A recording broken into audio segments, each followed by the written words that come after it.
Brother, play with me. The 999th time. This was the 999th instance of Zheng Xun hearing this line. He lowered his gaze, and a small girl in a red cloak, no taller than his waist, looked up at him with a stiff smile. Draped in a crimson cape, her hat concealed her head, and two braided pigtails hung beside her ears. She wore little leather shoes and white ankle socks, while her right hand clutched a bamboo basket. Apart from her exceptionally pale complexion, she appeared to be just like any ordinary child. However, Zheng Xun was aware that in 15 minutes, this little girl's face would split into 4 grotesque segments, resembling a malevolent flower in full bloom, each petal lined with sharp teeth and a central mass spewing forth a grotesque, barbed appendage reminiscent of both a stamen and a tongue. This entity was known as Little Red Riding Hood. As the final boss of this particular quest, it had masqueraded as a harmless NPC since the game's inception, lurking beside players, assisting them in solving puzzles and offering various hints.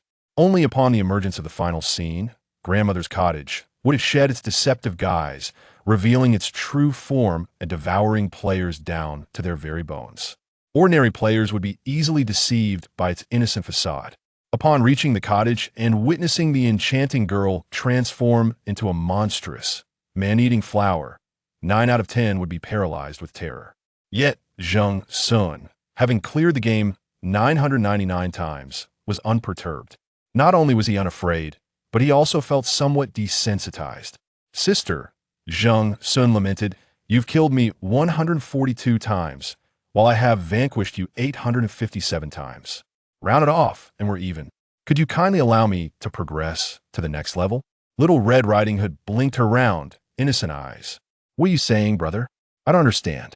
This foolish NPC lacked an additional voice pack. If players spoke too much, it would fail to comprehend and merely respond with, I don't know. Zheng Xun sighed deeply, resigned to his fate as he took a few steps forward. He currently occupied the player respawn point, the very genesis of the game. Here, novice players engaged in dialogue with the NPC Little Red Riding Hood, who would guide them to acquire a weapon. Positioned to his right was a storage cabinet, the so-called weapon rack. The cabinet was divided into 2 sections that were open to each other. The upper half was covered with transparent glass, while the lower half featured solid wooden doors.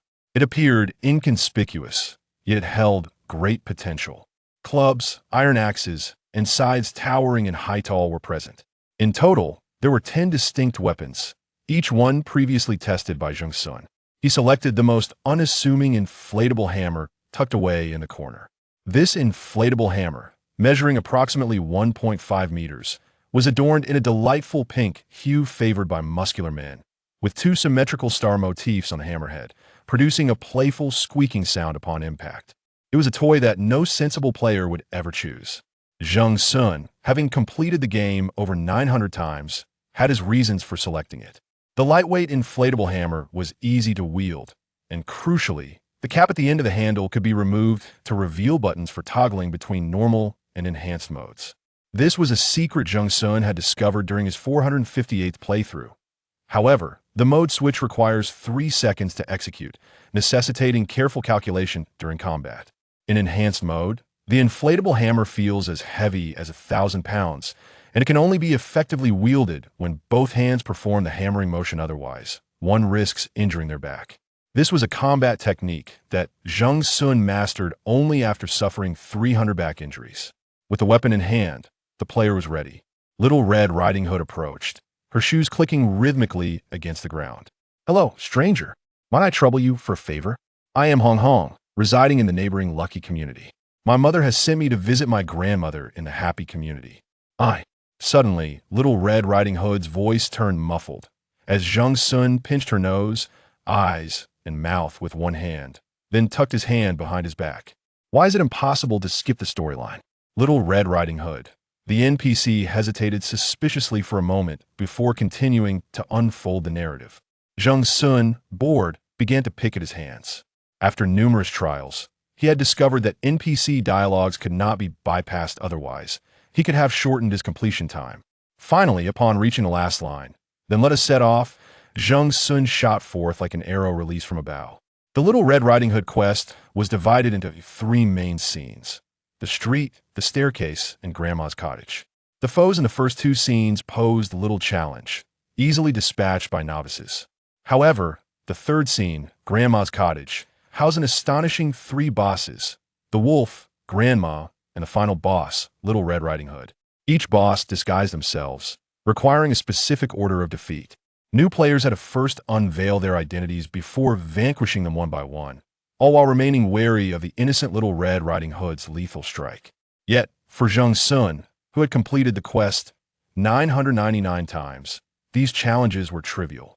He swiftly traversed the street, dispatching 3 wolf spiders at the 2nd, 7th, and 9th intersections, then lingered at a Bowsy stall to listen to the owner's incessant chatter, ultimately acquiring half of an old photograph. He obtained the other half from a bulletin board. Upon entering the hallway, he crouched and squeezed into a water tank on the 3rd floor, evading the pursuit of the inverted woman. After she had wandered back and forth 4 times, he emerged from the tank, ascended to the 4th floor, and entered Grandma's cottage. Inside, he was greeted by 2 figures masquerading as Grandma, both grinning sinisterly at Zheng Xun and Little Red Riding Hood. Zheng Xun allowed them to finish their cackling, as it was, after all, part of the narrative. Then, without needing to piece together clues, he pointed to the figure on the left and declared, "You are the wolf," then indicated the one on the right, saying, "You are the deceased Grandma," delivering a blow with one swing. "And you?" Zheng Xun turned to face Little Red Riding Hood, who had her abyss-like mouth agape and forcefully stuffed an inflatable hammer into it. The game concluded. The surrounding antiquated scenery crumbled like a collapsed sandcastle, gradually dissipating. In the midst of the profound darkness, a luminous path emerged. This narrow, elongated pathway seemed to hover above an infinite abyss, a delicate thread upon which one misstep could lead to irreversible doom. However, having traversed this path 999 times, Zheng Xun could only say that he could walk it with his eyes closed. There was little difference from before. On the 1000th attempt, as he walked, he sighed deeply. In his previous life, he had perished from overwork, a casualty of his duties as a 007 agent, and upon awakening, found himself in this wretched place. Having completed the journey 1,000 times, he pondered the significance of it all, contemplating that perhaps descending into hell would be more bearable. Could it be that he was already in hell? If not, how could one endure such relentless torment? This thought startled Zheng Xun momentarily, causing his legs to weaken, and suddenly he felt himself rising into the air. Ah! Zheng Xun screamed as he plunged into the boundless darkness.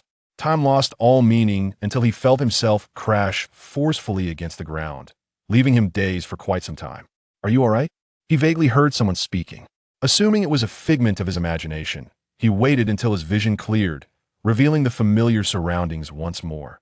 The dim sky, the desolate street, and the haunting calls of distant birds piercing the silence. "Ah, I've returned to the resurrection point." Zheng Xun sighed with a mix of relief and regret, preparing to embark on his 1001st quest to hunt Little Red Riding Hood. Yet this time felt slightly different. He scrutinized the 9 unfamiliar faces before him, filled with suspicion. "Who are you?" The 9 individuals, clad in various attire, appeared tense and unacquainted with one another. A timid girl in sportswear replied, "We are all players, aren't you?" "Players? New players?" Zheng Xun's eyes sparkled with excitement, startling the girl into thinking he intended to devour her. "Do not be afraid." Zheng Xun raised his hand in a gesture of harmlessness. "I merely haven't seen living beings for far too long." Eagerly, Zheng Xun circled around the new players, seeking to engage with each of them. He was particularly reserved around the girls, maintaining a respectful distance of a couple of steps, smiling warmly at them. Among the 9, there were 7 men and 2 women. The men ranged in age from 20 to 35, while the 2 young women appeared to be in their 20s. One was dressed in a smoky purple business suit, likely a white-collar worker, while the other, who had spoken to him first, wore sports attire and resembled a university student. The peculiar behavior of Zheng Xun left everyone speechless, though one brave soul stepped forward to inquire, "Are you an NPC of this instance?" "Me? I am not," Zheng Xun replied, twisting his neck before suddenly fixing his gaze behind the group. "But it is." The 9 individuals instinctively recoiled, parting to reveal a previously empty space behind them, where a little girl in a red dress had appeared. With familiar braided pigtails, small leather shoes, In a little bamboo basket hanging from her arm, she began to recite her haunting introduction. Greetings, unfamiliar elder brother and sister. Might I trouble you for assistance? I am Hong Hong, residing in the neighboring Lucky community, and my mother has sent me to visit my grandmother in the Happy community. Little Red Riding Hood, her face as pale as death, forced a semblance of a charming smile. A boy clad in a hooded sweatshirt stepped forward, curiosity etched on his face as he inquired, "Are you an NPC?" This is my first encounter with a genuine White Tower NPC. Simultaneously, a black raven glided down from the abyss above, landing upon a desiccated tree that loomed over them. The arrival of the raven captured Zheng Xun's attention. After 1,000 instances in various scenarios, he had become acutely sensitive to sounds, sights, and scents. He noticed the raven's eyes swivel unnaturally, a flash of red illuminating them, accompanied by a mechanical buzzing sound reminiscent of machinery in operation. A camera? It's a live broadcast. A girl in sportswear had appeared beside him, seemingly considering him an uninformed novice, and whispered her explanation. A global live stream. Observing Zheng Xun's continued confusion, she lowered her gaze, rolling up the left sleeve of her jacket to reveal a black smart wristband. Is that a little genius phone? Zheng Xun blurted out instinctively. The girl fell silent for a brief moment before continuing. This is a player wristband. It records player-related information and is equipped with live streaming functionalities.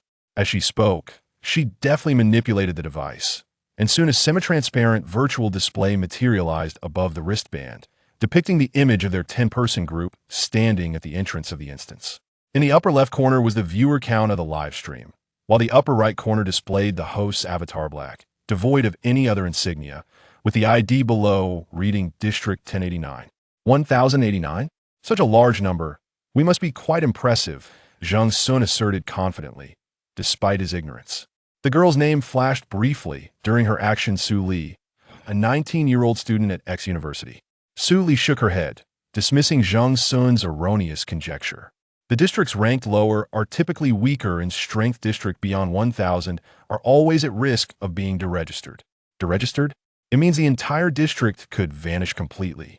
Su Li explained, her voice laced with anxiety. Zheng Xun nodded in understanding it was a life-or-death game. At this juncture, Su Li could not suppress the tears welling in her eyes. This instance is of utmost importance. If we fail, I, along with my family, however, Zheng Xun paid little heed to her emotional turmoil, his focus riveted on the rapidly scrolling comments in the bottom left corner of the screen. No way, no way. This newcomer doesn't even know about the wristband. Where did this hidden talent come from? District 1089 is doomed. Isn't this a life-and-death battle for the district? They only sent out these 10 amateurs? I've heard that districts beyond 1,000 are in utter chaos. Capable players have already moved up, leaving behind only the weak and infirm. District 1089? Isn't that the one that has never participated in an instance? Really, the first challenge being a life-or-death battle for the district. What a stroke of luck or misfortune.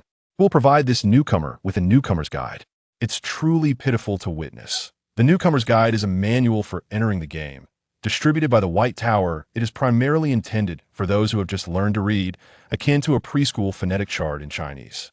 The barrage of comments mocks Zheng Xun, yet he remains oblivious. With sincere curiosity, he inquires of Su Li, is there a newcomer's guide available? Su Li replies, once you step outside, you can easily find one in any bookstore. All right, thank you, he responds politely. Zheng Xun pays attention to the barrage, absorbing the information. What does regional life-and-death battle mean? At this juncture, it seems he has touched a delicate nerve in Su Li, causing tears to well in her eyes. This dungeon is a life-and-death scenario. It determines not only our fates, but also the lives of everyone in the region. Should we fail, it will not only be the 10 of us who perish, but also countless others outside, their existence erased as if they were mere data in the game. Su Li explains. She mentions that for the more prominent regions, the regional life-and-death battle is hardly significant, but for their predominantly elderly region, it equates to a senseless demise. The 10 individuals present are already the elite of their area. Zheng Xun surveyed the room and observed the pallid and somber expressions of the other 9 elites. They likely shared a commonality as ordinary individuals devoid of extraordinary abilities, stepping forward solely for their families or loved ones. Suli had begun to weep openly, her sorrow accentuated by the overcast sky and the mournful cries of crows, rendering the fates of the 10 even more tragic. Even the female office worker could not stifle her tears. The atmosphere was heavy with grief, yet Zheng Xun maintained a stoic expression, fixated on Su Li's face, which had turned a rosy hue from her arm brushing against it. The barrage of comments flowed rapidly. Could it be he has taken a liking to that young lady? What time is it? And he still has such thoughts. This dungeon's monsters are quite terrifying. A hint of romance wouldn't be amiss. Zheng Xun, oblivious to the discussions in the barrage, continued to gaze at Su Li until his earnest stare made her uncomfortable. Sir, Su Li thought. Could he really be interested in her? Zheng Xun's gaze followed the movement as she lowered her arm. You're quite the little genius. Where did you purchase it? Su Li's melancholic mood was interrupted by his lack of subtlety, nearly causing her to choke. The ordinary version is available at supermarkets outside. All right, Zheng Xun smiled politely. While they conversed, the NPC Little Red Riding Hood had finished recounting the story's background and tasks. Su Li had not caught every word and lamented, "Oh no, I didn't hear what the NPC said. There must be clues in there." Zheng Xun cast her a sidelong glance. It's fine, it doesn't matter if he didn't listen. He could recite it backward. Su Li noticed that although he was also a newcomer, he appeared remarkably composed, sparking her curiosity. Sir, my name is Zheng Xun. All right, Zheng Xun, aren't you afraid? The life and death dungeon harbors incredibly difficult monsters. Total annihilation is a distinct possibility. Zheng Xun looked at her reproachfully. You, a young lady, shouldn't speak so casually about fighting and killing. We've finally obtained this opportunity. Let's enjoy the breeze, admire the scenery along the way, and relish the freedom of being a carefree traveler. How wonderful that would be. A chilling wind swept through the air, and a billboard lay toppled by the roadside, while Su Li wore an expression of sheer disbelief. Zheng Xun paid her no mind and returned to the crowd, where they gathered around in a circle. The others had already approached the lockers, adjacent to the weapon rack. Unlike the 1,000 previous instances, this time there was an old, rusty lottery machine, adorned with a kaleidoscope of blinking lights and a peculiar arrangement of letters. The letter S was at the forefront, followed by A, B, C, and so forth, until Z, nestled closely against the initial S. What is this contraption? Zheng Xun inquired with his gaze, prompting an earnest young man in a suit to provide an explanation. This determines the difficulty of the current quest. A player must operate the lever. Oh, isn't the quest difficulty predetermined? Zheng Xun asked, puzzled. It is indeed predetermined, the suited man replied tersely, but this is merely a formality. Zheng Xun began to understand. Although the quest's difficulty had already been set, no one wished to unveil the hidden challenge. If they were to draw a hellish difficulty, the one who spun the wheel would bear the brunt of it. No wonder everyone hesitated. They'll do it, I have good luck, Zheng Xun declared boldly, stepping forward. The internal speaker of the lottery machine crackled to life. Welcome, welcome. Another batch of fresh players has arrived. Hee hee hee hee hee hee. The White Tower welcomes your presence. Kindly place your adorable little hands on the lever and give it a gentle shake, awaiting the arrival of fortune. Hee hee. Fresh players.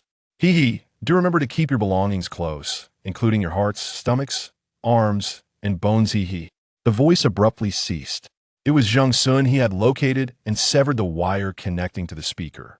Amidst the astonished expressions of the crowd, he muttered, "What nonsense, so noisy." He then followed the instructions and pulled the lever. 3 orange-yellow balls rolled forth from the machine's opening. S. It turned out to be a 3S level quest. Chapter 3. The Divine Warrior of the Ruined Zone. What a stroke of luck for this newcomer. It seems that the Threes dungeon has been opened fewer than 50 times across all servers. The most recent attempt was by the Minkei Guild, and I recall they took over 70 hours to complete it, suffering grievous losses in the process. Even the members who led the raid emerged with significant injuries, requiring more than a month of recovery. The challenges in Zone 1089 are insurmountable. How is one to survive? Alas, there is no hope. The chat was filled with mournful lamentations, and the players wore expressions of despair. A tall, impatient youth stormed forward, seizing Zheng Xun by the collar. What the hell are you doing? How on earth are we supposed to clear 3s? The suited man and the hoodie-clad fellow hurriedly intervened to prevent further conflict. Let's not escalate this. There must be a way. The suited man assumed the role of mediator. Indeed, the hoodie man chimed in, turning curiously to the suited man. What exactly is threes? The suited man hesitated, words caught in his throat. Zheng Xun coughed after being forcibly lifted and released, choosing not to retaliate against the tall youth. The chat continued to observe the spectacle. Is there infighting? Fight! Fight! Please don't continue. Zheng Xun's voice was slightly hoarse as he gestured toward the lockers behind him. At that moment, the girl in the red hat spoke up. Mommy says there are many bad people in the happy community. Please choose a suitable weapon for self-defense, older brothers and sisters. 10 individuals, 10 distinct weapons. Zheng Xun was nudged by the tall youth. You choose last. Zheng Xun shrugged. Very well. After all, no one would select his inflatable hammer adorned with a muscular star pattern. During the weapon selection process, names were exchanged. Suli needed no introduction, while another female player in the group was Chun Zicheng, a corporate white-collar worker. The somewhat bewildered hoodie-clad youth was a university student named Zhong Yu. The earnest-suited man was Gu Yuan Heng, and the irritable tall youth was Meng Chuang. The remaining four included a pair of brothers with the surname Wang. The last two appeared timid and distrustful, unwilling to reveal their names, and no one pressed them further, perhaps due to the collective lack of hope for survival. The weapon selection proceeded harmoniously, devoid of any contention.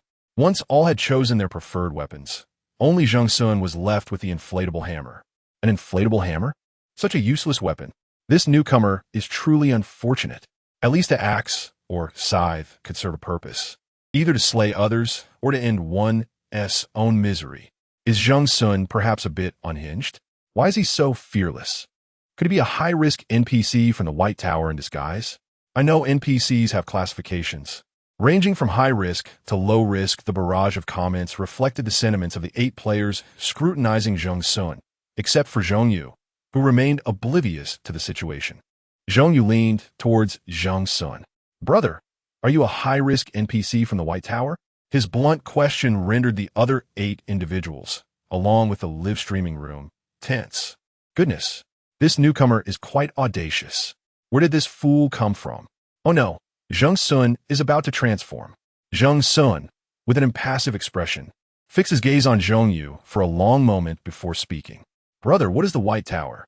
Zhong Yu lowered his head. Brother. The comments are flooding in with the sleeping dragon and phoenix chick. They're complimenting us, so don't get too proud.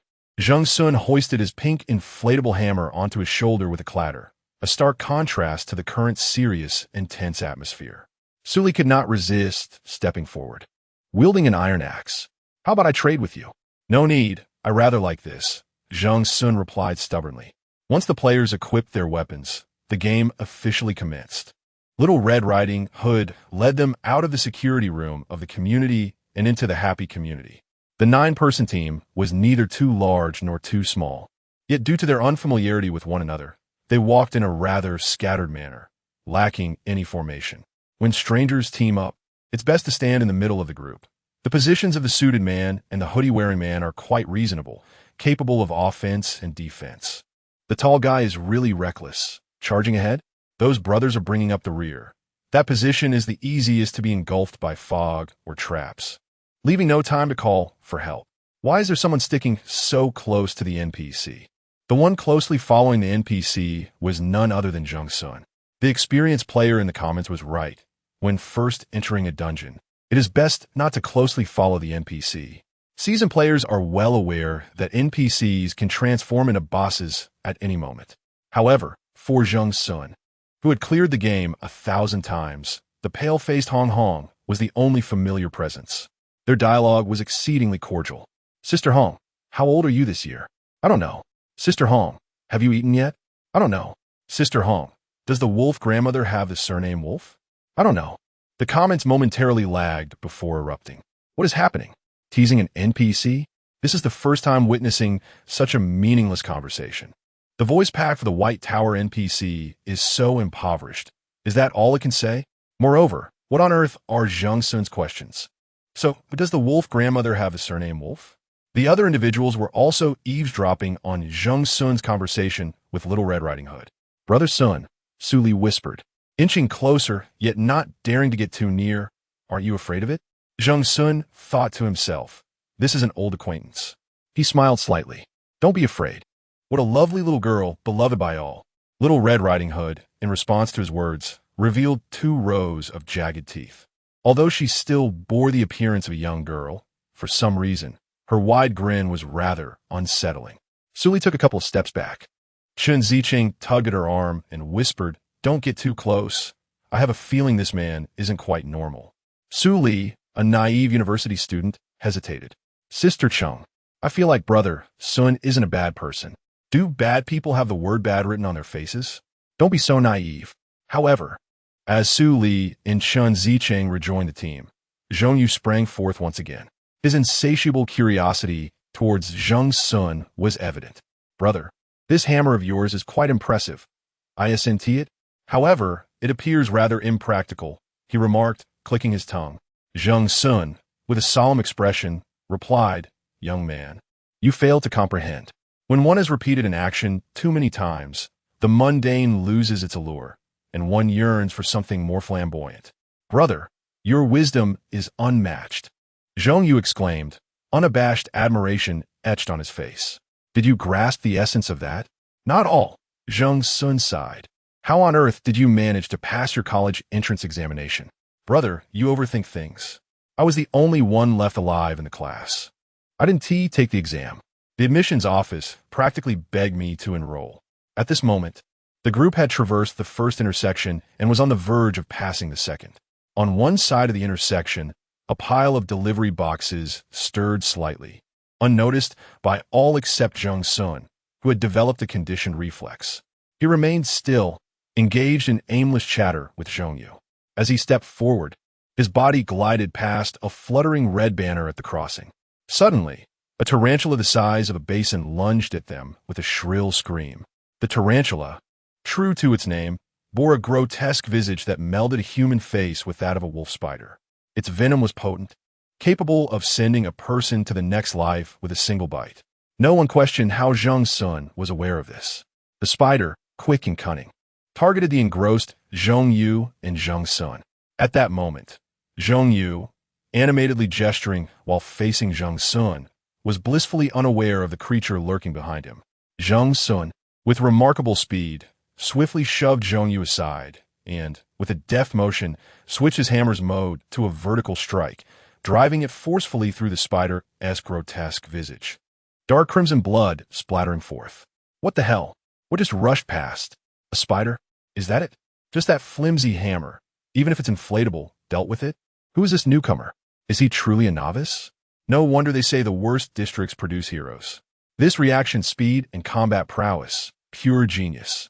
The major guilds must be going mad over him. Not necessarily. It might have just been a lucky shot. The one claiming it was a lucky shot sounds rather envious. Better to wait for the live stream to conclude and watch the replay. Such a strike cannot be executed without a decade of mastery. The comments flooded the screen, and the viewer count in the live stream surged from tens of thousands to hundreds of thousands in an instant. Following the recent heated post about the life and death battle in District 1089, a new thread erupted. The hero of District 1089, inside and outside the dungeon. Discussions flourished regarding Zheng Xun himself, his weapon, and the underlying significance of his dialogue with Little Red Riding Hood. Zheng Xun, however, paid no heed to any of it. He was being pointed at by Zhong Yu, who sat on the curb, one hand gesturing dramatically while the other covered his reddening face. "Brother, you just slapped me." The impact of a large and excessive burden on male university students is profoundly detrimental. Chapter 4. I am a novice. After Zheng Xun made his move, the atmosphere within the team transformed. The Wong brothers were the first to extend their camaraderie. "Hey, that move was impressive. Are you perhaps a talent from some illustrious guild sent to rescue us from this wretched district?" Zheng Xun, as always, maintained a polite yet distant demeanor. "No, I am merely a novice, entirely ignorant." The elder brother among the group gave a thumbs up. "Truly a master, modest in character." Indeed, no need for false modesty, they urged. However, Zheng Xun was not being modest. he genuinely knew nothing. Having died and resurrected, he found himself plummeting into the Little Red Riding Hood dungeon, where he had engaged in a tumultuous love-hate relationship with his beloved Hongjia 1,000 times, leaving him slightly unhinged. The sound of someone speaking to him normally felt like a distant echo from another realm. The Wong brothers sought to extract more from him. Do you think, in this life-and-death dungeon, our 10-member team has any chance of survival? Zheng Xun's expression turned inscrutable. Difficult. He held confidence in his abilities. Essentially, there were only 5 or 6 monsters that could cause death in this dungeon, yet the frightening entities were numerous. It was entirely plausible to perish from sheer terror. Zheng Xun had become the sole expert among the novices, though he remained oblivious to this fact. His utterance of the word difficult thickened the tension in the air. He implied that everyone should rely on their own fortunes, showing no intention of safeguarding anyone, which left the Wong brothers dejected as they retreated to the center of the group. The tall Meng Chuang let out a cold laugh, seemingly amused by something unknown. Zheng Xun did the right thing. There's no obligation to protect strangers. Being a protector is no easy task. It can be flattering when referred to as a father, but disparaging when likened to a nanny. What is that fellow Meng bragging about? Clinging to a powerful ally, isn't shameful. It's tough. Who knows if Zheng Xun will rise to the occasion again? Perhaps last time was merely a stroke of luck. The road within the district was treacherous, flanked by towering apartment buildings that stood like silent sentinels, their oppressive aura cascading down upon all. Little Red Riding Hood hummed a haunting nursery rhyme with a sweet voice. Daddy went to the forest to hunt wolves. Mommy brought Daddy to the table. I'm with the little sheep. I am the sheep, and the sheep is me. At Grandma's house, there's Grandma and the wolf. Grandma is asleep, and the wolf has devoured her. I brought the hunter home, which is false, and which is true. The hunter devours me, and I devour the hunter. The girl's dulcet voice sang the chilling ballad repeatedly, sending shivers down the spines of the group, except for Zheng Xun. The nursery rhyme subtly conveyed the overarching narrative of the dungeon. With a keen ear, one could discern its underlying implications, preparing for the final scene. Based on the experience from his 1,000 encounters, Zheng Xun surmised that the puzzle-solving aspect of this dungeon was not particularly challenging, with the riddles loosely connected to the final objective, primarily serving to elaborate on Little Red Riding Hood's backstory. Although the NPC was named Little Red Riding Hood, it merely borrowed the title from the fairy tale, as the entire storyline resided in a contemporary setting. This copy has been rated as SSS level. Zheng Xun mused that the likely reasons could be the duality of the grandmother's identity, the NPC Little Red Riding Hood's role reversal, and the perplexing situation with the upside-down woman in the stairwell. Indeed, that upside-down woman could only evade, confronting her meant certain death, a stark and unreasonable reality. Do not inquire how Zheng Xun came to know this. He had conducted over 200 bizarre experiments, all of which ended in failure. Su Li still yearned to draw closer to Zheng Xun, for he exuded a sense of security. This time, Chun Zicheng did not intervene, likely due to Zheng Xun's recent performance, which had altered his view of him. Noticing her approach, Zheng Xun did not retreat, remaining close to her as they moved forward. Brother Sun, Su Li's voice trembled. Did you just kill a spider? Yes. Su Li could not quell her shivering. That spider was as large as a human head. Are you afraid of spiders? A little. But it's all right. I can overcome it. Su Li was clearly reluctant to be a burden. She recognized her own limitations and considered it fortunate to have survived thus far, refusing to be sentimental. Yet, she was indeed terrified. Even a spider the size of a pea could send her into screams, shivers, and nightmares, a nemesis ingrained in her very being. Zheng Xun glanced at the path ahead, nearing the 7th intersection. That could be troublesome, he remarked. Huh? Su Li's expression was one of confusion. Lower your head. Brother Sun? Hurry, lower your head. Oh, look at your feet, your right foot. All right. Is there a purple flower? Where? There really is. Su Li bent down, her pale fingers reaching for the delicate blossom. The barrage of comments erupted in confusion. What are they doing? Flirting? Wow, that is surprisingly sweet. Seriously? At a life or death moment. They're discussing this? Is Zheng Xun really just lucky? Whether Zheng Xun was indeed merely fortunate would soon be revealed. As Su Li leaned down, another human-faced wolf spider darted from the corner, only to be swiftly dispatched by Zheng Xun's hammer. Bending to touch the flower, Su Li wondered, "Why do I feel a rush of wind above my head?" She stood in puzzlement, only to see Zheng Xun casually standing a couple of steps away. "Aren't you going to pick it?" Zheng Xun, the notorious destroyer of flora, had once uprooted all the trees in the entire neighborhood. Su Li shook her head, a slight frown forming before she smiled. "Let remain there." "Oh." Zheng Xun shrugged nonchalantly and continued forward. The comments flooded in. "That hammer earlier. This strike proves Zheng Xun's prowess. His movements are so swift and elegant. What about those who said Zheng Xun could only swing once? Why aren't they speaking up now? This newcomer is truly extraordinary, calm and bold, with formidable combat skills. A few minor monsters aren't a big deal, right? Is it really that significant? We can't lower our standards just because it's a low-ranking area. There must be representatives from major guilds in the live stream. Are they still watching? In the live broadcast room, there are indeed members from the top-ranked guilds in the White Tower observing, among whom is an exceptionally talented newcomer, a rarity amidst many. According to the rules of the White Tower game, innate talent far outweighs the significance of post-training development. Entering the White Tower dungeon not only requires players to possess analytical and puzzle-solving skills, but also demands a flexible mindset and, of course, a high level of combat proficiency. Zheng Xun evidently possesses all these attributes, and what is even more commendable is his emotional stability and lack of contention with others, as evidenced by his interaction with Meng Chuang while selecting weapons. A genius who does not provoke the authority of the guild is far more difficult to find than a purely talented individual. Nearly an hour has elapsed since the dungeon commenced, during which Zheng Xun has made 2 significant contributions, both of which were outstanding. Typically, major guilds have a probationary period for recruitment, generally assessing candidates over the course of 4 to 5 dungeons to thoroughly evaluate their capabilities. However, Zheng Xun is rather exceptional. His brilliance is undeniable. If action is not taken soon, he may very well be claimed by another guild. Some guilds are already growing restless. Minke Guild, we sincerely invite player Zheng Xun to join our guild, Silver Token. Chapter 5. It must be our person. A silver contract? Is it really a silver contract? The Minke Guild is remarkably generous. What exactly is a silver contract? The silver contract is a form of agreement between the guild and players, with the highest tier being the gold contract, followed by silver, bronze, and common contracts, as well as loan agreements.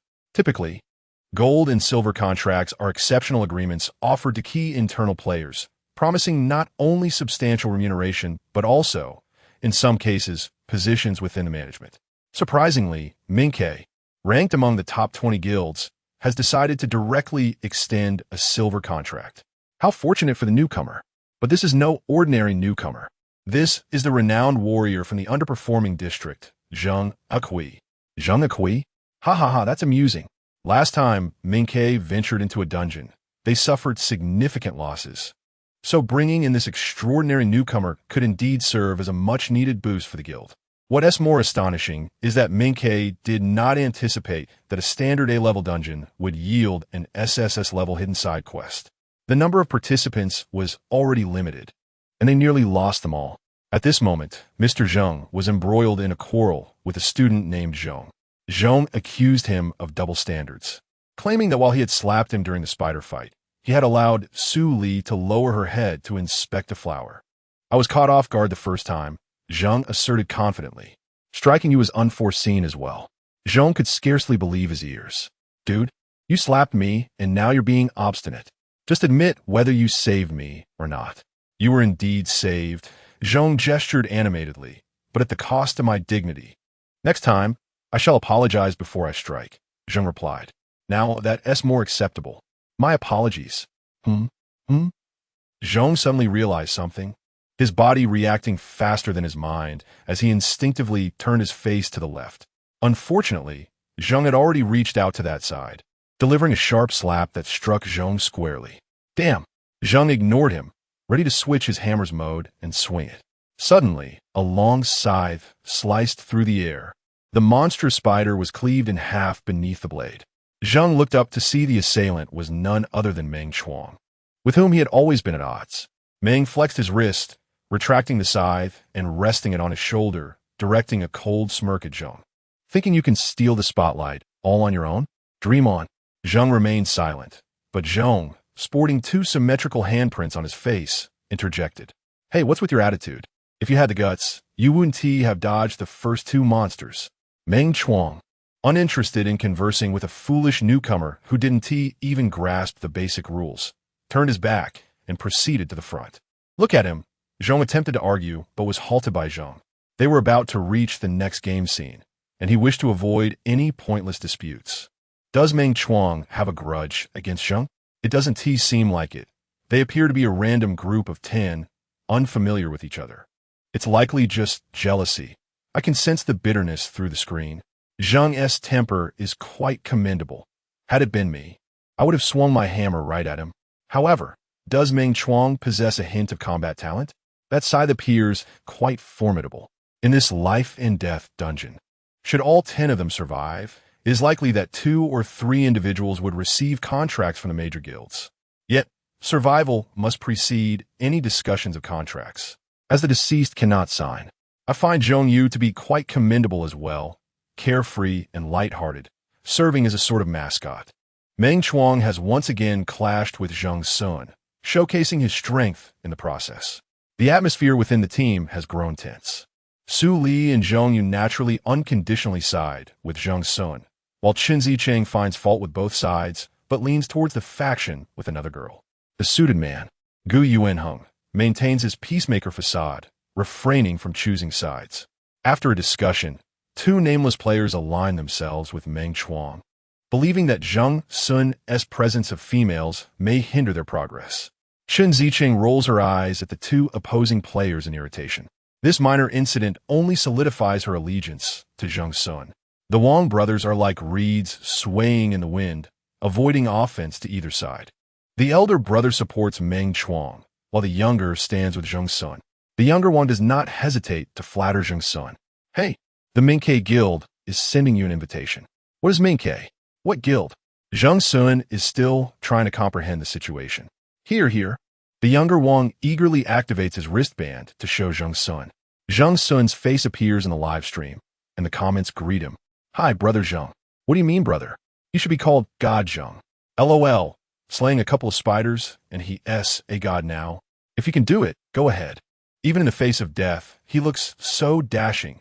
Truly my brother Zheng. Is Zheng Xun really going to join Minke? Zheng Xun pays no heed to the comments, his focus directed towards the pinned comment from the Minke Guild. When a live stream receives a certain amount of donations, comments can be pinned for a specific duration. This pinned comment remains unremoved, indicating that Mink's operators intend for it to stay until Zheng Xun completes the dungeon, ensuring he sees it. Zheng Xun nods at the screen, prompting a flurry of comments. What? Did Gajeng agree? That was quick. Minke has struck gold again. What's wrong with joining Minke? It's a top 20 guild, powerful and well-established, and could serve as a stepping stone to elite guilds. Why does Erchue look so confused? Does he even understand what a guild is? As expected, Zheng Xun turns to the younger Wang and inquires, what is a guild? The younger Wang wipes the cold sweat from his forehead and speaks rapidly. A guild is an organization of players. Every region has them. Major guilds provide comprehensive training programs and simulation venues to help contracted players enhance their skills, thus increasing their survival rates in dungeons. Additionally, major guilds offer generous compensation, ensuring players can live comfortably without worry before their demise. Oh, Zheng Xun nods, seemingly grasping the concept. So, are you joining Minke? What is Minke, anyway? The younger Wang wipes his face again. You should really watch where you're going. Don't trip. Zheng Xun smiled politely at the screen as he returned the wristband to Wang's younger brother. Meanwhile, in the office of the vice president of the Minke Guild, Vice President Xiao Jun was intently focused on the immense projection screen displaying Zheng Xun, while the assistant beside him expressed his discontent. Xiao Gu, is this Zheng Xun genuinely foolish or merely arrogant? Just listen to the nonsense he is spouting. Another female assistant, twirling the ends of her curled hair, leaned against the desk with her long legs crossed. Though her mind might not be entirely sound, her physical reactions were swift, and she was, in her own right, quite a striking figure. The young male assistant was practically fuming. "Rongjia, you only have eyes for handsome men." Su Herong shot him a glance, retorting, "Sister is simply that superficial." Xiao Jun refrained from joining the conversation between the two assistants. Instead, he observed Zheng Xun on the screen, who was impatiently listening to the incessant prattling of the dumpling shop owner, extracting clues from him. This Zheng Xun, he tapped his fingers against the armrest of his chair, noting not only his formidable combat abilities, but also a remarkable instinct for danger. Exactly the kind of person we need. With that thought, Xiao Jun rose from his spacious seat, one arm adorned with a white bandage. "Gather your things. We are heading to District 1089. When Zheng Xun emerges from the instance, the first person he must encounter is us, the Minke Guild." Chapter 6. I follow you. Unbeknownst to them, the group had inadvertently split into two factions, each led by Zheng Xun and Meng Chuang. Zheng Xun had no intention of forming cliques. With his capabilities, he could easily achieve a flawless run. Yet he chose not to do so, as uncertainty gnawed at him. This iteration of the Little Red Riding Hood scenario not only introduced 9 unfamiliar players, but also exhibited subtle variations from the 1,000 previous encounters he had experienced. While minor, these discrepancies warranted vigilance. They had uncovered a clue in the form of a photograph, one Zheng Xun had long since memorized. The image depicted a family of 4, Little Red Riding Hood, her parents, and her grandmother. Little Red Riding Hood stood in the center, cradling a small lamb plush toy, while her parents' faces had been meticulously excised, leaving hollow voids. The grandmother, with a benevolent smile, stood behind Little Red Riding Hood, her frail hand gently resting on the girl's shoulders. Does this photograph hold any deeper significance? Suli inquire. Chen Zicheng furrowed her brow, her intuition as a woman alerting her to the underlying issues. "It seems the parents had a troubled relationship," she observed, noting their stiff postures and expressions as they flanked the elderly woman. Gu Yuanheng glanced at the photograph and asked Zheng Xun, "What is your take on this?" Zheng Xun was reluctant to voice any thoughts. He had scrutinized this narrative 1,000 times over, his familiarity with it bordering on the obsessive. The tale spoke of a little girl and her mother enduring the father's brutal behavior, while the grandmother, in her attempt to protect the girl, was inadvertently shoved to the ground by the enraged father, resulting in her untimely demise. The mother, driven to madness, had lunged at her husband with a knife. A tragic societal tale indeed. The old lady dotes on the child. Zheng Xun offered ambiguously. "What does that mean?" Someone queried. "Sounds like a rather unhelpful remark," another added. "So far, this photograph appears to be the sole clue, making it crucial, no?" The insightful Chen Zicheng suggested, "Perhaps by examining the relationships depicted in the photograph, we might uncover something." As the 8 individuals pored over the flimsy photograph, only Zheng Xun and Zhong Yu engaged in light banter. "The slap mark on your face is quite symmetrical. Come on, can you speak something sensible for once?"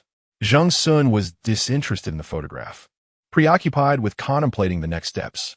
Ahead lay the grandmother's residence, a 6-story apartment building, with her home situated on the 4th floor. The structure was peculiar, featuring entrances on both sides that could lead to the grandmother's quaint abode. The NPC Little Red Riding Hood halted, her small finger pointing toward the building entrance. "From here, we can reach Grandma's house." "Which entrance?" Gu Yuanheng inquired. "Well, my mother said either is fine." Before Zheng Xun could respond, Meng Chuang interjected, "In that case, let's split up." The comments began to flood in. Youthful recklessness. Don't they know splitting up in a horror scenario spells disaster? Are these 2 routes considered side quests? Will they unlock different endings? Dividing into 2 groups might not be a bad idea. Given the current atmosphere, it seems both parties might end up clashing in the hallway. Perhaps they wish to monopolize the boss's drops. With Zheng Xun present, he would surely claim the lion's share. Zheng Xun held no objections to this notion. "You choose first." The sole distinction between the 2 units lies in the elusive hanging woman, who manifests randomly in only one of them. This aspect eludes Zheng Xun's grasp, rendering his choice seemingly inconsequential. Meng Chuang opts for Unit 1. Accompanied by 2 nameless players, he ventures forth, followed closely by Wang Jia's elder brother. Wang Jia's younger sibling casts a glance at Zheng Xun and then at his brother's retreating figure, with a resolute bite of his lip. He ultimately chooses to follow his elder brother into Unit 1. Zheng Xun observes that Little Red Riding Hood remains stationary. Sister Red, why aren't you following them? Little Red Riding Hood gazes up, blinking innocently. Brother, I'm following you, A realization dawns upon Zheng Xun. There exists but one Little Red Riding Hood. She did not accompany Meng Chuang's group, but instead chose to follow them. Therefore, in the final stage, Meng Chuang will not encounter the incident of being ambushed by Little Red Riding Hood, but they will. In light of balancing the difficulty, it follows that Meng Chuang's group should encounter the insurmountable Hanging Woman, while they would not. Previously, during the 1,000 encounters Zheng Xun faced alone, all the bosses of the dungeon were directed solely at him, preventing any such discrepancies. It now appears that the design of the two units holds its own significance. Zheng Xun speculates this, yet remains hesitant to take risks. You all stay downstairs, he declares. The astonishment is palpable not only among those present, but also in the barrage of comments. What the hell? Is Zheng Xun really going to take on the boss alone? Though these teammates are inept, isn't this a bit reckless? There must be a reason behind Chue's actions. Is he that confident in his own abilities? Let us hope he doesn't miscalculate. I can already foresee the outcome. In response to Zheng Xun's proposal, Zhong Yu is the first to voice dissent. I disagree. Brother, aren't you sacrificing yourself by doing this? Fear not. I have a plan, Zheng Xun reassures. What plan? Who knows what dangers lurk ahead? I'm going with you. Suli interjects, urging caution. Brother Sun, if you think I'm a burden, I can stay behind. But you alone are too vulnerable.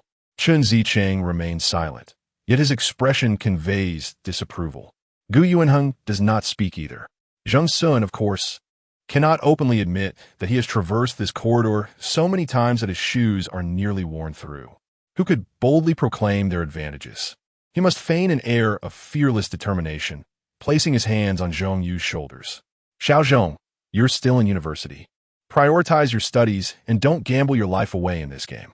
Zhong Yu is moved by his words, her eyes glistening with unshed tears.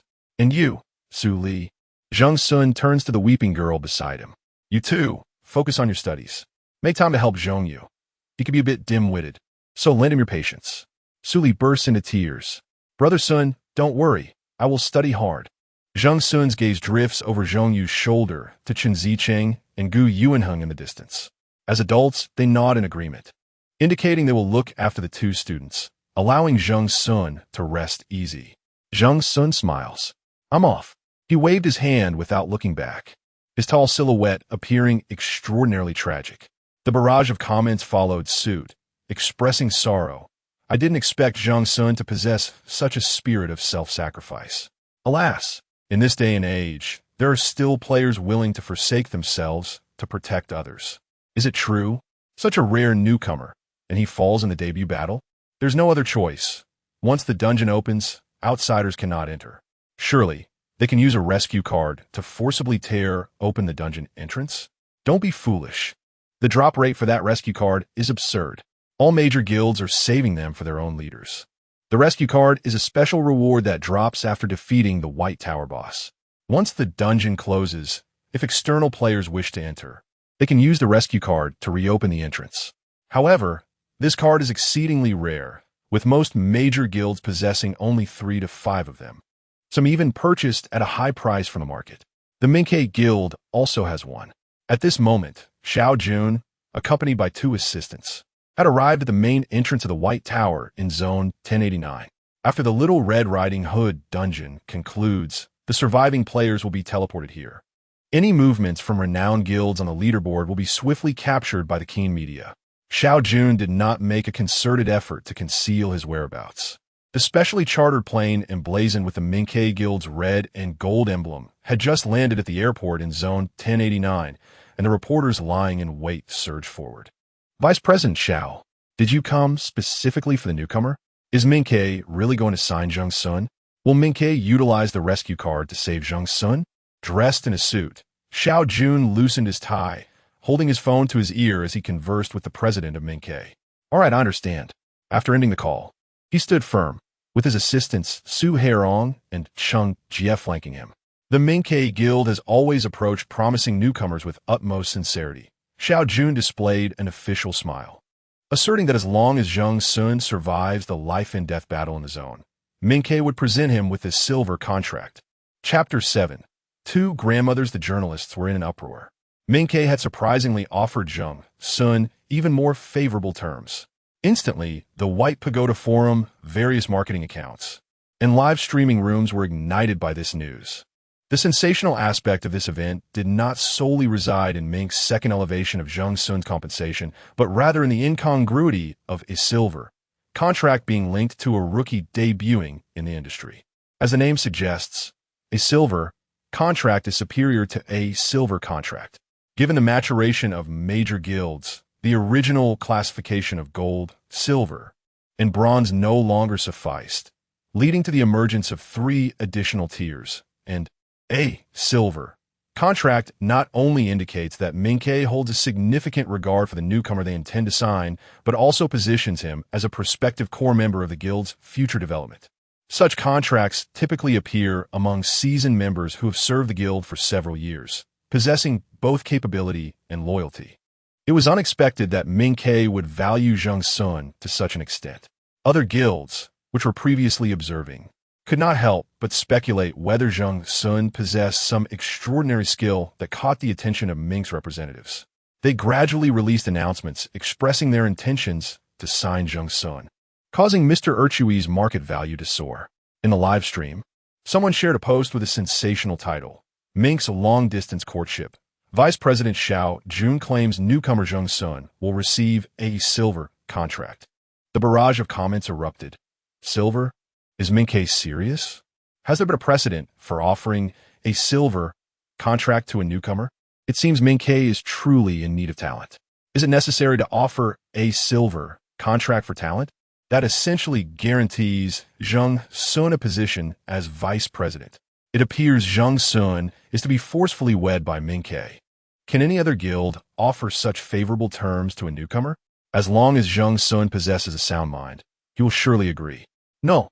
Akui genuinely has issues with his reasoning. I can hear the voices asking what a silver is. Enough already. There are already sounds and visuals. At this moment, Zheng Akui paid no heed to the discussion in the comments. He lacked the capacity to do so. He had yet to possess the little genius smartwatch. A raven flapped its wings and alighted by the shattered window in the stairwell, its dark eyes slowly rotating, diligently recording all the visuals. The footage captured by the raven could also be transmitted to the live stream. For the convenience of broadcasting, each player had an independent camera following their movements, allowing viewers to select various angles for their viewing pleasure. At that moment, Zheng Xun's perspective had accumulated around 1 million viewers. As the figures of Su Li and Zhong Yu vanished from view, Zheng Xun cast a fleeting, sinister smile at the little Red Riding Hood who trailed closely beside him. Unaware of his intentions, she looked up with a sweet yet stiff expression. Did Akui just smirk? You must be mistaken. With Urchui's intellect, how could he display a sinister expression? Do you look down upon our local warrior, Zheng Akui? Oh my! Quickly switch to Meng Chuang's perspective. Something big is happening over there. As Zheng Xun had anticipated, the upside-down lady was indeed not on his side. Correspondingly, the situation on Meng Chuang's side was exceedingly dire. After Meng Chuang led the other 4 into the corridor, they proceeded with utmost caution. They heard the sound of dripping water from the stairwell, yet upon looking up, everything around them appeared parched. The Wang brothers showed signs of trepidation, but Meng Chuang urged them not to falter. Having come this far, it was a matter of life or death, with no path of retreat. Meng Chuang's resolve was unwavering. The Wang brothers steeled themselves and followed suit. The dilapidated corridor was shrouded in gloom, with flickering lights above. The resident security measures still retained the antiquated sliding iron doors outside their homes, which creaked ominously under the influence of the chilling wind. Thud, thud, the sound of footsteps, neither light nor heavy, resonated from above them. Trembling, the younger Wang brother, unable to contain his curiosity, glanced upwards through the banister of the spiral staircase, only to be met by a grotesquely contorted face. Suddenly, the live stream was inundated with continuous screams, splattered blood obscuring the camera lens, rendering the images indistinct and amplifying the viewer's horror. What the hell? What is happening? That woman's monstrous face.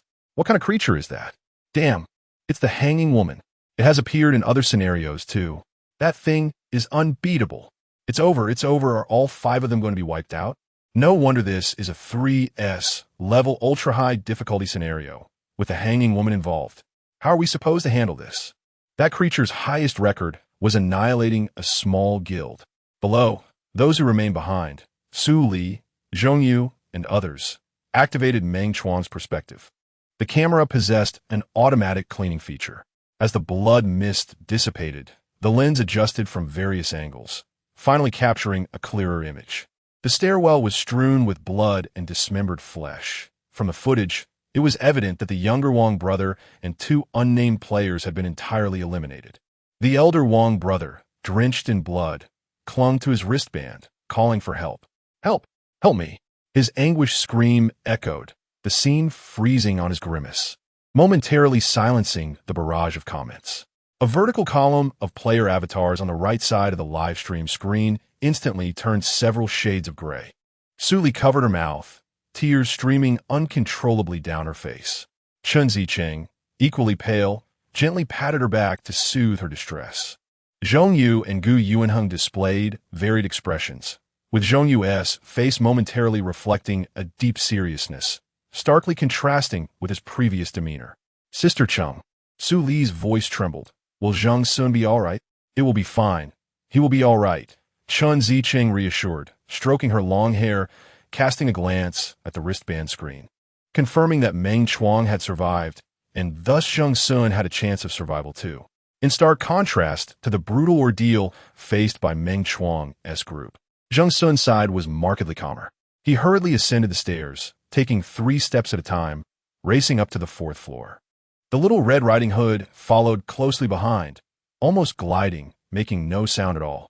Upon reaching the 4th floor, he looked down only to see the red cloak of Little Red Riding Hood. This was indeed the final hurdle. Zheng Xun was acutely aware that the camera was still following him. Thus he refrained from forcefully kicking the door open as he had done previously, when he would burst in with a resounding shout, "Your soul-reaping specter has arrived." Now, however, he found himself in a crowded live streaming room, necessitating a more restrained approach. He politely knocked on the door, as if visiting a friend's abode. "Is anyone home?" After a prolonged silence, an elderly woman's voice emerged from within. "Who is it?" Little Red Riding Hood stood nearby on tiptoe. "Grandmother, grandmother, it's me. Mother sent me to deliver something to you."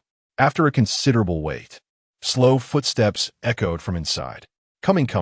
An aged woman, clad in a long robe and adorned with a dark purple scarf, opened the door a crack. She cautiously peered at the smiling Zheng Xun before lowering her gaze, and, upon seeing Little Red Riding Hood, her face softened into a warm smile. "Such a good child. Grandmother will open the door for you now." With a rustling sound, the first layer of the security door was drawn back, followed by the second. The interior of Grandmother's little cottage was cozy and inviting, starkly contrasting with the dilapidated exterior. Yet, no amount of warmth could stave off the impending deluge of blood. As Zheng Xun stepped inside, Little Red Riding Hood introduced him. "This brother is a kind-hearted person. He protected me all the way to Grandmother's house." The stooped old woman gazed up at Zheng Xun for a moment, a benevolent smile gracing her features. "What good child." Maintaining his composure, Zheng Xun advanced further into the room, while the elderly woman secured the door behind them. At that moment, another voice, equally aged, resonated from within the room. "Who is it?" Zheng Xun's brow arched slightly. "What the? Is that not Grandmother's voice? How can there be 2 grandmothers?" Chapter 8. Reward Settlement. The barrage of comments erupted in chaos. Did I hear that correctly? These 2 voices are indeed identical. It sounds like both are the old woman speaking. Is it the genuine Sun Wukong, or the authentic grandmother? According to the original tale of Little Red Riding Hood, the wolf disguises itself as the grandmother. Therefore, one of them must be the true grandmother. while the other is the boss. But how do we distinguish between them? What about the previous photograph? It featured Little Red Riding Hood and the real grandmother. But there are no other clues. Yet, the photo did not include the wolf. This is truly a 3S dungeon, utterly bizarre. Look at Zheng Xun. He appears utterly unfazed. Has Chue grasped the situation? He looks as if he hasn't fully awakened, which is driving me mad. Zheng Xun, with his eyelids half closed, certainly seemed rather lethargic. He wasn't exactly sleepy. Rather, he had traversed this final stage 1,000 times, and even the most patient person would grow weary. This segment involved a generational bond, and Zheng Xun was merely waiting for it to conclude. How many times must I reiterate this? Can the developers behind the scenes not provide a button to skip the storyline? This is quite unfriendly to someone like me who repeatedly plays through it. As the scene of the grandmother and Little Red Riding Hood sharing affectionate moments came to an end, the grandmother, who had been lying in the bedroom, emerged, only her voice audible. Little Red Riding Hood was astonished. How could it be two grandmothers? The two grandmothers appeared nearly indistinguishable in appearance and stature. Even after Zheng Xun's 1,000 runs, he could not ascertain their differences. It was clear that distinguishing them based solely on appearance would not suffice. A fact Zheng Xun fully understood. Each grandmother claimed to be Little Red Riding Hood's true grandmother. Little Red Riding Hood had a few more lines to deliver. You both claim to be my grandmother, so tell me my favorite color. In unison, they replied, red. And my favorite food? Once again, their responses were in perfect harmony. Now, recount a story from my childhood. This time, it became even more absurd. Both grandmothers recalled the same event. Even their wording was identical. Little Red Riding Hood wore a troubled expression, her small hands gripping the hem of Zheng Xun's shirt. Brother, please help me. I cannot tell which one is my true grandmother. Zheng Xun bent down, placing a hand on the back of the girl's head, offering a gentle stroke. It's all right. Hong Jia, I'll assist you. With a resounding slap, Zheng Xun struck Little Red Riding Hood on the head. Hey, bullying a child. What purpose does this action serve? I understand now. The true grandmother would instinctively check to see if her child is hurt. So that is how it is. In alignment with the speculation in the comments, Zheng Xun employed this tactic to discern the genuine grandmother from the imposter. Regardless of life or death, the bond of kinship would remain unaltered. Zheng Xun was confident of this, which is why he never made an erroneous choice. Indeed, the grandmother on the right, despite her rigid demeanor, unconsciously moved her toes in the direction of Little Red Riding Hood. Zheng Xun acted swiftly, swinging his arm in a wide arc and delivering a powerful blow to the left grandmother. You are the wolf. The false grandmother howled in agony, collapsing to the ground and transforming into her true wolf form. She was none other than the formidable father of Little Red Riding Hood. Little Red Riding Hood screamed in terror, unable to stop herself from hiding behind Zheng Xun. Was it the fear of the dead or merely the dread of her father? The boss is actually humanoid? It seemed the story's backdrop was far from simple. The nursery rhyme sung by the little girl contained hidden clues, revealing that her father was the true culprit. Is this the end of the quest? The final boss has been vanquished. Why hasn't Zheng Xun moved? Something feels off. Look at that true grandmother. Her smile is chilling. Zheng Xun turned to the remaining true grandmother and reached out to pull off her scarf, exposing a deep gash on her neck. Grandmother, you too are already dead. As soon as Zheng Xun's words fell, the once amiable old woman suddenly contorted, her skin transforming into a sickly gray-green, her eyes bloodshot and fixed upon him. Outsider, must be expelled. Her voice echoed like a broken bell, reverberating through the hallway, even reaching Chun Zicheng and the others downstairs. What is happening? Chun Zicheng stared intently at the screen. Gu Yuanheng and Zhong Yu shook their heads. Perhaps it's the boss's dialogue? Su Li speculated. Zheng Xun felt puzzled. In his 1,000 previous attempts, he had never heard such a line. Had been updated? Distracted. The grandmother grinned malevolently, her withered hands suddenly morphing into vines that lunged toward Zheng Xun with alarming speed. Holy crap! Zheng Xun, be careful! Zheng Xun pressed down on the vine with one hand, skillfully vaulting into the air, his inflatable hammer switching modes, crashing down heavily upon the grandmother's head. Thank goodness. Thanks to the quick reaction of the second hammer. Wait, Little Red Riding Hood. That little girl's face. The camera focused sharply on Little Red Riding Hood's visage, where her previously innocent expression abruptly transformed. A crimson fissure appeared from her forehead to her nose, and another vertical line emerged on her cheek. For bloodlines divided her smooth face into quarters, peeling away like fruit skin in different directions. My eyes are going blind. What a mental assault. I need to check my sanity. This NPC has truly transformed into a boss. Suddenly, the door was yanked open with tremendous force, revealing a blood-red figure outside. It was Meng Chuang. Straining with effort, he had fortuitously discovered a water tank suitable for hiding, managing to evade the pursuit of the hanging woman, and had finally reached the 4th floor. As he flung open the door, he was met with the terrifying visage of Little Red Riding Hood. What? Little Red Riding Hood had identified a new target, seemingly sensing that Zheng Xun was formidable. She shifted her gaze and lunged at Meng Chuang like a beast. With a resounding crash, Little Red Riding Hood's body collapsed to the ground as if drained of strength. Panting heavily, Meng Chuang and Zheng Xun exchanged glances across the space. Zheng Xun chuckled, resting his pink, squeaky hammer on his shoulder. Not bad. That thing isn't easy to deal with. Meng Chuang had narrowly escaped with his life, for had Zheng Xun not intervened, he would have been devoured by Little Red Riding Hood, leaving not even a bone fragment behind. Yet he was awkward, making it a near impossible task to elicit a simple thank you from him. We are in the same boat, he remarked. The wolf, the grandmother, and Little Red Riding Hood were sequentially resolved, and with that, Zheng Xun's shoulders began to relax.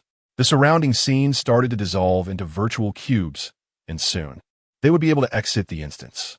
Only the surviving players would be permitted to leave. The thrilling SSS-level instance had finally come to an end, and the barrage of comments collectively sighed in relief. It's over. Now, it's time for the reward settlement, I suppose. Fortunately, Zheng Xun reacted quickly. That Little Red Riding Hood was genuinely unexpected. Did Meng Chuang survive that encounter alone against the hanging woman? By the way, did Zheng Xun mention something about that creature? Does he know something? It must have been deliberate. Looking at Meng Chuang's state, it's clear he faced a formidable foe. I wonder what the rewards will be. The rewards for a 3S instance must be quite generous. Weapons, items, special cards.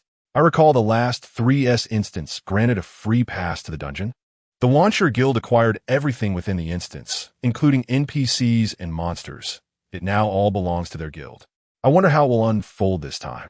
As the instance's scenery faded away, darkness gradually enveloped them. Only the players emitted a faint white glow. Beyond the absence of flooring, Zheng Xun spotted a few others. Sunge, brother. Su Li and Zhong, you were the first to rush towards Zheng Xun, brimming with excitement. Chun Zicheng and Gu Yuanheng remained where they stood. Relief evident on their faces upon seeing Zheng Xun was unharmed. Sunge, are you injured? Su Li inquired, her concern palpable. Zheng Xun shook his head truthfully. He was unscathed. Once the surviving players gathered, the reward settlement commenced. A square gift box appeared before each individual, except for Meng Chuang and Zheng Xun. The boxes of the other 4 were of equal size and packaging. Is this the reward? Su Li curiously lifted her box, which was merely the size of her 2 palms. Meng Chuang's gift box was considerably larger, capable of containing 2 basketballs. Zheng Xun's gift box was even more substantial, standing nearly half his height. Shall we open it? Su Li asked. Gu Yuanheng adjusted his glasses and cautioned, the rewards inside each box differ. You can choose to open them privately. If there's a special reward, it could be seen. Suddenly, the sound of tearing paper echoed. Gu Yuanheng, with a resigned expression, turned away, realizing it was Zheng Xun who was unwrapping the package. What is this so large? It was no wonder Zheng Xun was filled with curiosity. In 1,000 attempts prior, the boss had dropped nothing for him, leaving him empty-handed each time and merely restoring vitality points. Zheng Xun was not the only one intrigued by the contents. The viewers in the live stream were equally captivated. Is God Zheng really opening it so directly? Does he not know that this can be privately unwrapped? Has no one reminded him? Never mind, he won't stop. Don't tell him. Don't tell him. Let everyone witness. I'm dying of anxiety. Can he unwrap it faster? The gift box lay with its opening facing upwards. After Zheng Xun removed the outer packaging and tore open the tape, the players' gazes were fixed upon him. Could there be something dangerous inside? Su li mu. Perhaps, Zheng Xun responded, you should all stand back. Surely they wouldn't spring a surprise attack during the reward segment. Zheng Yu interjected, peering curiously. Zheng Xun chose not to engage further, concentrating intently on extracting the contents within. The first reward was a pink inflatable hammer. An inflatable hammer? Someone remarked. Isn't this reward a bit lackluster? Another questioned. Not necessarily. Weapons retrieved from a 3S dungeon are typically of 3S caliber themselves. Someone else added. Zheng Xun wields it adeptly, and its lethality is not to be underestimated. Though the color scheme is certainly questionable, another noted. Zheng Xun was quite pleased with the first reward. The inflatable hammer was convenient for him, and if he could take it into the next dungeon, it would be even better. As he held the inflatable hammer, he suddenly found it somewhat cumbersome. Is there a way to stow this? He inquired. You can purchase a player wristband. Then any rewards obtained in the dungeon can be stored as data, Gu Yuanheng explained. Ah, that makes things easier, Zheng Xun replied, continuing to rummage through the gift box. What is this? He withdrew 2 metallic cards, adorned with peculiar designs, one depicting the symbol of infinity, the other a sand timer. Gu Yuanheng's eyes lit up.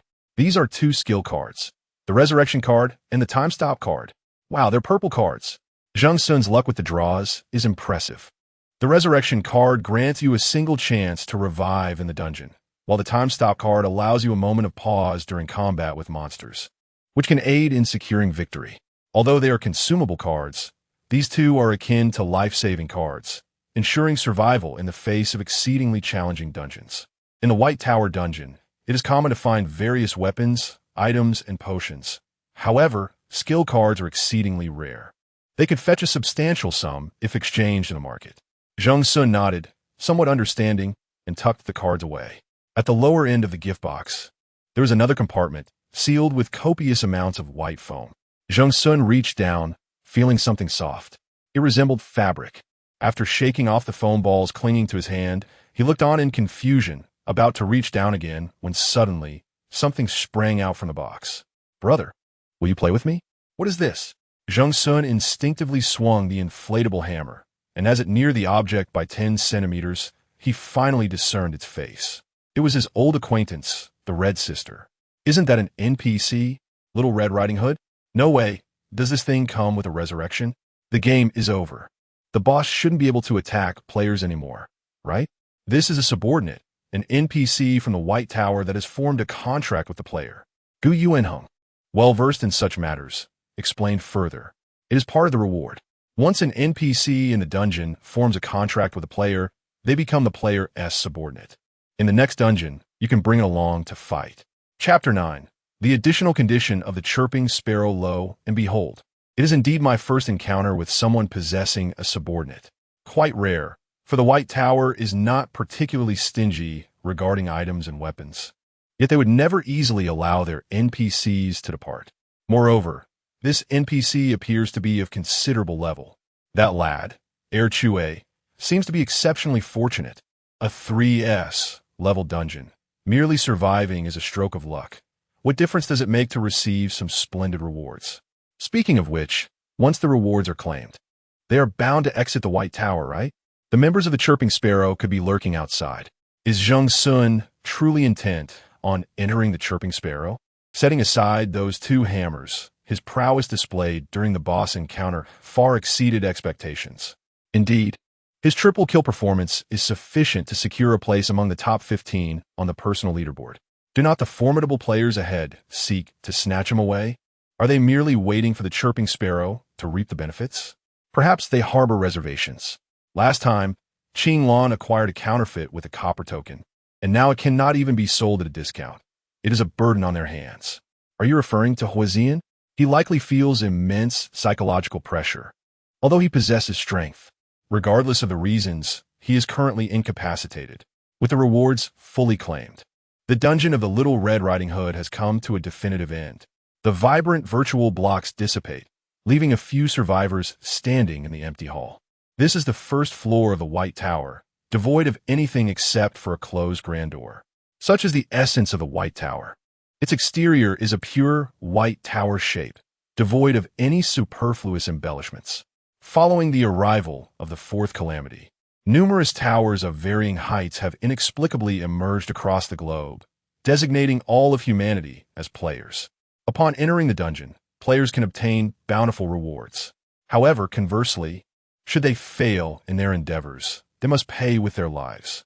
Who is the architect of the White Tower? Why has it descended upon Earth? What is its purpose? All remains shrouded in mystery.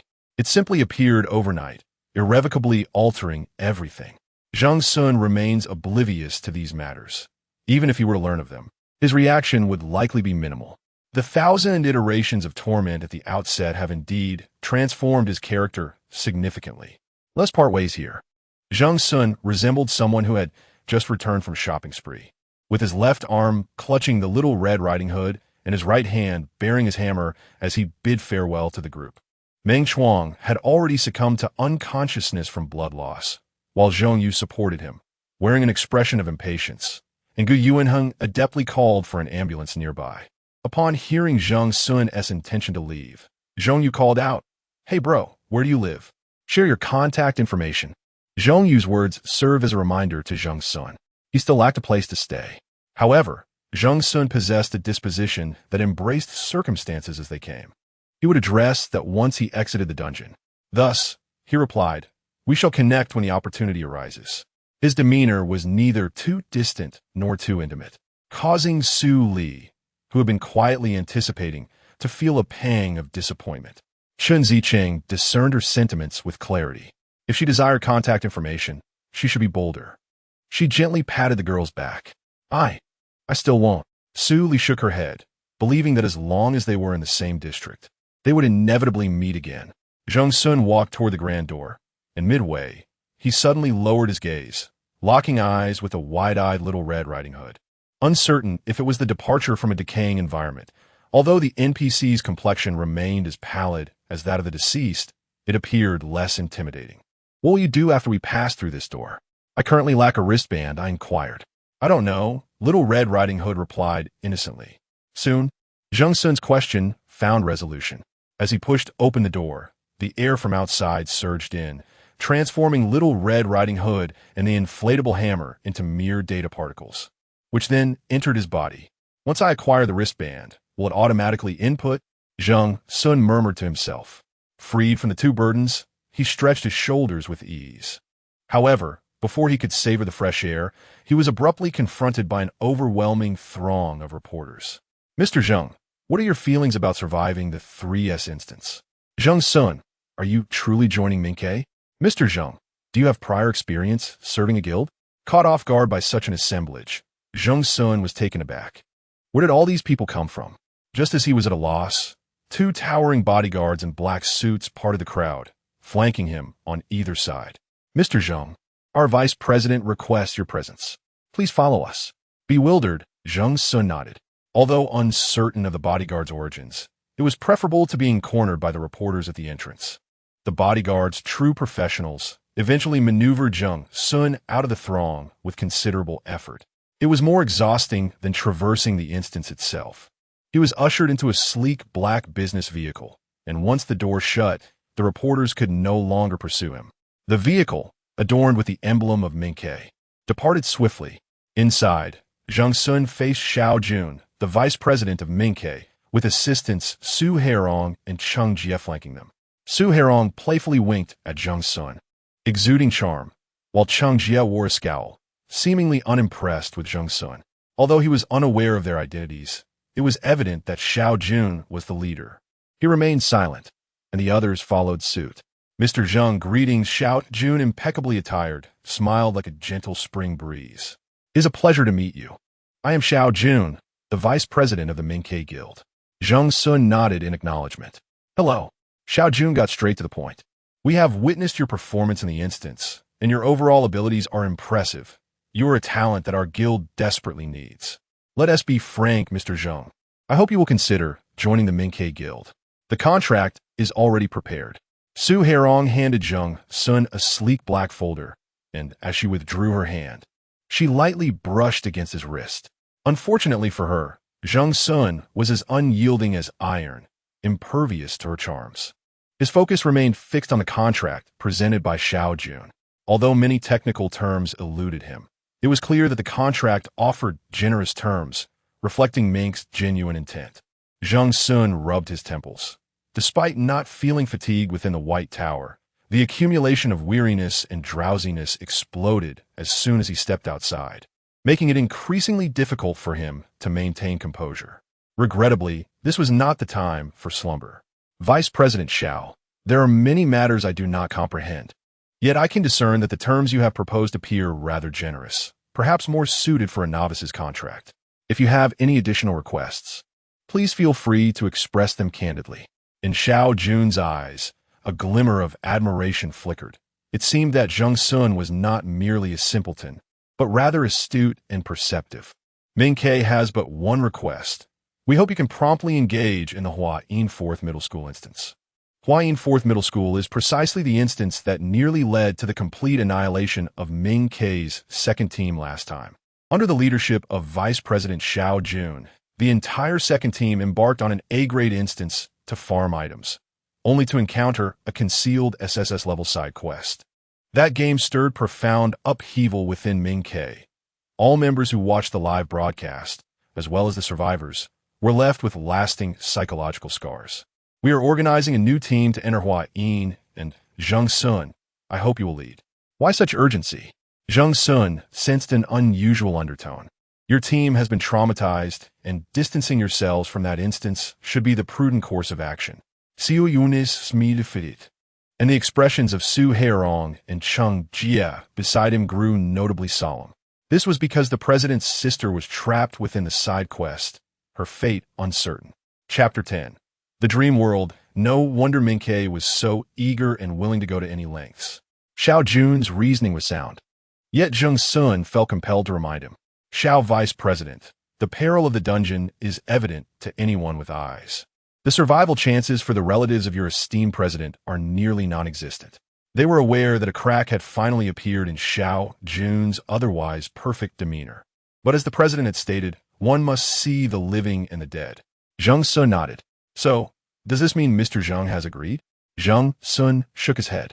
Hey you, Cheng Jia, known for his fiery temper and direct speech, exclaimed, "What's your game? Are you toying with us?" Su Harrowing rested her chin on her hand. Mr. Zheng, if you have any requests, feel free to voice them. Don't be shy. I will not join Ming Ke, but I am willing to assist you in clearing the Huayin dungeon. Zheng Xun's clear eyes locked onto Xiao Jun, sitting in the center. This is my response. Whether to accept it is entirely up to you at Ming Ke. You refuse to join the guild, yet still wish to help us? Cheng Jia's astonishment was evident on his face. For where do you hail, a saint? Here to save us all? Zheng Xun smiled slyly. I have no interest in your silver contract, but I will propose alternative conditions. Rest assured, they will be well within your acceptance range. Su Harrowing glanced at the silent Xiao Jun, who pondered for a moment before making a decision. Very well. However, I must make it clear that whether Ming Ke honors Mr. Zheng's conditions will depend on your performance in the Huayin dungeon. Of course, I shall not disappoint you. The business vehicle glided smoothly along the road, passing through a commercial district as Zheng Xun observed the scenery retreating outside the window. I have one more request. Speak, Xiao Jun replied. Since you're entrusting me with leading the team, and I am betting my life on Ming Ke, it would be reasonable for the guild to heed my words for a few days, wouldn't it? Don't push your luck. If it weren't for the roof of the car, Cheng Jia would have nearly leaped up in protest. Zheng Xun shrugged, tilting his head. If you refuse, then so be it. Stop the car. I wish to disembark. Hey, you are truly testing my patience, Cheng Jia. Xiao Jun called out sternly, causing his assistant to fall silent, though he remained disgruntled. Now that Ming Ke relied on Zheng Xun to lend them his efforts, they knew they must handle him with care. As long as things don't become too excessive, we shall defer to you. Zheng Xun's face brightened with a smile. Now that's more like it. Cheng Jia nearly choked in disbelief. Brother Xiao, are you really indulging him like this? Su Harrowing fanned the flames from the sidelines. What does it matter? We are counting on him now. Sister Rong, even you Xiao Jun gestured for silence, suggesting they save their discussions for when they returned. Zheng Xun ignored their silent exchanges, leaning against the window until he suddenly spotted a supermarket. Ah, I just remembered something. What is it now? Cheng Jie's impatient voice was unmistakable. Zheng Xun turned back and smiled at Cheng Jie. I want to buy something. The business vehicle parked inconspicuously in a corner, and Cheng Jie, looking disgruntled, exited the car. Please assist me in acquiring a little genius, or rather, a player bracelet. I also require a copy of the newcomer's guide. The words of Zheng Xun echoed in my ears. Cheng Jie, with his hands tucked in his pockets, kicked a stone in frustration. It's not as if there aren't any player bracelets available. Why must it be at this moment? His silhouette gradually faded away, and Xiao Jun turned his gaze towards Zheng Xun. Zheng Xun appeared genuinely fatigued, his eyelids stubbornly battling against each other. The player bracelets sold in the supermarket are the most basic. They possess limited functions and are prone to damage. If you desire a bracelet, Ming Ke can customize one for you, Xiao Jun remarked softly. Zheng Xun, weary, shook his head, his body enveloped in the oversized Ming Ke team uniform that Su Hairong had just provided him, carelessly draping it over himself. I only want something inexpensive. Do you mean Ke? Are you trying to pull a fast one? Have you fallen asleep? Su Hairong tugged the large jacket up over Zheng Xun. After all, it was a 3S dungeon, which requires considerable energy. There was no need for negotiations, and Xiao Jun relaxed against the back of his chair. Vice President. Su Hairong no longer feigned a delicate demeanor. Her face bore a deep concern. Is this truly feasible? Zheng Xun had only traversed one dungeon, appearing as if out of nowhere, with any prior experience being a blank slate. On the way to District 1089, Su Hairong had already investigated Zheng Xun's background. This player had no record of registration with any guild, nor was there any previous gameplay footage, indicating that he entered the White Tower for the first time as a solo player. This merely confirms that Zheng Xun is a complete novice. However, in her quest to uncover his lineage, Su Hairong had found no valuable information. No parents, no school records, no employment history. He seemed to be an extraterrestrial presence, materializing out of thin air within the game. If one were to draw a comparison, it bore a resemblance to the initial descent of the White Tower. As Su Hairong handed him something, she inadvertently brushed against his hand. There was warmth. He was indeed human. Yet, this did little to instill in her a sense of trust towards Zheng Xun. Xiao Jun appeared equally troubled by the situation. We are merely casting about in desperation, having no choice but to place our faith in him. This, too, is the decision of the president. Cheng Jie casually picked up a player bracelet in the supermarket, grabbed a copy of the newcomer's guide, signed autographs for the fans who recognized him, then donned his hoodie and hurried back to the car. Hurry, hurry. He secured the car door just as the fans caught up. Once the vehicle was in motion, he returned to his seat and turned to see Zheng Xun's peaceful face as he slept. Cheng Jie almost lost his composure, tossing the items into Zheng Xun's lap. Didn't you say? The pointed toe of Su Hairong's high heel kicked his calf, and he lowered his voice. Didn't you say we were going to watch something immediately? As if he were slumbering soundly. How can one be so reliant on others? Let him rest. Xiao Jun loosened his tie, asserting that regardless of what the future holds, Zheng Xun is now one of us in Ming, Quebec. Cheng Jie, please adjust your attitude. Cheng Jie felt a profound frustration. Xiao goes like this, and Rong Jie too. They both favor him. He hasn't even joined our guild yet. And if he truly does, will you all be cheering him on as he dismantles the guild? What nonsense are you spouting? Su Hairong playfully poked his forehead with her crimson-tipped fingers. How could he possibly dismantle the guild? I always knew that Rong Jie remained clear-headed. What should one do if injured? Xiao Jun offered a faint smile, and Su Hairong, upon witnessing Cheng Jie's frustrated yet speechless expression, could not help but stifle a laugh. Zheng Xun appeared to be in a deep slumber, utterly impervious to the surrounding noises. However, his sleep seemed restless. His brow furrowed tightly, and his body occasionally trembled slightly. Indeed, Zheng Xun had succumbed to slumber, yet he found himself entangled in a peculiar dream. To call it a dream would be a misnomer, for it felt too vivid to be merely that. He stood outside the desolate school gates, where not a soul could be seen within. The security booth's window had been shattered, creating a gaping hole through which the wind wailed mournfully. The sign at the gate had fallen and leaned against the wall, inscribed in black on a whiteboard. Hawaii No. 4 Middle School. Brother. A voice echoed softly. Zheng Xun lowered his gaze to see a little Red Riding Hood, her face divided into 4 petals, her long tongue hissing as it exhaled. A hand clutched at the hem of his garment. As he looked down, he noticed that a black player bracelet had mysteriously appeared on his wrist. He activated the screen, which displayed his personal information already inputted. Name, Zheng Xun. Level, LV99. Chapter 11. Don't scare the NPC. Have they really reached maximum level? Zheng Xun, filled with curiosity, activated his wrist device, and a semi-transparent virtual screen materialized, displaying all his information. Name, Zheng Xun. Level, LV99. Mental power, 999. Combat power, 999 slots. Time stop card X1. Resurrection card X1. Weapon, inflatable hammer, a romantic pink adorned with star patterns, the favorite of burly men. Companion, Little Red Riding Hood, an introverted girl with 4 distinct personas. Do not call her a child. Refer to her as Sister Hong. Evaluation. It is hard to believe that someone has truly completed the novice stage 1,000 times and reached maximum level. Good luck, you tedious madman. Zheng Xun found himself speechless upon reading the final evaluation. Did they think he wanted to grind through 1,000 repetitions? How irritating. Despite feeling inexplicably maligned by this review, the silver lining was that his perseverance in the novice stage had surprisingly propelled him to maximum level. It was hard not to recall the legends of the sword god of Shirley Slope. Though he had reached the pinnacle of his level, Zheng Xun did not let pride consume him. The White Tower had been around for many years, and it was likely that numerous players had achieved level 99. This should not be considered a remarkable feat. He resolved to remain humble, oblivious to the external circumstances. Zheng Xun was unaware that the current leader on the personal leaderboard was a mere level 48. Before the White Tower had initiated its first upgrade, the highest level was capped at 50. Zheng Xun's situation was akin to a glitch within a glitch.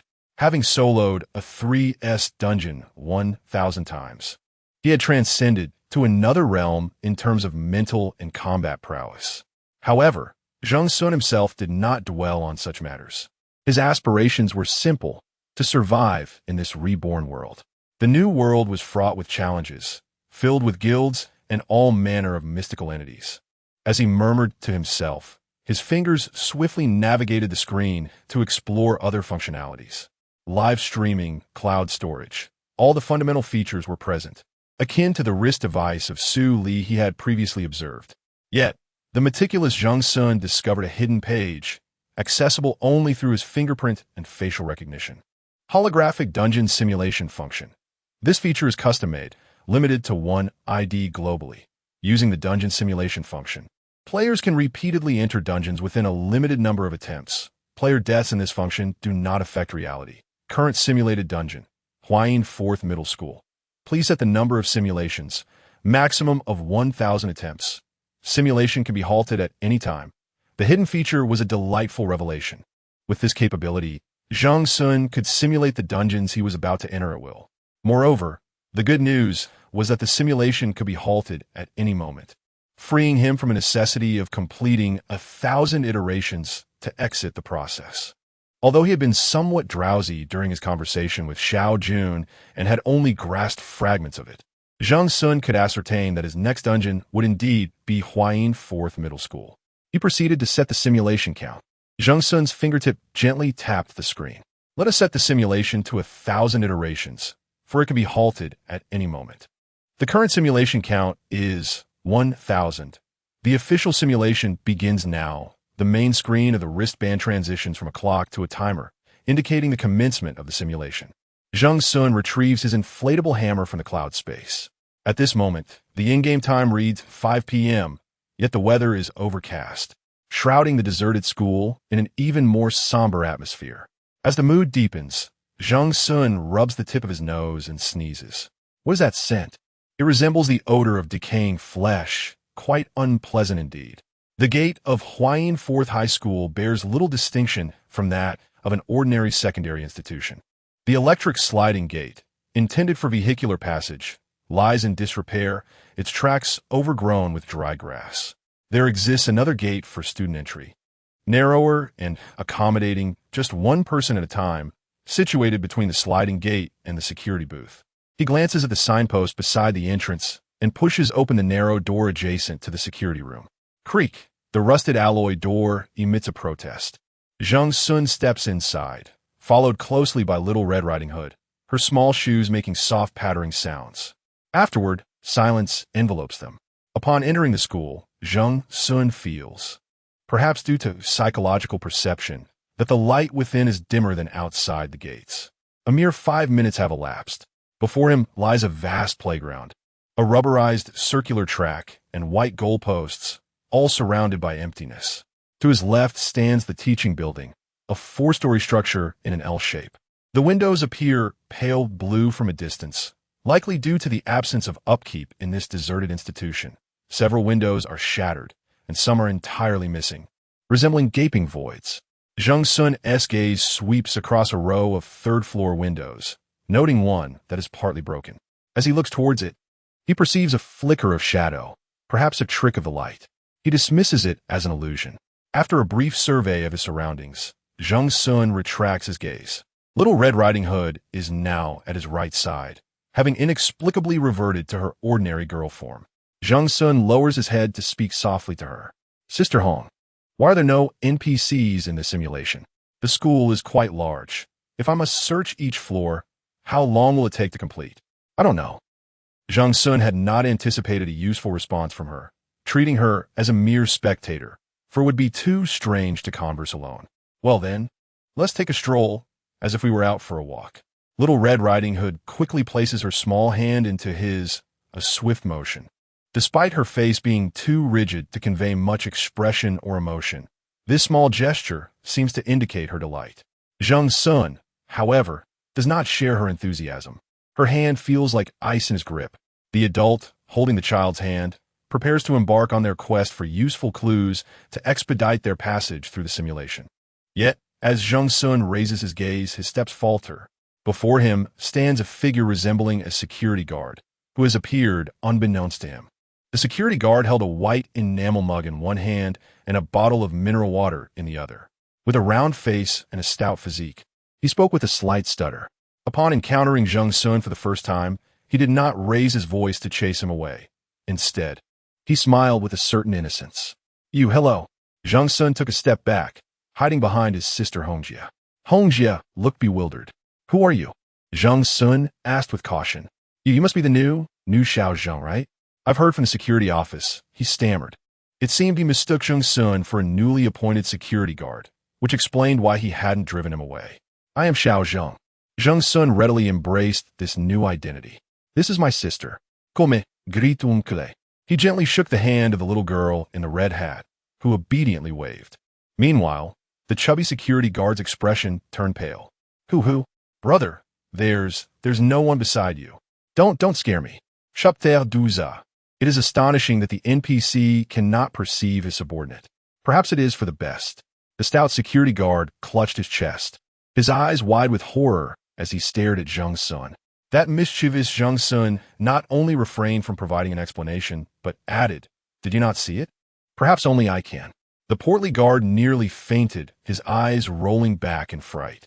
All right, I was merely jesting with you, brother. Zheng Xun quickly supported him. The guard regained his composure, albeit with a hint of reproach. Xiao Zheng, on your first day, you are already pulling my leg. My apologies. I did not realize you were so easily startled. The two made their way back to the security room, the stout guard trudging ahead, muttering under his breath. Meanwhile, Zheng Xun continued to hold the little girl's hand, lowering his head and placing a finger to his lips, softly shushing her. The girl in the red cloak covered her mouth, her eyes glazed, nodding vigorously. The guard pushed aside his snug coat, revealing a hefty keyring dangling from his belt. After some fumbling, he extracted a square-headed key and unlocked the security room door. With a couple of beeps, the overhead light flickered, casting a dim yellow glow.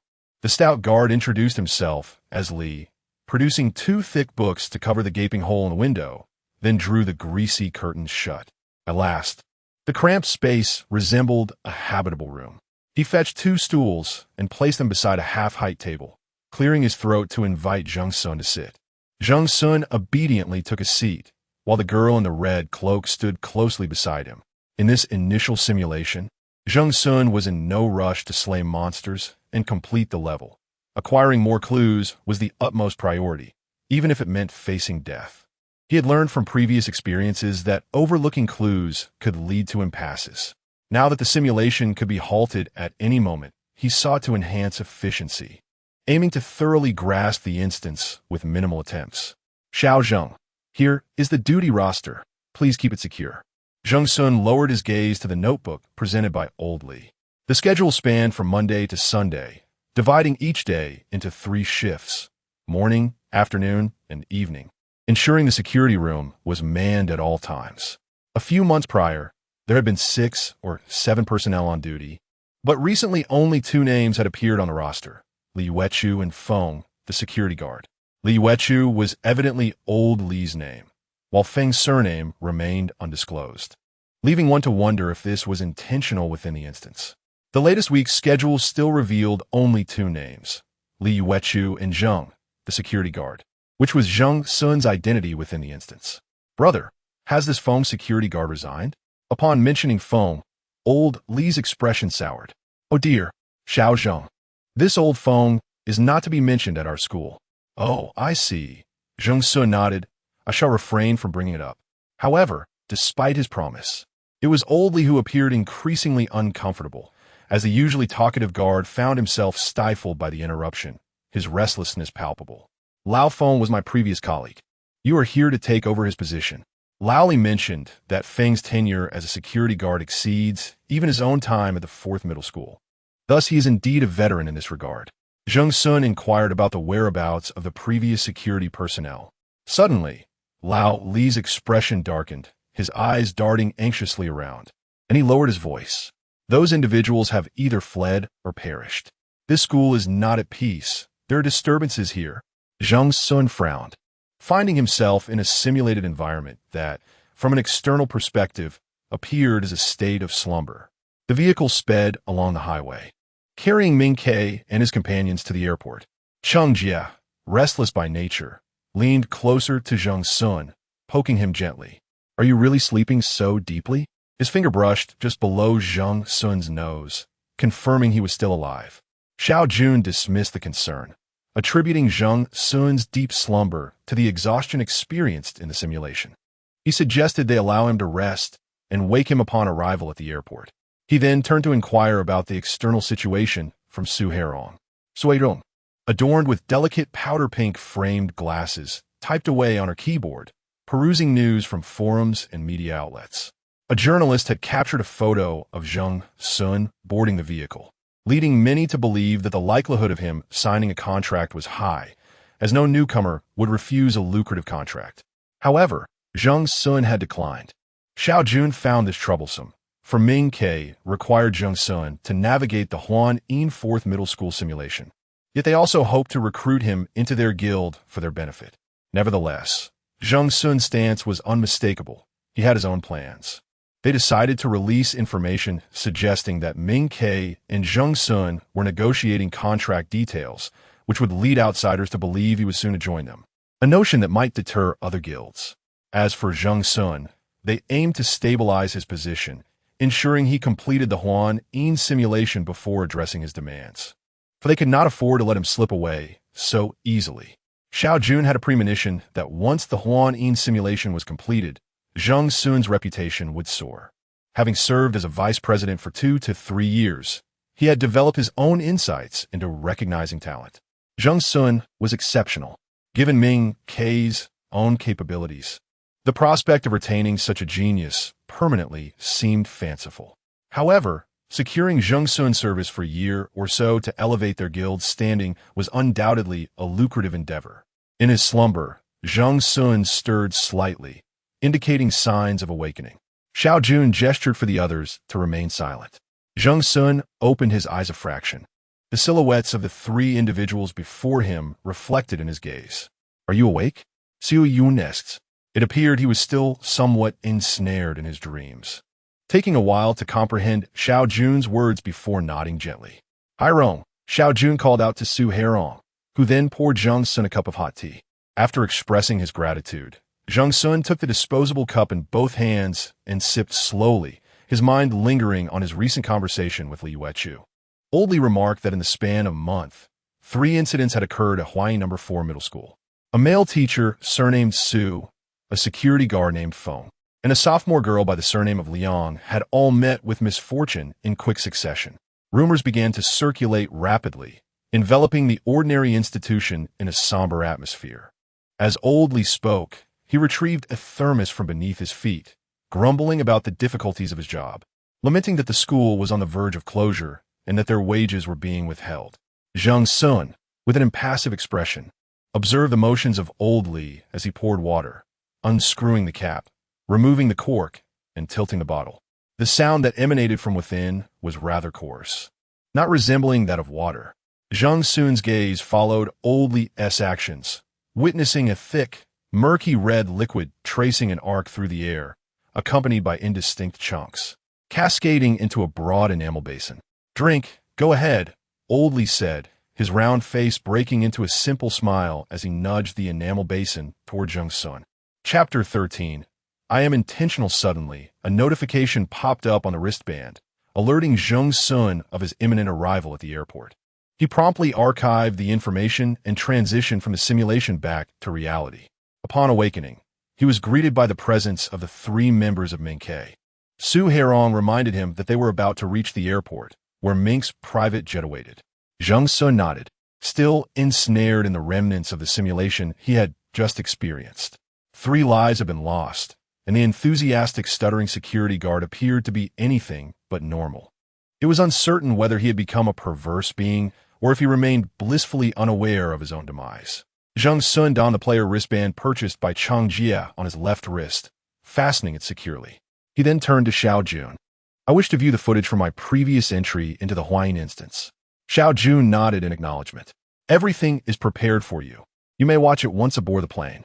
With this affirmative response, Zheng Xun refrained from further inquiries and began to manipulate the wristband. Much like in the dream, he caught a glimpse of the icon representing the simulated instance. Zheng Xun feigned ignorance, as the icon was positioned unobtrusively, and the other 3 were naturally unaware. Many players would download a myriad of inconsequential apps onto their wristbands, which was not uncommon. He opened the White Tower forum, where a virtual screen emerged, displaying an eclectic array of posts. Currently, amidst the fervor of the winter transfer window, the most animated discussions revolved around player transactions among various guilds, who had lost their star players and who had seized opportunities in lackluster zones. Star players drew the most attention. Even the slightest shift in their circumstances could incite a tempest on the internet. There was no shortage of gossip, with many celebrity players cultivating their own fan bases under the auspices of their respective guilds. Zheng Xun's gaze was swiftly drawn to a post concerning a male player's breakup with his girlfriend, which was accompanied by an explosion of reactions. Wherever there was scandal, the onlookers would congregate. Naturally, Zheng Xun's own name also featured prominently among the trending posts. Is the god of the inferior zone, Zheng Xun, truly joining Mingke? Those in the know, please discuss. Zheng Xun clicked on the post. Is it true?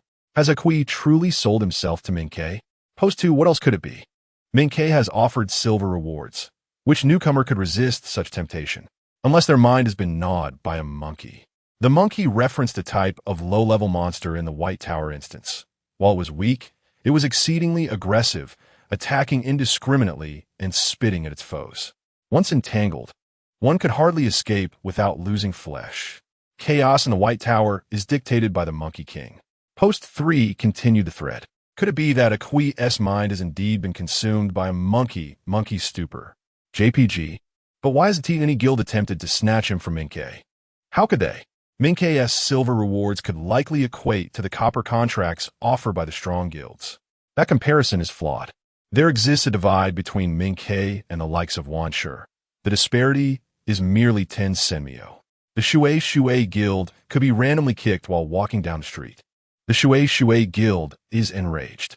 Speaking of which, can senmyo even recruit any living souls? Have a former elite guilds allowed themselves to languish so? How could they recruit? The boss laments poverty at every press conference, unless he encounters 10 fools like a Kui. Are we not discussing a Kui in Minkei? There remains little room for discussion. Minkei is certainly not the type to abandon newcomers like a scoundrel after a fleeting dalliance. Minkei is poised to soon prompt Zheng Xun to invest, eagerly awaiting the display of the second hammer. The fervor surrounding the post is palpable, with netizens responding rapidly. Zheng Xun felt fatigued after perusing 3 or 4 pages, as his energy outside the dungeon was never abundant. However, he discerned Xiao Jun's intention to create momentum. Zheng Xun refrained from voicing a direct opinion, closing the forum page just as the car came to a halt. This time, Xiao Jun did not require grand fanfare, leading Zheng Xun through the VIP passage. Nevertheless, a photograph of Zheng Xun, donning the Minkei team uniform and yawning as he exited the vehicle, was captured by the media. It appeared that his affiliation with Minkei had become a foregone conclusion. As Zheng Xun ambled along, stifling yawns, Cheng Jie could not contain himself. "Are you that exhausted?" Zheng Xun squinted at him. "Cheng Jie." "What?" The sudden call of his full name startled Cheng Jie. "Are you a trumpet come to life?" "How noisy." I merely uttered a single sentence. Frustration boiled within him. Xiao Jun instructed Su Harrowing to hand Zheng Xun a red and gold bag containing the handbook, guidelines, and the guild's mascot toy distributed to every new member upon joining. Upon reaching Area 068, I must attend an off-site meeting, Zheng Xun was informed. Others from the guild will be there to assist you. Should you need anything, communicate with Harrowing or Cheng Jie. At this juncture, Xiao Jun recalled something.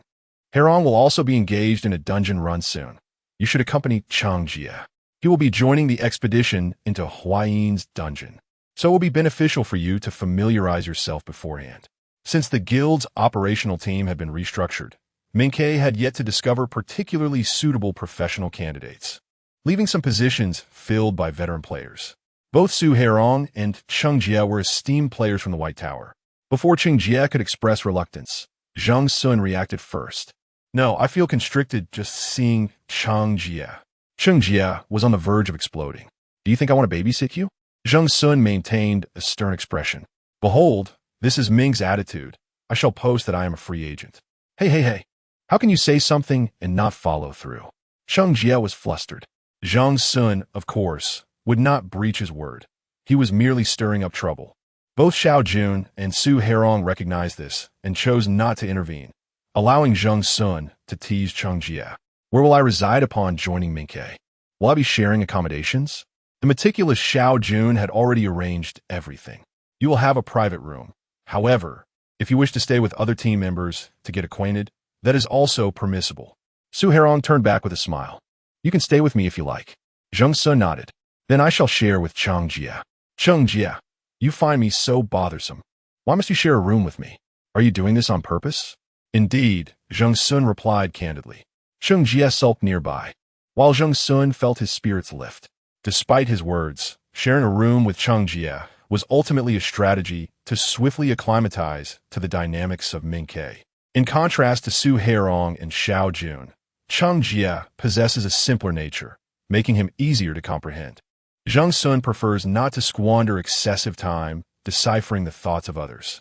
Essentially, he is not a person who revels in social interactions. The simulated dungeons consume a considerable amount of his energy, and, if possible, he wishes to eliminate any additional nuisances.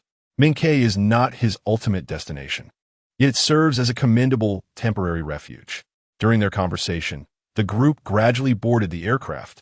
After exchanging a few cordial words with Cheng Jie, Zheng Xun grew weary and fell silent upon taking his seat, retreating into the spacious embrace of the chair to watch the playback. Xiao Jun had just handed him a tablet, already loaded with the video from the last mission of Team 2 at Minkei. The captain of Team 2 is the president's younger sister, Tao Xueqing, a mere 17 years old yet undeniably formidable. She first ventured into the dungeons at the tender age of 10, and now, after 7 years, she has successfully led her team through 1 S-rank and 4 A-rank missions, in addition to several B and C-level instances. Tao Xueqing's appearance belies her capabilities. She presents as a strikingly beautiful yet introverted young woman. Had she pursued her studies normally, she might have become a beloved campus belle in university. When assigning tasks to her teammates, the young captain speaks in gentle tones. However, her meticulous arrangements reveal a profound sense of logic and reflect her extensive experience. It can be asserted that if Huayin were merely an ordinary A-rank dungeon, Tao Xueqing would have already led her team back triumphantly, adding to her illustrious record. Alas, the predicament arose when one of their members inadvertently triggered a nightmarish 3S difficulty side quest. Chapter 14. Captain Xiao Tao Zheng Xun pressed the pause button and enlarged the screen. He wished to discern how many players had entered the instance. In addition to Captain Xiao Tao, this time, the Huayin instance included Vice President Xiao Jun, 2 male players, and 1 female player, making a total of 5. As in Zheng Xun's simulated process, upon entering Huayin High School, the first NPC they encountered was the security guard, Old Li. After recounting 3 bizarre murder cases, Li Wechu suggested that the group take the night shift. With someone to fill in for him, Old Li happily carried his enamel mug and departed. Subsequently, Tao Xueqing led the group into the teaching building. Upon entering, the Minke team first encountered a female NPC named Xiao Yin, who served as a guide in this instance. Much like Old Li, providing some background to the story. As an A-grade instance, the monsters were not particularly formidable. After vanquishing 2 headless, vengeful spirits, they successfully arrived at the second-year Class 5, the first crime scene mentioned by Old Li. The boss of the Class 5 classroom scene was a male teacher, surnamed Su, who had succumbed to death by jumping off a building. As the initial boss, his strength was not overwhelming and was swiftly dispatched by one of the male players in the team. The second scene was a storage room at the end of the corridor where the guarding boss was a security guard surnamed Foam. This creature, with its terrifying appearance, startled the female player in the team, causing her to scream, which inexplicably provoked the monster into a frenzy. Nevertheless, its limits were evident, and it was ultimately defeated by the combined efforts of Xiao Jun and Tao Xueqing. The third scene was located on the rooftop of the school. All 5 members survived to the final challenge, and once they overcame this hurdle, they would be able to leave with their rewards. After a brief dialogue with Xiao Yin, she revealed that the girl surnamed Liang had leapt from here, ending her own life. Tao Xueqing speculated that, according to logic, the final boss would be her, and now they merely awaited the opportunity to trigger the boss encounter. However, somewhere along the way, an error occurred and the world turned upside down, causing the 5 to plummet from the rooftop into a hidden corridor. This corridor resembled a bizarre labyrinth, with intertwining shades of purple and red, and black patterns moving along the walls, resembling living eyes. Aside from Captain Xiao Tao and Vice President Xiao Jun, who managed to hold themselves together, the other 3 were on their knees, expressions contorted in agony. Suddenly, the hidden boss emerged from the shadows, instantly decapitating 1 member of the team, while the other 2 had no time to cry out before also losing their lives. The abrupt loss of 3 teammates left Tao Xueqing and Xiao Jun reeling. This boss was not only swift to the point of being indistinguishable, but it could also hide within the eyes on the walls, rendering the remaining 2 utterly powerless to retaliate. The video playback concluded here, the progress bar reaching its end. Zheng Xun was eager to see what transpired next, but discovered he had reached the limit. What happened afterward? He inquired of Xiao Jun, holding a cup of coffee, sat opposite him, his complexion grim. Recalling the scene, even the usually composed Vice President Xiao had momentarily lost his poise. The camera had been destroyed, and the subsequent events were not recorded. Although I was an eyewitness to the events, I found it impossible to distinguish between reality and illusion at the time. I can only recount what I remember. Xiao Jun mentioned that he and Tao Xueqing had exhausted all their resources in an attempt to confront a hidden boss so elusive that even its shadow could not be captured. Both were seasoned players, devoid of naive fantasies. They quickly recognized that this corridor was undoubtedly a high-difficulty side quest, with the boss's level far exceeding their own capabilities, rendering them helpless against it. They both prepared themselves for the grim possibility of not surviving, yet each hoped the other would escape. Xiao Jun relinquished all his health potions to Tao Xueqing, who made an even more drastic choice. She utilized a rare purple teleportation card, forcibly transporting Zheng Xun out of the dungeon. The guild, Ming Ke, possessed only 2 teleportation cards, held by the leaders of the first and second teams, intended to preserve at least one captain's life in dire circumstances. However, Captain Tao chose to save her teammate, granting Zheng Xun the chance to survive.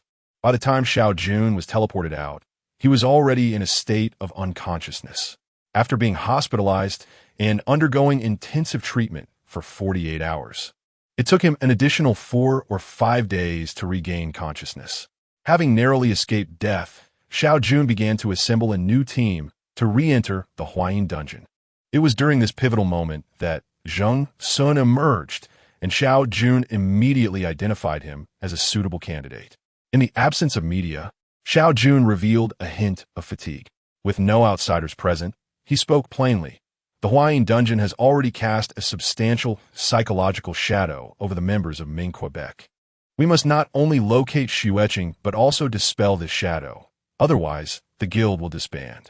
Su Harrowing and Cheng Jie remained silent, their expressions equally grave. Reorganizing a team to re-enter the dungeon posed significant challenges. As the vice president, I could not impose my will. After all, during the live broadcast of the Huayin dungeon run, everyone witnessed the death of their comrades. I am determined to re-attempt the dungeon, with Cheng Jie accompanying me, while Harrowing must remain outside to assist the president in maintaining the guild's operations. Suddenly, Su Harrowing stood upright, disbelief etched on her face. You never mentioned this arrangement to me. Wasn't it decided that the 3 of us would go together, along with 1 or 2 others? Indeed, but after discussions with the president, this approach is unfeasible. We cannot risk losing all the guild's core members, Zheng Xun replied. Then let Cheng Jie assist the president while I enter the dungeon, Harrowing suggested. That is out of the question. Cheng Jie immediately opposed. You know I can do nothing but fight. Before Harrowing could respond, Zheng Xun nodded in agreement. I concur with that point. Who asked for your agreement? Sensing the tension in the atmosphere, the cold and unyielding Zheng Xun scratched his cheek with his index finger and turned to the other 3.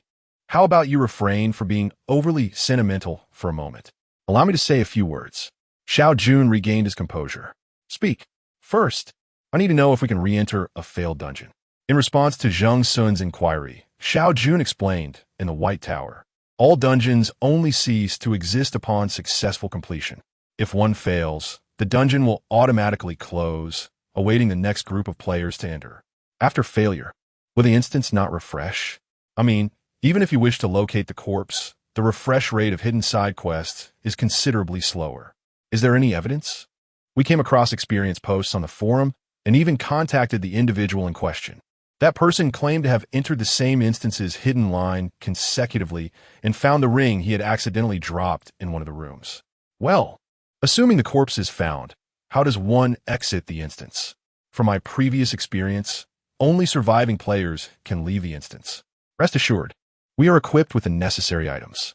Once Zheng Xun had inquired about everything he wanted to know, he closed his eyes and wrapped the blanket around himself. I have no further issues. If you need anything, I need half of Zheng Xun's face concealed by the blanket. I need to sleep for a long time. After uttering this sentence, he fell silent. He slept for a full day and night. Zheng Xun had no recollection of how he arrived at the Mingke Guild. He awoke to an unfamiliar ceiling. The clock on the wall read 4 in the morning. Cheng Jie was peacefully slumbering in a single bed a few steps away. Zheng Xun got out of bed, took a few steps, and ruthlessly pulled back Cheng Jie's covers. Rise and shine.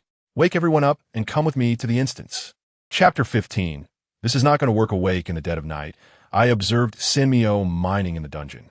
At 4 o'clock, I wondered what was so captivating about mining. It's a means of stress relief, someone replied.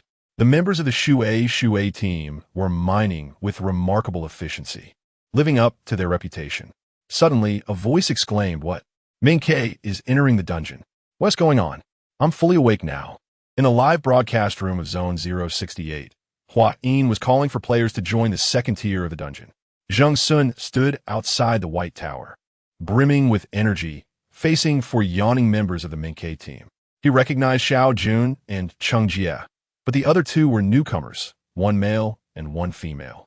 The male, named Xiao Wu, appeared quite young, perhaps in his early 20s. The female player, Li Shuang, was a substitute member of Mink's second team. Both newcomers seemed lacking in experience, their eyes darting restlessly, betraying their anxiety. With half of the first team absent, Zheng Xun was not oblivious. He could tell that Xiao Jun was placing all his hopes on him, unwilling to risk their ace. To Minke, Zheng Xun was now merely an outsider. Even if they were to fail, it would only mean the loss of an outsider. However, Zhao's willingness to accompany him into danger spoke volumes about his courage and wisdom. Such nuances did not escape the keen-eyed viewers in the chat. Is Air Chue now part of Minke?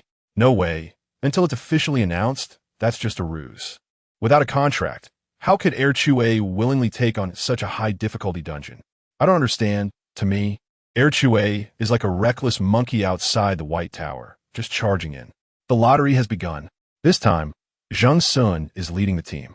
Typically, a captain should provide guidance and rally the troops before the official difficulty selection of the dungeon. However, Zheng Xun displayed no such awareness and turned to push open the door. Ha ha! Did Air Chue forget he asked the captain? After all, it's his first time. He lacks experience. What does it mean to be a captain? In Air Chue's tone. I quite appreciate Air Chue's style. The guild's current dungeon runs have become overly theatrical. Exactly. What is there to discuss? Let's just get on with it. Xiao Jun pulled him back, and Zheng Xun slapped his forehead. All right, I still need to say a couple of things. With various expressions on the team members' faces, Zheng Xun solemnly began. You all stay here and don't move. I'll be right back. He then turned to dash towards the entrance. Wait, it was Cheng Jie who stopped him. Are you still half asleep? What nonsense are you spouting? Zheng Xun displayed a puzzled expression. Is there a requirement for the number of players in the dungeon? There isn't. But, then it's fine. No, wait. How do you expect to go through alone? What is stopping me? You for just in a way. What is happening? Is there conflict? Ha ha. Air Chue truly lives up to his name. He is planning to solo this dungeon. Solo? Don't be ridiculous. Forget about that 3S side quest. Even an A-level dungeon is impossible to solo. Is the so-called war god of the broken zone really a fraud? Why does he seem so unreliable? Fraud? What kind of fraud? Shui team, stay alert. Zheng Xun appeared rather anxious this time, a stark contrast to his previous performance. His unusual demeanor did not escape the keen eyes of the audience, and the perceptive Xiao Jun quickly took note. Zheng Xun, he inquired, do you harbor some other concerns? You seem quite eager. Indeed, Zheng Xun was in a state of urgency. The simulation dungeon operated on a different timeline from the outside world. After an uninterrupted day and night of simulation, Zheng Xun had attempted the dungeon 500 times, unlocking the elusive 3S side quest on only 20 occasions. To be candid, it seemed that the White Tower did not intend to vex the players, for the frequency of triggering hidden quests was rather low, and there were no established methods to ensure their activation. Under normal circumstances, it was exceedingly difficult to access this side quest. However, one could not deny that Team Minke was remarkably unfortunate. For Zheng Xun, clearing the dungeon posed no challenge. He had mastered the essentials. Yet, he had yet to decipher the intricacies of initiating the hidden quests, which appeared to be random in nature. Once randomness entered the equation, it became a matter of difficulty in control. If fortune favored him, he might unlock it on his first official attempt. Otherwise, he would need to grind through several more attempts. To save time, Zheng Xun decided to go solo. Upon hearing that Zheng Xun did not wish to take anyone along, Cheng Jie was incensed. If you're not bringing anyone, why did you wake us all up at such an early hour? I'm unfamiliar with the route. Zheng Xun replied candidly. You, Cheng Jie began, but Xiao Jun interrupted, continuing to persuade Zheng Xun. We are well acquainted with this dungeon. Perhaps our chances of triggering the hidden quest would be higher. Zheng Xun pondered this and found the argument somewhat compelling. His luck had been poor, and perhaps among the other four, there existed someone who would unwittingly trigger the side quest upon entry. All right then, let us place our faith in serendipity. Following the same procedure as before, entry into the dungeon necessitated a lottery. Welcome, welcome. Zheng Xun adeptly pulled the lever, silencing the clattering lottery machine. The drawn ball bore the letter A, as expected. The Huayin dungeon did not include a weapon selection phase. Players could utilize any weapon from the cloud space. Zheng Xun possessed only an inflatable hammer, while the other 4 team members wielded an array of seemingly standard weapons. Here it comes, the familiar shade of pink. This color scheme is more disconcerting than the dungeon's monsters. It's blinding help. Couldn't T's second hammer purchase a weapon that matched his style? Ming-Ke is so stingy, not even providing a proper match. I believe this hammer aligns perfectly with second hammer's state of mind.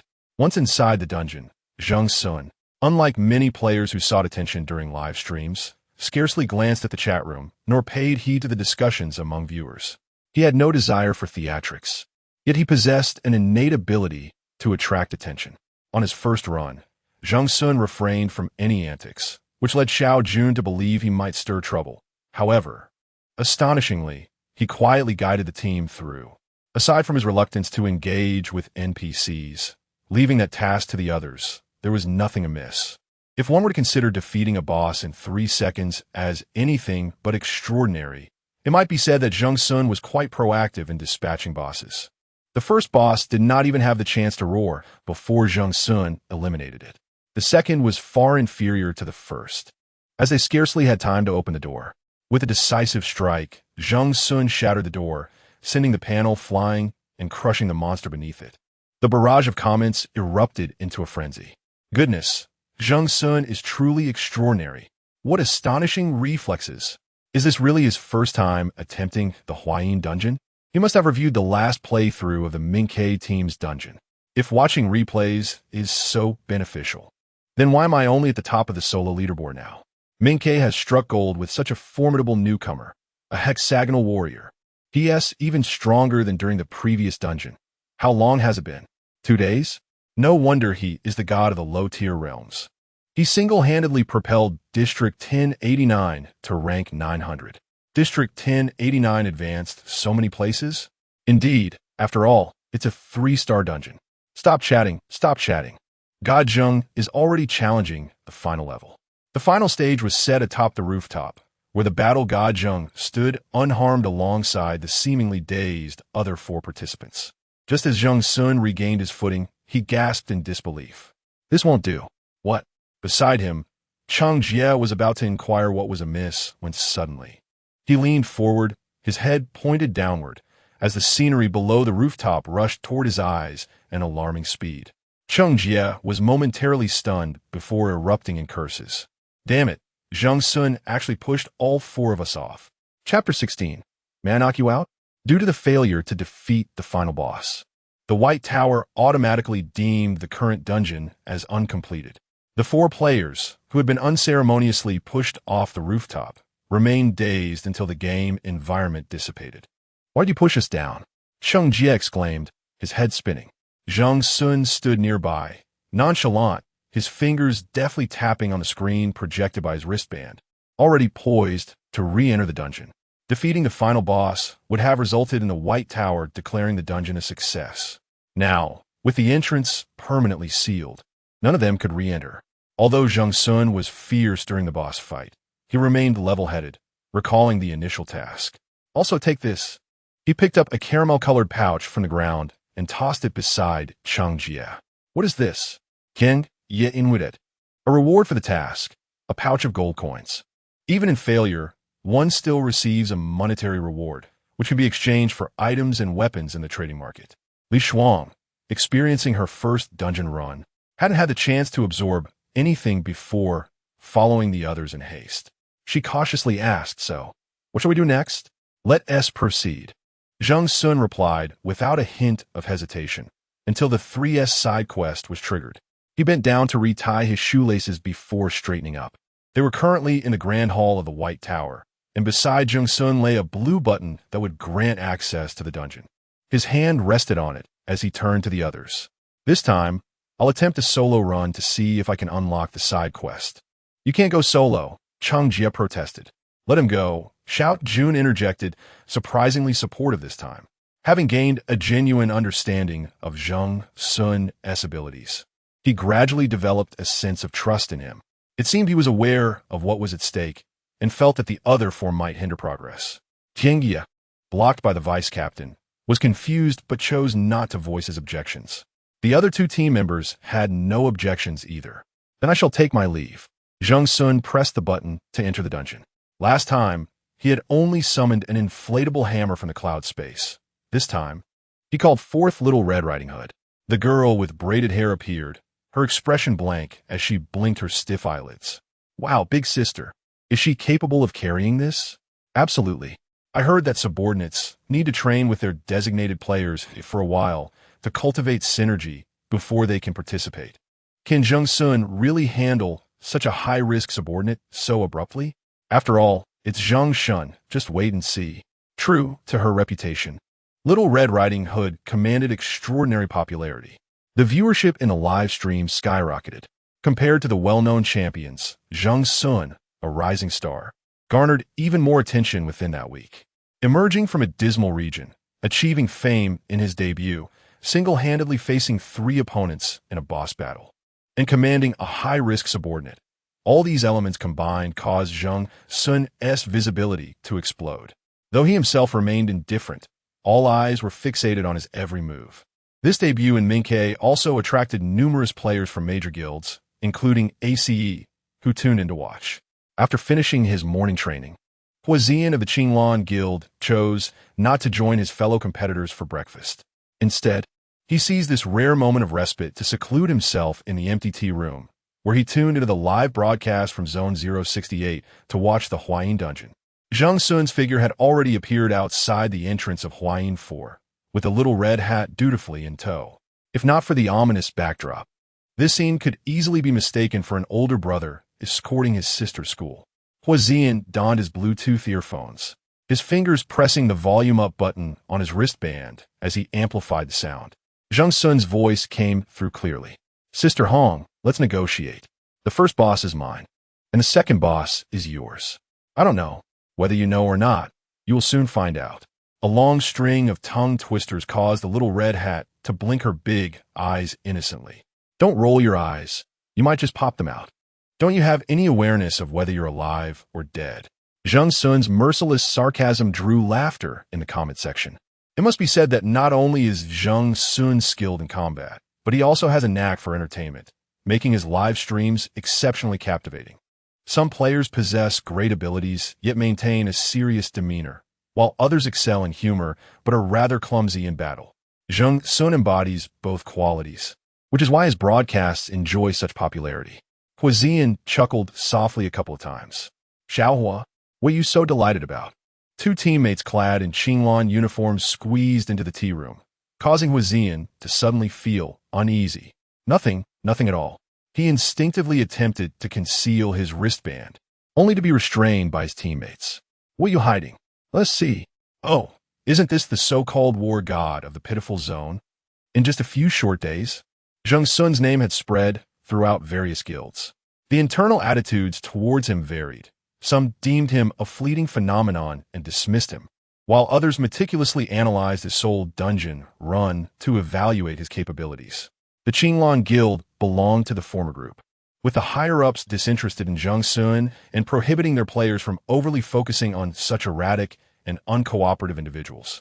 Players of Zheng Xun's ilk had appeared before, yet they not only disrupted the guild's arrangements, but also often met with disastrous fates.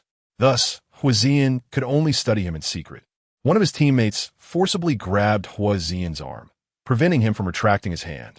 On the screen, Zheng Xun and the Little Red Hat had begun their dialogue with security officer Lao Li. West of the sea, players of this type have short lifespans. One teammate scoffed. Indeed, the other concurred, but this one bears a slight resemblance to Xiaohua. His debut was nothing short of stunning. But what will happen once he is bought by a major guild? TSK.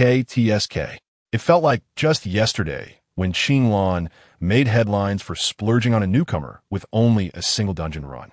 Subsequently, this newcomer vanished into obscurity upon joining Qinglan, akin to a drop of water disappearing into the sea.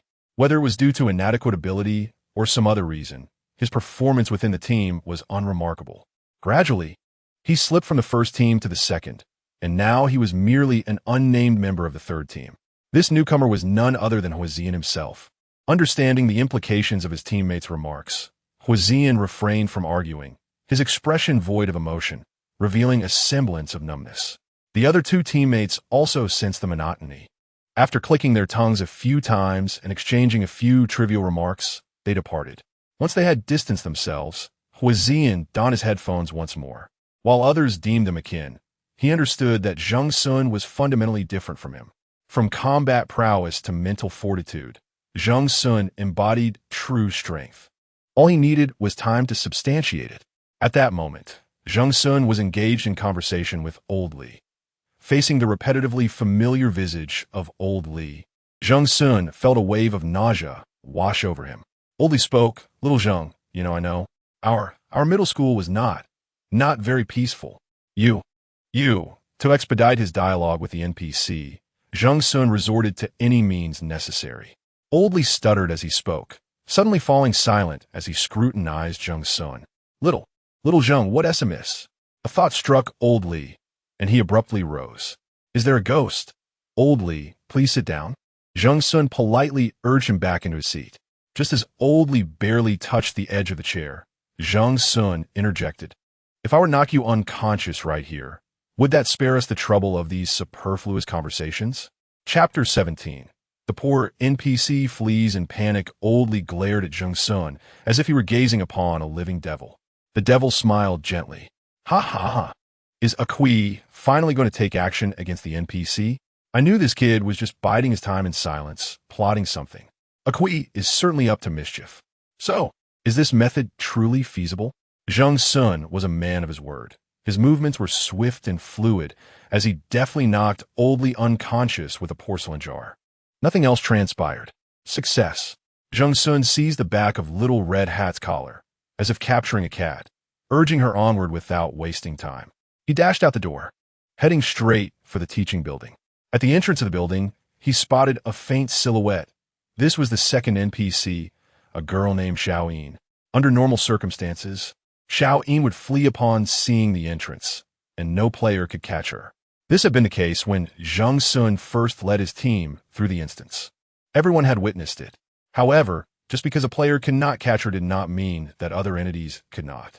With a single swing, Zheng Xun shattered the rickety door of the teaching building, pointing at the fleeing Xiaoyin. Hong Hong, pursue her. Little Red Hat's face split into a grin as she eagerly dashed out, resembling a fiery red firecracker. The audience was astonished. What's happening here? Chasing an NPC? Isn't it true that most people would be frightened and flee upon seeing that ghostly NPC? Poor NPC, scared away by the player. Did you see the destruction caused by Aqui? He just tore the door down.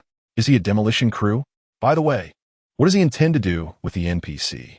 Wait, is he actually going to kidnap her? True to her reputation as a high-risk NPC from the White Tower, Little Red Hat swiftly apprehended Xiaoyin and brought her before Zheng Xun. The NPC sat on the ground, her legs bent, wearing an expression of sheer terror. Zheng Xun crouched down, resting his hammer on his shoulder. Do not be afraid, he reassured her. I mean you no harm. Upon hearing his words, Xiaoyin only grew more frightened. I want to ask if you know how to unlock the 3S side quest. Xiaoyin shook her head vigorously. What a pity, Zheng Xun replied, feigning disappointment as he raised his hammer high. Xiaoyin squeezed her eyes shut. A gust of wind brushed past her ear. Unharmed, Xiaoyin opened her eyes in surprise to find Zheng Xun already at the first flight of stairs. Come on, why are you dawdling? Let's finish the storyline quickly. Xiaoyin hastily rose to her feet, following Zheng Xun up the stairs. Zheng Xun moved with remarkable speed, despite appearing lackluster outside the instance. His physical prowess within it far surpassed that of other players. He ascended the stairs with such rapidity that he left an afterimage in the live broadcast. Viewers could only glimpse the occasional reflection of moonlight off his hammer surface. Isn't Aqui moving a bit too fast? What kind of stamina is this? He is flying too low. This style of Zheng Xun is rather uncommon among players, isn't it? The White Tower instance is fraught with peril, mostly horror-themed. Surviving is a feat in itself, while he is busy demolishing the very home of the NPC. Does Aqui not enjoy solving puzzles? Is it truly alright to bypass them? The essence of the White Tower dungeon lies in the combination of puzzles and monster slaying. The initial dungeon presents a moderate level of difficulty in its puzzles, rendering them somewhat inconspicuous. If this is the case, then certainly a specialist like Erchui may see a decline in his value. Yet, one cannot wholly blame Erchui, considering the circumstances outside the White Tower with Master Ma. In a fleeting moment, the live chat erupted in discussions regarding whether Zheng Xun possesses puzzle-solving skills. So does he? Outside the dungeon, Cheng Jie inquired. The four, idly passing the time, gathered around the screen to watch the live stream. Li Shuang replied softly, I can't discern it clearly. It seems he hasn't encountered any segments that necessitate puzzle solving to progress. Indeed, Xiao Jun concurred with this assessment and turned to the silent male teammate, Xiao Wu. What do you think? Xiao Wu, appearing even more introverted than Li Shuang, was startled when his name was suddenly called. I think he should be proficient.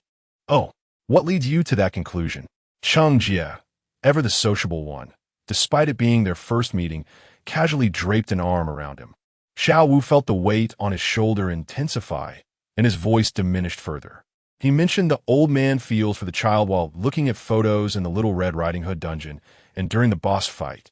He deduced the identities of the wolf and grandmother this way. I believe he possesses puzzle-solving abilities. His voice dwindled, yet he mustered the courage to add, just because he makes it look effortless doesn't imply that it is easy. The four outside the dungeon were also within the camera's view, and many acknowledged Xiao Wu's statement. Indeed, Zheng Xun is not merely reckless. He possesses his own judgment.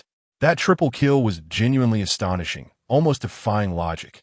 Zheng Xun's instantaneous judgment was remarkably swift. Could it be his first venture into the Little Red Riding Hood dungeon? I haven't heard of anyone previously attempting the Little Red Riding Hood dungeon. It is his first attempt. The life-and-death battles in the server generally involve entirely new dungeons. It could also be a stroke of luck, perhaps a fortunate guess. Can one truly guess correctly on Erchui? It must be more intricate than that. Xiao Wu's words prompted the others to ponder. Cheng Jie was the first to respond. I didn't expect you to know him so well.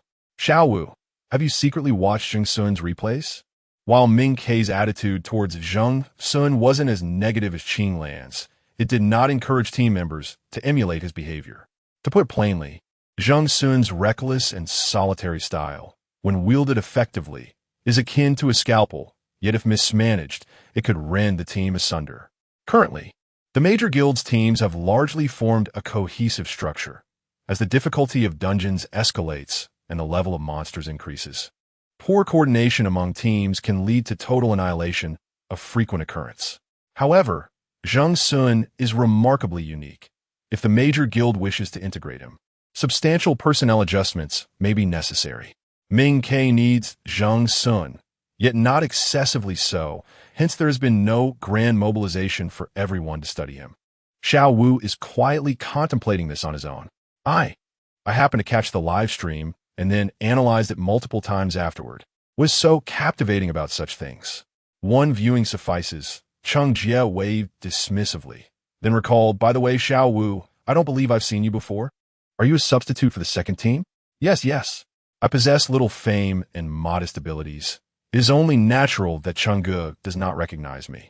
Cheng Jie has a carefree demeanor, unlike many prominent members of the guild who are overly concerned with hierarchy. Apart from occasionally speaking harshly, he is generally an amiable person. Do not be so reserved. Why do you seem somewhat intimidated by me? I am indifferent to seniority. All right. Xiao Wu timidly acquiesced.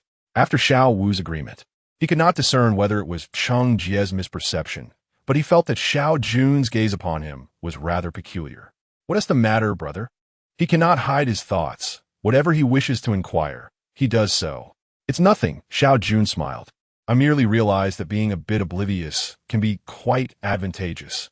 Is this a veiled insinuation? Perhaps I am overthinking it. Cheng Jie appeared utterly perplexed. Xiao Jun has always been more astute than he. He could not outsmart him, and speaking too much might easily reveal his intellect. With a head full of questions, he redirected his attention back to the live broadcast. Upon seeing it, he was astounded. What on earth is Zheng Xun doing? Is he pressuring the boss to jump off? Chapter 18. A successful handhold. The scene rewinds to 10 minutes prior. Zheng Xun triumphantly vanquished the formidable male teacher in his class and then proceeded to the storage room. The experience within that room was nothing short of surreal. Zheng uttered a single word, red, and with that, Little Red Riding Hood retrieved a kitchen knife from her basket adorned with a bow, thrusting open the door and charging inside. Zheng, standing outside, closed the door behind him, crossing his arms against the wall as he waited. In less than 2 minutes, a polite knock echoed from within. "Brother, please open the door." Zheng turned and opened the door, finding Little Red Riding Hood had tidied herself up. Her small face was pale, and she raised her left hand, eager to hold his. The door to the storage room was now ajar, and thick liquid oozed through the crack. As the Raven camera soared away, it captured the fleeting scene inside. A moment that left the audience on the brink of nausea. My goodness, isn't Red a bit too fierce? After all, it's a high-risk level. If it weren't for Zheng's triple kill last time, the entire team would have been wiped out. Truly terrifying. Yet, how can the subordinate be so obedient? I've seen some subordinates chase after their masters to bite them. Perhaps Air Chue taught them well. When did he have time to teach? Didn't he just finish one and then move on to the next 2 days later? I heard that if a player's level is exceptionally high, they can suppress their subordinates, ensuring they obey. Herein lies the question. As a newcomer, does Air Chue possess such a high level? Zheng Xun expeditiously led Little Red Riding Hood to the final level. Unsurprisingly, the ultimate boss, a high school girl surnamed Liang, made her appearance. This time, Zheng refrained from leaping down from the upper floor as he had previously. Xiaoyin appeared by his side, hands intertwined, gazing with trepidation at the white figure not far away. "That is Liang Cain, who passed away not long ago," she remarked. Zheng nodded, tightening his grip on the hammer, while Little Red Riding Hood positioned herself before him, ready for battle. Unexpectedly, Zheng sheathed his weapon. What happened to Air Chue? Why did he suddenly put away his weapon? Does he not wish to fight? Is he late? Why did Air Chue abandon the level last time? Min-K did not mention it, but I suspect it was to farm the 3S side quest. Why farm that? Didn't it fail last time? Who knows? Perhaps it was to search for Xiao Tao. Rumor has it that Tao Xueqing from the second team may still be alive. After sheathing his weapon, the boss revealed her form, a long-haired high school girl clad in summer uniform. Her visage was terrifying, her demeanor sinister, as she regarded Zheng Xun and Xiaoyin with malice. Xiaoyin took a step back, which Zheng noted with a sidelong glance, but chose not to comment. "Are you Liang?" Zheng inquired. "I wish to have a word with you." Zheng's strategy was clear. He aimed to explore every conceivable approach. The most knowledgeable about this quest should be the NPCs and the boss. This time, he harbored no intention of defeating the boss. Rather, he sought a dialogue. "Do you harbor any grievances?" Zheng suddenly asked. "What does Air Chue intend to do? Is he attempting to provide psychological guidance to the boss? I suspect you are trying to extract information. Does the boss not initiate an attack?" To everyone's astonishment, as soon as Zheng Xun's words fell, the boss's expression shifted dramatically, and tears began to flow. "Zheng Xun, is it truly effective?" "Ha ha!" Air Chue's expression is utterly hilarious. Air Chue must not have anticipated this either. I believe he is merely fortunate, akin to a blind cat stumbling upon a dead mouse. As Zheng Xun stepped forward a few paces, Liang Cain sat cross-legged on the ground, continuously wiping her tears. From her, Zheng Xun learned a heartbreaking truth. Liang Cain revealed that she was originally a student in Class 5 of the second year at Huayin No. 4 Middle School. Due to her outstanding academic performance and good looks, she faced jealousy and exclusion from the other girls in her class. And she was also subjected to inappropriate behavior by a teacher surnamed Su. Terrified, she reported the incident to her homeroom teacher.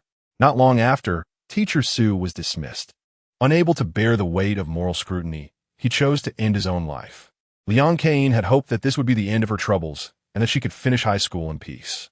However, she was subsequently followed by a school security guard who intended to assault her. In a desperate struggle, they both perished. She expressed her immense sorrow, lamenting the fact that a villain still lived, and she could not accept this injustice. Zheng Xun inquired about the identity of this individual. Li Watu. Liang Chuan's expression suddenly turned fierce. He is in cahoots with the security guard's surnamed Feng. Li Watu. Isn't that the security guard by the school gate? What a twist of fate. So by resolving the boss's lingering thoughts, one can unlock hidden storylines? It doesn't seem so. Last time, when Zheng Xun and the others played this scenario, they did not unlock a similar plot. So what is to be done now? Zheng Xun pondered this dilemma as he suddenly heard a sound of sobbing. Turning around, he saw Xiao Yin behind him, tears streaming down her face. What is happening here? Has she been moved to tears? Xiao Yin was crying profusely, her innocent face marred by dark, murky tears. You are lying. She pointed accusingly at Liang Kane. Her teeth clenched as she shouted. Liang Kane seemed unfamiliar with Xiao Yin. Who are you, and why do you claim I am lying?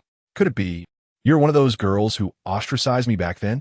Upon uttering the accusation of lying, Xiao Yin appeared to be stripped of her spirit, returning to a state of silence and numbness. Zheng Xun was taken aback.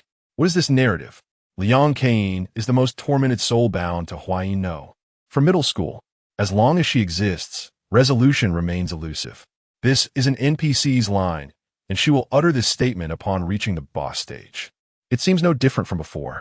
Zheng Xun felt a sense of confusion. Hearing Xiao Yin's words seemed to greatly affect Liang Kane. What vengeful spirit! I could never harm anyone. I refuse to believe it. She covered her face, appearing to be in tremendous agony.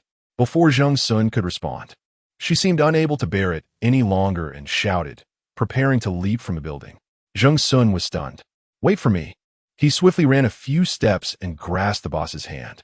Congratulations to the male and female guests on successfully joining hands. Arakui, don't make me laugh to death. How could you still save a boss? If the boss is gone, the game is truly over. Akui must be cursing under his breath. Akui, it's all for the sake of survival. This scene was what Chang Jia witnessed when he opened the screen. He misunderstood. Zheng Xun had no intention of eliminating the boss.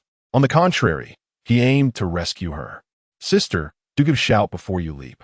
With a surge of strength, Zheng Xun forcefully flung the boss back. Thankfully, he was quick. Otherwise, if the boss had perished, how would they continue playing? All right, enough of your jumping. Allow me to take over. Saying this, he leaped without an ounce of hesitation. As he descended, Zheng Xun, unsure if it was merely an illusion, seemed to glimpse a shadow standing behind the rooftop railing, quietly observing his fall. The silhouette appeared to be that of a girl. Until the gaming scene faded away, Zheng Xun maintained a solemn expression. Are you back? Xiao Jun and the others approached, and Cheng Jia felt a weight in his hand. Another bag of gold coins. After tossing the coins away, Zheng Xun tidied himself up, preparing for the third dungeon run of the day. As he straightened his clothes, he pondered over Xiao Yin's words. Setting aside the content of the conversation with Xiao Yin, as an NPC, perhaps endowed with an excess of emotional depth. Chapter 19. Wealthy yet frustrated Sun Ge, would you like to take a break? Zheng Xun bent over to adjust his pant legs, heard someone speaking to him. Is that you, Xiao Wu? He had little interest in his companions, as he ultimately relied on himself. After a moment's contemplation, he finally recalled the name of the young man before him. Indeed, Xiao Wu appeared exceedingly reserved. Such a personality, capable of initiating conversation with unfamiliar individuals, suggested a profound admiration for Zheng Xun. Zheng Xun shook his head. It's fine, I'm not tired. He spoke the truth. Within the confines of the instance, he was endowed with boundless energy. Conversely, in the realm of reality, he often felt fatigued. Hence, he yearned to delve into the instance promptly. Zheng Xun, has there been any progress? Xiao Jun approached, and Zheng Xun, unusually verbose in response, considered that with the president absent, he was the de facto leader. He was also awaiting details regarding the conditions for exchanging with Ming Quebec. This instance poses little challenge. The real difficulty lies in triggering that hidden subplot, Zheng Xun candidly remarked. I am genuinely curious as to which unfortunate soul in your team possessed such power to lead everyone into that predicament at once. Zheng Xun had scrutinized the footage of Ming Kei's second team during their dungeon run. However, despite his various analyses, he could not decipher what specific action had activated the subplot. He speculated that a mechanism was concealed on the rooftop. In his simulations of the instance, he had conducted numerous experiments, theorizing that stepping on a particular brick would grant access to that corridor. However, the brick was random, and despite repeated attempts, he had been unable to discern any pattern. He found this perplexing. In his understanding, hidden subplots should have fixed trigger conditions. Yet, it seemed as though some force was obstructing him, akin to a protective mechanism preventing players from descending into more perilous environments. Ironically, this protection had now become the greatest hindrance. I may need to attempt this numerous times, Zheng Xun informed the other four. You need not remain here. Feel free to leave if necessary. How can that be? Li Shuang expressed concern. At least one person should stay with you. That's unnecessary, Zheng Xun replied, shaking his head. It holds little significance. The player who triggered the subplot is likely no longer present. If that individual were here, perhaps efficiency could be improved. Now is solely my endeavor. Having said this, Zheng Xun turned his gaze to Xiao Jun, the only one capable of making decisions in this matter. Xiao Jun pondered for a moment. It is already a stretch for us to let you descend into the instance alone. Leaving you isolated in the tower is, both morally and logically, indefensible. Xiao Jun understood that Zheng Xun's methods were advantageous for them at Mingke. Yet abandoning a newcomer in the White Tower would provide ammunition for other guilds and tarnish the reputation of many players' perceptions of Mingke, damaging the guild's image. As the vice president, Xiao Jun felt compelled to consider these aspects. Zheng Xun, you need not concern yourself with us. If you require anything, we are here and can assist you immediately. Very well, Zheng Xun replied, wishing to conserve his words. I shall proceed. Zheng Xun initially possessed a positive mindset. As a player endowed with extensive experience in repetitive dungeon runs, he had previously endured 1,000 iterations without faltering. Thus, he was confident that the current dozen or so attempts would pose no challenge to him. However, he had overestimated his own prowess. During his 10th simulation, Zheng Xun inadvertently triggered a side quest, but the concealed boss proved too formidable, leading to his failure. It was not until approximately 20 more attempts that he managed to encounter the hidden quest again. By the time he faced it for the third time, Zheng Xun had already weakened the hidden boss to its last breath. Yet, being a meticulous individual, he persevered through 20 additional trials to thoroughly understand the boss's combat style before ceasing his simulations. Upon returning to the real dungeon, for reasons unbeknownst to him, the hidden side quest eluded him time and again. This marked his 29th attempt, and he had yet to catch even a glimpse of the hidden boss. This was simply inconceivable. 29 attempts already? Wow, Akui truly has remarkable patience. What is the fastest recorded time now? 12 minutes and 38 seconds. So swift? What is the record for the A-rank dungeon leaderboard? Over half an hour. That record has long been shattered by Kui. Impressive, Zheng Xun. Is he really that strong, even when soloing? The key point is that he appears utterly unfazed. If it were me, I would have already demolished the tower. Zheng Xun remained composed, repeatedly battling monsters. After each encounter, he discarded the gold rewards from the White Tower onto the ground. After a considerable duration, the gold from the first level of the White Tower had accumulated in a corner.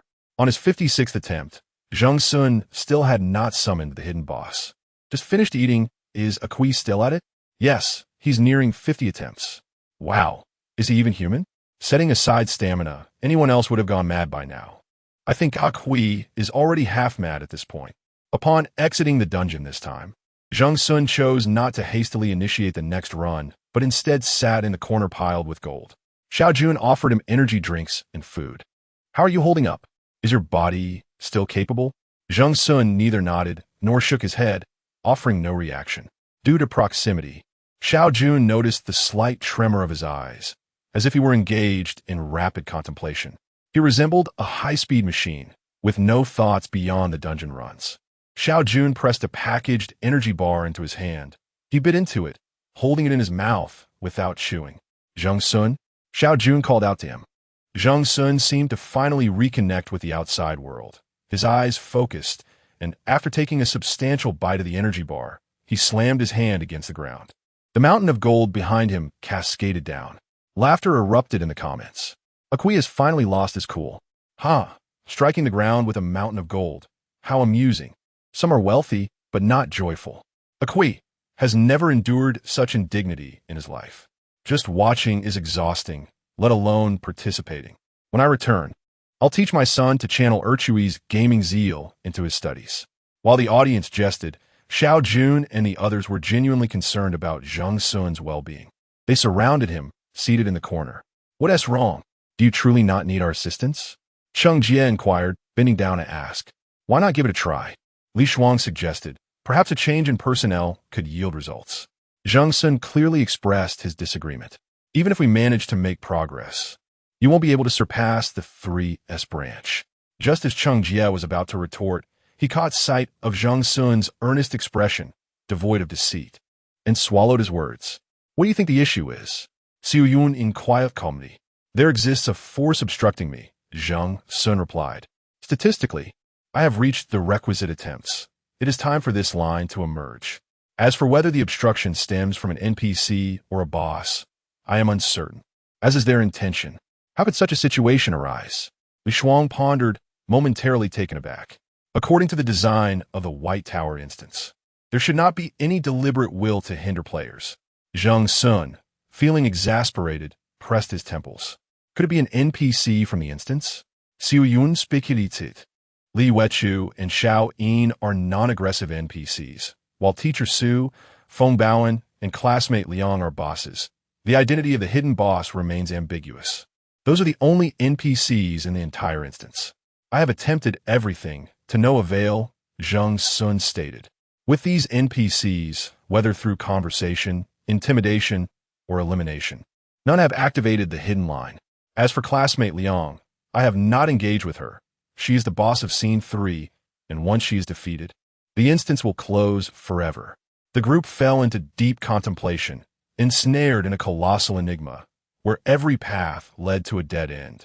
Ultimately, Zheng Xun devised a plan. Thus, I shall incorporate some of your suggestions. From the next entry into the instance onward, I will bring one person each time. Should we uncover the hidden line, remember to safeguard yourselves. Zheng Xun did not withhold information, clearly articulating the dangers to the others. I can only guarantee the defeat of the boss, but I cannot assure your safety from it. Consider carefully before deciding to follow. Chapter 20. The unveiling of truth. Every individual who chooses to become a player in the White Tower has pondered the issue of life and death since the day of their registration. Even players like Li Shuang, with their gentle demeanor, have steeled themselves for what lies ahead.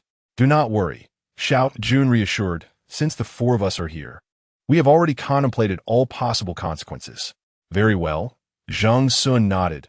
"I shall suggest a sequence. You may follow me in turn. When we encounter the boss, you need not take action. Simply stay close behind me." The first to follow Zheng Xun into the dungeon was Li Shuang. With limited experience and a fear of inadvertently interrupting Zheng Xun, she trailed him anxiously, scarcely daring to breathe. At one point, she nearly let out a scream in the storeroom, but quickly covered her mouth in time. After the first round concluded, Li Shuang's legs weakened, and she collapsed onto the ground. "I survived," she thought. Zheng Xun spared her no further glance and called for the next player. The second was Cheng Jie. Although he was forthright by nature, he meant no harm.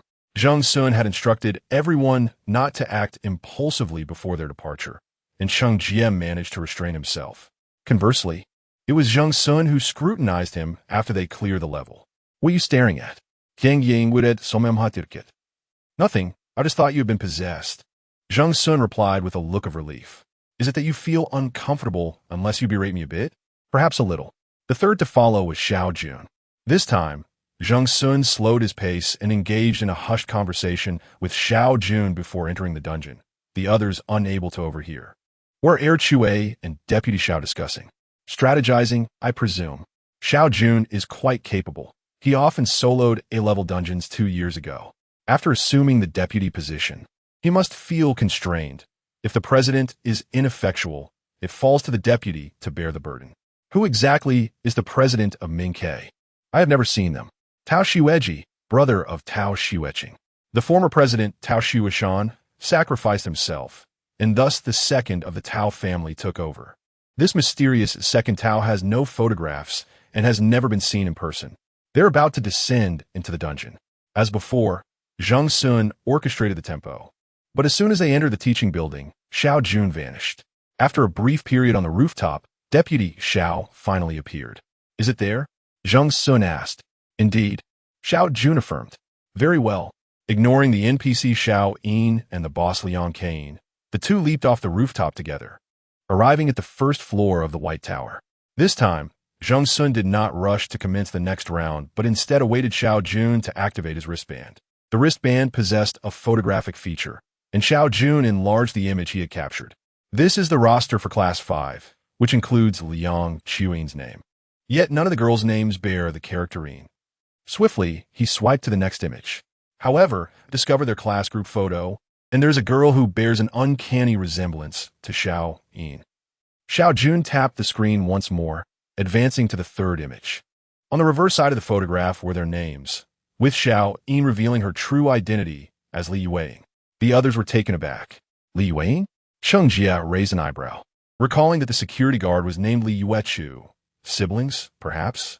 Xiao Jun nodded in affirmation. It was highly probable. Zheng Xun observed the evidence quietly, his expression indicating that he had already deduced part of the truth. After a moment, he spoke. I searched through the roster and photographs, but what I found differed from what Xiao Jun captured. I did not see Li Yueying's likeness. Are you suggesting that the NPC is interfering with you? Li Shuang asked, starting to comprehend. Indeed, Zheng confirmed, then broached another subject. What about Teacher Su? He has been wronged, Xiao Jun replied. I found a torn declaration in his office, which essentially stated that Liang Cain had feelings for him, but he wished to maintain a strictly professional relationship. Thus, he refused her. In her resentment, Liang Cain framed him. Unable to bear the slander, he chose to end his life. Li Shuang gasped softly. How tragic for the teacher. And what of security guard Feng and security guard Li? Xiao Wu inquired nearby. Guard Feng is not innocent. He indeed committed wrongdoings, yet the true victim is Xiao Yin. While Liang Cain has distorted the truth, Zheng replied, his expression impassive, then turned to Xiao Jun, who affirmed Zheng's assessment. Indeed, I discovered a notice released by the school, indicating that the genuine victim is student Li. Cheng Jie solemnly remarked, the appearance of Guard Li is thus explicable. He came for his sister, and perhaps Guard Feng's death is linked to him. Once all clues were woven together, a tragic tale unfolded before them. Li Yueying, envied for her exceptional talents, suffered bullying from a gang led by Liang Cain. This unfortunate girl was tormented by malevolent individuals and ultimately met her demise. In vengeance for his sister, Li Yuechu retaliated against both Guard Feng and Liang Cain. As for Teacher Su, he was an additional layer of tragedy. The truth had finally emerged. The group remained silent for an extended period, as still as stone, save for Zheng Xun, who was preparing for his final opportunity to delve deeper. Before departing, he asked Xiao Wu, do you still wish to accompany me? It may not be entirely necessary. I already know whom to seek, Xiao Wu replied without hesitation. Please allow me to join you. Very well. The figures of the two blurred and vanished from the first floor of the White Tower. This time, Zheng Xun's objective was clear and his pace unwavering. After so many replays, his stamina remained astonishing, bordering on the monstrous in the eyes of outsiders. Upon encountering Li Yuechu once more, their emotions had shifted, particularly Xiao Wu's. During their farewell, Xiao Wu earnestly addressed the security guard. Old Li, you mustn't harbor any more guilt. This statement seemed to fall beyond the comprehension of NPC Old Li. He merely smiled with an endearing simplicity. Once they exited the security office, Zheng Xun asked Xiao Wu why he had said that to Old Li. Xiao Wu appeared slightly embarrassed. It was merely a guess. Failing to protect his sister was undoubtedly the source of his deepest anguish. Vengeance could not mend such wounds. Zheng Xun, who walked ahead, slowed his pace momentarily before continuing on with an air of nonchalance. They were but NPCs devoid of genuine emotions. The truths they encountered were merely scripted narratives. I understand. Xiao Wu snapped back to reality from his emotional turmoil, flustered as he explained that it was his overthinking at play. It's nothing, Zheng Xun remarked, summoning a hammer, as they prepared to confront the boss within the academic building, a fully immersive experience, devoid of any faults. Xiao Yin made her first appearance at the entrance of the building. However, Zheng Xun refrained from sending Little Red Riding Hood to pursue her this time. Xiao Wu found this peculiar. Brother, aren't we going to chase after her? Not yet, Zheng Xun replied, disregarding the question as he adhered to his original plan of vanquishing the two bosses ahead and ascending to the rooftop. Just before he pushed open the rooftop door, he suddenly remarked, "Xiao Wu, your real name is not this, is it?" Xiao was taken aback. "I might reveal your identity shortly. It is the only way to save her. To avoid any offense, I wish to seek your consent first." Zheng Xun rested a hand on the doorknob of the rooftop. With a gentle press, the door would yield. He awaited a response. After half a minute, a voice pierced the silence of the surroundings. "All right, I am fine with it. My apologies for the trouble." Chapter 21. The Unbreakable Speed. What does Zheng Xun's statement mean? I don't know, is it a code? By the way, this Xiao Wu looks unfamiliar. I have never seen him before. How could Xiao Jun bring him along? Is Ming Ke truly in need of personnel? Who knows? Perhaps he was hastily recruited to fill a gap. Let's see if Chui can handle this. If not, I might lose my mind. Does Zheng Xun have any insight? He appears to lack strength. Is he new? You may criticize Chui's intellect, but his prowess is indisputable. Chui, thank you for speaking on my behalf. Ha ha ha. Zheng Xun pushed open the rooftop door. Outside, the night was devoid of moonlight, and the cold wind sent shivers down one's spine. As usual, upon their arrival on the rooftop, Xiao Yin appeared. After delivering his lines, it was time for the boss to make an entrance. Spotting the ethereal white figure, Zheng Xun released Little Red Riding Hood.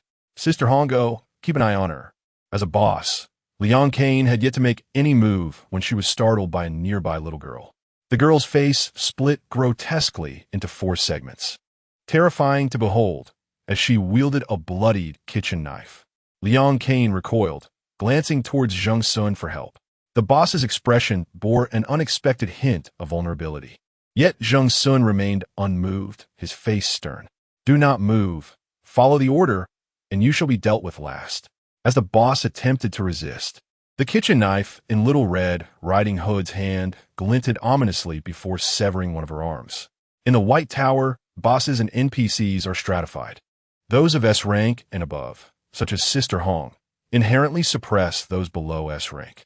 Liang Kane clutched her severed limb, feeling utterly humiliated and too intimidated to act.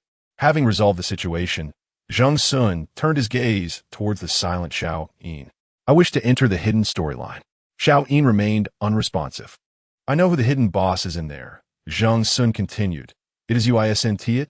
The perpetually silent Xiao Yin suddenly lifted his head, a reflexive action, only to bury it back down deeply.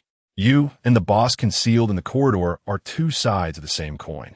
When someone first delved into the dungeon, you were unable to maintain control, resulting in that team falling into the hidden storyline, with 2 fatalities and 1 missing. Later, in a bid to prevent further tragedies, you desperately obstructed others from inadvertently triggering the hidden line." Zheng Xun continued, unfazed by Xiao Yin's silence. "I was mistaken," he admitted. "I believed everything within the dungeon was predetermined. NPCs are merely NPCs, and bosses are just bosses, executing fixed commands. I never imagined an NPC could possess the consciousness to protect players." "NPCs can protect players? How is that possible?" "Surely not. The NPCs in the White Tower, no matter how lifelike, are all scripted. Has Chui gone mad from running the dungeon too many times? If NPCs are endowed with consciousness, the entire worldview of the White Tower would be upended. This must merely be a necessary condition for triggering the hidden storyline, perhaps persuading the NPC Xiao Yin, for instance." Xiao Yin's small hands hung tightly by her side, clenched into fists, her body trembling slightly. "Players, repel the boss Liang Kane." Zheng Xun cast a sidelong glance at Xiao Wu beside him before discreetly retracting his gaze. A girl remained trapped in the corridor. Her brother was searching for her. Xiao Wu raised his eyes in surprise, expecting Zheng Xun to directly expose his identity.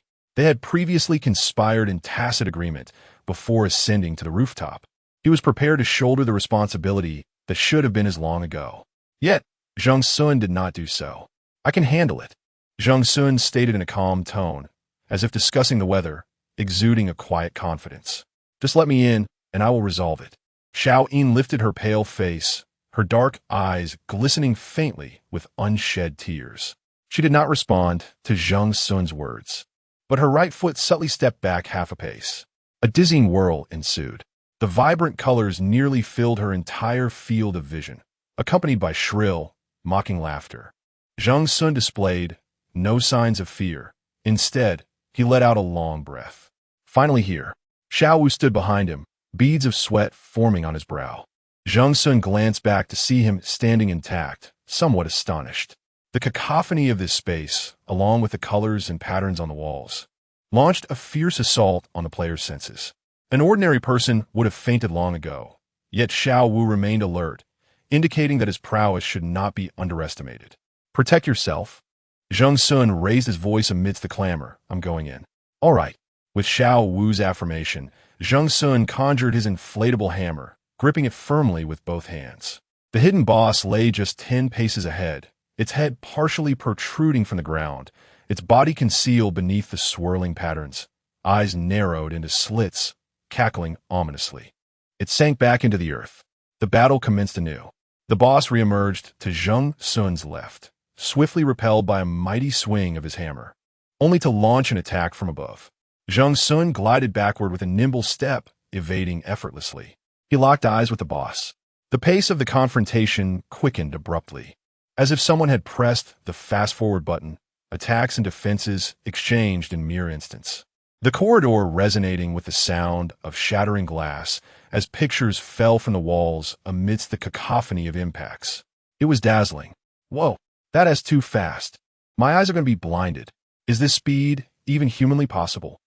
After grinding through that level 70 to 80 times, it can still unleash such power? This isn't just about explosive power. I suggest the association investigate whether Zheng Xun is truly human. It's terrifying. Having simulated the hidden level 20 times prior, Zheng Xun had mastered the art of combat. Beyond speed, there was nothing else. While the monster excelled at hiding, it only emerged from the larger eye patterns, somewhat akin to whack-a-mole. Zheng Xun's reflexes had been honed to near monstrous levels through countless simulations. Just 3 more minutes, and he would decisively conclude the battle. Bang!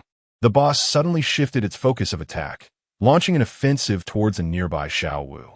Zheng Xun caught sight of it at a distance, but the gap was considerable. His brows furrowed deeply as he unsheathed the inflatable hammer embedded in the ground and rushed forward with haste. With a resonant clang, a flash of white light erupted, propelling the boss away as it screeched and melded into the wall. A 3-foot-long sword stood upright on the ground, its blade revealing the composed visage of Xiao Wu. Is that the Zhu-Ke? The Zhu-Ke sword? Wasn't that the weapon of the late Chairman de Tao? Wasn't it said to be passed on to the next chairman? Then who is this lad? He is the chairman of Ming-Ke, Tao Xueji. Xiao Wu, or Tao Xueji, rose with a single hand supporting the Zhu Quebec. Without the need for extensive communication, their gazes met, and they instinctively understood their respective roles. Zheng Xun was to manage the front half of the corridor, while Tao Xueji would oversee the latter half. With the addition of a companion, their efficiency soared, and the boss's health rapidly diminished. The boss is about to go berserk. Hold your ground, Zheng Xun cautioned as they stood back to back. The surrounding eye patterns suddenly quickened in their erratic dance, the noise escalating to a sharp crescendo. The boss was enveloped in a violet glow, its form swelling to an enormous size. It opened its mouth wide, preparing to unleash a roar. In a swift motion, Zheng Xun leaped from the ground, thrusting the hammer into its mouth and deftly toggling the switch to change the mode. With a thunderous explosion, everything came to a sudden end. Chapter 22. The peculiar individual smoke and dust enveloped the entire scene, with fine grains of sand cascading down from above. Is it over? Has it finished? It should be. This hidden boss is truly terrifying. Merely hearing its roar sends shivers down my spine. I couldn't even dare to open my eyes, fearing that I would be met with the corpse of the second hammer. Is the second hammer still alive? Presumably. Zheng Xun lay on the ground for an extended period, long enough for the viewers in the live stream to believe he had perished, before finally pushing himself up with his hands. Cough, cough. He cleared his throat, waving his arm to disperse the dust before him, clearly having choked on it. Rising to his feet, Zheng Xun turned to search for Tao Xueji's figure. Tao Xueji was trapped beneath 2 stone slabs, but fortunately, the slabs formed a triangular shape, sparing him from being crushed directly. Zheng Xun pulled him out. Am I dead? Tao Xueji's eyes widened in disbelief. Yes, indeed. Zheng Xun, with his infuriating demeanor, deliberately sought to frighten him. His words startled Tao Xueji, prompting him to hastily rise and check his heartbeat and temperature. Thankfully, I'm still alive. Bazaksun, my sister. Suddenly, a large, vividly colored painting fell from the wall, revealing a dusty figure emerging from behind it. Despite being covered in dust, her beauty was still discernible. Tao Xueqing did not weep.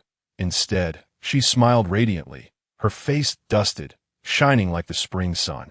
I knew you would come to save me. Tao Xueji's eyes brimmed with tears as he helped his sister to her feet. I arrived late.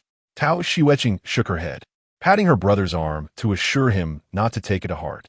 With her almond-shaped eyes wide open, she smiled at Zheng Xun. Thank you, brother Sun. I know you endured much hardship to access this hidden path. Zheng Xun nodded, displaying no humility. Indeed, were it not for the money your brother offered, I would have fled. Yet, I am quite curious. Are you aware of what is happening outside? Tao Xueqing nodded and suddenly lowered her voice, concealing her words from the camera. I was hidden away. Upon her revelation, Zheng Xun understood. Only one person could have concealed her. Having successfully completed the hidden level, the surrounding scenery transformed back to the rooftop. Liang Cain was still being threatened by Hongjia, given her disheveled appearance. It was evident that she had endured considerable torment at the hands of Little Red Riding Hood. Why not grant me a swift end? She gritted through her teeth. Little Hidden vanished, and Zheng Xun surveyed the area but found no trace of her.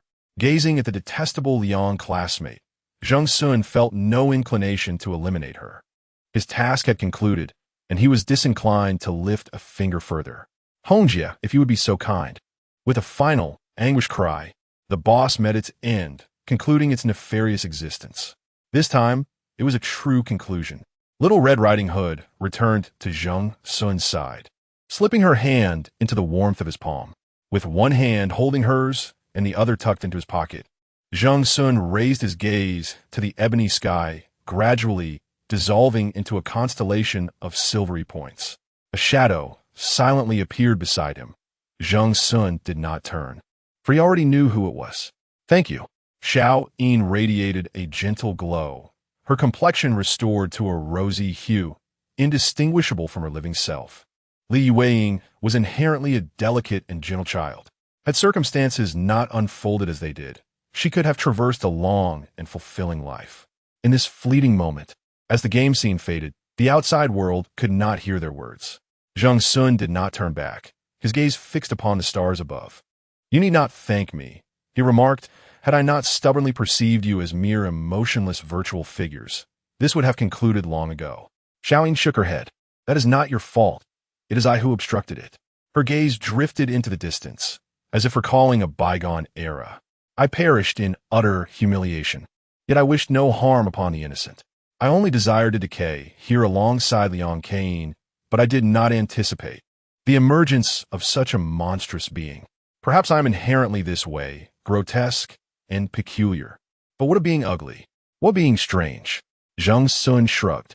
Is normalcy the ultimate measure? I see everyone as alike. Each individual bears their own peculiarities. The girl was taken aback. It was the first time she had encountered such a sentiment. Do I appear to you as a normal person? I am peculiar as well. Zheng Xun remained unwavering, indifferent to the judgments of others, with no one capable of leaving a mark upon his heart, except for wealth. He seemed to gaze far into the distance. Xiao Yin smiled softly. Then farewell, strange one. If fate allows, we shall meet again. As the glimmers dissipated, silence reclaimed the space. When light returned, it revealed the bright illumination within the White Tower.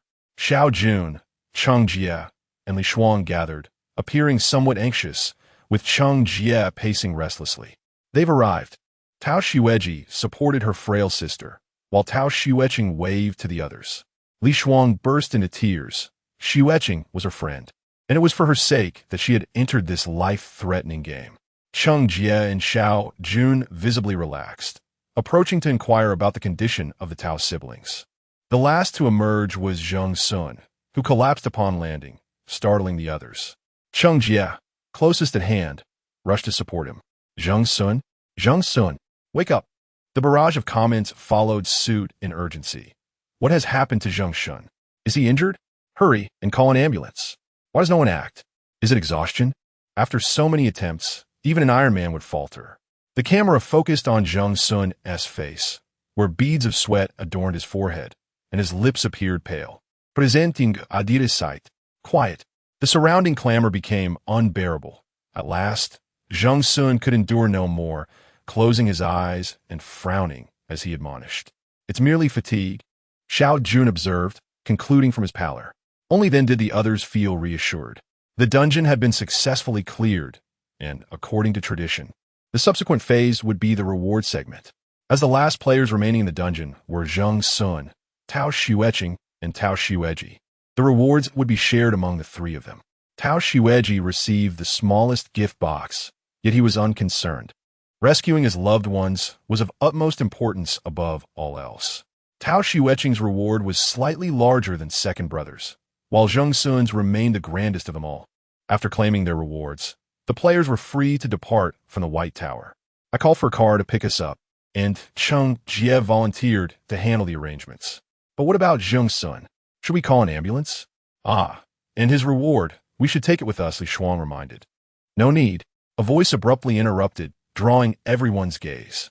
The largest gift box had already been opened, revealing a certain player with his head buried deep inside, half his body protruding from the enormous container. I'll walk on my own. Comments erupted. Hammer Sun strikes again, ha ha ha ha, laughing so hard. I'll carry my own reward. Only rewards can summon a conscious Hammer Sun. This dungeon's difficulty wasn't low. Shouldn't the rewards be generous? No need to guess. Hammer Sun will just open it anyway. Zheng Xun rummaged through the contents. This time, the rewards were plentiful. 10 packs of oddly strange medicine. Yes, that was its actual name. Effective against both NPCs and players. 20 large-capacity stamina potions. 3 disposable defensive shields. 1 teacher's pointer. 1 security guard's enamel bowl. Comments continued. What kind of random junk is this? The medicine and stamina potions make sense, and shields are shields. But what are those last 2 supposed to be? Those are treasures. Items used by dungeon NPCs can double as weapons. I remember one player got a spittoon. It could shrink and expand, smacking monsters with deadly precision.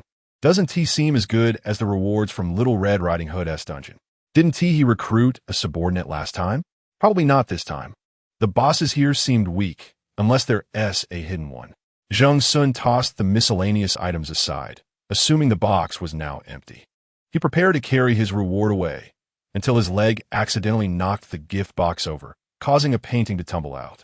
It was a pencil sketch of Li Yueying's upper body. Zheng Xun, there is something else behind you, Cheng Jie reminded, stepping closer and peering down curiously. What is this? Arms full of loot. Zheng Xun twisted around. The two crouched face to face. A picture frame? What is it for? Cheng Jie asked. Dunno. Zheng Xun extended a finger, lightly tapping the glass of the frame. Top! Top!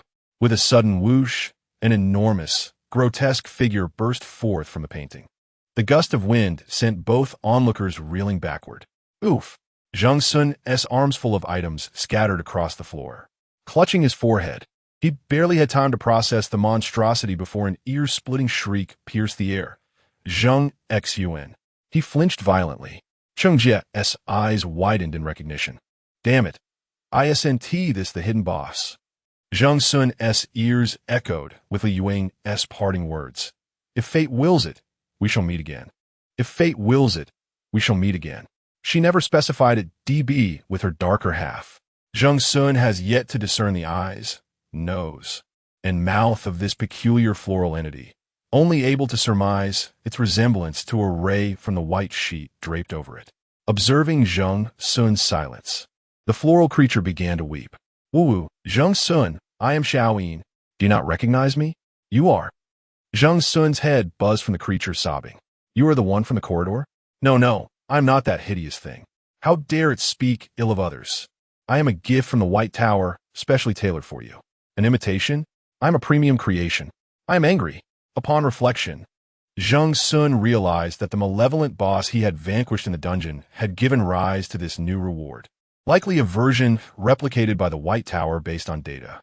It seemed there had been an error in character design, resulting in such a foolish floral being.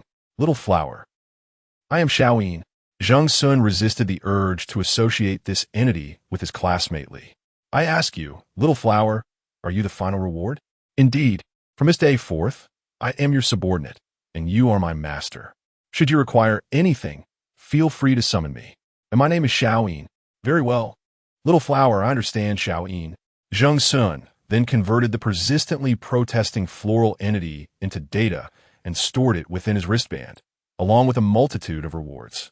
After completing these tasks, he could no longer sustain himself and succumbed to a deep slumber. Chapter 23. Zheng Xun's conditions. Zheng Xun awoke in a spacious and well-lit room. Gentle sunlight poured in through the half-open window, warming the space as though he were still ensconced in a dream. He spread his palm wide, staring vacantly at his fingers, lost in thought. A soft knock on the door was followed by the entrance of a figure, Tao Xueqing. Zheng, you're awake? She exclaimed, her initial surprise quickly transforming into delight. Clad in a pale yellow dress, she wore a jacket emblazoned with the emblem of the Mingke team, her own. In her hands, she carried a tray adorned with breakfast, warm water, and a small bottle of vitamins. Surveying the room's decor, Zheng Xun discerned that it was specifically designed for patients to rest, albeit with a cozy touch. Tao Xueqing adjusted the chair beside the bed with her leg and placed a tray on the bedside table. You should eat something first, she suggested. Feeling the emptiness in his stomach, a rare sensation of hunger, Zheng Xun did not hesitate to lift the bowl of congee and began to eat slowly. How long have I been asleep? He inquired. A day and a night, she replied, peeling an apple leisurely. After you fainted at the White Pagoda, we called a car to take you back to the guild, and you've been sleeping ever since. Chengjie and Xiaoge have both come to see you, but you hadn't awakened at that time. My brother is currently occupied with social engagements. Once he has a moment, he will come to visit you as well. The thought of so many visitors made Zheng Xun's head spin. I'm fine. There's no need for so many people to come. I'm not a tourist attraction. There is no necessity for everyone to come and gawk. Tao Xueqing couldn't help but chuckle softly. The two fell into a comfortable silence, the rhythmic ticking of the clock on the wall filling the air. Having finished peeling the apple, she sliced it in half, placed the pieces onto a clean plate, and offered it to Zheng Xun. After consuming a small portion of the congee, Zheng Xun suddenly pondered her earlier remark. Your brother is out socializing? With his personality, he can actually engage in such activities? Tao Xueqing appeared somewhat taken aback. Isn't it true that Zheng has only recently become acquainted with my second brother? How do you know? Just a guess. You siblings are both quite introverted. Hasn't Xiao Jun always been in charge of Mingke? That is correct. Xiao Ge has assisted us immensely, making him like family. Zheng Xun was surprised at the depth of emotion behind Xiao Fu's seemingly cunning demeanor. Tao Xueqing smiled faintly at his observation, but as the conversation shifted, her expression grew somber. My second brother wasn't always like this. After the incident with my eldest brother, in that dungeon he was there as well. He was quite young at the time and suffered a significant blow, which left him with some shadows. She left the rest unsaid, seemingly reluctant to delve deeper into such a painful topic. Tilting her head, she forced a smile. But everything is all right now. My second brother says he must take on responsibilities and protect both me and the guild. Though Tao Xueqing was introverted, her optimism shone through. Otherwise, she would not have survived in such isolation. Zheng Xun maintained a neutral expression and nodded. That is wonderful. By the way, Tao Xueqing recalled a previous instruction from Xiao Jun. Xiao Ge asked me to inquire whether you have firmly decided against considering joining our guild. Indeed, Zheng Xun's demeanor remains unchanged, a condition we initially agreed upon. Tao Xueqing displayed a look of regret. Yet she possessed the discernment to recognize that despite Zheng Xun's seemingly indifferent exterior, it was exceedingly difficult for anyone to sway his resolve. Very well, I shall speak with him shortly.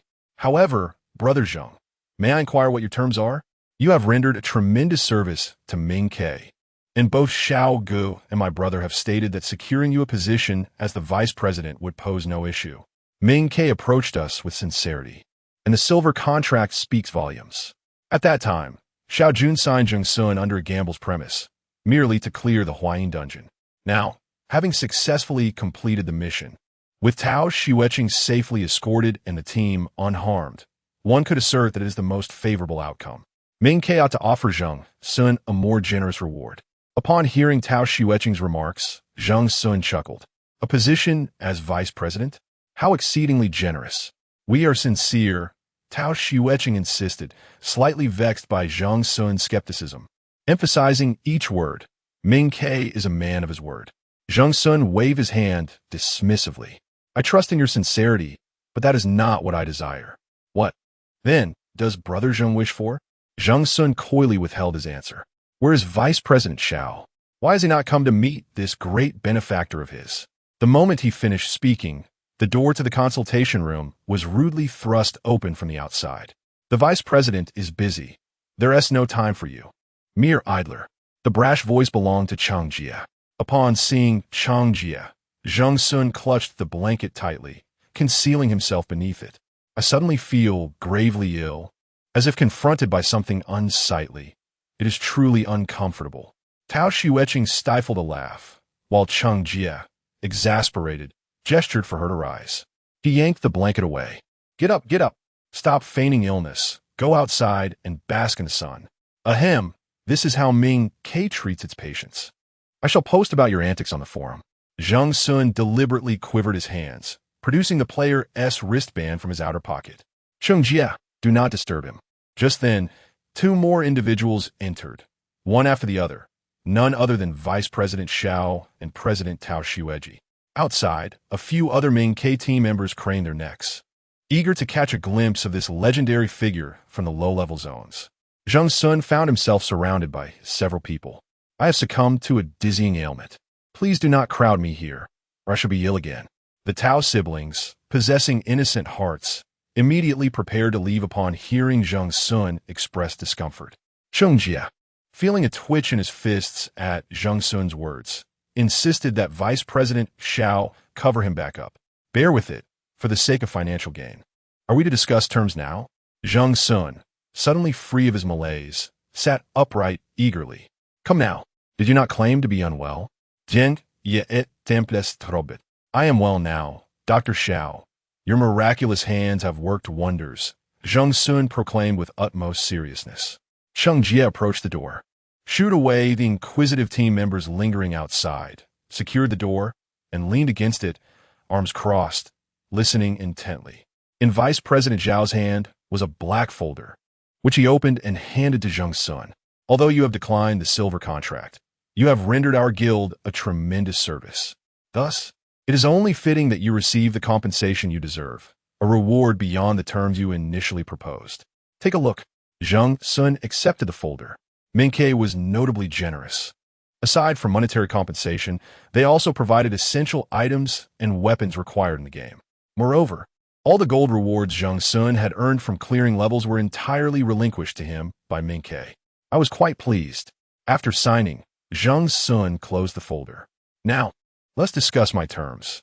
Although he had been dismissed, shortly thereafter, several members of Ming Ke gathered outside, leaning against the wall to listen. 10 minutes later, a voice from within declared, what are these terms? We cannot agree. Chapter 24. The guild star Zheng Xun aspired to establish his own guild, entrusting Ming Ke with the entirety of the arrangements. The endeavor of founding a guild is no trifling matter. Zheng Xun had perused the newcomer's guide and contemplated the requirements. Firstly, a substantial sum of money is necessary to register the guild name.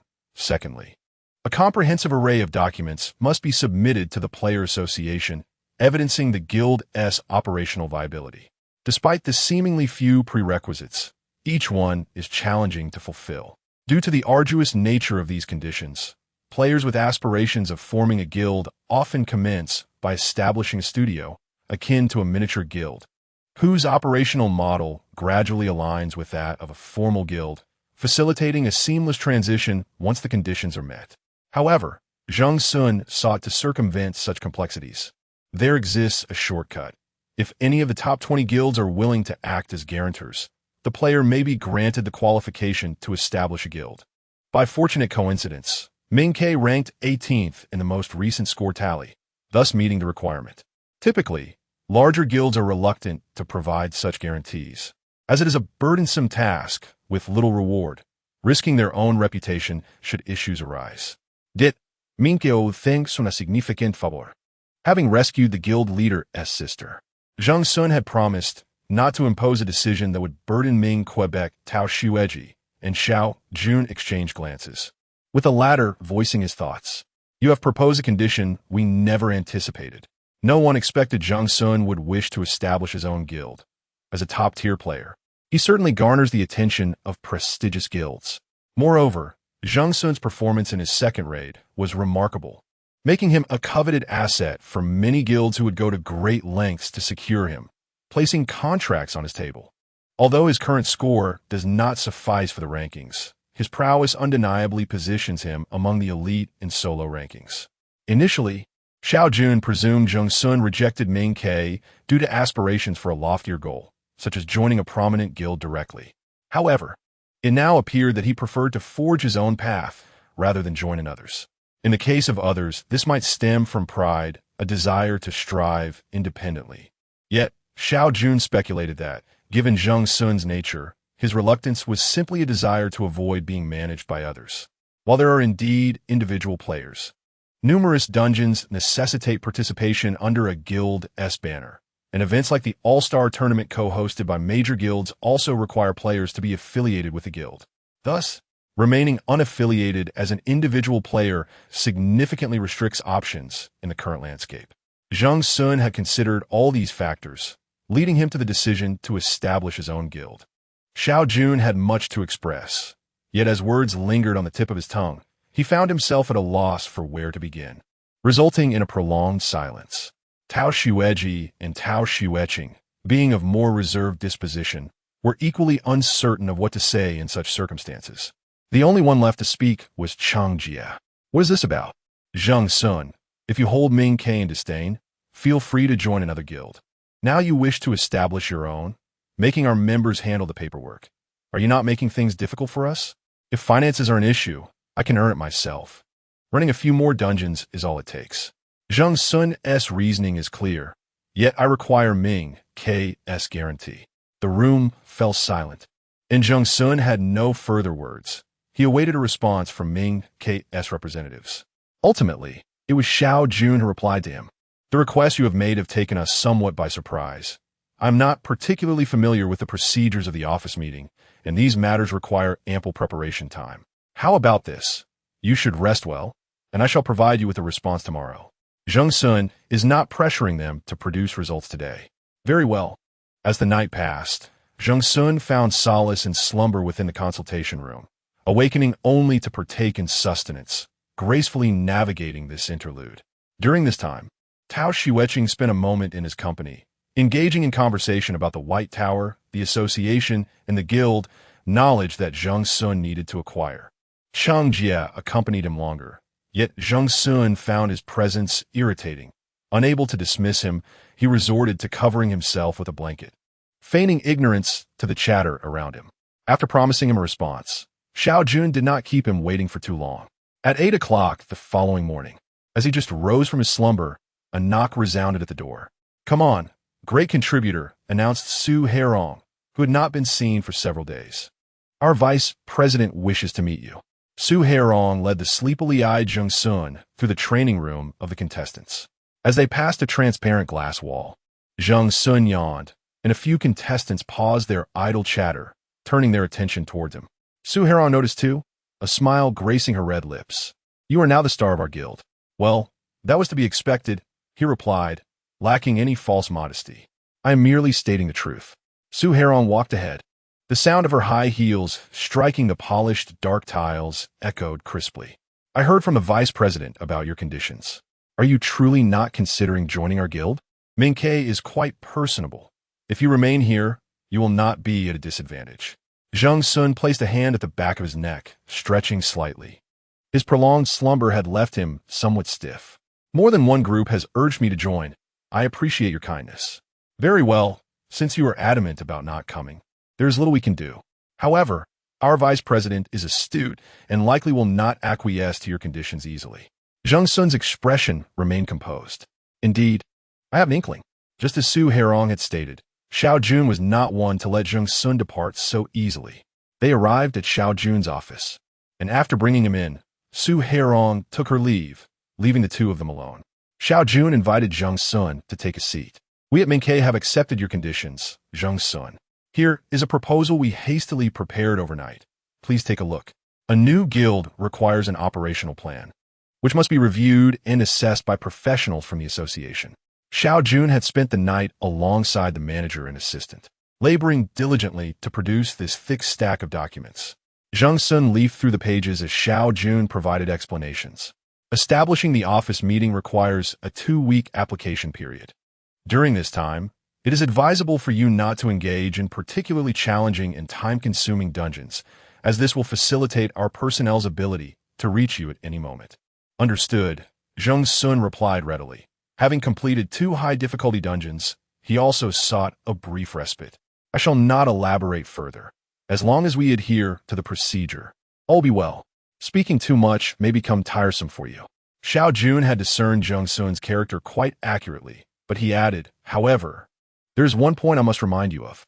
The sparrows merely serve as a guarantee, offering no assistance in your operations. These operational plans may appear feasible at first glance.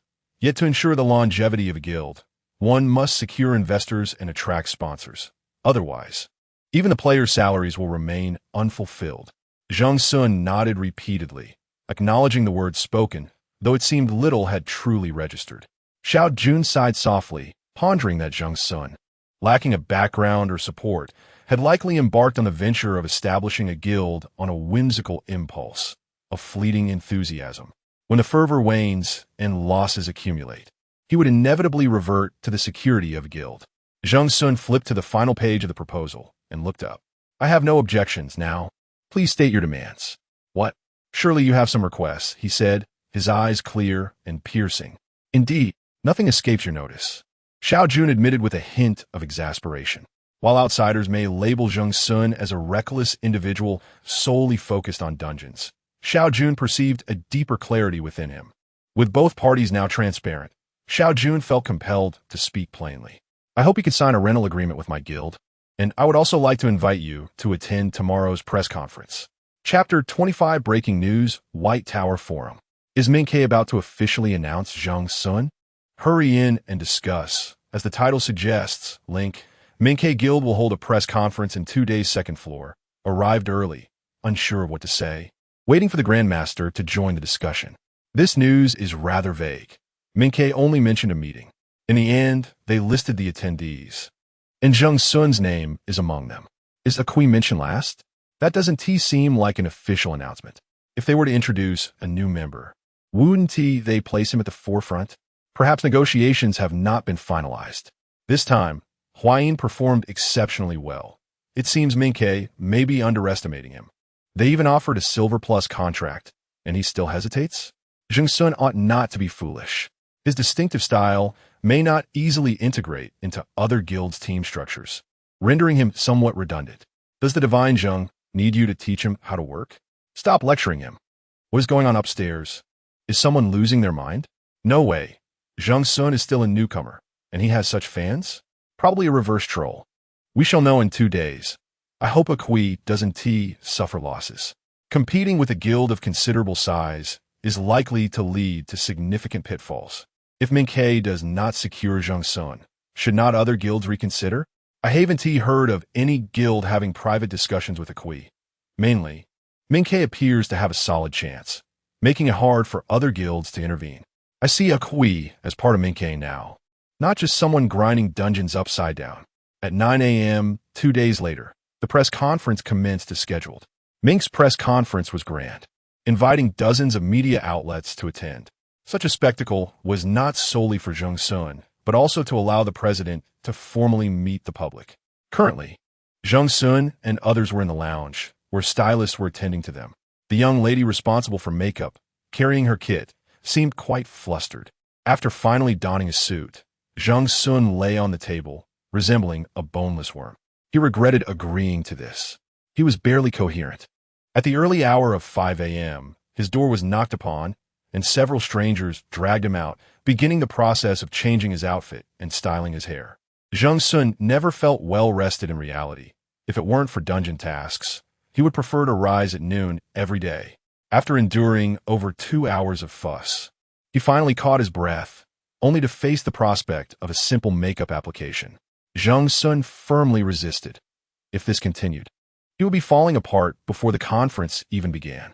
Life must be exhausting for you guild members. He pressed his face against the table, refusing to lift his head, thinking why should players go to such lengths to appear star-like. Zheng Xun adjusted his tie in front of the mirror while responding to him. A guild must maintain an image and appropriately manage its fan base for operational benefits. He straightened up and told the helpless makeup artist that if he was unwilling, that was that. This press conference primarily featured 5 participants: Tao Xueji, Xiao Jun, Zheng Xun, Su Harrowing, and Cheng Jie. At 8:50 a.m., they entered the venue. With a flash of cameras greeted them, and Zheng Xun squinted slightly.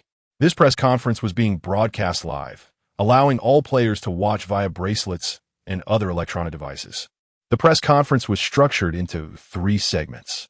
Initially, Xiao Jun provided a brief overview of their recent endeavors, praising Zheng Xun in the process. Following this, President Tao Xueji of Minke introduced herself and succinctly outlined the future development of Minke, once again lauding Zheng Xun. The final segment was devoted to media inquiries, with nearly all questions directed at Zheng Xun. Mr. Zheng, do you intend to remain with Minke? Are you satisfied with the silver contract offered by Minke? Given your impressive performance, have you considered other guilds? Assistant Su Harrowing coughed discreetly, reminding everyone to maintain order and to raise their hands to indicate questions, assuring that ample opportunities for inquiries would be provided. She cast a glance at Zheng Xun, who nodded and activated the microphone. All cameras focused on this dazzling new star. Mr. Zheng, you refreshed the Huayin dungeon a total of 76 times. Do you believe investing such considerable effort in a single dungeon is worthwhile? Questioned a tall male reporter. Zheng Xun nodded, responding, Indeed, it is worthwhile. After all, I have accrued a substantial amount of gold through my failures. Do you consider rewards to be of greater importance? If someone offered a high price, would you enter the dungeon at any cost? He asked. Survival is paramount. Without life, nothing else matters. Your first battle in Minke was such a challenging dungeon. Do you believe this arrangement is reasonable for newcomers? Another reporter probed. They offered me an irresistible price, he replied. So, you maintain that in the world of the White Tower, money and reward surpass all else? The reporter pressed further. As I stated, everything hinges on survival. Zheng Xun reiterated. This exchange left the reporters exchanging glances, as it seemed they had engaged in a conversation devoid of substance. Meanwhile, the comment section was ablaze. Haha, Aqui is the contemporary master of nonsense. Aqui is right. The survival rule in the White Tower is simply living and making money. What a conversational genius. His answers are as good as none. If anyone dares to compare Aqui to the Master Ma outside the White Tower again, it's clear he's far more astute. Aqui, please refrain from associating me with that monkey. Thank you. The reporters posed a few more questions, but Zheng Xun's interest waned. After selectively responding, he showed little desire to continue the dialogue. Xiao Jun seized the opportunity to steer the conversation away from Zheng Xun.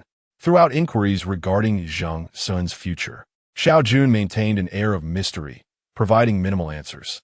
Just as the conference neared its conclusion and all journalists presumed that this cunning old fox would evade the question entirely, Xiao Jun unexpectedly addressed it directly.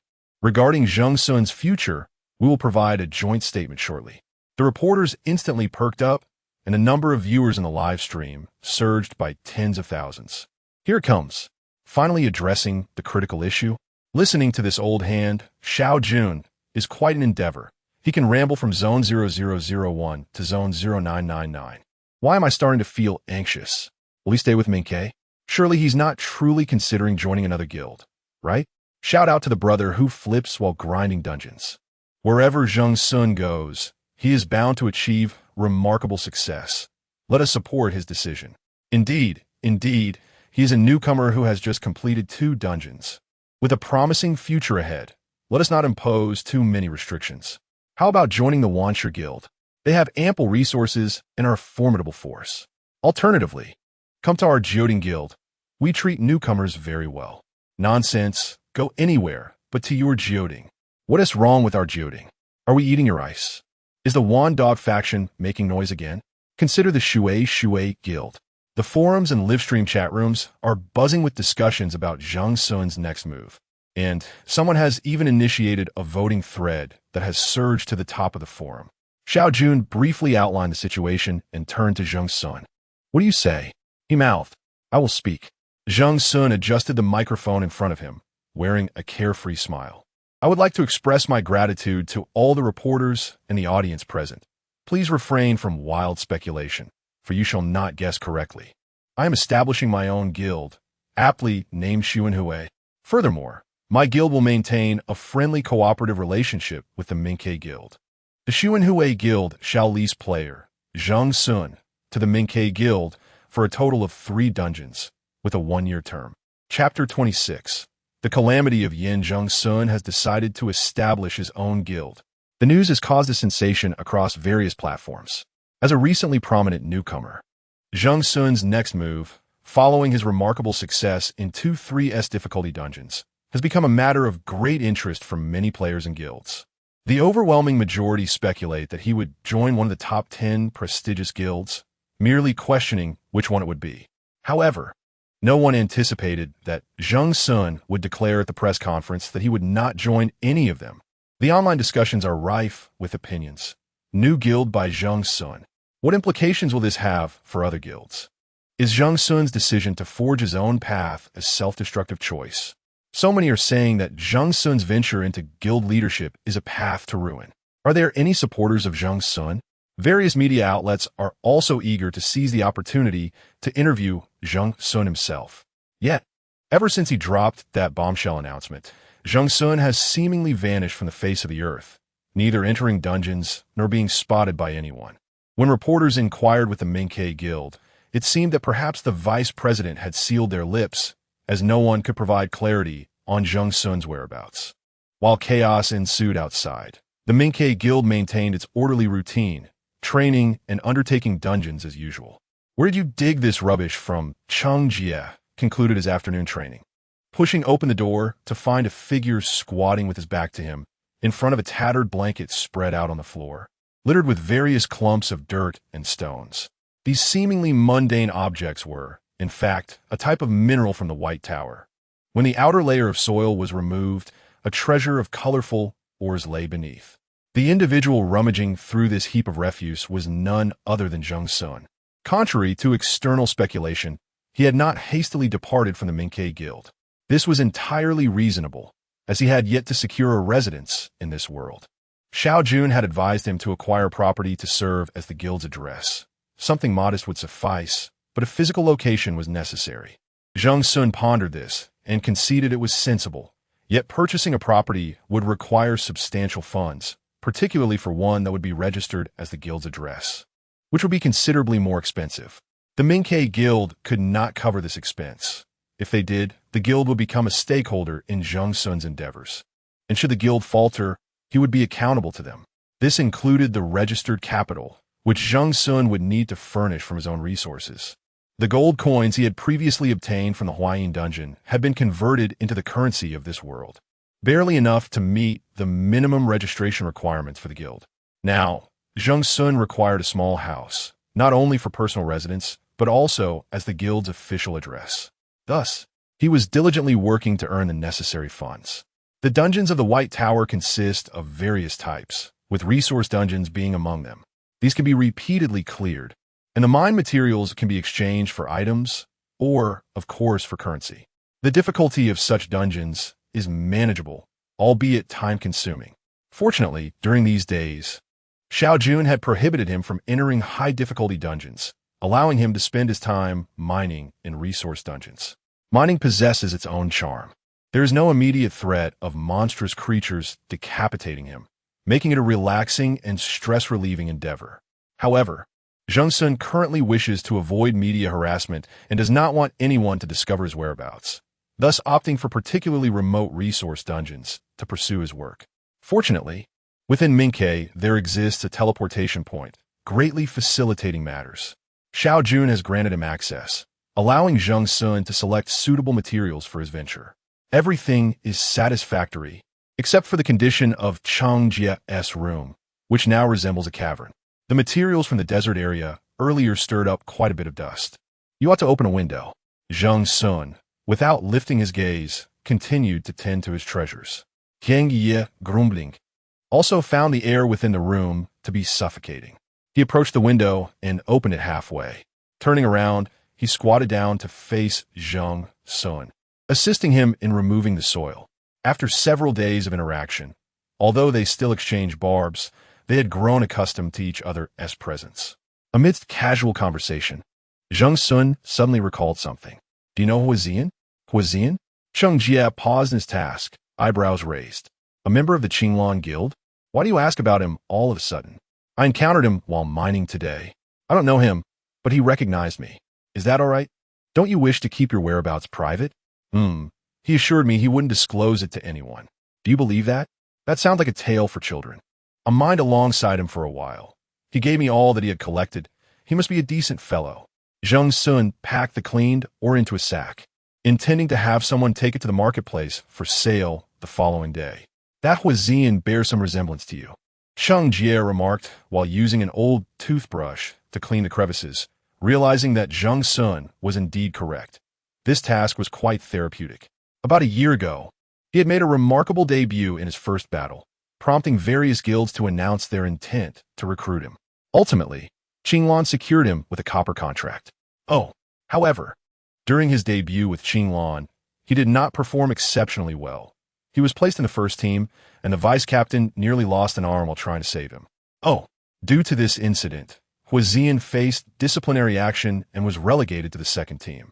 Things went awry for him thereafter, encountering several setbacks, leading to his descent to the third team. I've heard he hasn't played in quite a while.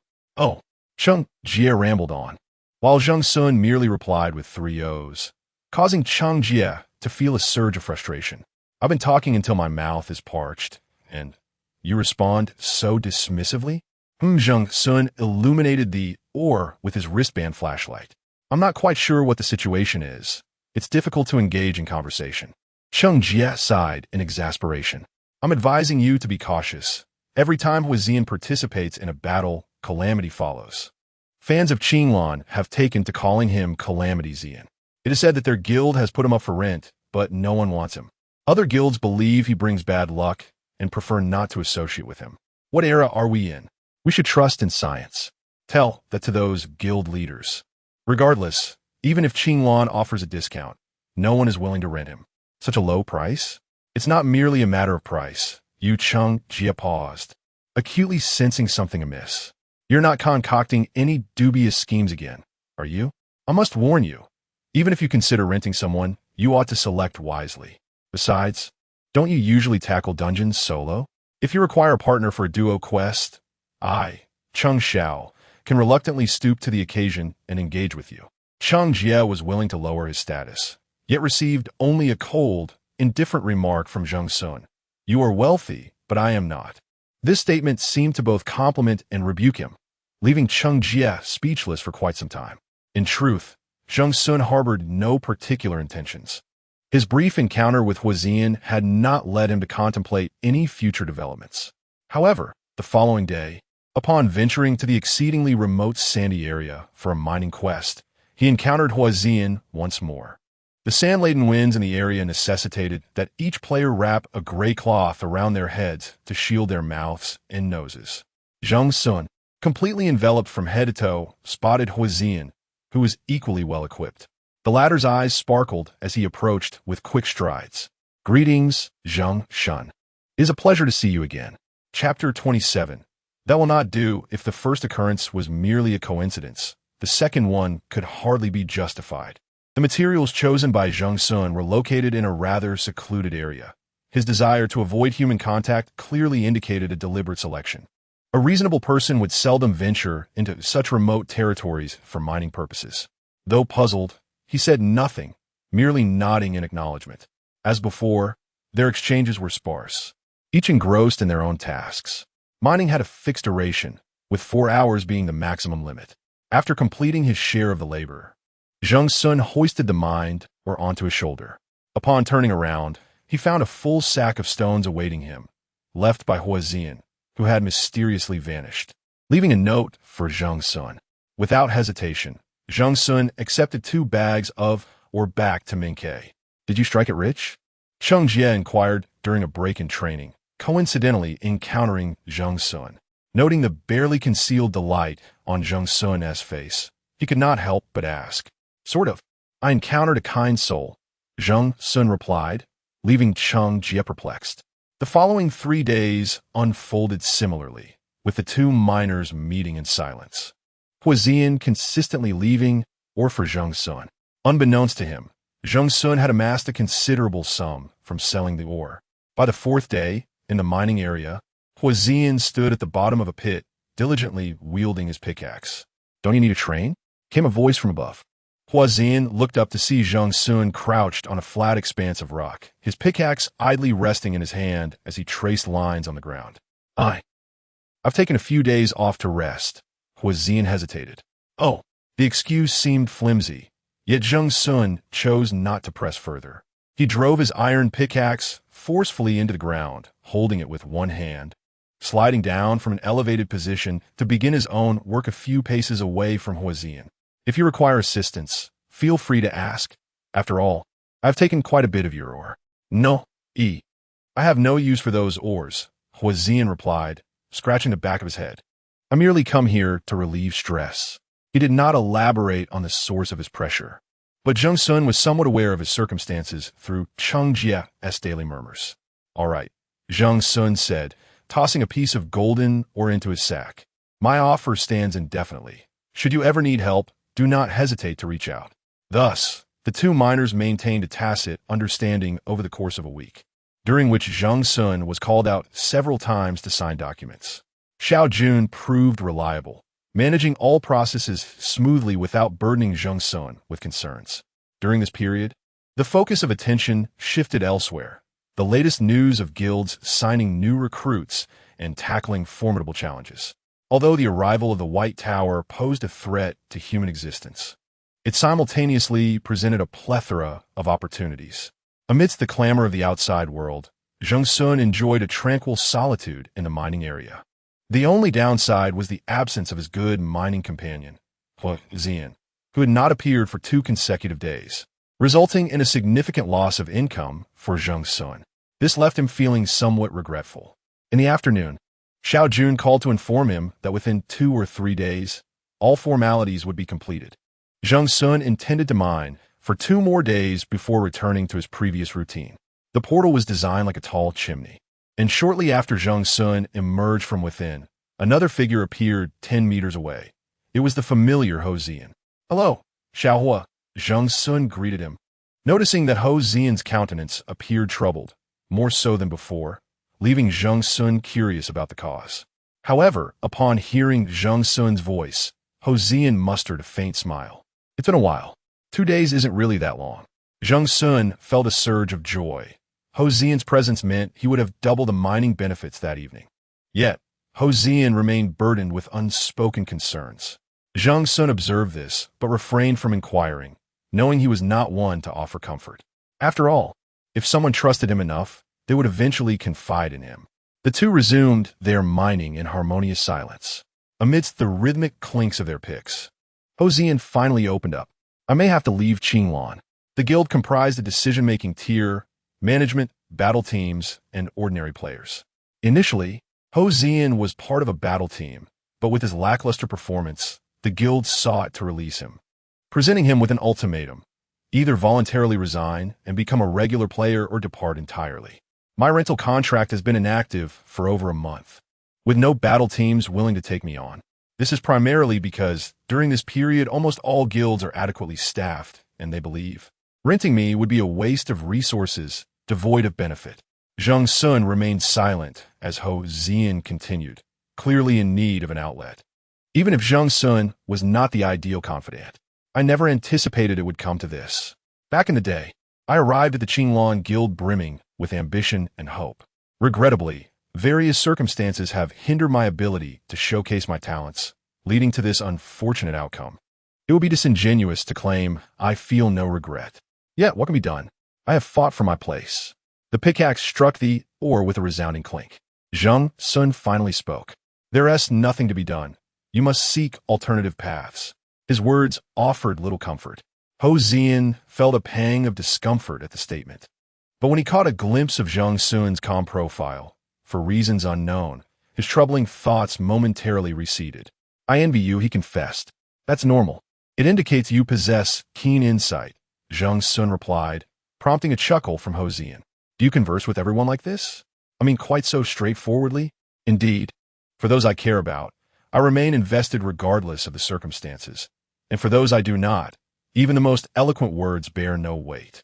I speak my mind, and whether others appreciate it is inconsequential. Having lived a second life, Zheng Xun sought to avoid feeling constrained. The opinions of others mattered little to him. How wonderful, Ho Zian remarked, feeling a deeper envy. If only, never mind. As the clock struck 8 in the evening, after an hour of mining, Ho Zian's wristband chimed twice, indicating a message from a guild. After glancing at the notification, his previously buoyant mood was shattered, his shoulders slumping. Zheng Xun. He recalled being corrected on his name. I must take my leave. Oh, take care. Until next time. Zheng Xun remained wholly engrossed in the arduous task of excavating a particularly profound vein of ore, his head bowed in concentration. After considerable effort, when he finally unearthed the precious mineral and lifted his gaze, he discovered that Ho Zian had already departed. Xiaohua, in his haste, had neglected to leave any stones for him. This situation was untenable. As he witnessed the teleportation chimney on the verge of vanishing, Zheng Xun, burdened with a sack of ore, scrambled back through the entrance.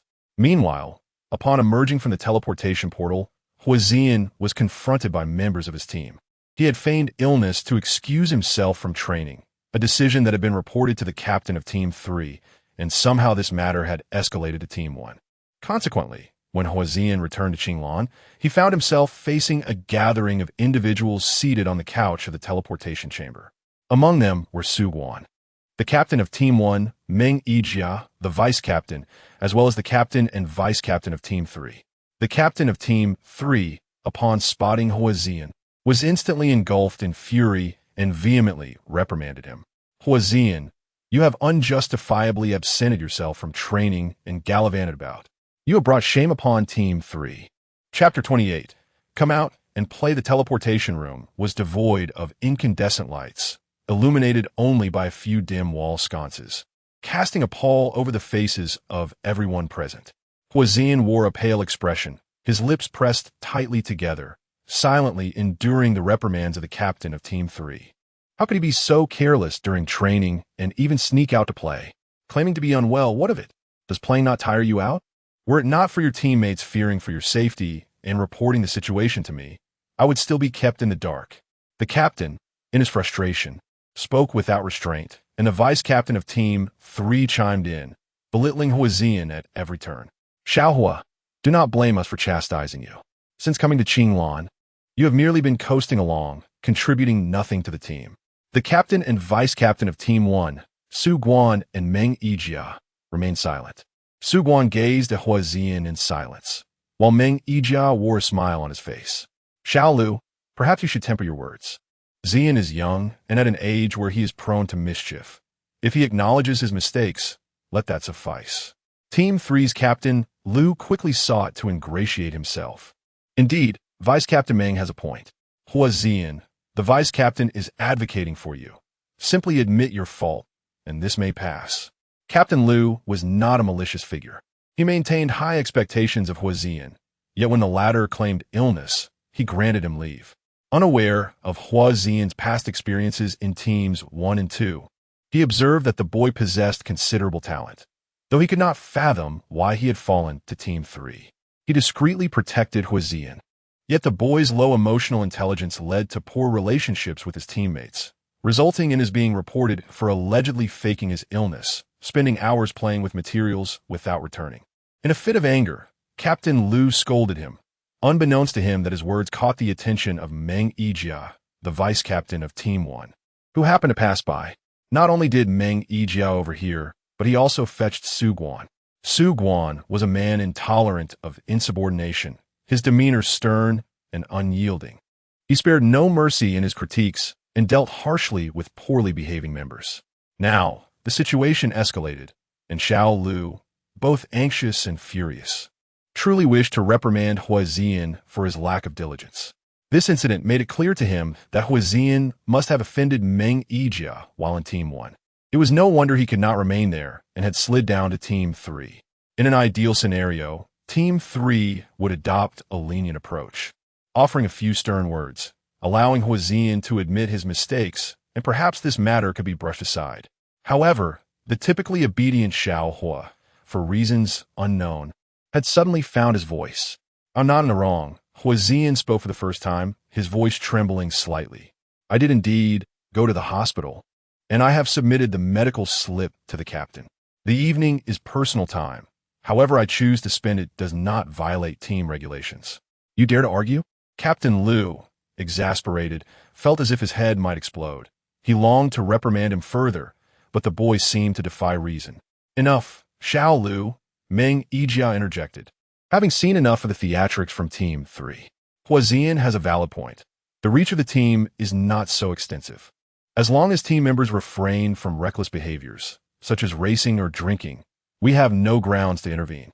He then turned his gaze to Huizian, who stood tall, smiling warmly. Once more, it is said that young Hu will soon find new prospects, and we ought not to bring him misfortune. At the moment of parting, you must berate him, for should young Hu succeed in the future, beware, he may seek retribution. Meng Yijia's light-hearted remarks struck at Huizian's most vulnerable points, causing him to clench his fists in frustration. He was acutely aware of how he had been expelled from the first team. This incident occurred a year ago, during Huizian's debut as a newcomer.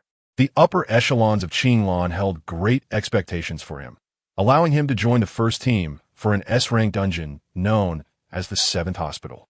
The difficulty of this dungeon was considerable, yet the first team was composed of elite members who had prepared thoroughly. When tackling an S-rank dungeon, it was generally expected that all members would emerge unscathed. At that time, Vice Captain Meng volunteered to guide the newcomer through the dungeon. Meng Yijia had only recently been promoted to Vice Captain, and Su Guan believed he sought to prove himself and secure his position, thus assigning him the task of leading Huizian. The two entered the operating room, but the Raven camera was sabotaged by monsters, resulting in a loss of footage, leaving the live audience in darkness. Shortly thereafter, the corridor's camera revealed Huizian escaping alone, while Meng Yijia's screams echoed from within the operating room. The vice captain was injured, and Su Guan utilized a halt card to forcibly interrupt the dungeon. There are several methods to interrupt a dungeon. Players can be wiped out, resulting in an automatic failure. They may discover a bug within the dungeon, or they can employ a halt card. Previously, Zheng Xun repeatedly exploited a bug in the Huayin dungeon by jumping off a building, not because he was immune to death, but because he had identified a flaw during simulation. This particular bug had gone unnoticed for a lengthy period, as a rational individual would never leap from a height. Without using skill cards, death in the game would directly translate to death in reality. The halt card is also a powerful skill card that can halt an ongoing dungeon, extricating all players. However, the efficacy of such skill cards comes at a significant cost. After Su Guan utilized the halt card to rescue everyone, each team member appeared utterly drained, remaining unconscious for several days before regaining consciousness. Meng Yijia sustained the gravest injuries, nearly succumbing to blood loss. This circumstance was, however, fortunate. Had it been more severe, fatalities could have occurred. The first team expended immense effort to narrowly escape the dungeon, and every individual, including the viewing audience, concluded that Huizian had abandoned his vice captain, fleeing alone, thereby causing Meng Yijia's grievous injuries.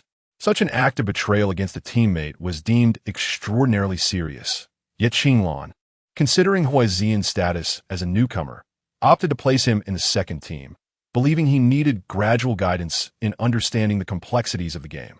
It is said that Huizian attempted to defend himself, but such claims were merely hearsay.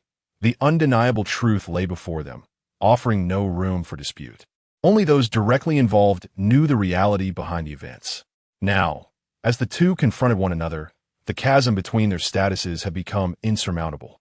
Meng Yijia appeared as the victor, while Huazian, once the hopeful newcomer whom the guild had high expectations for, and who could have potentially served as a backup for the vice-captain, was destined to be cast out of the Qinglan Guild. If it were anyone else, leaving a major guild might still afford opportunities with other guilds ranked in the 30s or 40s. However, Huazian finds himself unable to escape the scorn of the petty and malicious, bearing the stigma of failure within the team. Ultimately dismissed by Qinglan in a manner devoid of grace.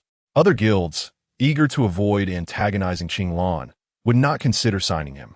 What does it matter that he is a genius when he has been reduced to a state of being unwanted? Confronted with Meng Yijia's sardonic comments, Huazian is left defenseless. He has never been adept at defending himself. Had it been otherwise, he would have exonerated his name long ago. How could it have come to this? The teleportation chamber fell into silence, save for the sound of Huazian's heavy breaths. Finally, Su Guan, who had remained silent, spoke up. Who was supposed to accompany you for the material gathering? Huazian looked up, taken aback, uncertain how Su Guan had deduced this. You have been mining for over a week, yet only today did you return with, or, the conditions in the sand area are harsh. You could not have gone there merely for leisure. Whom did you give your ore to? Meng Yijia was puzzled by Su Guan's interest in this matter. They had checked the round-trip records of the teleportation portal, which indicated that only Huazian had traveled there. If he is not a member of our team, why pursue this further? Su Guan shook his head, resolute. Speak. It was Zheng Xun. Huazian hesitated before revealing the name. Zheng Xun. The name detonated like a bomb in the hearts of all present. Anyone involved in the White Tower game could not overlook this name. Su Guan seemed taken aback by the connection of his teammate to Zheng Xun, momentarily stunned. Zheng Xun, Meng Yijia remarked, gritting his teeth at the mention of the name. Another so-called genius. It is no wonder you are becoming increasingly. Are you talking about me? A voice, one that clearly did not belong in this context, interjected. The group turned in unison towards the source of the sound. Emerging from the chimney-like teleportation portal was a figure who leaned out, propping himself up with his arms. He squinted, surveying the room before his gaze landed on the isolated Huazian. With an air of enthusiasm, he waved his hand. Xiaohua, why are you just standing there? Come out and play. Chapter 29. What unfavorable tricks shall be employed? Zheng Xun, resembling a despondent salted fish, disregarded the expressions of those around him and waved at Huazian. After all, he was notoriously impervious to the moods of others, nor did he feel the need to heed them.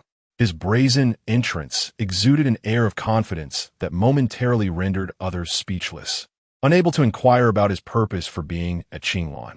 It was Meng Yijia who first regained her composure. Mr. Zheng, what brings you here? Me? I was mining with Xiaohua, but he left without a word. I felt displeased and followed him to see what he was up to. Zheng Xun casually leaned against the edge of the teleportation portal, lowered his head, retrieved something, and with a thud, tossed it aside. It was a bag of ore. Once his treasures emerged, Zheng Xun supported himself with both hands on the edge and deftly climbed out. As an uninvited guest, his demeanor was more composed than anyone else present. He sat cross-legged on the ground, guarding his bag of, or while engaging in conversation with the others. I see you all have no serious matters at hand.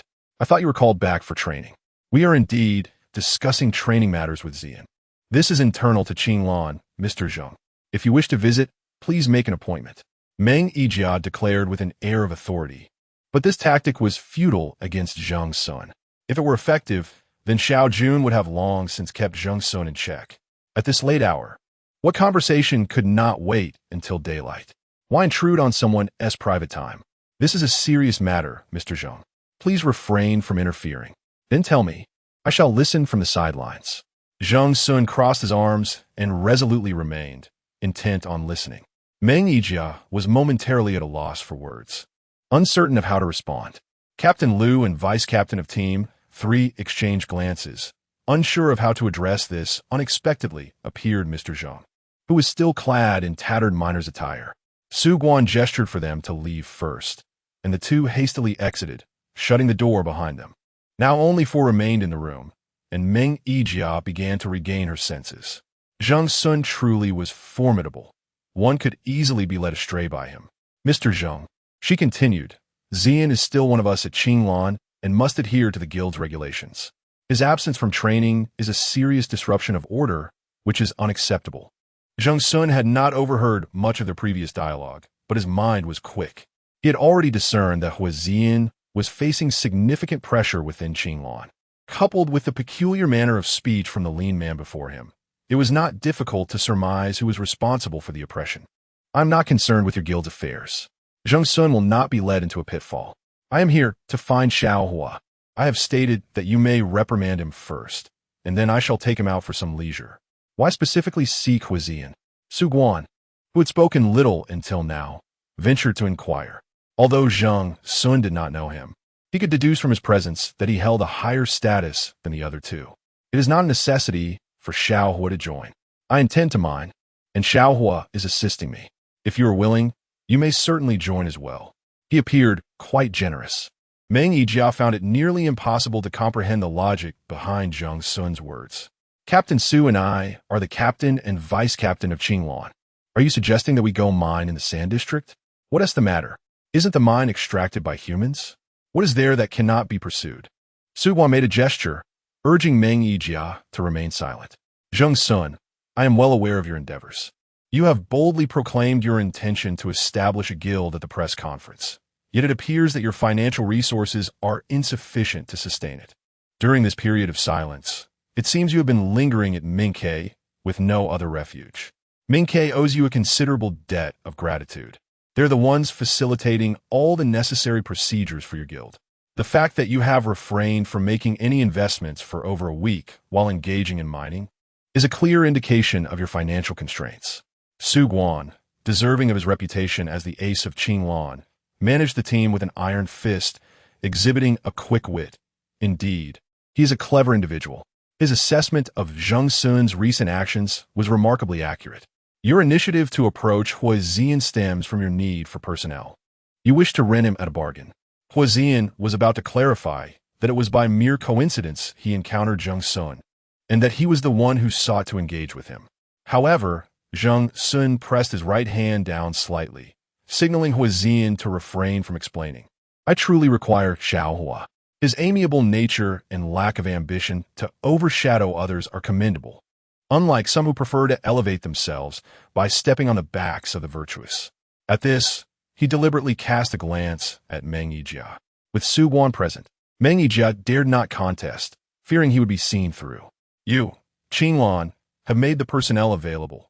Coincidentally, I have saved enough funds." Zheng Xun raised his chin. "I wish to rent Xian. I must decline." Upon hearing Su Guan's refusal, Zheng Xun's brow furrowed. "This gentleman, I am Su. This Mr. Su.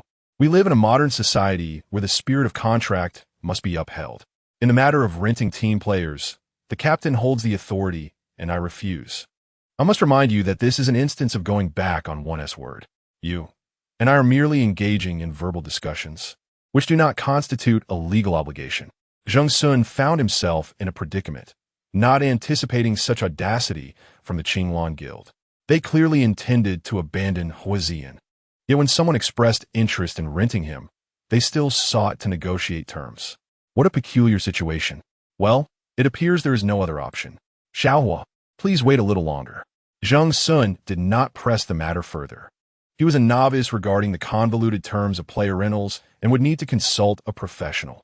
As Zheng Xun, burdened with his valuable possessions, was about to return through the teleportation portal, Su Guan called out from behind, stating that even if he sought out Xiao Jun, it would be futile.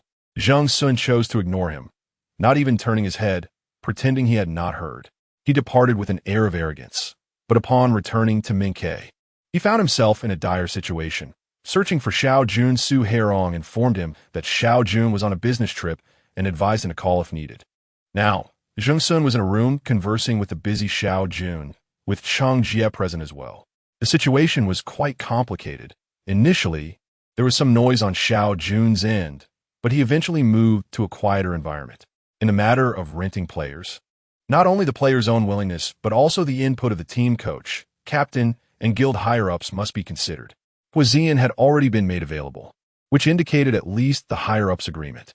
Qinglan was somewhat unique in that the captain of the first team held significant authority. now that Su Guan refused to release him. Other guilds had no standing to intervene. Cheng Jie stood by, offering sarcastic remarks. Alas, it seems we are in a predicament. Su Guan is notoriously obstinate. It is akin to trying to rein in 10 stubborn donkeys. Once he has set his mind on something, it is exceedingly difficult to sway him. Zheng Xun cast a sidelong glance at him, urging him to refrain from interjecting. However, there was still a glimmer of hope. On the other end of the line, Xiao Jun appeared to be in high spirits. If you were willing to join Ming Ke and relinquish your ambitions of establishing your own guild, I could personally intervene to resolve this minor matter. I would rather not. Zheng Xun replied languidly. Do not expect me to work for Ming Ke without any compensation. I cannot afford to be taken advantage of. Hey, do you think Ming Ke is lacking in resources because of you? Cheng Jie retorted, rolling up his sleeves. We have even gone so far as to establish a guild for you. Do not be insatiable. Curiosity piqueux, siu yun inquire. What is it that compels you to fixate on Huazian? There are plenty of competitors of similar caliber. Zheng Sun's reasoning was refreshingly candid, and he did not shy away from revealing the truth. Because it's cost-effective. Well, that is quite typical of you. Zheng Sun, Xiao Jun chuckled. While reason dictates that I should advise you to abandon this pursuit, Qinglan's stance does seem somewhat oppressive. If the players are openly priced, why should others not be permitted to rent them? Exactly. Zheng Sun nodded vigorously. This is not something Ming Ke can interfere with. As the vice president, I must naturally safeguard the guild's interests. Xiao Jun had a penchant for framing matters with grandiloquent rhetoric before revealing the crux of the issue. However, on a personal note, your friendship with Xue Ji and myself is profound. As a friend, I cannot simply stand idly by while you are in distress. Zheng Sun was indeed growing anxious. Let us dispense with the circumlocution, Xiao Ge. I am in need of assistance. What clever stratagems do you have at your disposal? Such stratagems are hardly nefarious. Rather, they are mere tokens of friendship exchanged between comrades. The sound of keyboard tapping resonated from Xiao Jun's end. I shall send it to your wristband's mailbox. Do remember to check it. The call abruptly ended. Likely due to another call interrupting, Xiao Jun Zheng Sun illuminated the screen of his wristband, and, as expected, a new message awaited him. He projected the document from his mailbox onto the wall. It was a rudimentary map delineating several scattered dungeons, seemingly located in different districts. These dungeons appeared unconnected, save for one distinguishing feature. They were all marked with the aquamarine insignia of the Qinglan Guild. What is this? Zheng Sun queried in bewilderment. Cheng Jie squinted at the screen, then slapped his thigh in excitement. Goodness, is this not the emblematic map of the Qinglan Guild? Xiao Ge is indeed showing favoritism. Zheng Sun remained perplexed, while Cheng Jie, reveling in the spectacle, pointed vigorously at one of the marked dungeons. Old Zheng, do not hesitate. Seize the opportunity. Go for it. Chapter 30. Mastery is hard to achieve, but decline is swift. The number of instances in the White Tower remains uncertain, with no one able to provide an accurate count to this day. Upon completing an instance, it vanishes, while those yet to be conquered can be accessed an infinite number of times. Periodically, batches of instances refresh, with difficulty levels that vary. Major guilds require instance runs to accumulate points, acquire advanced weaponry and subordinates, and enhance their standings on the leaderboard. For well-established guilds, the random activation of an instance is a rare occurrence. Typically, they gather extensive information, conduct simulations, and perform comprehensive evaluations to select the most suitable instances, thereby increasing their success rates. Instances chosen by prominent guilds are often marked on site. These instances are available to all players and are not exclusive to any particular guild. However, when players observe markings made by major guilds, especially those within the top 20, they become contemplative. Such instances tend to present considerable challenges. Those lacking sufficient skill may merely serve to provide the technical teams of major guilds with additional data, with their chances of survival remaining uncertain. The markings are placed in a location that is not particularly conspicuous, yet visible enough for observers. These markings are invisible on the online map, and major guilds cannot overtly claim territory. However, a special map exists among the top 20 guilds, displaying the emblems marked by certain guilds. Once an emblem is marked, Other guilds tacitly agree not to encroach upon one another's territory, as no one wishes to offend their peers. Only deep-seated conflicts, such as those between Wanshi and Jioding, lead to mutual plundering of marked instances. This information is shared between the leaders and vice-leaders of the guilds, and now, Xiao Jun has discreetly extracted the relevant section for Qinglan to send to Zheng Xun, revealing his intentions with clarity. Marked instances typically contain valuable rewards, although they are perilous. Zheng, with your exceptional skills, I am confident you will prevail, Cheng Jie expressed with palpable excitement, stirring my own desire. After much effort, Zheng Xun finally grasped Cheng Jie's disjointed explanation, and his eyes brightened with enthusiasm. Why don't you accompany me? Cheng Jie suggested. No, that won't do. Cheng Jie replied, clutching his thick hair with a pained expression. Xiao Gu is amenable to many things, but he strictly forbids team members from stealing marked instances from other guilds. He says it would disrupt the established order. If I dare to go, he'd flay me alive and display my skin at the guild entrance. The thought of Xiao Jun's smiling face, combined with Cheng Jie's description, sent shivers down Zheng Xun's spine. This was something that Xiao, the vice president, would undoubtedly do. However, seizing marked instances is not merely about the tangible rewards. It also provides a psychological satisfaction. These guilds frequently experience friction amongst themselves, and who wouldn't relish the opportunity to exploit an old rival? Old Zheng. Cheng Jie suddenly gazed at Zheng Xun with the fervor of one who sees the hopes of an entire village resting on him. You must plunder Qinglan completely. Otherwise, I will lose all respect for you. Rest assured, mastery is hard to attain, yet decline can happen in an instant. Zheng Xun fully comprehended his purpose. I shall not betray the expectations of my comrades. The two conspirators huddled around the map, exuberantly discussing which instance to seize first. In the realm of Qinglan, Zheng Xun departed from negotiations without success, leaving Meng Yijia in high spirits. Even her reprimands towards Huizian became notably more succinct. Su Guan, devoid of superfluous chatter, had no intention of engaging in prolonged discourse with Huizian. After all, he merely served as a pawn to suppress Zheng Xun's influence.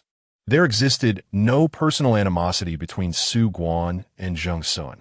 He preferred to keep personal sentiments separate from professional dealings. Drawing from his extensive experience, he astutely recognized Zheng Xun as a troublesome individual. Should Zheng Xun manage to gain any advantage, he would be reluctant to depart. The case of Ming Ke served as a cautionary tale. In the lofty echelons of power, such as the illustrious Qinglan, one must exercise prudence to maintain their standing, weighing each decision carefully to minimize errors. Zheng Xun, who had consistently stirred up turmoil since his initial confrontation, was evidently a destabilizing factor. Better to keep him at a distance. While thoughts diverged amongst the crowd, Huizian found himself at the center of the storm, enduring the harshest fate of the evening. He was subjected to over an hour of scolding from the captain and vice-captain of the guild. By the time he returned home, it was already past 11 o'clock at night. His roommate, the very person who had reported him, turned restlessly upon hearing the door open, muttering a few unkind words. Huizian had grown numb to such treatment. He refrained from turning on the lights, completing his evening routine in darkness before lying down on his narrow single bed to peruse his messages. Perhaps Zheng Xun's desire to engage him was merely a fleeting whim. Su's rejection had taken him by surprise, yet would ultimately change nothing. He was destined to be abandoned by all. He removed his player wristband and placed it on the bedside table, preparing to clear his phone notifications before sleep. Only 3 new messages awaited him, all from the same sender. Brother, is training going well? I scored 100 on my exam today, look. Image, his sister's neat and tidy handwriting filled the page, eliciting a genuine smile from Huizian. Excellent. This weekend, I'll take you out for some fun. To relax. Soon, another message arrived. It's okay, brother. You focus on your work. The guild must be busy. I'll take care of myself. Please remember to take care of your health too. His sister was remarkably considerate, requiring little of Huizian's concern. Yet, her maturity made it increasingly difficult for him to find the right words to express himself. He was on the verge of leaving Qinglan. Huizian typed a response in the chat box, only to delete it repeatedly. Just as he contemplated giving up, his phone vibrated, signaling a new message. His fingers tapped the screen, exiting the current chat. Upon seeing who had messaged him, Huixian sprang upright in bed. It was Zheng. "Hello, Xiaohua. I am Zheng Xun. I apologize for disturbing you at this late hour." The ellipsis on the screen indicated that the other party was typing, and Huixian waited with a hint of anxiety, his palms sweating. "Could you send me the internal training plan for Team 1 in Qinglan?" Huixian was taken aback, perplexed about Zheng Xun's interest in such information. The internal plan was confidential and prohibited from being disclosed by team members. Unsure how to refuse, yet compelled to do so, he steeled himself to type a response. Before he could send the message, another notification arrived. "Xiaohua, it wasn't Team Me just now. It was someone careless. Please don't take it to heart." On the other end of the phone, Zheng Xun brandished a pillow, delivering a decisive blow to Cheng Jie's nape. "Don't ruin things."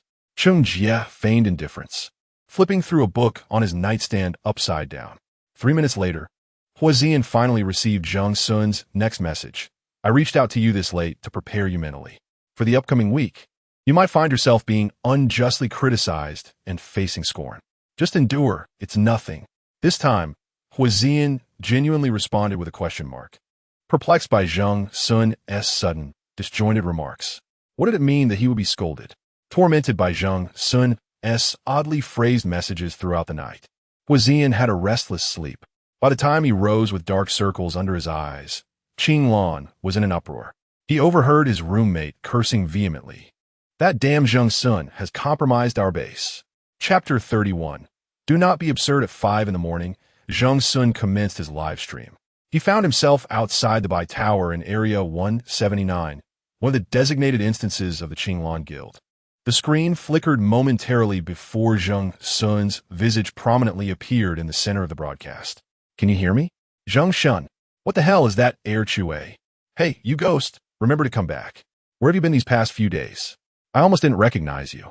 I thought you might have accidentally perished in some instance. Weren't you boasting about starting your own guild? Why are you still soloing? Lacking funds to recruit? Ah, I see. I know you all have missed me." The barrage of comments varied widely, with many sarcastic remarks. When fame rises, so do controversies. Zheng Xun now possessed a considerable fan base.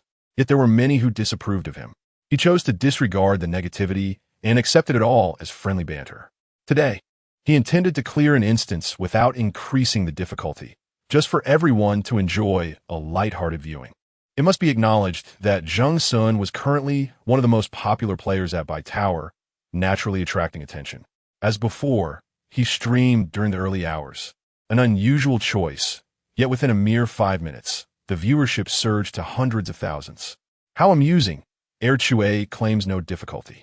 To enlighten the newcomers in the chat, this man has only completed 2 instances since his debut, each at a 3S level. The point is, aside from his poor mental state, he seems relatively intact. Air Chue might only be deemed intact in a physical sense. His mental health is concerning. Here's a suggestion. Timely hospitalization is advised. I wonder what the difficulty of today's instance is. I would say Air Chue belongs to the group of players with particularly unfortunate luck. Why does he always get 3S instances? The Minkei incident doesn't count. That was akin to an open book exam. Here it comes. Air Chue is about to open the box. Wait, is there a logo at the entrance? This time, Zheng Xun did not hastily enter the instance as he had previously. Instead, he lingered intentionally at the entrance. Ordinary viewers merely assumed he had been cooped up for too long and was eager to talk. However, the observant among them noticed a significant detail. Isn't that the emblem of Qinglan? Oh my, it's a designated instance. What is a designated instance? It's when the top 20 guilds have conducted prior investigations and are preparing to tackle an instance soon. Ordinary players should steer clear, as it can lead to disastrous outcomes. I remember other guilds also avoid designated instances to prevent offending anyone. Huh? Does Zheng Xun not know this? Chue. Hurry and check the chat. You're making us anxious. Run, Chue. Qinglan is a powerful guild. We, as a fledgling guild, cannot afford to provoke them. While the chat expressed mounting urgency, Zheng Xun himself seemed entirely oblivious. He did not glance at the live chat, but instead surveyed his surroundings. inspecting the exterior of the tower before noticing the palm-sized Celadon emblem. What is this? He touched it, attempting to rub it off, but it remained a child-esque doodle. With that, he rose and forcefully pushed open the doors of the tower. Goodness, Chue, use your brain. Chue's intelligence has once again plummeted. Which child plays near the tower? Is there any seasoned player nearby who could kindly remind him? To offend a major guild is not a trivial matter. The White Tower treats all with equality, yet unspoken rules exist between guilds and players. Once a formidable guild is slighted, the repercussions can be dire. The major guilds will blacklist the offender, and other guilds will naturally refuse to accept them. Moreover, players managed by guilds will not undertake missions with those on the blacklist. Zheng Xun, a lone wolf who relishes solo endeavors, is not representative of all players, as not everyone possesses the strength to tackle challenges alone. The White Tower boasts numerous instances without restrictions on numbers, yet an optimal team comprises 4 to 7 members. Experts have calculated that the survival rate of a coordinated group far exceeds that of a solitary player. Should one be ostracized by a major guild, their capacity to survive within the worldview of the White Tower would be utterly compromised. The audience expresses concern for Zheng Xun, who feigns ignorance. What are they discussing? You are progressing too swiftly for me to discern. Enough chatter. Let us proceed to the dungeon. Wait, you ought to scroll up. It's over. I can already foresee the second hammer being placed under a bounty by Qing Lan. Why haven't Qing Lan's members shown themselves? From now on, do not claim the second hammer is intact. He is blind.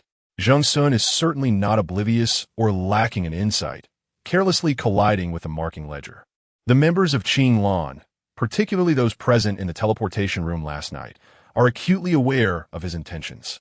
He is doing this deliberately.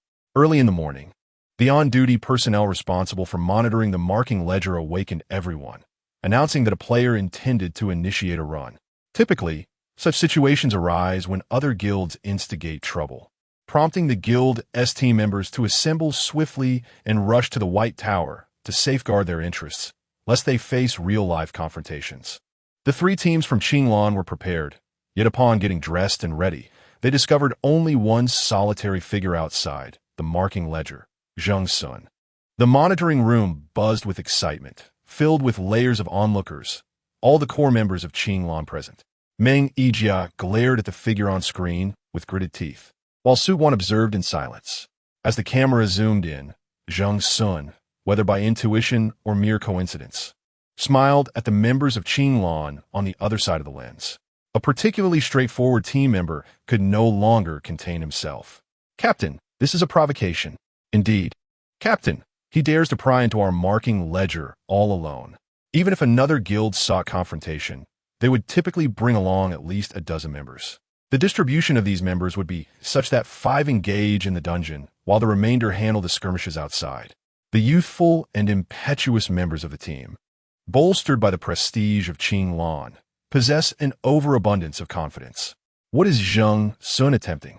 To pry into the marking ledger is akin to thievery, while live streaming is a means of incitement. It is comparable to a thief banging drums at your treasury door, preparing to blast it open with explosives.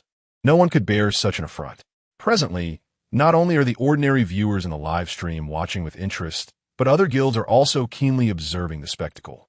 The top 20 guilds share a large group chat, comprising leaders and core members. Typically, aside from a few who enjoy excessive chatter, most remain silent. At 5:30 in the morning, these night owls began to stir. Sun Miao Li Shaoan. Image, Sun Miao Li Shaoan. On my morning run, I pass by. Is that your marking ledger, Qing Lan? Why is the gate wide open? In the group, the others were engrossed in the live broadcast, lamenting the absence of a leader. Just then, the innocent Captain Semio inadvertently dropped a bomb, causing everyone to scatter. Huang He from Baishi exclaimed, "It wasn't self-inflicted. Someone else triggered it." Du Wenshu from Xiangbei questioned, "Which fool dares to tamper with the marked book?" Yu Shuashan from Jioding revealed, "It was Zheng Xun, the rising star of late." He Yuxing from Wanshi added, "Zheng Xun? Hasn't he been missing for several days? Where's Mingke? Speak up." Mingke Chang Jie responded with a confused, "What do you want?" He Yuxing pressed, "What else?" "Zheng Xun from your guild is in a dungeon." Chang Jie clarified, "First, Zheng Xun is not a member of our guild. Second, PS in a dungeon? Let me check. Cheng Jie entered Zheng Xun's live stream and casually gifted a yacht. He Yuxing reacted with disbelief. Brother, don't be absurd.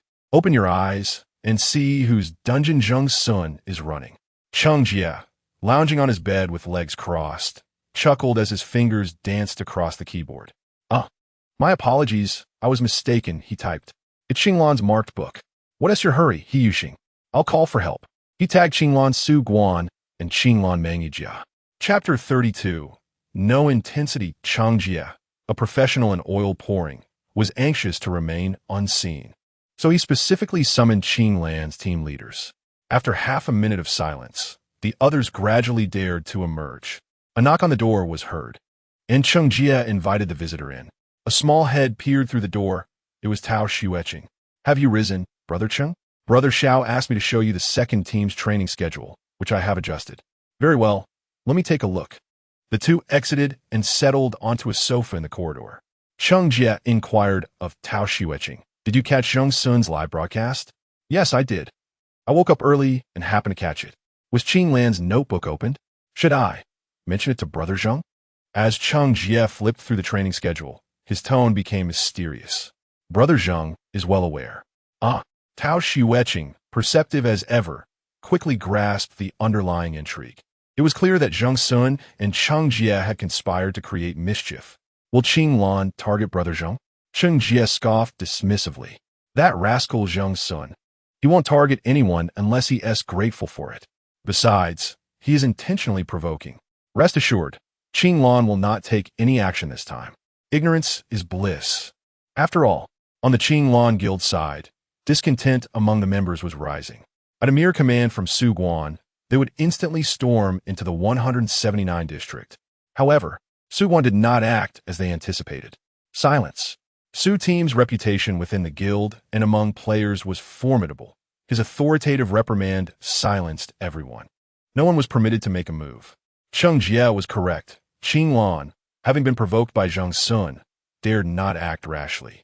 The notebook was an item not meant for public display, an unspoken rule between guilds and players, though it was hardly justifiable. No one, nor any guild, could claim a dungeon as their exclusive property. Even if someone informed Zheng Xun that this was Qinglan's notebook, he could counter with, who decreed that only Qinglan's members could access it. If it were a matter between guilds, it might be different. But Zheng Xun, acting alone, would only appear to be bullying Qinglan if they sent over 20 members to confront him. The prestigious guild could not solely prioritize victory. It also needed to uphold its own image. Should their fan support dwindle and players' perceptions turn sour, the guild's operations would be severely impacted. At that point, the higher-ups would come questioning. Su Guan considered the larger picture, yet the members could not swallow their indignation. Captain, are we to tolerate his rampage on our territory? Indeed, Captain, it makes our guild appear weak. Exactly. The team members began to murmur again, and Meng Yijia took a deep breath. Calm down. Zheng Xun has gone live, and he is waiting for you to storm out and confront him. His live stream is nearing 1 million viewers. Do we want that many people to tear our guild apart? With this explanation from the vice captain, the team members understood and fell silent. Zheng Xun is too cunning. Someone muttered quietly. Hua Ziyuan stood at the periphery of the crowd, the individual most capable of comprehending Zheng Xun's motives aside from the captain and vice captain. It was no wonder that Zheng had advised him to brace for criticism, regardless of whether Zheng's intentions were to recruit players or merely to create trouble for Su Guan. Ziyuan found a modicum of solace. However, could he truly emerge unscathed? At that moment, Zheng Xun had already entered the first floor of the White Tower, preparing to embark on a dungeon quest. Many prominent players relished the opportunity to engage with their fans in the live stream before delving into the dungeon. Yet Zheng Xun preferred silence. Had it not been for the need to provoke Qinglan's followers, he would have uttered not a single word. With his objective achieved, Zheng Xun sealed his lips, choosing his words sparingly. The dungeon he was about to undertake had been meticulously simulated in advance. After conferring with Cheng Jie, it was already 1 a.m. Zheng Xun seized the opportunity to rest, entering the dungeon within his dreams and simulating the experience dozens of times. This dungeon was classified as S tier. featuring intricate puzzles that demanded considerable mental acuity and stamina. Upon reaching the final password lock, Zheng Xun found himself vexed. In a fit of frustration, he hurled the wooden crate to the ground, allowing the inflatable hammer in his hand to fall in exasperation. Click! The lock sprang open. Zheng Xun, seated on the ground, thought to himself, "Is this truly possible?" It was as though a gateway to a new realm had been unlatched, and suddenly, his thoughts flowed freely. After simulating the scenario 4 or 5 more times and resolving every challenge, he finally stepped outside. At that moment, Zheng Xun placed his hand upon the activation button. The wristband vibrated twice, signaling an incoming message. He switched off the live stream screen and transitioned to the messaging interface. It was a message from Cheng Jia. "Old Zheng. Qinglan's followers are all watching your stream. Don't just focus on defeating the boss. Throw in a few jabs to give them something to ponder." Zheng Xun pondered this advice and conceded that it made sense. Having come this far, he would act decisively. He pressed the button, and the surrounding virtual blocks emanated a soft, luminous glow. As Zheng Xun's consciousness sank, the scene transformed abruptly. Before him lay an expansive labyrinth, ominously named the Alice Horror Corridor. It resembled a lengthy artistic passageway, flanked on either side by walls adorned with abstract paintings, each spaced at intervals. Every painting boasted bold and vibrant colors, depicting distorted human figures, grotesque creatures, and cryptic symbols adorned with words painted in blood. A fleeting glance might evoke discomfort, while prolonged scrutiny seemed to draw one into the enchanting yet unsettling world within the canvas. As the dungeon commenced, the viewers in the live stream beheld the unfolding imagery. What is this? An art exhibition? A labyrinth? Clearly. Did you not notice the 3 paths at the entrance? What a grotesque masterpiece that is. How are we to navigate the 3 paths? Is there only one correct route? Where are the NPCs? Let us start by adjusting the dungeon's difficulty. Zheng Xun ventured to the right, where a long table draped in blue velvet awaited him. Upon unveiling it, he discovered a lottery machine. Welcome, welcome. This time, Zheng Xun opted to forego dismantling the wires, allowing the machine to emit its cacophonous sounds. The bizarre, sharp synthesis of the machine echoed through the desolate corridor, amplifying the eerie and hollow ambience surrounding him. The lottery machine gradually came to a halt, and an orange sphere rolled out from the exit, emblazoned with the letter S. Is it just one? Only S rank. I didn't see 3 balls roll out. It feels quite unusual. Everyone, don't let Zheng Xun lead you astray. An S-rank dungeon isn't something that can be completed just by chance. Indeed, yesterday in Zone 685, only 2 individuals managed to survive an S dungeon. The association should prevent newcomers from witnessing the second-tier dungeon runs. It's misleading. Speaking of which, just a couple of days ago, I saw a newcomer on the forum asking if having 2 dungeon runs allowed them to unlock a 3S dungeon, thinking they were invincible. What even is a 3S dungeon? Haha. The Qinglan Guild's marked dungeon should possess some substance, though its difficulty is S. Can the second-tier players really charge and recklessly? I doubt it. The entrance has 3 forks, resembling a 3-person dungeon. The barrage of comments was fervent, while Zheng Xun had completed his preparations. Clearing his throat, he tethered the passing Raven camera and held it firmly in hand. Today's dungeon was classified as S rank, a clear indication of its formidable challenge. Members of the Qinglan Guild were also tuning into Zheng Xun's livestream, closely observing his every move. Aware of the difficulty, some laughed. If we dispatch our elite team, it will still take at least 3 hours. Just as this team member's words echoed, Zheng Xun's voice resonated through the speaker. This time, we agreed not to push too hard. Let us aim to complete it in 30 minutes. Chapter 33. Occasionally shift perspectives, 30 minutes. Zheng Xun's declaration sent shockwaves through both the forum and the live stream. Half an hour? How is that possible? Didn't Zheng Xun previously clear an A-grade dungeon in under 13 minutes? That was an A-grade instance. As long as he has an S rank, the difficulty of any dungeon multiplies. This statement held a kernel of truth.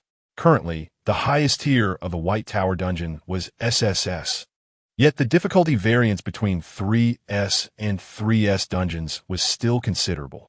Some dungeons were capped at 3S, which was merely a reflection of their limits. Players suggested that the association categorize higher difficulty levels, but the association's decisions were not final. The difficulty of dungeons was determined by a lottery system, rendering any manual adjustments futile. Dungeons with an S rank averaged around 23 hours for completion. Larger maps took longer, while smaller ones were quicker. Regardless, achieving completion in half an hour was an extraordinary feat. Not only the barrage of comments and forum discussions, but also other guilds watching were astonished. In the Launcher Guild, Yushin had just finished a training session, lounging back with his long legs propped on the table, casually sipping water while watching the live stream. Upon hearing Zheng Xun's claim of 30 minutes, he choked, spraying water everywhere. A teammate threw a cushion at him in annoyance, cursing lightly. Yushin swatted the pillow away, quickly tapping the comment section to confirm. Goodness, I thought I misheard. Is Zheng Xun really attempting to clear an S dungeon in half an hour? Who is this? Half an hour?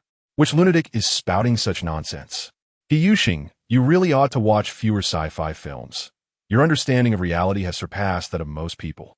Yushin initially intended to discuss this with his teammates, but ended up becoming the subject of their laughter. Frustrated, he exclaimed, "Get lost. Why is it so difficult to share a thought?" One teammate, noticing his irritation, leaned in with a grin. Who is it? Clearing an S dungeon in half an hour. Another novice who doesn't know their limits? Yushin dragged the virtual screen closer. Take a look, it's this newcomer. Goodness. His teammate gasped, stunned at the handsome face displayed prominently on the screen. Isn't that Zheng Xun, the one who achieved renown in the guilds? Zheng Xun had already made a name for himself across major guilds, particularly within the competitive teams. Such promising newcomers were destined to become future rivals, making it impossible to ignore them. What was his goal? To usurp Qinglan's record? And in just 30 minutes? His teammates were equally astonished. This was akin to slapping Qinglan's face repeatedly. Members of the Qinglan Guild wore expressions of deep concern, particularly the individual who had previously mentioned a 3-hour completion time, who now dare not look up. Meng Yijia forced herself to maintain a calm demeanor while watching the live stream, attempting to reassure the embarrassed teammate. Don't worry, he might just be boasting. Zheng Xun never spoke in vain. He meant what he said, and to dispel any doubt, he stood on the table and removed the clock from the wall. Set it to 12 o'clock. By 12:30, I will have completed the dungeon. After stating this, he hung the adjusted clock back in its original place. The second hand began to tick rhythmically, yet Zheng Xun remained unhurried, opting instead to deliver a brief explanation. This was originally classified as an S-level challenge, if one were to combine puzzle solving with monster slaying and adhere to the conventional method. It would be impossible to complete within half an hour. The barrage of comments erupted with confusion. What are you talking about? Are you playing with us? Could you exhibit a bit of patience? Zheng said to follow the standard procedure. Indeed, let us just wait to see the dual hammer showcase. I just hope he doesn't falter, stealing someone else's mark while boasting. One must remain humble. Otherwise, one might fall from grace, and anyone could trample on you. This spurred a lively debate among Zheng Xun's supporters and detractors. However, he remained focused, addressing the Raven camera, oblivious to the uproar online. Since the conventional approach was unfeasible, we would need to employ some unconventional methods. At Zheng Xun's feet, 2 swirling black shadows emerged, resembling clumps of clay that gradually elongated and took shape. Ultimately, a petite girl appeared alongside an oddly shaped floral entity that enveloped Zheng Xun's body. Is it the subordinate of the dual hammer? Sister Hong. And what is that snot-like flower? Zheng Xun's new pet, named Little Flower. Wasn't its original name Little Hidden? The Little Red Riding Hood was not one for conversation, preferring to cling to Zheng Xun and immediately sought to hold his hand. Little Hidden, however, was quite talkative. Zheng Xun, it's been so long. Shall we go play? Its voice was androgynous, reminiscent of a talking beast. It lacked a face, and its form was indistinct, best described as indescribable. Zheng Xun instructed it to quiet down, as he had important tasks to arrange. Do you see those 2 entrances? He pointed to the left and right, Sister Hong to the left, Little Flower to the right. Ignore the obstacles. Handle anything that blocks your path. Little Red Riding Hood, in her little shoes, scampered off, while little hidden drooled, eager to fly away. Zheng Xun caught hold of one of them. "Hold on, I'll go in first."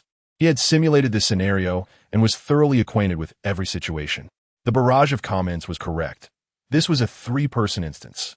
The term three-person instance did not imply a strict limit of three, but rather that at least three individuals must enter from the left, middle, and right paths.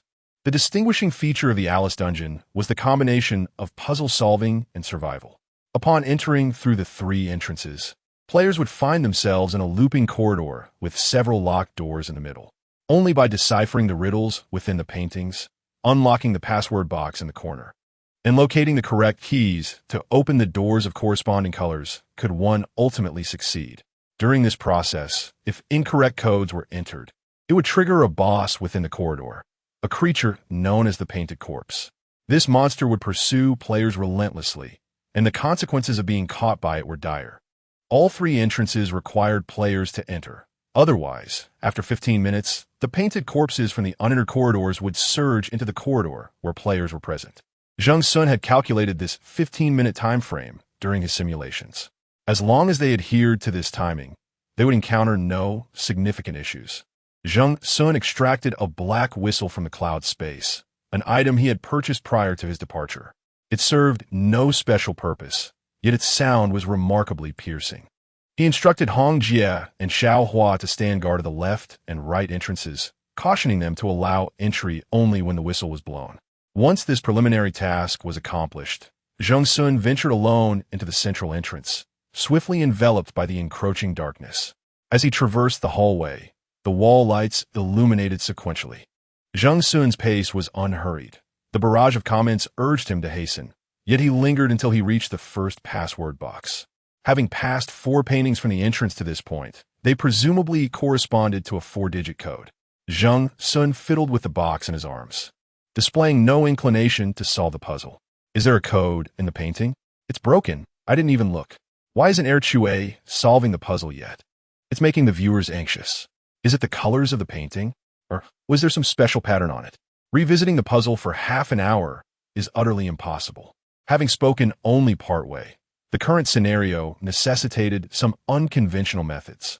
Zheng Xun returned the box to its original position, opened his right hand, and summoned an inflatable hammer into his grasp. Sometimes, a change in perspective is required. One can obtain the key without solving the puzzle.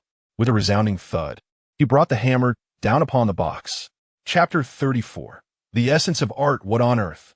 Is this truly a method of solving puzzles? How does this qualify as a riddle? Ha ha ha. Though I anticipated this, I never expected Ecui to actually proceed in such a manner. Is this a puzzle or a demolition? I seem to hear something. Oh no, could it be that a monster has appeared? As the saying goes, fear breeds fear. A hoarse growl emanates from the shadowy corridor, accompanied by the sound of something rapidly scuttling. Indeed, what an abhorrent creature. Ecui run. Unlike his earlier leisurely stroll, Zheng Xun, seizing the keys and wielding the hammer, dashed forth with great speed. Had he not retracted his legs in time, the creature would have gnawed at the flesh of his calves. Players who resort to brute force in breaking boxes trigger the monsters within the instance. And the painted corpse in Alice's tale is an unsolvable entity that cannot be confronted directly. Zheng Xun was acutely aware of this fact. Thus, he smashed and fled, leaving behind a fleeting silhouette. Before him stood a red door, perfectly matching the red key in his possession. He swiftly unlocked the door with a kick, entering and bracing himself against the door to keep the monster at bay. Once the iron door was opened with the correct key, it sealed automatically upon closing, preventing the monster's entrance. The audience collectively sighed in relief. "Thank goodness, I almost thought Ecui was doomed," I said. With Erchui's approach, disaster was inevitable. Thankfully, he ran fast. This time, perhaps he should solve the puzzle earnestly. Does he appear to have learned from his mistakes? Oh no, he's raised the hammer again. Zheng Xun had indeed not taken heed of the lesson. Upon discovering the second password box, he struck it with another fierce blow. This time it yielded a blue key. The creature, previously locked outside, began to wail anew, and as the door unlocked automatically, it barreled in. Zheng Xun cast a glance and took off running. "Here it comes again. I'm starting to feel anxious." I wish for the next door to be blue. Wait, why is there a fork in the road here? A T-junction appeared before him, yet Zheng Xun hesitated not for a moment, sprinting towards the right path. The painted corpse pursued closely behind, failing to halt at the intersection, knocking two paintings off the wall in a frenzy as it too veered into the right path. The first-person perspective swayed precariously, the tension and pressure palpable as the audience, viewing from Zheng Xun's perspective, felt their hearts race. Finally, a door emerged. Why is it a white door? What do we do now? Akui has the blue key. This is the end for him. Is the blue door on the other side? He ran the wrong way. Now Zheng Xun appeared unfazed. His rapid pace left him only breathless, with no other signs of distress. Before the white door, he halted, discarding the blue key, with a single hammer strike. He struck the door. Is that even possible? Well, he has entered, hasn't he? Goodness, what does that mean? The door opened, but it also let the monster in. The audience's comments were indeed accurate. Forcibly breaching the door meant it could no longer serve as a barrier against the creature. Zheng Xun, clutching the hammer, continued to flee for his life. This puzzle game has transformed into a veritable battle for survival, with the hearts of all viewers in the streaming room elevated in suspense. The organizers have issued a warning in the chat, advising those with heart conditions to watch with caution. In the first 15 minutes, Zheng Xun repeatedly engages in the process of unpacking boxes and attempting to unlock doors with keys, all while being pursued by a menacing creature. Each time he acquires a key, the chat erupts with wishes that the next door will correspond to the key's color. By the end, the focus has shifted entirely from solving the puzzle to the anticipation of when Zheng Xun will meet his demise. The voting thread on the forum remains pinned to the top of the homepage. Yet, within the confines of the dungeon, Zheng Xun appears to navigate the situation with remarkable ease, even checking his watch to gauge the passage of time. Upon glancing at the clock, the chat suddenly remembers the significance of the 15-minute mark. That's right, 15 minutes. Weren't we supposed to send out the two subordinates after 15 minutes? I truly don't understand Zheng Xun. Why is it he left someone to protect himself? Exactly. Otherwise, how could he find himself in such a predicament? By the way, are there any correct paths among these three routes in the maze? We'll find out when Hongjie and Xiaohua arrive. So what is Zheng Xun's next move? The creature is still on his tail. Zheng Xun has become proficient at unpacking boxes, and he swiftly spots a coated chest in the corner, sending a hammer flying towards it. The box opens with a satisfying sound, revealing a green key within. I dare not wish for the next door to be green. It could be anything, since earlier, regardless of correctness, the second hammer has simply smashed through the door. This is frustrating. In apparent defiance of the chat, the door turns out to indeed be green. Everything unfolds precisely as Zheng Xun anticipated, mirroring the route he had previously simulated. Surprisingly, he stows away the inflatable hammer and uses the key to unlock the door. His movements are swift and decisive. Despite the lengthy chase, his stamina appears unaffected. The heavy door slams shut behind him, trapping the creature outside, which can only howl helplessly. Zheng Xun raises his wrist to check the time on his bracelet. The 15 minutes have elapsed perfectly. He exhales deeply and retrieves a whistle from his collar, placing it between his lips. The whistle emits a clear, resonant sound that echoes throughout the maze. The chat ignites once more with lively discussions. What secret weapon is that whistle? I've never seen Zheng Xun receive such an item as a reward in any dungeon. It's probably just an ordinary whistle. What use could that possibly have? Zheng Xun should stop messing around. Will Hongjie and Xiaohua be able to hear it? That would be disastrous. After blowing the whistle for 10 seconds, he tucks it back around his neck with the tip of his tongue. He does not act immediately. Instead, he lowers his eyelids and strains to listen, as if perceiving something. What is the second hammer doing? Why is he just standing there? I think I heard something. It's getting closer. Is it the creature? It sounds like something collapsing, not something a creature could create. Oh no. Quick, switch to the perspectives of the other two corridors. Hongjie and Xiaohua are about to level this dungeon. As the scene transitions, we find ourselves in two additional corridors, which can scarcely be deemed corridors any longer. The hood of Little Red Riding Hood has slipped to her back due to her frantic pace and the small basket in her hand, which once conveyed a semblance of innocence and charm, has now transformed into a formidable weapon. She pays no heed to the password-locked box, opting instead for a relentless display of brute force, shattering doors with ease. Truly, she embodies the essence of a high-risk NPC from the early 3S dungeons. The monsters trailing behind her cannot hope to match her speed. As for the other companion, there is no need for elaboration. This newly acquired subordinate, taken by Zheng Xun, is a weapon of unparalleled resilience, akin to a torpedo, crashing through doors and walls alike, relentlessly pursuing the shortest path to her master. Upon hearing the cacophony they create, Zheng Xun smiles with satisfaction, hoisting his hammer and continuing to batter down doors with unwavering rhythm. The ensuing 15 minutes unfold as a veritable nightmare for the audience. The monsters in Alice's dungeon. In the final minute, Zheng Xun successfully reunites with his two subordinates. Before them stands the last door to victory. The barrage of comments erupts in a flurry of question marks and exclamations of astonishment as Zheng Xun rests his hand on the doorknob, a smile gracing his lips. Sister Hong, let us celebrate with a rendition of To Alice. Little Red Riding Hood retrieves an old-fashioned radio from her enchanted basket, switches it on, and the air is filled with the melodious strains of piano music. The exquisite notes resonate amidst the corridor, which appears ravaged as if by bombardment and the shattered frames, creating an atmosphere steeped in fragmented artistry. Chapter 35. The Hidden Dagger in the Alice Dungeon. 3 rewards were bestowed upon the participants. 1. A portable door, capable of expanding and contracting at will, convenient for carrying, resembling a rectangular shield, and can indeed function as one too. An infinite refillable water flask, a household essential, a must-have for the frugal traveler. 3. A downgrade card, reducing the dungeon's difficulty by 1 level, which could bring immense joy to the less skilled. Zheng Xun received these 3 items. Perhaps due to the S-rank nature of the dungeon, he did not obtain any subordinates this time.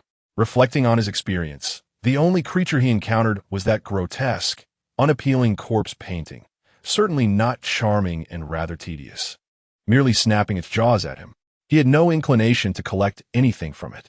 Upon completing the quest, Zheng Xun converted the 2 subordinates and rewards back into data, storing them in his wristband, and nonchalantly made his way out of the White Tower.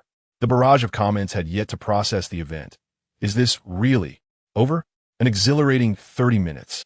I can't believe it truly lasted 30 minutes. Zheng Xun completed Qinglan's mark so smoothly. Compared to this, Erchue's strength is even more terrifying. What is Erchue's background? S-rank, solo in 30 minutes. I'm at a loss for words. Not only were the casual viewers in the live stream astonished, but also the key members from various guilds remained in stunned silence. Within the Launcher Guild, a few teammates gathered, murmuring in awe. This newcomer is truly formidable. I've never witnessed someone so brutally dominate a dungeon before. Could this usher in a new trend? Perhaps in the future, solving puzzles will be unnecessary. Well, that would require someone with Zheng Xun's stamina and prowess. The distance of that corridor is no small feat. Could you endure being chased by an unbeatable monster for half an hour? Why must one be so reckless? There are still puzzle-solving segments, right? Yuxing, what do you think? He Yuxing, who had been merely observing the spectacle, now wore a grave expression. I need to speak with the captain. About what? To inquire if we can recruit Zheng Xun. That seems difficult. Isn't Zheng Xun running his own guild now? Then we may have to eliminate him. Brother, be rational. Not everything must be destroyed if it cannot be obtained. You don't understand. He Yuxing maintained his serious demeanor for barely 5 seconds before faltering. If Zheng Xun were to target us one day, that would spell disaster. The kind of trouble He Yuxing spoke of was acutely felt by the Qinglan Guild. For 20 minutes following the conclusion of the Alice dungeon, silence reigned. The other members were utterly stunned by Zheng Xun's display of overwhelming strength. And as they regained their composure, they dared not utter a word in the presence of their stern leader and vice-leader.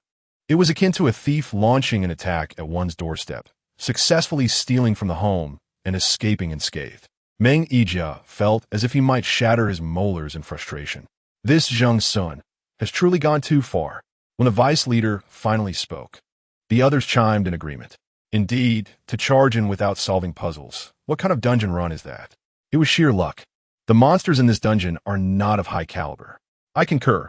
As the voices of agreement grew in number, their tone became increasingly assertive, to the point where emotions began to spiral out of control, and they resumed their vitriolic remarks against Zheng Xun. Outside the throng, Huizian felt compelled to defend Zheng Xun, yet he recalled the admonition from others. A subtle rapping sound echoed as someone tapped the table, not forcefully, but just enough to capture the attention of all present. It was Su Guan. Rising to his feet, Captain Su turned to face the agitated team members and spoke in a deep, resonant voice. To perceive the achievements of others within the dungeon as mere strokes of luck is a manifestation of arrogance. Every player who emerged from the dungeon possesses their own skills and capabilities. Rather than wasting time discussing others, one ought to focus on reviewing their own performance. Have you all finished the playback of the last dungeon? At Su Guan's command, the team members swiftly sprang into action. Those needing to train physically did so, while others engaged in reviewing the footage. Once the training room returned to its familiar rhythm, Su Guan rose to depart. Meng Yijia considered calling out to him, but, sensing the palpable tension surrounding Su Guan, decided against it. Just before exiting, Su Guan cast a lingering glance at Huizian before closing the door behind him. This gaze left Huizian feeling somewhat flustered. After emerging from the White Tower, Zheng Xun navigated past all the media and fans and entered a black sedan devoid of any insignia. As he opened the door and settled inside, the vehicle departed immediately without a moment's pause. The driver, donning a baseball cap, was Chang Jie, who was in high spirits. The long-standing grievances between Ming Ke and Qing Lan had been resolved, albeit minor conflicts persisted, providing a satisfying release of pent-up frustration. Nevertheless, he felt the need to tease Zheng Xun a bit. Your current status is indeed impressive. Even a well-known star player like myself is obliged to drive for you. Zheng Xun fiddled with his phone, responding nonchalantly. Once my brother comes into money, your share is assured. Enough with the empty promises, Chang Jie retorted, steering the car around a corner. Who are you messaging? What is next on the agenda? Do you have Su Guan as contact information? Send it to me. Ask Xiao Ge. Su Guan typically does not add people as friends. Oh, later that evening, Zheng Xun acquired Su Guan's contact details from Xiao Jun and sent a friend request. Just as Su Guan finished his training and emerged from the shower, he noticed his phone screen lit up. Unlocking it, he saw a friend request notification. Zheng Xun, request to add you as a friend. Sitting on the edge of his bed, he pondered for 2 minutes before clicking accept. He then placed his phone on the bedside table, preparing to locate his wristband to review the day's dungeon playback. Suddenly, 3 vibrations signaled new messages. It was Zheng Xun. Hello, Captain Su, I am Zheng Xun. The initial greeting seemed perfectly ordinary. Following swiftly was a second message. I apologize for intruding. I have an inquiry. The tone was quite polite. Then came a third message. I would like to rent your guild's player Huizian. May I ask for your thoughts on this, Captain Su? After reading these 3 messages, a fourth arrived. If you decline, I shall raid your 547 dungeon tomorrow. The Yin country map is rather brief, consisting of only 4 paths. When a map is exhausted, the dagger reveals itself. Chapter 36. The solo guild. The dungeon of District 547 is the next target for Qinglan. If one were to reluctantly defend Zheng Xun, claiming that Alice was merely a coincidence, then the situation surrounding 547 is indefensible. Zheng Xun possesses maps from various guilds, and it is not difficult to deduce who provided them. Su Guan exited the chat interface and sought someone from his contacts. He sent a succinct message to Xiao Jun. Did you give Zheng Xun the map?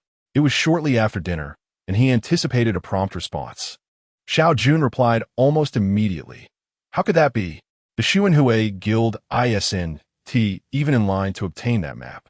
Although Xiao Jun denied it, only a fool would take his word for it. Su Guan pondered the matter for nearly 10 minutes, considering the dungeon 547 and Mink's attitude before responding to Zheng Xun. Xian will not rent, and neither will the dungeon for 547. Half a minute later, Zheng Xun replied with a single emoticon, smile. Su Guan glanced at it and tossed his phone onto the bed, heading to grab a towel to dry his hair. Meanwhile, at the Minke Guild, upon seeing the message, Zheng Xun tossed his chopsticks into his plate in frustration. Su Guan was truly impervious to both flattery and intimidation. Xiao Jun sat opposite him, and they were in the cafeteria of Minke. After mealtime, the cafeteria was sparsely populated, with only a few lingering patrons eavesdropping on their conversation. Suguan would not allow anyone to trample over him. He was not one to shy away from challenges. Xiao Jun lowered his gaze to the sumptuous dinner before Zheng Xun and smiled. "Is my dinner good?" Zheng Xun had not touched the food that others had brought him, and, upon hearing this, felt no guilt, instead shoveling in 2 large mouthfuls, savoring the flavor. It was so delicious. Cheng Jie approached their table and snagged a meatball from Zheng Xun's plate. It was indeed quite delectable. Cheng Jie's smile deepened as he said, "Could you fetch me another serving? Vice Guild Leader, why me? Next time, I'll want to bring you along for the dungeon." "All right, I'll go." Cheng Jie obediently went to get more food, leaving only 2 at the table by the window. Having vented his frustration, Xiao Jun took a sip of hot water from a disposable cup. "Who said I wanted to vent?" Zheng Xun fiddled with the meatball, appearing to have lost his appetite again. Do you really wish to rent Huizian?" "Of course." Zheng Xun nodded vigorously. "Not just because it's cheap. During that phone call yesterday, you were just brushing someone off." "I watched the video of Huizian's performance," Zheng Xun said, setting down his chopsticks, leaning back in his chair, and gazing up at the colorful chandelier. "He possesses great talent, yet his mindset is flawed. What is the matter?" One of the unsolved mysteries of Qinglan is how the astonishing Huizian could falter after his debut. Is it related to that vice captain from Team 1? Zheng Xun is vraiment exalted Xiuyunya. How do you know? Meng Yijia seemed to treat Huizian quite well. "Well, everyone seems to think so," Zheng Xun replied ambiguously, and did not continue the topic. At that moment, Cheng Jie returned with a plate of food identical to the one on the table. "I'm back," he announced. "The meatballs are gone, and what's left is just the same as before." "Thank you, please have a seat." Cheng Jie sat beside Xiao Jun, while Zheng Xun rested his chin on his hand, gazing out at the night scenery. "I want to buy a house." Cheng Jie perked up. "You want to buy a house? Have you saved enough money?" "Not enough, so I plan to find a bargain somewhere." Cheng Jie pondered Zheng Xun's words when suddenly he slammed his fist on the table. Xiao Jun, who was picking at a carrot, frowned. "Sorry, Xiao Go, my apologies." Cheng Jie quickly apologized, then shifted the conversation back to Zheng Xun. "You're not planning to rob somewhere, are you?" "Let me tell you, Lao Zheng, we need to stay clear-headed. It's one thing to pry into Qinglan's affairs, but we can't take over their stronghold. What are you thinking?" Zheng Xun was slightly exasperated by his train of thought. "I don't need that much space on my own." "Is that really the reason?" "Well, as long as you don't lose your mind. What kind are you looking to buy? If you're starting a guild, I suggest you rent an entire office floor." "An office?" Zheng Xun replied. "That is still too large. I want to utilize that much space. But you must consider the future. Once the guild is established, you need to hire players, assistants, and so forth. Where will all those people stay? You can't just cram them into drawers." "I don't need that many. It's just me. You alone." Cheng Jie echoed in shock, slamming the table again. "What? Just you? A solo guild? What? Is that even feasible?" "It's not that it isn't feasible, but how can you run a guild on your own? What about group raids? What about large-scale missions? I'll hire people. I'm busy securing my first contract." He added, "Besides, many solo players can't manage certain raids, so it would be a loss." Zheng Xun had already devised his plan long before he intended to establish a guild. He had meticulously studied the beginner's guide, familiarized himself with all the dungeon types in the White Tower, and even borrowed from Mink's library, a place long untouched and gathering dust. He aspired to understand this world as thoroughly as possible, along with the mechanics of guild operations. Now, it had been 7 or 8 years since the White Tower descended. People transitioned from initial fear to adaptation, culminating in the establishment of a players' association. Guilds, supported by major financial consortiums, gradually found their footing, organizing scattered players and selecting the most outstanding individuals to form competitive teams, thus evolving into their present form. The dungeons of the White Tower are categorized into regular dungeons, material dungeons, and server life and death dungeons, among others. Regular dungeons are divided into varying levels of difficulty, the highest being SSS grade. Material dungeons drop materials and items without a limit on entry attempts. The server life and death dungeon was the first Zheng Xun encountered. It is a variant of a regular dungeon. yet it holds the fate of the entire server. Should one fail to conquer it, all would vanish without a trace. Although the dangers associated with the White Tower dungeon have never diminished, the presence of guilds transforms this peril into an opportunity. The alluring rewards attract a multitude of players, with high-level team competitors enjoying elevated status and widespread acclaim. In addition to the dungeons generated by the White Tower, the Guild Council regularly hosts various tournaments, employing technology to create virtual dungeons and inviting teams to participate. Among these events, the quarterly All-Star Tournament garners the most attention. The All-Stars are represented by the top-ranking guilds, typically the top 20, who send their premier players to compete. Securing victory in this event yields substantial point rewards and material benefits, while also bringing significant visibility to the guild. In short, the advantages are manifold. To participate in the All-Star Tournament, one must first be a member of a guild. Individual players have no opportunity to join. The mere thought that personal players are excluded from such competitions leads Zheng Xun to believe that the establishment of guilds is indeed essential. Zheng Xun briefly articulated his thoughts, but Cheng Jie dismissed them, assuming he had just emerged from a mental institution, unaccustomed to modern society. Finally, after painstakingly removing the disliked carrots from his plate, Xiao Jun spoke up. It's a good idea. However, if you wish to compete in those tournaments led by major guilds, such as the All-Stars, you will need an extensive amount of points, quite a considerable sum. How long would that take to accumulate? Approximately 10 years. I may not live that long. Therefore, I advise you to disband Xu and Hui immediately and join Mingke. Zheng Xun shifted his position, interlocking his fingers beneath his chin, lost in contemplation. Seeing his distress, Cheng Jie was affected, daring not to even breathe loudly. After a moment, Zheng Xun lowered his hands, resting them against his jaw. His focused gaze directed at Xiao Jun as he spoke. All-knowing and all-powerful, the wise and rational vice president of Mingke. Brother Xiao, what insights might you offer? Cheng Jie stood beside him, speechless. So you were pondering how to flatter him all this time? Zheng Xun shot him a look that conveyed his disapproval of such childishness. Earning money is not disgraceful. Xiao Jun, evidently pleased with the flattery, pointed him towards a promising avenue. The next All-Star Tournament is likely to occur in about 2 months. Even if you exhaust yourself grinding dungeons, you still want to secure an entry ticket for the competition. Therefore, the Guild Council will also send its own representatives to the All-Star Tournament. Since most of their staff are in administrative roles, they're ill-equipped to handle the high-intensity dungeons, thus leaving this slot vacant each year. Zheng Xun's eyes lit up, but he still had questions. So, Brother Xiao, can players already belonging to a guild apply to become staff members of the Guild Council? Certainly, to balance the power dynamics. Many of the management and upper echelons of major guilds hold positions within the Guild Council. In a world where the White Tower exists, sacrifices can occur at any time, and manpower is not as abundant as one might think. Then, may I ask, Brother Xiao, how can I self-recommend to join the Guild Council? The Guild Council differs from guilds. It is supported by large financial groups and can generate significant revenue through live streaming and dungeon runs. Popularity can be transformed into capital, and you currently possess the allure of a rising star. Should you submit an application, I believe they would be inclined to accept it. However, you will require a referee.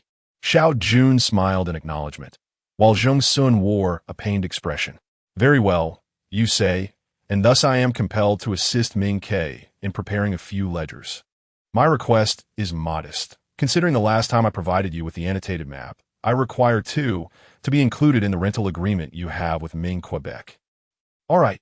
Zheng Xun gritted his teeth and acquiesced. Upon receiving his promise, Xiao Jun finished his dinner, save for the carrots. Rest well this evening and await the good news. Chapter 37. I have evidence since Su Guan had informed Zheng Xun that he would not relinquish the marked notebook 547. He convened a meeting overnight. The conference room was brightly lit and eerily silent.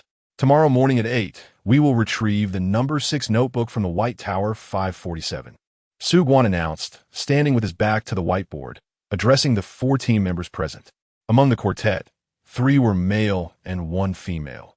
The sole female member, Wang Shetong, exhibited a rather composed demeanor though a hint of concern crossed her face. "Captain, isn't this a bit hasty?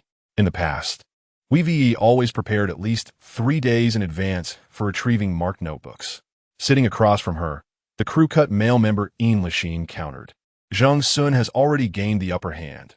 Should we allow him to seize all the guild's marked notebooks? That is not my intention. I merely suggest that we shouldn't let Zheng Xun disrupt our rhythm." With urgency, he continued, "There is no time left for hesitation. If we allow him to seize our notebooks again, how will we save face for Qinglan?"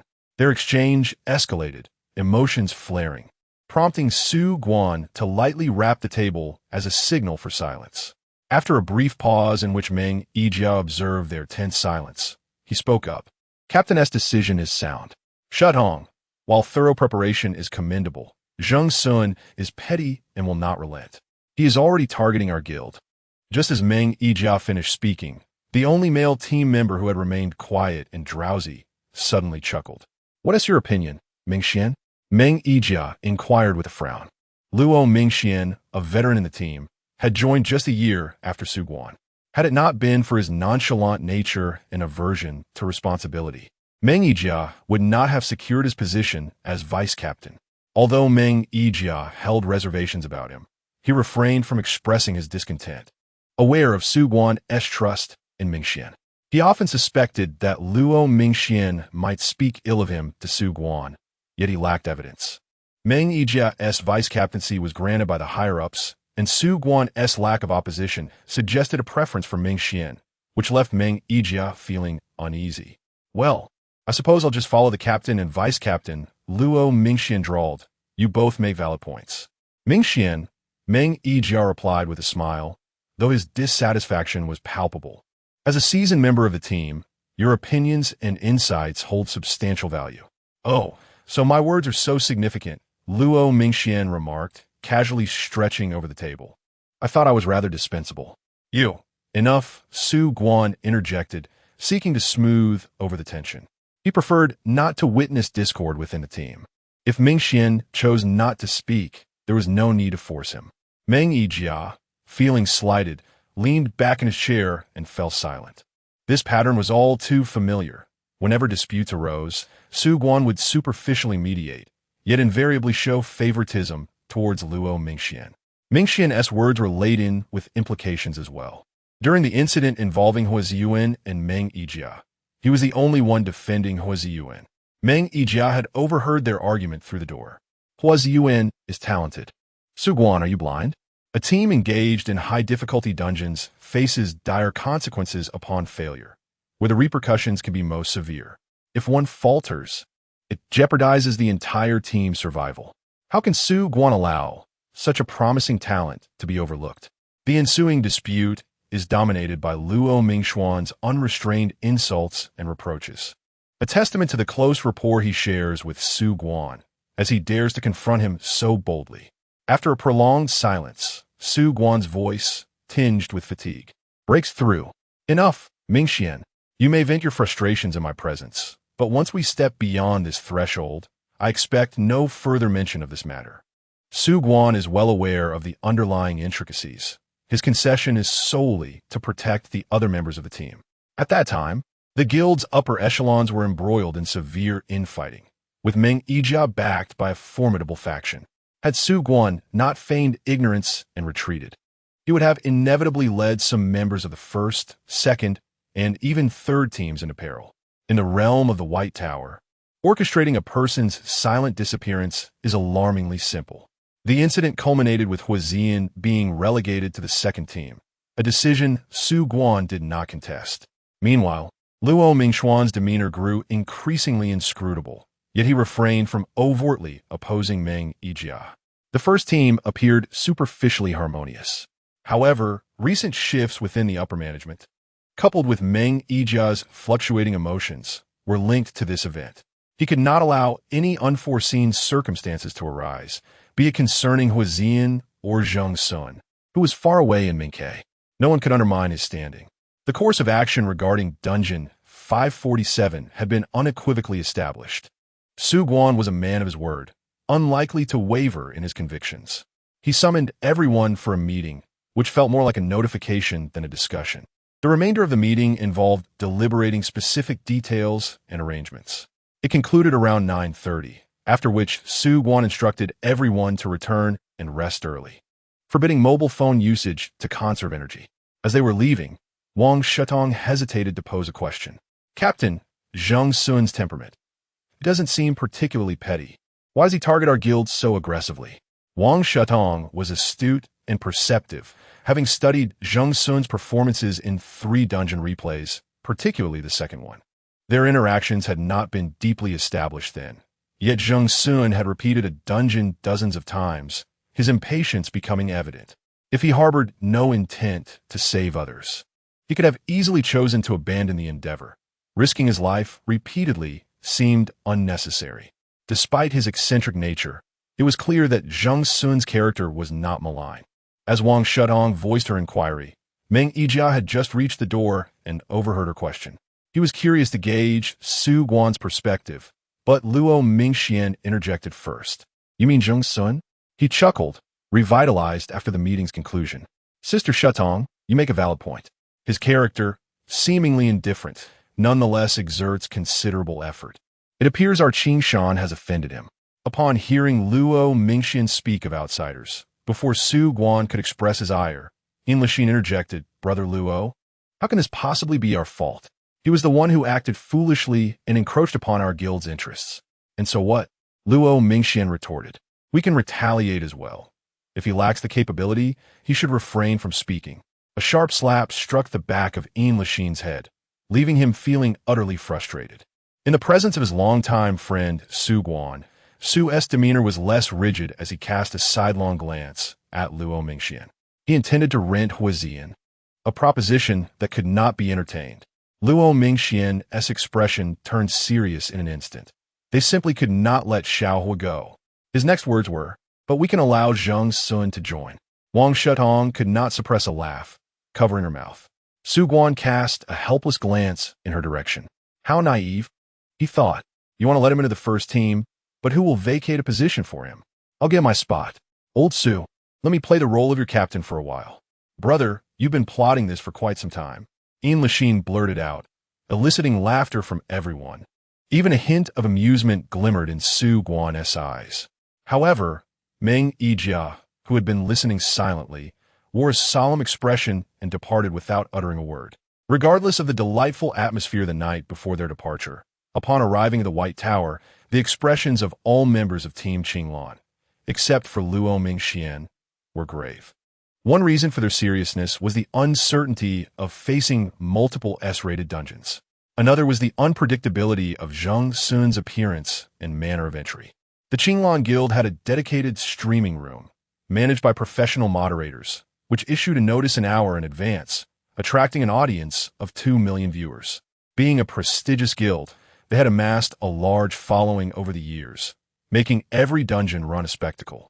Leading the team into the White Tower, Su Guan began with preparations prior to the dungeon's commencement. Floating spherical cameras within the tower were already capturing their every move. Qinglan is going into a dungeon? How sudden? Qinglan has always been cautious, usually planning a week in advance and announcing 3 days prior. This unexpected dungeon run must have been provoked by Zheng Xun. Surely not? Zheng Xun might have simply gotten lucky last time. He is not blind. The comments were overwhelming. He was clearly pretending not to see. What conflict exists between Qinglan and Aqui? Who knows? Aqui probably won't show up this time. Qinglan is already here. He can't just steal the spotlight. Where does he find the audacity? Last time he just barged in. The Qinglan livestream was filled with numerous guild fans and team supporters, predominantly speaking in favor of their own. Many criticized Zheng Xun, labeling him a thief. Regardless of how fervently the comments debated, it did not disrupt the players' discussions. During a brief intermission while Su Guan assigned tasks, the camera focused on Luo Mingxian's left side, where he winked playfully at the lens. Oh, Mingxian, Xiange. Luo Mingxian, notable for his striking looks, had garnered a substantial female fanbase. Inquire, positioned to his left, shivered slightly in discomfort. Brother, please don't do that. No need for such antics between friends. Just as Luo Mingxian prepared to retort, suddenly, The grand door of the White Tower was pushed open from the outside, a chilling breeze sweeping in. A familiar voice echoed, one that made the members of Qinglan seethe with jealousy. "Oh, look who's here! How coincidental!" The 5 individuals inside the tower turned in unison to see Zheng Xun standing at the entrance, silhouetted against the light. Inquire gritted his teeth and demanded, "What are you doing here? Planning to steal something again?" "Of course not." Zheng Xun shook his head, wearing an expression that was utterly innocuous. "Then what brings you here?" "I am part of the accompanying team," Zheng Xun remarked, gesturing to the identification badge hanging around his neck, which prominently displayed the words accompanying journalist. At that moment, a spherical camera, adorned with the emblem of the General Association in black and gold, soared to his side, affirming his rightful presence with credentials that left no room for deceit, irrespective of age. Chapter 38. Well, full of spirit. "It's Air Chue, Zheng Xun. Chue, my hammer. Enough upstairs, all brothers. Who are you disgusting?" In Qinglan's live broadcast room, there were a few casual viewers, and Zheng Xun counted as half a fan. Upon seeing his appearance, they excitedly sent several bullet comments. However, this is Qinglan's territory, and soon, the guild fans began to stir. "You stole someone else's belongings, and you dare to come here? What a face! Thief! Thief! Su team, hurry up and drive him out." Although Zheng Xun had few fans in the live room, their fighting spirit was astonishing, 1 against 10. Oh, is this the quality of the guild fans? Truly eye-opening. What's wrong? Are you Qinglan the rulers of the universe? Why don't you say the White Tower was built by your family? Stop blabbering there. If you have the capability, go and snatch it from him. And thus, the fans of the guild and Zheng Xun began to quarrel, exchanging pleasantries about each other's household registrations within the permissible scope of the live room's regulations. It must be said that the small group of Zheng Xun's fans, surrounded by guild fans, displayed remarkable courage, managing to create a semblance of a balanced argument. As the exchanges grew increasingly heated, the moderator intervened, banning a few users. The atmosphere calmed slightly. Inside the White Tower, Zheng Xun stood alone, confronting 5 individuals across from him. Upon revealing his identity as a team reporter, all present wore expressions of astonishment. Inquire quietly asked Wang Shutong, "What is a team reporter?" Wang Shutong, wearing a new brand of contact lenses, felt uncomfortable and regarded everyone as rolling their eyes. She patiently explained, "Team reporters are a type of staff from the General Association, following major guilds into dungeons for coverage, occasionally serving as commentators." "Why haven't we seen them before?" "Because it's too dangerous. Many from the General Association are frail scholars, who would dare risk their lives accompanying us rough types into dungeons."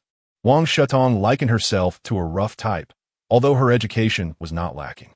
Besides, with live broadcasts now, this position had become virtually obsolete. Wang Shutong's assertions were accurate. The role of team reporter was conceived by the leaders of the General Association without much foresight. When it was publicly revealed, they found no one had applied, leading to years of vacancy. Following a reformation, it was set to be abolished. Xiao Jun, a know-it-all, immediately thought of this position and promptly called a friend at the General Association to confirm if the position still existed. After receiving a positive response, he smiled and said, "I know a newcomer. I'd like to recommend him as a team reporter.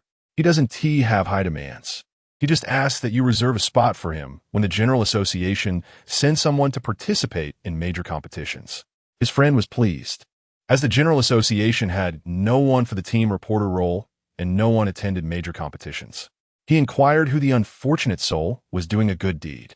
Upon hearing Zheng Xun's name, he nearly broke his thigh from excitement. "Is this certain?" Good, good. Old Xiao, you must ensure Zheng Xun comes." It seemed this individual was also a concealed fan of Zheng Xun. Xiao Jun's friend, as reliable as he, delivered Zheng Xun's work permit and specialized filming equipment from the General Association overnight. Let Xiao Zheng first hang up the cards. The formalities can be completed later. Our association has specially opened a live streaming account for him, which connects as soon as the camera is activated.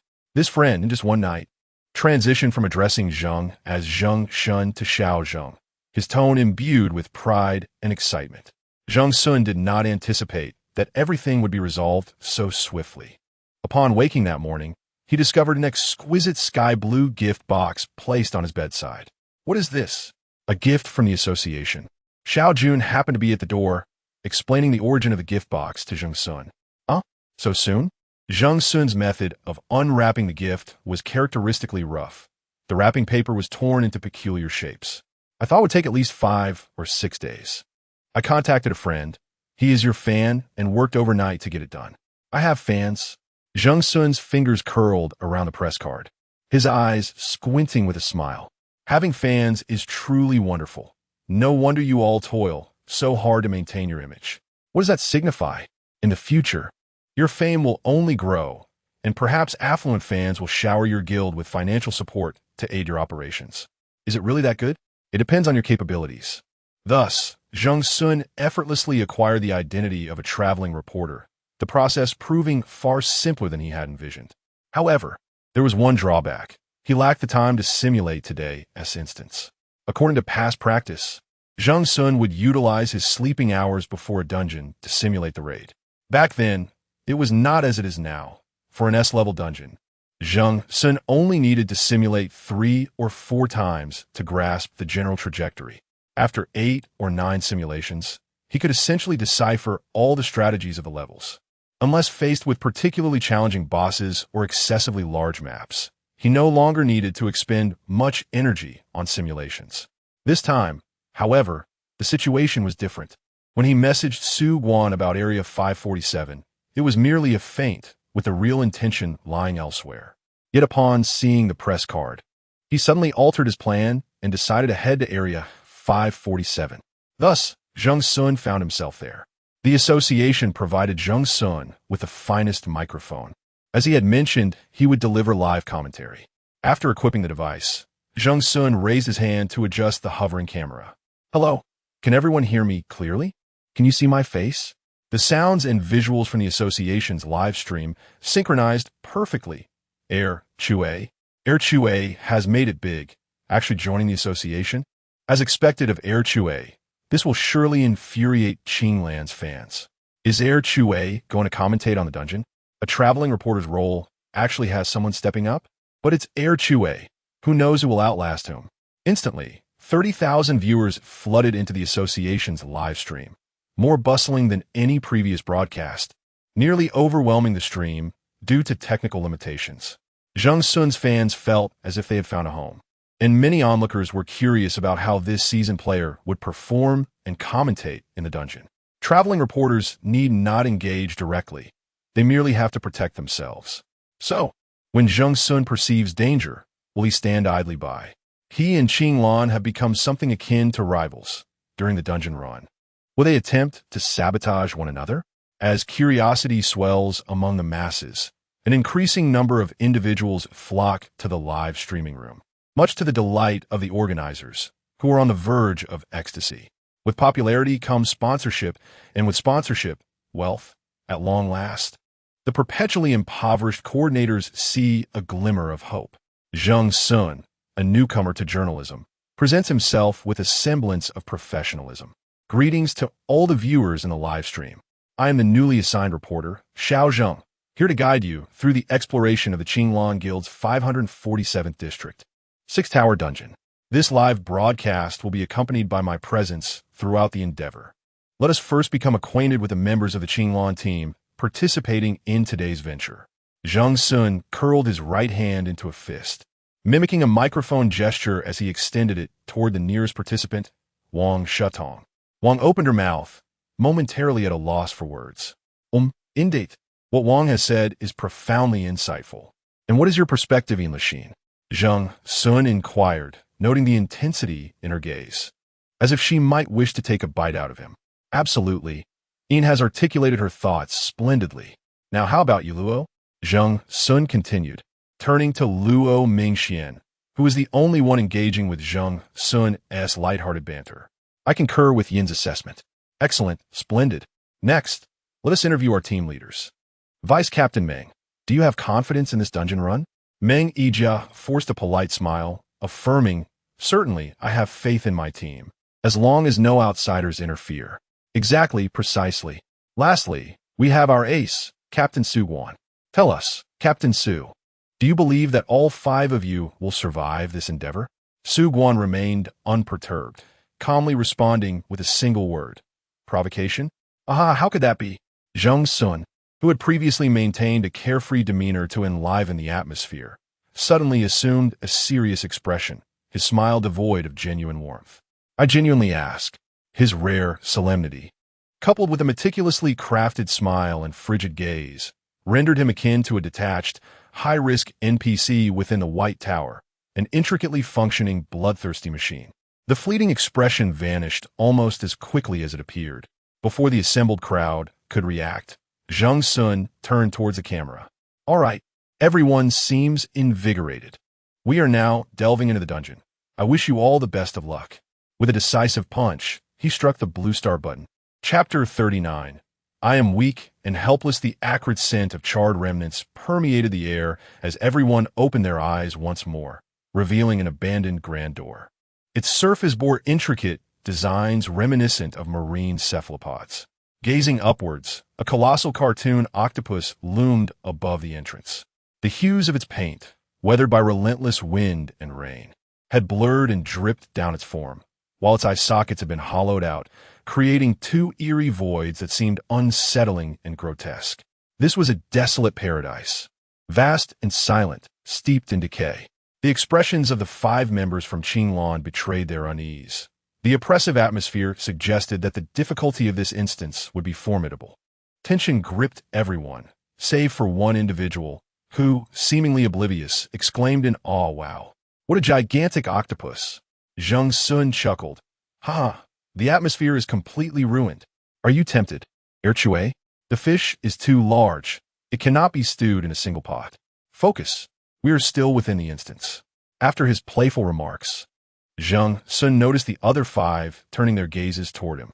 "Oh, I see you're concerned about the contestant states. What does team member Yin think of this octopus?" Yin Lixin, fueled by ire, remained silent. And team member Luo?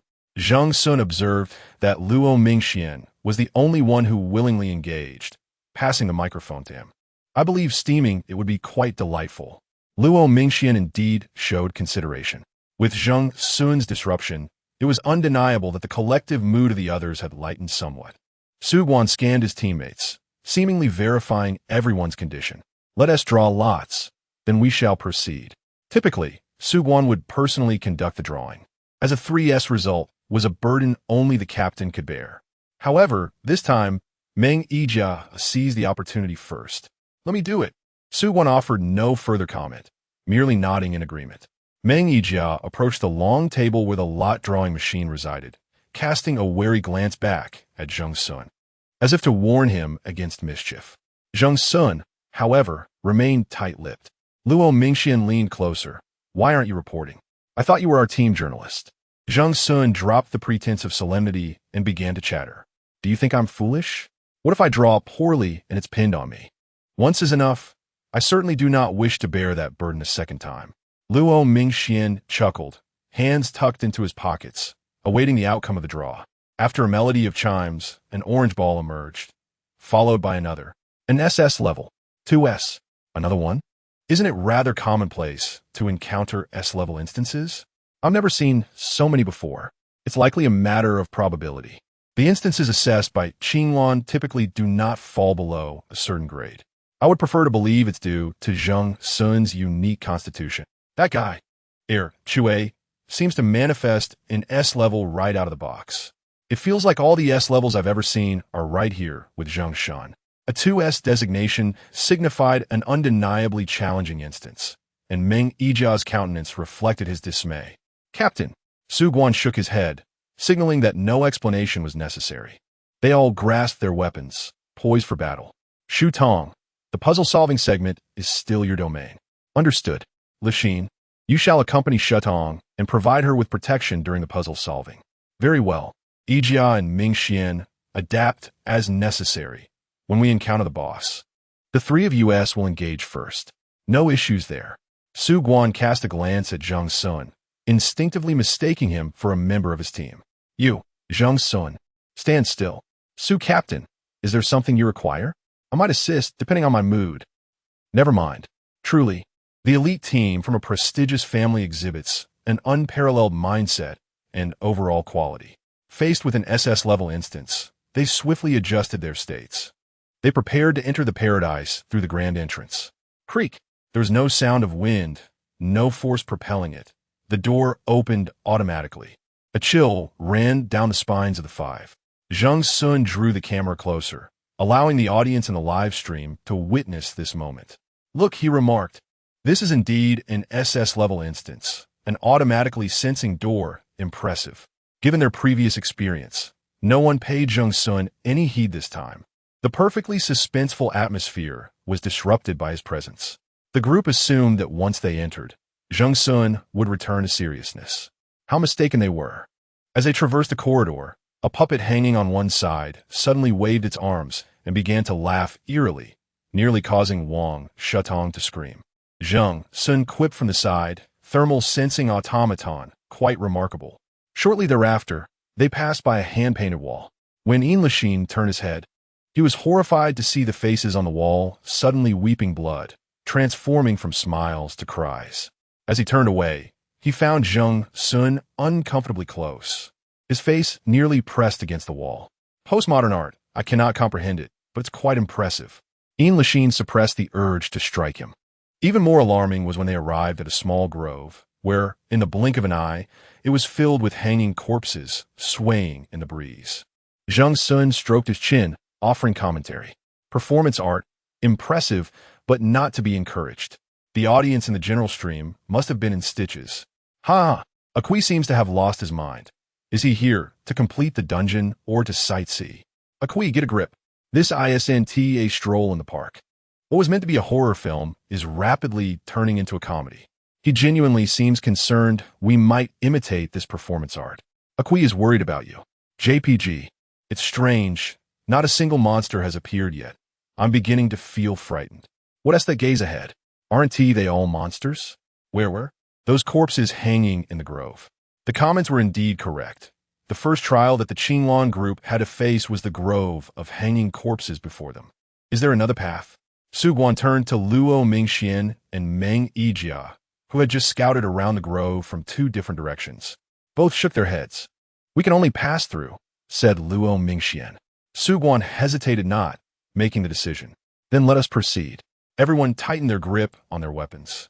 Su Guan wielded a staff, its base adorned with a gem, which served as a mode-switching button with a gentle press. Half of the staff would transform into a sharp blade. Among the other three, Meng Yijia wielded a fishbone sword, while Inquire carried a curved blade. Wang Shutong consistently held a brown leather case, which appeared to serve a dual purpose, functioning both as a weapon and a container for items. The last member, Luo Mingxian, was empty-handed, much like Zheng Xun. What about your weapon? Zheng Xun inquired. And yours? Luo Mingxian tossed the question back to him. My weapon is not convenient to display. Luo Mingxian chuckled. It will reveal itself when the time is right. His confidence and composure dissuaded Zheng Xun from pressing further. After all, he would find out sooner or later. Before entering the forest, Zheng Xun engaged with the audience in the live stream. Ahem, dear viewers, as you can see, we are about to traverse this graveyard of the dead. The comments erupted with curiosity about what a graveyard of the dead entailed. The ensuing experience was fraught with tension and excitement. Zheng Xun urged everyone not to blink as he stepped aside, capturing the moment when Su Guan dashed in first. Well, Captain Su leads the charge. Next are Team Leader Luo, Team Member Meng, and Team Member Wang. Team Member Yin, why are you still lingering? Inquire was waiting for Wang Shutong to enter first. Because I shall guard the rear. All right, then hurry up. All right, dear audience, I shall also make my way in. The situation within the forest was more dire than they had anticipated. As the first individual entered, the entire grove seemed to awaken, launching a ferocious assault of corpses upon them. Su Guan led his comrades in a valiant struggle, while one individual moved freely, as if in an uninhabited realm, skillfully narrating the chaos. As you can see, the monsters have begun their attack. The team members are bravely fighting back. Team member Wang struck down one with a suitcase. Deputy team member Meng pierced through two with precision. Team member Luo evaded the onslaught like a graceful loach amidst the pandemonium. Captain Su, That's 1 kill. 2 kills, 3 kills. Truly a champion. Oh dear. Our team member Ian seems to be daydreaming. Team member Ian, may I interview you? Why do you appear so discontent? Ian Lachine kicked aside a monster and yelled toward Zheng Xun, who was not far off. If you have the energy, come lend a hand. That won't do. Zheng Xun retorted, cradling himself and dodging a lunging corpse. I am but a weak and helpless reporter. I can only safeguard my own well-being. Team! Su Guan suddenly shouted from the front. 10 o'clock direction. Move quickly. Su Guan had discovered a shortcut and promptly informed everyone. The others, well-trained, swiftly followed their captainess lead. 2 minutes later, the exit was in sight. Su Guan slowed his pace slightly to allow Wang Shutong, Meng Yijia, and Luo Mingxian to pass, but when he turned back to locate Ian Lachine, he noticed Zheng Xun lagging at the end of the line. Zheng Xun shot him a glance, and Su Guan, uncertain of the meaning behind it, turned and walked away. Zheng Xun retrieved a paper megaphone from the cloud space, the contents of which were a mystery, and began to encourage Ian Lachine. Hurry up, team member Ian. If you delay, you'll miss the cafeteria opening. Ian Lachine was utterly exasperated, grappling with the relentless onslaught of the ravenous corpses while also evading Zheng Xun's cacophonous attacks. Just as he prepared to retort, he was caught off guard when a grotesque creature lunged at him from the lower left, its gaping maw wide open, sharp teeth poised to sever his head from his shoulders. The Raven camera captured the creature's mouth in a perfect frame, eliciting gasps from viewers, all believing that Ian Lachine's fate was sealed, himself included. Ian, what are you dawdling for? Hurry up, don't slow me down, Zheng Xun exclaimed, delivering a kick that sent Ian Lachine flying 3 meters away. Chapter 40. No one should stand in the way at the moment of being propelled into the air. Ian Lachine felt a jolt throughout his entire being, as if his very organs had quaked. He believed he was on the verge of death. After tasting the earth, he spat and glared furiously at the instigator. They had successfully escaped the hanging corpse forest, with Zheng Xun bringing up the rear, ambling towards them. Ian Lachine lay on the ground. Despite having sustained an impact, his tone remained vehement. Your kick nearly killed me. Zheng Xun, not one to tolerate grievances, immediately crouched down. You young man, can't you show a bit of gratitude for being rescued? Why must you be so vexatious, He prodded Ian Lachine's back with his finger, poking insistently until the latter squawked in protest. Only when Ian Lachine fell silent and ceased resisting did he release him and rise to his feet.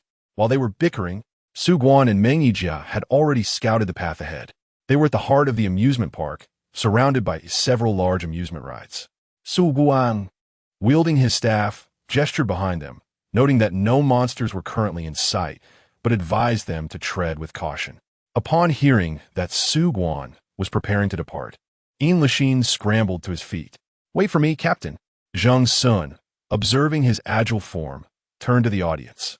Behold, dear viewers, a medical miracle. Ian Lachine managed to glance back and offer him a friendly gesture. Ahead lay the core area of the amusement park, where various attractions were densely clustered. Yet everything appeared dilapidated, exuding an air of decay and desolation. What on earth has transpired here? Wang Shutong murmured, perplexed by the barren sight before her. A newspaper fluttered in the wind, and she tiptoed to seize it, beginning to read. It was the City Evening News, reporting a horrific incident at the city's largest amusement park. A middle-aged man in his 30s had stormed in wielding a knife, causing chaos and injuring several individuals. Tragically, a 10-year-old girl succumbed to her injuries despite attempts at rescue. Is the boss the middle-aged man, or the victimized girl? Luo Mingxian leaned in to read the newspaper. Wang Shutong's finger traced the photograph at the center of the article, its age rendering it blurry, only faint outlines discernible. It's hard to say. Based on past experiences, they could both have transformed into the boss, she noted. Perhaps it was the deeper immersion into the amusement park that made everyone feel a chill. Let us move on. Su Guan pointed ahead where a brightly lit control room beckoned. They approached the conspicuous little house amidst the sea of gray and white machinery, as if it were a beacon urging them forward. There was no turning back. Luo Mingxian, ever cautious, stole a glance at Zheng Xun as they set off. Unlike the others, Zheng Xun had quieted upon reaching the park's center, his demeanor observant. However, Luo Mingxian noticed that unlike the rest, After a brief glance at the illuminated control room, Zheng Xun shifted his gaze elsewhere. Aren't you curious? Luo Mingxian intentionally lagged a few steps behind, approaching Zheng Xun's side. Curiosity piqued. What could it be? Zheng Xun withdrew his gaze, contemplating the peculiarities of the operation room. Luo Mingxian nodded in acknowledgement.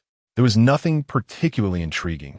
The operation room now resembled a brilliantly illuminated giant light bulb, strikingly conspicuous. At this juncture, Zheng Xun lowered his voice. Do you know what is most terrifying at this moment? Luo Mingxian began to grasp the implication. Are you suggesting that there will be changes around us? It is a simple truth. In a shroud of darkness, when a light suddenly flickers to life, one's attention is instinctively drawn to it, leading to a relaxation of vigilance. It is within this moment that the true threats lurking in the shadows emerge. Just wait and see, Zheng Xun remarked. The boss would not be pleased to witness our congregation. Soon, someone will go missing. Zheng Xun, aptly dubbed the renowned harbinger of doom, proved his reputation as their entire team had scarcely walked 10 meters before one member was lost. It was Wang Shutong who made the discovery. Su team. The girl's voice trembled. The vice captain seems to have vanished. Wang Shutong, positioned at the center of the group, was attentive, always monitoring the individuals ahead and behind. Just moments ago, Meng Yijia had been conversing with Inquire, but he had only uttered half a sentence. Wang Shutong found this odd and turned a glance back. Only Inquire remained, her expression taut as she focused intently ahead, still responding to Meng Yijia. Vice Captain, you are correct. I too believe that Operation Room harbors something sinister. Wang Shutong, what troubles you? His gaze remained fixed ahead, entirely oblivious to Meng Yijia's condition. When Wang Shutong announced that the vice captain was missing, he abruptly turned around. The individual who had been walking beside him had indeed vanished. What the hell? Where is Meng Yijia? Who knows? This place is shrouded in mist. Visibility is poor, and we hardly noticed. From Zheng Xun's perspective, as the team leader, was there a switch to Meng Yijia's view? The bullet comments in the Qinglan Guild's live broadcast room spiraled into chaos. What the heck? Such a large vice captain just disappeared. Someone switched to the vice captain's view and say something. I was in the vice captain's view. There was a lag just now, accompanied by a faint electrical noise, as if there was some interference. And now, speak up, you in front. Have you encountered trouble too? It's still me. The vice captain's view is now entirely black, devoid of any sound. The crow's camera may have fallen behind, and the vice captain's wristband might also be damaged. How could this happen? It's terrifying. I hope they are safe. Back at the center of the park, with a person having vanished into thin air, they were faced with a decision. Captain, what should we do? Wang Shutong inquired. Should we search for the vice captain? Typically, in such scenarios where a team member goes missing, it is unwise to initiate a search, as it would disperse and drain the team's combat strength. Such a course of action is indeed cruel, yet it is a necessary evil to preserve the lives of the majority. Nevertheless, it was an arduous task for the captain to make such a decision. Su Guan's brow furrowed deeply as the team members awaited his judgment. In a live broadcast room, the comments flowed. Are we truly going to abandon Meng Yijia? What other choice do we have? This park is vast, and he has vanished without a trace. Without a map or direction, how does one find their way? The brother in front is right. This is a team, and each member is invaluable, not to be squandered. However, to compel the captain to relinquish the lives of his comrades seems excessively cruel. Did you not observe Su Guan's troubled expression? No one wishes to be subjected to the flames. Do you think the captain's role is merely to flaunt authority? In critical moments, he must bear the brunt of blame. Alas, it is unfortunate. Su Guan is a captain imbued with a sense of responsibility, and this decision is daunting from any perspective. With the vice captain's life lost, regardless of the circumstances, the guild's higher-ups will impose sanctions on the captain.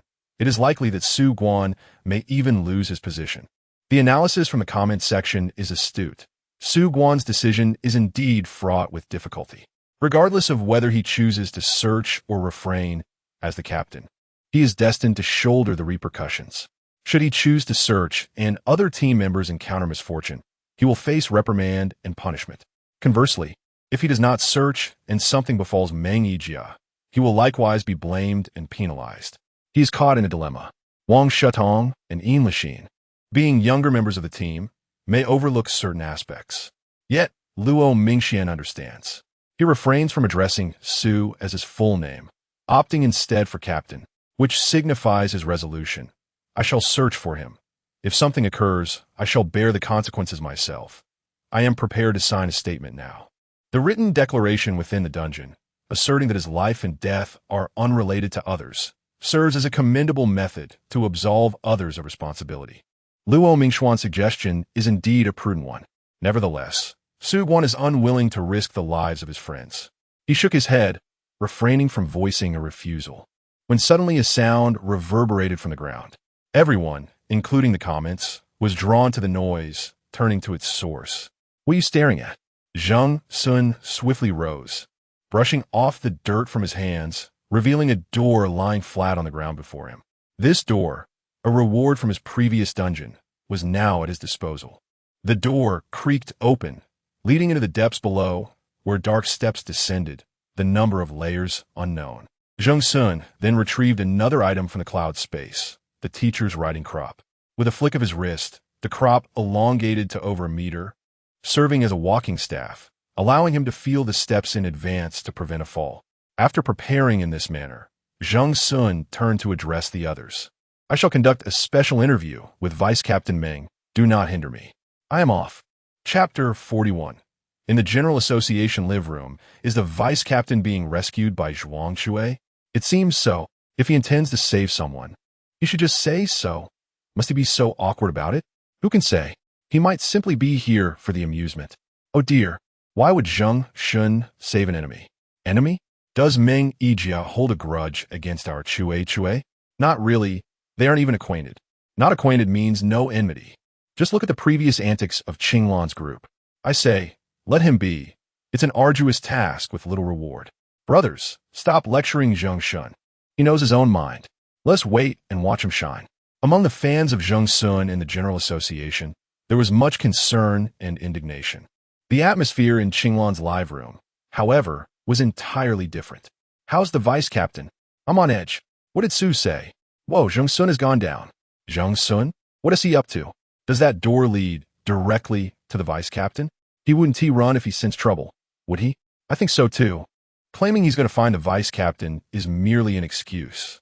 What about Su and the others? Goodness, Su and the team are about to leave. They actually believed Zheng Xun. Upon noticing Zheng Xun's movement, Su Guankai exchanged a knowing glance with Luo Mingxian. Their long-standing friendship required no words. Their expressions conveyed mutual trust in Zheng Xun. We're heading out, Su declared. Lu Xian and Xu Tong, stay close this time. Mingxian, you bring up the rear. Keep an eye on the numbers. All right. The four proceeded towards the control room. Yin Lixin couldn't help but interject, Captain, can we really trust Zheng Xun? Rest assured, when he takes action, there will certainly be results, replied Luo Mingxian. Though Zheng Xun may appear nonchalant, his ambitions are quite high. Just recall how earnestly he practiced the Huayin script. With their team now reduced in size, Su Guankai, leading at the front, could clearly hear all conversations. I've advised Qinglan to refrain from watching Zheng Xun's replays. Have you all disregarded my words? Aside from the steadfast follower Yin Lixin, the others exhibited expressions of guilt. I haven't watched much. Captain Wang Shutong quietly defended herself. Ahem, I mostly watch it as background entertainment, Luo Mingxian said, his tone lacking its usual confidence. He quickly turned to point out Su Guankai's flaw. Old Su, are you biased against newcomers by not allowing us to watch? He anticipated that Su Guankai would sidestep the issue, as he typically did with difficult questions. To his surprise, Su responded candidly. I will not allow personal feelings to cloud my judgment. The restriction on Qinglan's team from viewing Zheng Xun's video is due to the undue ease it conveys. Su Guankai looked to Luo Mingxian, then to the others. You and I both understand that nothing is easy with a White Tower. Let's remember the sacrifices of the past. Indeed, Zheng Xun's performance could evoke a sense of invincibility. It seemed he could simplify any dilemma, resolving it with an array of peculiar yet rational methods. It was as though a player had skipped the tutorial, failing to locate the fishing net and rod. resorting instead to smashing stones to prepare a grand feast of fish for themselves. However, prior to Zheng Xun's appearance, the White Pagoda instance was far from showcased for display. Now, as several mentioned Zheng Xun, he descended the steps, with a floating camera orb hovering above his head like a loyal pet, conveniently illuminating the path with a flashlight. Dear viewers, Zheng Xun's voice resonated through the vast, dark space, echoing significantly. You are currently watching a special program brought to you by the champion streamer of the General Association's live broadcast room for the next month, who has consecutively held the title of the most dashing player in the 547th District S6 Tower instance for 3 hours. Your host, Xiao Zheng. Presenting where is the deputy team leader going? In such an isolated and helpless situation, he still had the presence of mind to engage with the comments. The live chat a mix of laughter and scolding. Stop humping, Huey. Get to the point. Or just return to where you started. I'm falling in my old habit of impatience again. Don't rescue Air Chue. The place is swarming with phantoms. Em genuinely worried. In contrast to the General Association, the skepticism from Qinglan's live stream only intensified. To ensure that Qinglan's audience was promptly informed of Meng Yijia's situation, the Guild and the General Association coordinated to open Zheng Xun's perspective. Now, Qinglan's fans could observe without switching channels. Is that door even useful? Wasn't it said to only serve as a shield? There's a traitor ahead. You're watching Zheng Xun's stream. Bro, wake up. News about that door is everywhere on forums and news outlets. Regardless, Qinglan's people will never watch Zheng Xun's stream. Then you might as well gouge your own eyes out. Forget the delusional ones. It's good that Zheng Xun can get updates promptly. The walking stick in his hand emitted a rhythmic tapping sound, allowing Zheng Xun to probe 2 levels down the staircase. Soon, he discerned a change in the acoustics. The sounds had become significantly more solid. He had reached the lowest level. This portable door, which he had examined after the previous instance, revealed that its purported function as a shield was merely a ruse. Its true purpose was as a passageway. As long as the user mentally envisioned a desired destination and retrieved the door from the cloud space, it would open to that location. If it did not open, the destination remained inaccessible. The capabilities and limitations of this item were thus laid bare. Zheng Xun had approached it with a mindset of experimentation. Not expecting it to actually open, he descended the lengthy staircase, uncertain of how far he had come before finally reaching the ground. The camera orb circled the space, illuminating the surroundings. Where's this? It looks like an abandoned tunnel. It must be one segment of the small train that traverses the park. I see tracks. Wow, there's a person over there. As the comments noted the presence, Zheng Xun naturally saw it as well. He stepped forward, the camera orb following closely, the flashlight beam revealing Meng Yijia's face. Look what I found. Zheng Xun crouched down to reveal a wild Meng, the deputy team leader, scanning for any visible injuries. He gently nudged him to awaken him.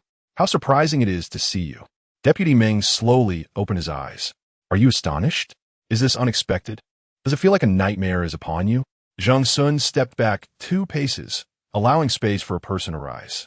Meng Yijia struggled to get up, joining Zheng Xun in surveying their surroundings. Zheng Xun had already reached the end of the tunnel, where a massive mechanism loomed, completely occupying the entrance. The mechanism was shaped like a clown's face, adorned with 2 rows of interlocking, razor-sharp steel teeth, serving both as an exit and a deadly obstacle. Situated on the clown's nose, in its left hand were 2 steering wheel-shaped switches. They discovered that both needed to be operated simultaneously to open the gate. It seemed that whatever had cast you here intended to trap you to death. Zheng Xun's fingers grazed the side of the clown's steel teeth, which were indeed quite sharp. Although they managed to unlock the door, there was no guarantee they could pass through safely. Should they get caught midway? The sight of the descending steel blades would be too horrifying to behold. Zheng Xun claimed he had a plan. Together, he and Meng Yijia pried the door open and sent a camera ball inside. The camera ball flew in without incident, but trouble arose upon its return. The steel blades suddenly descended, and Zheng Xun, standing at the switch, reacted swiftly, retracting his hand just in time. Unfortunately, the camera ball shattered. This is somewhat troublesome, Zheng Xun murmured, picking up the pitiful remains. This thing was rather expensive. Wow, This mechanism is terrifying. Fortunately, it wasn't a person who went in. As long as a person is safe, I shudder to think what would happen if one had entered. So this mechanism only allows entry and not exit? It seems so. Meng Yijia concurred with the same conjecture. It appeared that retreating was no longer an option. Who goes first, you or I? Zheng Xun was still lamenting the loss of the camera. It's unusable now. Can your wristband still transmit? Meng Yijia's wristband had shut down upon impact during the fall, and he'd yet to turn it back on. Instinctively, he covered his sleeve and lied. It's broken. Then it's over. My wristband was not fully charged before, and it shut down as well. Now we are completely cut off. Zheng Xun showed Meng Yijia his wristband. He spoke of doom, yet his expression bore little trace of fear. Meng Yijia observed him closely. So what should our order be now? He smiled slightly, although Zheng Xun could not see it. We must find a way out eventually. Zheng Xun crouched before the entrance, fixated on the sharp blades. I'll go first, he declared. Meng Yijia feigned modesty, insisting that he could be the first. Zheng Xun finally bestowed him a glance, saying nothing, merely offering a brief smile. It seemed he saw through everything but chose not to confront it. There was no need. Zheng Xun straightened, placing his hand on the switch. All right, let us begin. The two of them turned the switches simultaneously, hearing a crisp click that indicated they had reached the limit. This sound could only be heard when both switches were operated at the same time. If done sequentially, it would not resonate. Zheng Xun bent down, preparing to slip through the narrow gap. However, just as he traversed halfway, a sudden click echoed as one of the switches fell, and the gaping crevice appeared poised to close. Zheng Xun's life dangled precariously. In that critical moment, he thrust the end of his teaching rod into the ground, jamming it to halt the descending steel blade. Truly, the reward bestowed by the White Tower proved invaluable, unwavering in a time of crisis. With his agile physique and extraordinary reflexes, Zheng Xun successfully made his way through. The teaching rod, however, could not bear the weight for long, and seizing its remaining utility, Meng Yijia bent low and slipped past. My apologies, Zheng Xun. Meng Yijia smiled apologetically upon successfully crossing, claiming it was merely an accidental slip of the hand. They now stood outside. Though the surroundings were dim, they could discern each other in the immediate vicinity. Zheng Xun displayed no particular emotion. He neither expressed anger nor sought to brush off the matter with levity. You did that on purpose, he remarked, noting that the mechanism would not slip if jammed, unless someone was to move it in the opposite direction. How can you say that? Would that not make me a villain? Meng Yijia maintained an air of indifference. Deceive your brother, but do not deceive yourself. We just tested it on the opposite side. If you have eyes and memory, you ought to know. Given that it was only the two of them, Meng Yijia appeared to drop the pretense. Even if you assert that, what of it? Beyond this door, no one would believe you. Shall we put it to the test? Was it not the same way you ensnared Huizian? Zian? That was an age ago. My memory is not so sharp. Are you not afraid that I might record this? Meng Yijia laughed, as if mocking Zheng Xun's naivety. Zheng, may I call you that? I have turned off my live stream, and your wristband has run out of power. The camera sphere malfunctioned right under our noses. What means that you have to record? I will not be swayed by baseless threats. If you had evidence, would you then believe? You. Meng Yijia suddenly realized something and looked up sharply. Could it be you? The people from the General Association have always treated me well. They know I tend to break things carelessly, so they prepare everything in duplicates. Zheng Xun held up his work identification, detaching a camera sphere the size of a thumb from the connection between the card and its strap, and upon releasing it, it floated gracefully into the air. The camera sphere too. Chapter 42. I'm just as helpful through the backup camera. The viewers in the live stream witnessed everything unfold. In the Qinglan Guild's streaming room, the fans appeared incredulous. What? What are they saying? The mechanism was set by the vice president? How is that possible? Vice President Meng is such a good person. I trust him. But Zheng Xun was indeed nearly cleaved in half. That's false. It's all a fabrication. Zheng must be putting on an act. I too believe in the vice president-esque character. If he were of poor integrity, those who worked with him Wu-Ti have exhibited such trust and reliance during the interviews.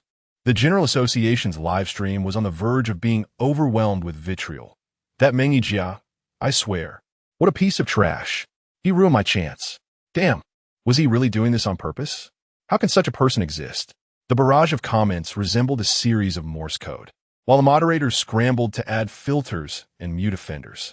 Then one user posted, "Brothers, those fools from Qinglan are pulling a fast one in the live stream." Instantly, the General Association stream lost 50,000 viewers. There had been signs earlier. Zheng Xun's fans, if one were to phrase it kindly, had astonishing solo combat abilities. But if one were to speak bluntly, they were merely a bunch of reckless thugs. They surged into Qinglan's live stream, overwhelming it. With such a blatant setup, you can't see through it. Qinglan truly inherits the same vile nature as its leader. Take a good look at your own ugly face in a mirror. What has to matter? Must there be a death before you acknowledge your brother's innocence? Let us settle this in the game after the dungeon. Unless Zheng Xun shows magnanimity, don't expect to move on from this.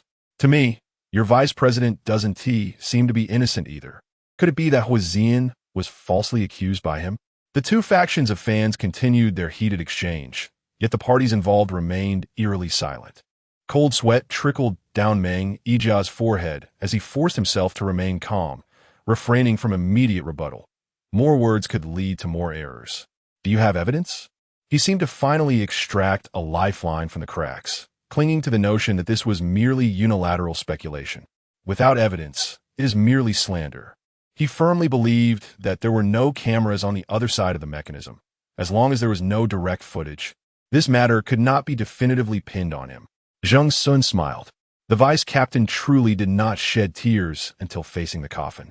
Well then, let us not waste time. We should hasten to meet Su Guan. His sudden amiability left Meng Yijia taken aback. Zheng Xun had already taken a few steps forward. Turning back. Come on, Vice Captain Meng. This is your Qinglan's domain. You can't let me, an outsider, take the lead. Meng Yijia was uncertain of Zheng Xun's ulterior motives, yet he chose not to confront him, considering this a small blessing. The two walked in silence, almost wordless. The atmosphere between them more foreboding than the surrounding desolation. Fortunately, they were somewhat lucky and soon returned to the center of the paradise, arriving at the operations room. Indeed, the operations room was a trap. Lying in ambush within was the middle-aged man reported on in the newspapers. Zheng Xun and another individual stood at a considerable distance from the operations room, uncertain of the situation and refraining from interference to avoid inadvertent harm. The middle-aged man, transformed into a formidable boss, moved with astonishing speed, able to morph into a shadow at will, facilitating his evasion. Su Guan thrust his staff into the ground, causing the earth to shatter and debris to surge, unexpectedly ensnaring the boss. Subsequently, a colossal and grotesquely colorful inflatable head suddenly inflated, opening a gaping maw to engulf the boss. Wow! Zheng Xun gazed at the suspended inflatable figure in the sky, vibrant and adorned with patterns reminiscent of a girl. Initially, he presumed it to be a mere prop, but soon realized it had retracted to perch upon Luo Mingxuan's shoulder, affectionately nuzzling his face. It possessed a degree of self-awareness, serving as a subordinate. It was named by Shui, and Luo Mingxian genuinely regarded it as a semi-human entity. Quite charming indeed. Zheng Xun scoffed. What an unsightly creature, far inferior to his little flower. He even found himself in a competitive mindset, seeing Meng Yijia's survival behind Zheng Xun. Su Guan and the others released a collective sigh of relief. Su Guan remarked on the return, while Meng Yijia, pale-faced, managed a faint smile. The live stream had a replay feature. He wondered what Su Guan would think upon witnessing the earlier events after concluding the dungeon. He harbored an intense desire to strangle Zheng Xun. Meng Yijia cast a look imbued with deep resentment towards Zheng Xun, who responded with a knowing glance. Meng, I am aware of my handsome appearance. Your gaze need not confirm it. Meng Yijia found him utterly incomprehensible. Having vanquished the boss at the center of the amusement park, the group noticed their surroundings shifting once more. It felt as though they had been hurled into a rapidly spinning teacup, everything swirling around them. Yin Lixin was the first to succumb to nausea, followed closely by Wang Shutong, who clung tightly to the inner wall after acclimatizing. The others fared poorly, with the exception of Zheng Xun, who continued to broadcast the show. Friends, do you see this? Zheng Xun exclaimed, gripping the camera ball. causing the screen to jolt so violently that viewers felt queasy. It was akin to a brain-mashing blender. Who would sit still for this? Zheng, take care of yourself. What was that fleeting pink figure in the middle? Was it the boss? I saw it too. Zheng Xun sensed imminent danger, ducking just in time as a blade whizzed over his head. That was a close call. His hairstyle nearly met its demise. He maintained a nonchalant tone, while the Qinglan team members began engaging the boss in combat. Zheng Xun clung to the edge of the cup, glancing over. The boss appeared to be a humanoid doll, sculpted in the likeness of a girl, with 4 arms, each wielding a different weapon. Observing the other's performance. What was happening? Were they flailing aimlessly? Perhaps due to the disorienting perspective, the Qinglan team struggled to adapt initially, missing several strikes. Eventually, the most experienced, Su Guan and Luo Mingxian, leaped into action. Su Guan severed 2 arms, while Luo Mingxian cut 1. The remaining arm, poised to send Wang Shutong flying, prompted Zheng Xun, positioned closest to lend assistance. The familiar pink inflatable hammer descended heavily, causing the entire apparatus to collapse on one side. It was over. A few individuals awkwardly returned to the ground, each in varying positions. Zheng Xun appeared the most composed. He stood at ease, patiently awaiting the dissipation of the scene. Amidst the white light, 2 figures emerged, one tall and one short, clasping hands, both seemingly female.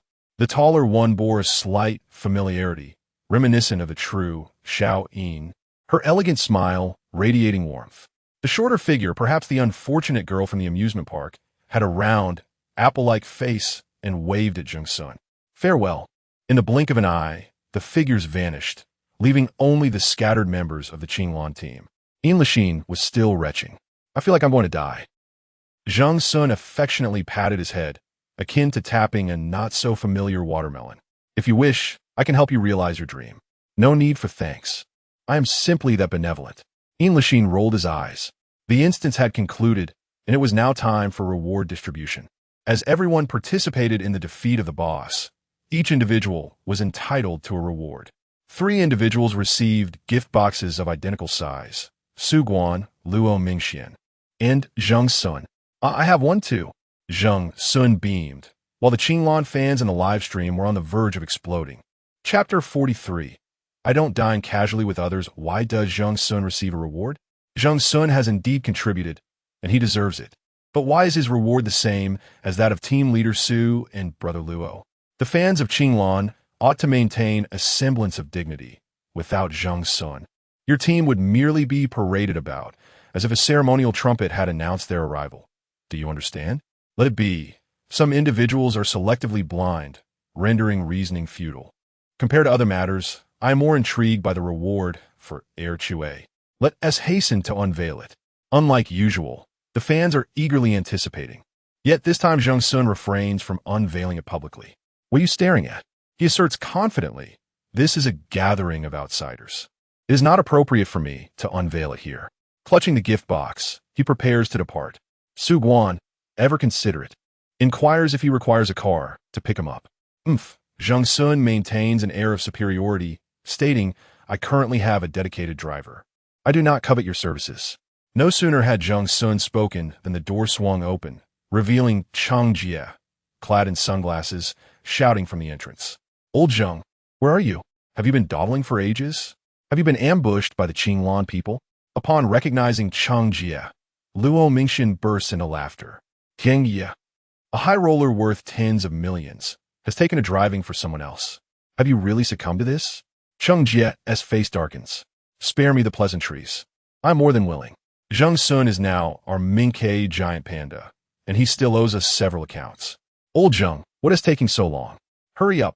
Zheng Xun, engrossed in his mobile phone, tosses the gift box to Chang Jie, who catches it, and he pays no mind to anyone as he strides toward the car.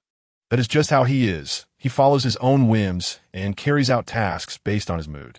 The promised live broadcast by the team reporters concluded without a proper wrap-up, leaving millions of viewers hanging, unable to voice their grievances against him. Once inside the vehicle, Zheng Xun occupies the passenger seat while Chang Jie drives and chatters incessantly. You stirred quite a commotion in Qinglan, especially regarding Meng Yijia. That incident has reached trending status. This chapter of events has led to several hot topics emerging. Zheng Xun team reporter Zheng Xun, Zheng Xun instance reward. Due to the overwhelming number of explosive topics, netizens have found themselves inundated, fervently consuming gossip and threads, leaving little time for other pursuits. Among these discussions, the interactions between Meng Yijia and Zheng Xun are particularly fervent. The segment where Zheng Xun nearly met his demise due to a mechanism has been extracted and swiftly ascended to the top 10 on the video site's daily rankings. The dialogue between Zheng Xun and Meng Yijia has been dissected by various online analysts, even on a well-known gossip application. Last year's incident involving Meng Yijia and Huozian was unearthed. The initial reports regarding this matter were rather vague, culminating in Huozian's expulsion from the first team. Major platforms swiftly transformed into battlegrounds for fan disputes, with bystanders indulging in the unfolding drama. Zheng Xun's fans, particularly the female supporters, have taken up arms, berating the fans of Qinglan and condemning Meng Yijia as an unscrupulous character. In contrast, Qinglan's fans are fiercely defensive, unwilling to tolerate any criticism directed at their vice-captain, regardless of whether he is in the wrong. A handful of unfortunate longtime supporters of Huozian have taken to posting their heartbreak, expressing their sorrow for Ziyan, portraying him as a victim of immense injustice who has no means to voice his grievances. Cheng Jie relayed to Zheng Xun the embellished story he had encountered online. Zheng Xun remained unresponsive for quite a while, which left Cheng Jie feeling somewhat dissatisfied. What is the matter? Not even a single reply? Taking advantage of a red light, he glimpsed at Zheng Xun's phone screen. A forum? What are you looking at? I'll find something. Zheng Xun forwarded the video from the post to Su Guan, fearing that Su would overlook the harrowing incident where he nearly faced danger during the debriefing. You're truly wicked. Meng Yijia must loathe you. Regardless, they have pushed me to the limit, and none shall have it easy. When Zheng Xun sent the video, Su Guan was on his way back to Qinglan. The team members were exhausted, each draped in their uniforms, succumbing to slumber on their seats. Su Guan, however, remained awake, accustomed to mentally reviewing the dungeon experience before returning to conduct a thorough recap. Thus, when Zheng Xun's message arrived, he was quick to notice. He opened the video, and due to neglecting to mute it, the sudden sound of mechanisms falling startled several sleeping teammates. Su Guan softly murmured an apology and muted the sound, continuing to watch. Meng Yijia, seated in the front row, recognized the sound from the video, feeling a sense of familiarity. He too had been awake, engrossed in the online discourse. There was an abundance of attacks against him and doubts cast upon Zheng Xun. The crux of the matter lay within the Qinglan Guild, or rather, how Su Guan perceived the situation. With his back turned to Su Guan, he dared not glance back casually. Aside from the initial noise, the back row remained eerily silent. Su Guan said nothing, and this silence only heightened the tension. When Meng Yijia finally mustered the courage to turn around, he found Su Guan resting with his eyes closed. As per tradition, the first night after returning from a dungeon was devoid of meetings, allowing team members to retreat to their rooms for much-needed rest. Meng Yijia wished to speak with Su Guan privately, but upon returning to Qinglan, the captain appeared utterly exhausted, merely waving his hand without uttering a word. Reluctantly, Meng Yijia returned to his room, feeling uneasy. Yet, he felt a sense of injustice, especially when considering Huozian, the instigator of it all, which only fueled his anger. He had summoned Huozian for over an hour of scolding. Surprised and bewildered, Huozian, who had been messaging his sister, found himself suddenly reprimanded. However, recalling Zheng Xun's previous advice, his mood improved. Just as he thought of him, Zheng Xun sent a message. Little Hua, sand area mine. Come quickly. Hurry up, Little Hua. After becoming somewhat familiar with Zheng Xun, Huozian discovered that he was not like those arrogant high-level players, but rather possessed a straightforward, childlike demeanor. He would laugh heartily when pleased and retaliate immediately when displeased. Preparing to head to the materials section, he encountered his returning roommate just as he was about to leave. The roommate, with a sarcastic tone, remarked, "Oh, off again? You are quite the popular one now. I must tread carefully to avoid crossing you." Initially inclined to ignore the remark, Huozian perhaps influenced by Zheng Xun, adopted a disdainful attitude towards those who bullied the weak. "Then you should be more careful," he retorted, slamming the door behind him. To his surprise, Huaziyuan, who had always been deemed unremarkable, retorted sharply, leaving his roommate momentarily stunned. By the time he composed himself to express his anger, the corridor had already emptied. Huaziyuan made his way to the mining area, a place where the harsh winds perpetually sliced through the air. He and Zheng Xun had a designated mining spot, and as they ventured deeper, they crawled beneath the vast pit, only to discover two figures standing there. Upon recognizing one of them, a ragged individual, Huaziyuan was taken aback. The captain? Suguan had not taken a break. He sent a message to Zheng Xun, expressing his desire to treat him to a meal. Despite his usual sarcasm, Zheng Xun had genuinely aided the Qinglan Guild, warranting a gesture of gratitude. "You choose the location." Suguan's intentions were sincere, yet Zheng Xun's response was dismissive. "Many have sought to treat me to a meal. I am not in need of such gestures." Suguan interpreted his reluctance as a disinterest in dining with unfamiliar faces, yet shortly thereafter, another message arrived. "However, I do need a miner. Will you come?" Dungeon coordinates. Thus, the esteemed captain of the Qinglan Guild was summoned to the mines. Chapter 44. At that moment before the arrival of Huazian, Suguan had already been mining for over half an hour. Zheng Xun was excessively finicky, finding fault with everything.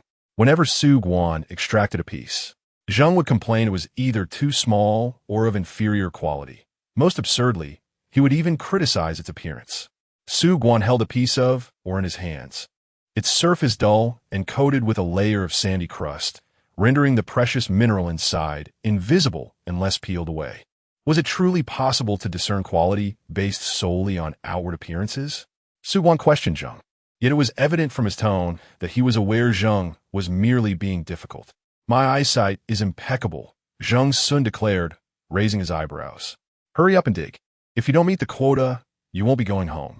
Huazian stood nearby, feeling quite awkward, glancing around. One was a friend, the other a leader.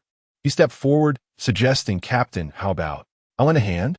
He considered that Suguan had already exerted himself significantly today, and thought he could help with this minor task, given his stamina and experience. However, Suguan shook his head. "No need, just focus on your own work." With a resounding clang, Zheng struck the stone face with his iron pickaxe. No whispering. "You two, Xiaohua, get to work." Zheng's commanding presence was rather overwhelming. All right. The three of them bent down, engrossed in their mining. Suguan had never mined before, but he soon discovered that it was indeed a great way to relieve stress. Burdened by responsibilities and a rigid schedule, he relished this rare act of rebellion, sneaking away to this dusty mining site to engage in the most fundamental labor, listening to the incessant critiques from those around him. "Have you considered my suggestion?" Suguan sudenli inquit. Zheng's trivial chatter ceased, and he tugged at his scarf towards his nose. "My asking price is quite high. Your Qinglan team can't afford it. Minke has offered you silver plus a contract. We can negotiate for silver. But the resources of Qinglan and Minke are not on the same level. The benefits we can provide will undoubtedly surpass your wildest expectations. Enough already. The fans of Qinglan, even those within your own team, would love nothing more than to kick me to the ground and stomp on me. If I were to join your guild, wouldn't I just be ostracized? A team has its own rules. As long as your strength is sufficient, gaining prestige is merely a matter of time." Zheng Xun chuckled at this, his eyes crinkling above the scarf. He turned to Suguan. "Su team leader, let me ask you, what would you do if I were to violate the team's rules?" Suguan's response was immediate and unwavering. "Of course, it would have to be handled according to the rules." "Then it's settled," Zheng Xun replied, turning back to his work, striking the stone with his pickaxe. "I want the rules to revolve around me. Everything must be centered on me and my conditions. Current guilds cannot meet this demand, and I do not expect them to." "So you intend to start your own?" Suguan began to grasp the concept. "You aren't opening a guild for profit, but rather to avoid being controlled?" This assertion was irrefutable. Who could truly oppose money? "But I despise being managed." No wonder. Suguan realized that Xiao Jun, that cunning individual, must have come to the same conclusion. At that moment, Min-Ke must have been striving to retain Zheng Xun, but faced with insurmountable obstacles. They were compelled to sign a loan contract. Zheng Xun, in need of funds, could be rented out for investment, but no guild could ever hope to possess him indefinitely. You maintain a rental relationship with the Min-Ke Guild, and I aspire for Qinglan to secure a similar privilege. Su Guan began to strategize for Qinglan's future, recognizing Zheng Xun as a significant asset. If he cannot belong to Qinglan, at the very least, a collaboration with him would be desirable. However, Zheng Xun vehemently declined. Absolutely not. If I had recorded our earlier conversation, I would now loop your words. I won't rant out Huizian incessantly in your ears. Su Guan, guali wi nieng, insisted on not conceding in business negotiations. That was then, but you have already invested with us, and we have developed a mutual understanding. Moreover, you pilfered a token from Qinglan, causing us considerable loss. If you wish to rent Huizian, I might acquiesce. Why does your tone sound so condescending? From this moment forth, no mention of guild affairs. Mining. My pleasant mood has been utterly disrupted. Su Guan fell silent, resolutely resuming his mining tasks. Before long, he spoke again. Huizian is older than you. Referring to him as Little Hui is inappropriate. Zheng Xun nearly erupted. I take pleasure in it, Little Su. Who are you to dictate? A friendly reminder. This can be disregarded. Upon hearing his name mentioned, Huizian seized the opportunity to quietly approach Zheng Xun. Zheng Xun, if there are difficulties, it is not imperative to rent me. Zheng Xun's temper, swift to rise, dissipated just as quickly. He abhorred transferring his emotions onto innocent parties. It's fine, Little Hua. This does not concern you. Furthermore, Little Su seems to harbor similar sentiments, albeit stubbornly. Su Guan remained silent, yet did not counter this assertion. Huizian, glancing around, could not decipher Su's true intentions, and thus discreetly inquired of Zheng Xun, "Have you reached an agreement about something?"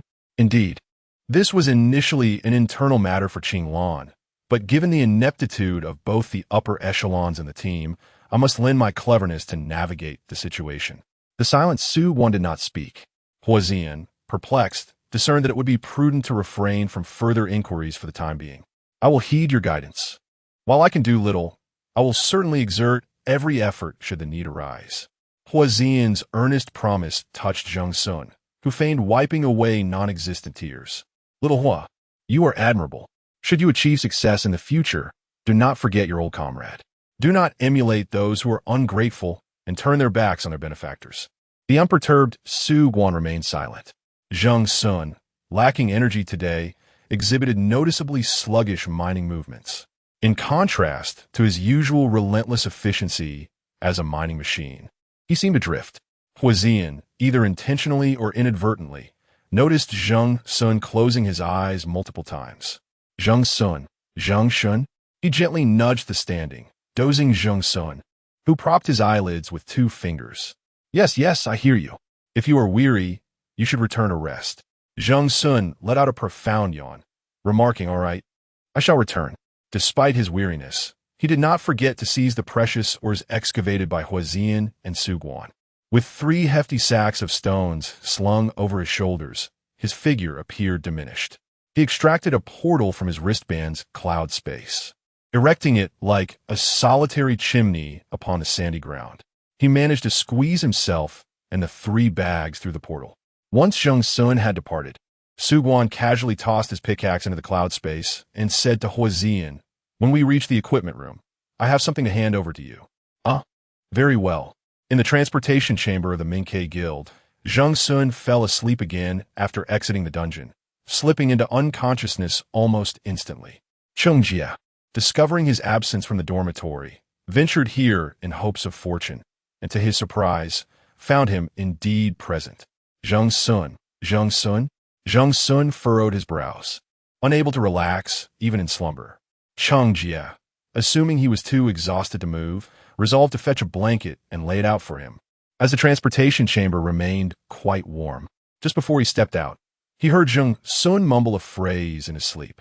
7th Hospital, Chapter 45, A Wonderful Place in His Dreams. Zheng Xun found himself at the 7th Hospital. Unsurprisingly, this was to be his next scenario. However, he was struck by the peculiar nature of it all. It hardly resembled a typical scenario. The quaint little white building before him radiated warmth and brightness, adorned with lush green ivy that thrived vibrantly. Children frolicked in the grassy patches of the hospital, while elderly patients in hospital gowns sat in wheelchairs, gently pushed along by attentive young nurses. This was a scene entirely devoid of horror, dread, or the uncanny. How could this possibly be a scenario? Zheng Xun stood just outside the gate when a red rubber ball bounced on the ground and rolled through the gap in the gate, landing in his hands. A little girl with horned braids hurried over, reaching through the bars with her small hand. "Brother, that's my ball. Thank you." Zheng Xun grasped the ball, feeling the lingering warmth of the sun on its rough surface. He extended the ball back to her, intending to return it. But the moment her delicate fingertips brushed against it, the scene abruptly shifted, like a film with a jarring editing error, flickering twice. The once warm afternoon vanished, and the surroundings dimmed into obscurity, the ivy withering rapidly, resembling severed veins etched against the walls. The doctors and patients had vanished, as had the playing children. Only the girl remained, extending a withered claw that grasped Zheng Xun's hand fiercely. Her facial features were grotesquely misaligned, sprouting in inappropriate places. Outside her mouth, improperly positioned where her left eye should have been, uttered, "You should not be here. Leave." The command reverberated through the space, causing it to tremble. And Zheng Xun's hair was tousled by an unseen force, yet he remained unmoved. He vaguely recalled having heard this phrase before. "What is the matter? Is it necessary to buy a ticket to enter this place?" he asked coolly. It was as if a switch had been triggered. Upon finishing his sentence, the girl vanished, leaving only a ring of bruised marks around his wrist. Zheng Xun rubbed it with his other hand, but the mark remained. Indeed, it was real. He shrugged it off, unperturbed, determined to proceed with what needed to be done. Now that he had arrived, what was there to wait for to commence the simulation? The following morning, as dawn broke, Cheng Jie woke and promptly knocked on the door of the teleportation room. Upon opening it, he discovered Zheng Xun already awake and packing his belongings. "Where are you going?" "To the next scenario. I'm ready." "Forget it," Cheng Jie replied, shoving aside a heap of Zheng Xun's items. Even an Iron Man cannot endure such rigorous practice. It hasn't even been 24 hours, and you wish to embark on a second scenario? Why not? When I was assisting you all in the Minke, I completed 70 iterations without complaint. Then stand up and take a few steps. Fine. Zheng Xun pushed himself off the ground and took 2 steps before beginning to sway. He halted, supporting his forehead. "Does your Minke teleportation room have a vibration mode? How advanced? What nonsense are you talking, considering the time you spent on the earlier mark? Check how much sleep you've had these past few days. If you continue this way, you might as well skip staying with us at Minke and head straight to the hospital."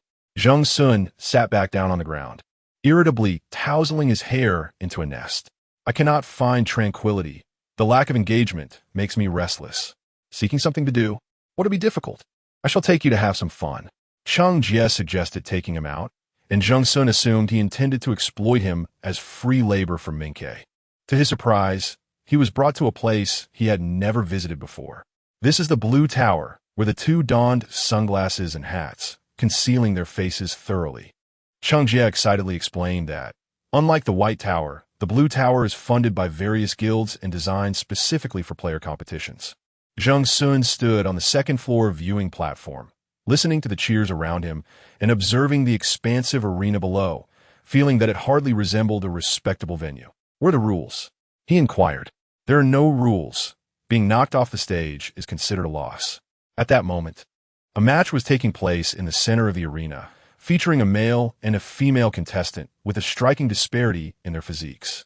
The male contestant was tall and robust, while the female appeared exceedingly frail. The spectators were betting on the male's victory. To everyone's astonishment, the female contestant executed a chokehold that nearly snapped the male's neck, prompting the referee to intervene. "After all, it is sponsored by the guild," Cheng Jie remarked. "We must strive to avoid any fatalities, or it would be difficult to resolve."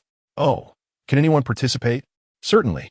The main attraction here is the freedom to compete. Regardless of age or gender, anyone can step up and spar." As Cheng Jie spoke, he glanced aside and nearly exposed his identity in shock. "What are you doing?" Zheng Xun had already placed one foot on the railing, poised to leap down. Zheng Jie pulled him back, bewildered. Why not? Did you not say anyone can participate? You certainly cannot. Zheng Jie quickly whispered in a low voice. I brought you here to relax, not to wear yourself out further. Then you should go down. Their fighting is exceedingly dull. It makes one feel sleepy. Of course, I cannot either. Team players are not permitted to engage in combat at the Blue Tower. That would be against the rules. Zheng Xun grew displeased. Nothing is allowed? How boring. I'm leaving. Hey, wait. Zheng Jie suddenly called out to retain him. This person has activated infinite returns. Zheng Xun perked up, returning to observe the commotion. He saw a tall, slender youth standing in the center of the arena, young and displaying a demeanor of trepidation, occasionally glancing toward a specific spot below. Zheng Xun followed his gaze and noted that the individual standing there also wore a cap, likely a guild player intentionally concealing their identity, much like Zheng Jie. It seemed the youth on the stage had some notoriety, as murmurs began to circulate among the crowd. Is that not Silver Snow's Xingguanyu, the discarded pawn? I heard his father was high-ranking in Silver Snow, but passed away recently. Has he fallen from grace? No wonder he is here. Is he using infinite returns? Does that not mean he must fight to the death? He must have some leverage. Infinite returns, as the name suggests, entails that a contestant must face a continuous stream of challengers until no one else dares to step forth. In comparison to ordinary competitions, participants engaging in this particular format are rewarded abundantly with the opportunity to secure tickets to prestigious guilds. However, the drawbacks are glaringly evident. Once the contest begins, one cannot voluntarily concede nor adopt a passive stance, enduring until either being toppled by a challenger or succumbing on stage due to exhaustion. Zheng Jie naturally took notice of the individual on the platform. What on earth, Xingguanyu? How did he end up here? Is he truly formidable? Zheng Xun remained oblivious. Oh dear, he was the prodigy before Silver Snow. His combat prowess is exceptional, nearly undefeated. How would he find himself in this situation? And with infinite respawns? It truly could lead to a fight to the death. Zheng Jie echoed this sentiment. Infinite respawns are manageable for those with limited strength. Yet for the more formidable fighters, it becomes a harrowing ordeal. Many strong individuals, skeptical of the concept, insist on utilizing infinite respawns, only to face disastrous outcomes, without exception. This indeed poses a significant challenge. Soon, the first challenger ascended the stage, a man as robust as a mountain. The moment his feet touched the arena, the platform trembled noticeably, causing Xingguanyu to involuntarily retract his neck. Zheng Xun furrowed his brow. Can he truly emerge victorious? Chapter 46. I am truly a genius. Xingguanyu's left arm hung limply at his side, while he gripped his right elbow tightly, exuding an air of palpable tension. The cacophony of jeers from the crowd escalated, and he nervously surveyed the audience below, beads of sweat on his forehead glistening under the harsh overhead lights. He appeared exceedingly anxious. Is he really that inexperienced? Zheng Xun remarked. It can't be. I haven't kept up with news about Silver Snow for too long. But he should have remained in the first team all this while, Zheng Jie replied. Zheng Xun activated his wrist device to peruse information regarding the Silver Snow Guild. A tap of his finger revealed the news about Shun Yuan, one of the guild's senior leaders, who had tragically met his demise while inspecting the guild's new premises. The incident evidently stirred significant public interest at the time. Shun Yuan had once served as the president of Silver Snow, but later stepped down, citing health issues, allowing the current president to assume leadership. During Shun Yuan's tenure, Silver Snow consistently ranked among the top 10, but shortly after the new president took over, the guild's strength plummeted, barely clinging to a position around the 20th rank, struggling to survive. Xingguanyu, the only son of Shun Yuan, had achieved fame at a young age, debuting at 11 and leading a team by the age of 15, showcasing undeniable talent. The post included a highlight reel of Xingguanyu, and Zheng Xun clicked on one of the clips. It featured an 11-year-old Xingguanyu, whose combat style was not yet fully developed, relying heavily on instinctive reactions, yet already displaying a level of fighting prowess apparent even to the untrained eye, truly deserving of the moniker child prodigy.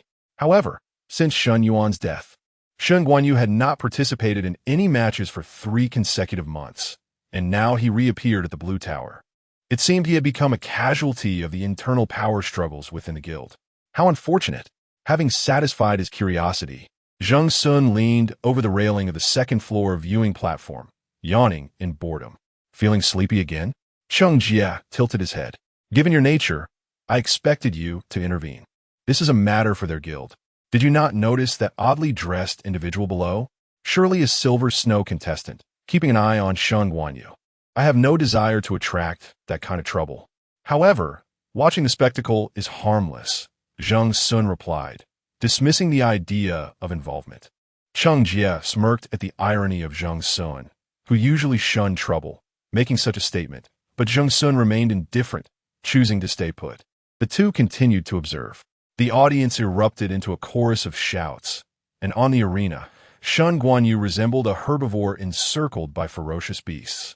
His gaze helplessly swept the surroundings before finally landing on a towering opponent before him. The contender uttered a couple of sentences, undoubtedly unflattering, causing Zheng Guanyu's complexion to pale. Two individuals behind Zheng Xun whispered amongst themselves. Can he manage? He looks rather frail. I doubt it. I hope it won't be too gruesome. I can't bear to witness such scenes. It's nauseating. Not just this section of spectators. Nearly everyone was chanting the name of another contestant, as if victory had already been predetermined. The referee, adorned in a black and white checkered mask, raised a flag, signaling the commencement of the match. The challenger cracked his knuckles, his features contorting into a sinister grin. He took a step back, his body resembling a human cannonball, hurtling directly towards Zheng Guanyu. With a resounding crash, the sound of physical collision erupted from the arena, leaving the audience agape in astonishment as they grasped the unfolding situation. No one could quite comprehend what had just transpired, yet the challenger lay sprawled ungraciously outside the ring. Zheng Guanyu, with his body elegantly extended, legs apart and arms resting by his sides, soon retracted his limbs, resuming a modest standing posture. Astonishingly, it was Zheng Guanyu who emerged victorious. The murmurs of confusion from the spectators transformed into thunderous applause. Cheng Jie, equally astonished, recognized Zheng Guanyu as a prodigy. Yet he had not anticipated that years of rigorous training would elevate his combat skills to such an extraordinary level. He turned to awaken Zheng Xun, eager for him to witness the spectacle, only to discover that Zheng Xun was not asleep. Rather, he was quietly observing the competitors from his perch, hands clasped over the railing. The second challenger had ascended the stage, the same female competitor who had triumphed moments earlier with a chokehold. She managed to endure approximately 5 more minutes than the previous contender. Yet regrettably, the outcome remained unchanged. A consecutive victory. The audience's fervor grew increasingly deafening as he employed a martial arts technique.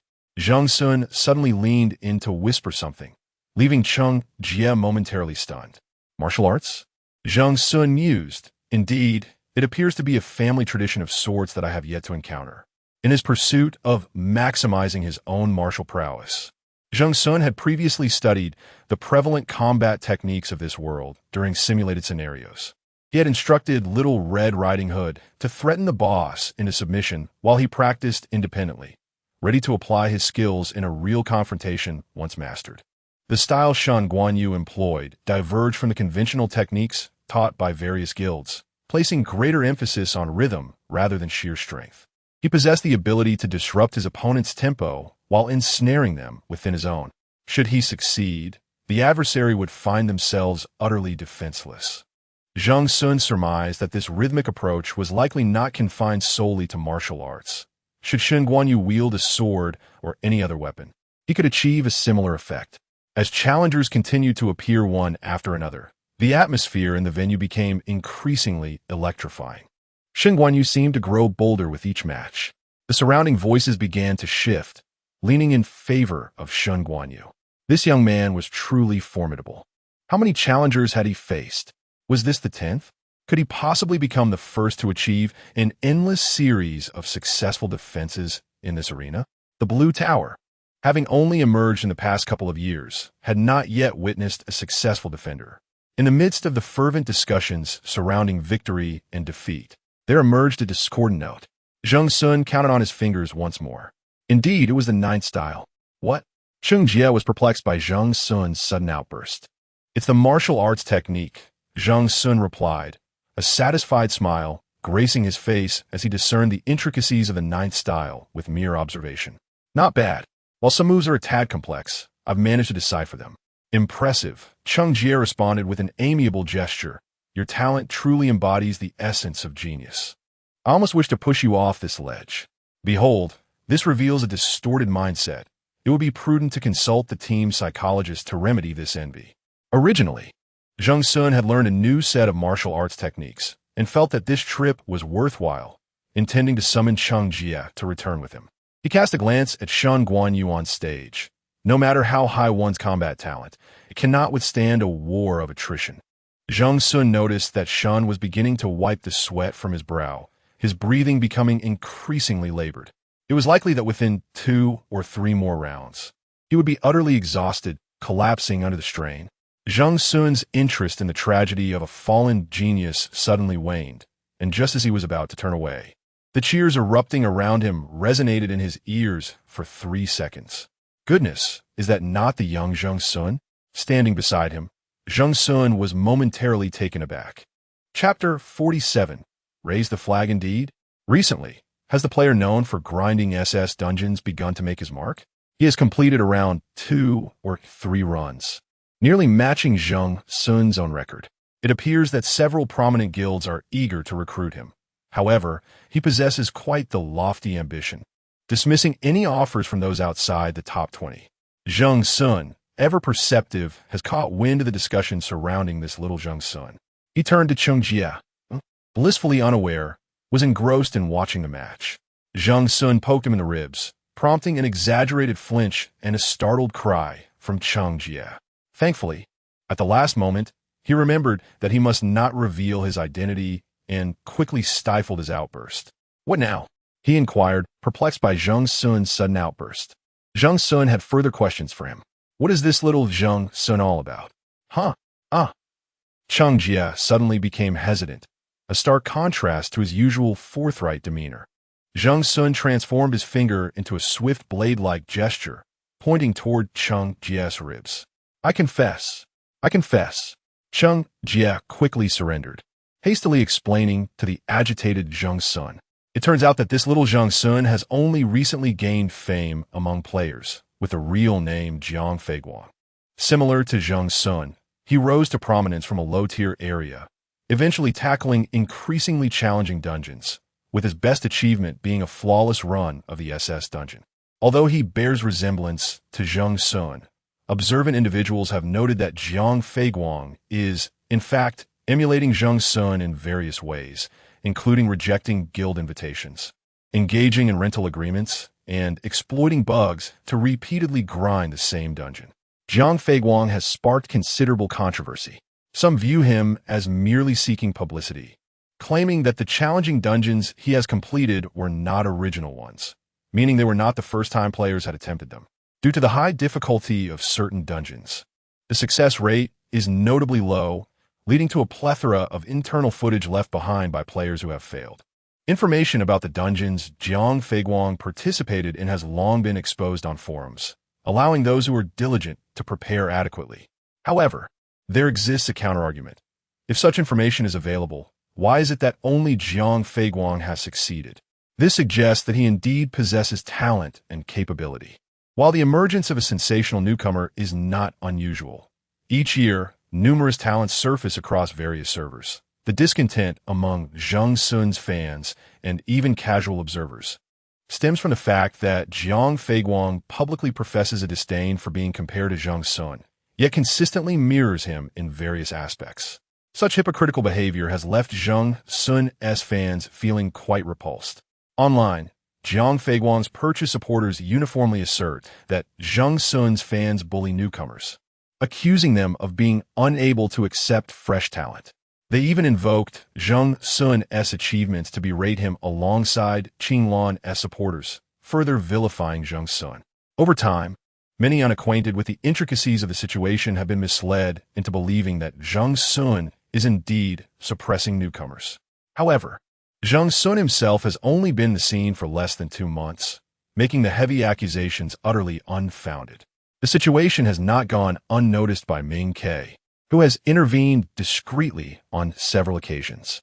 Although they dare not confront the issue directly, both President Tao and Brother Xiao believe it is imperative to take action and not allow falsehoods to tarnish Zheng Xun's reputation. However, they were reluctant to trouble you with such trivial matters, especially since you were engrossed in your game at the time.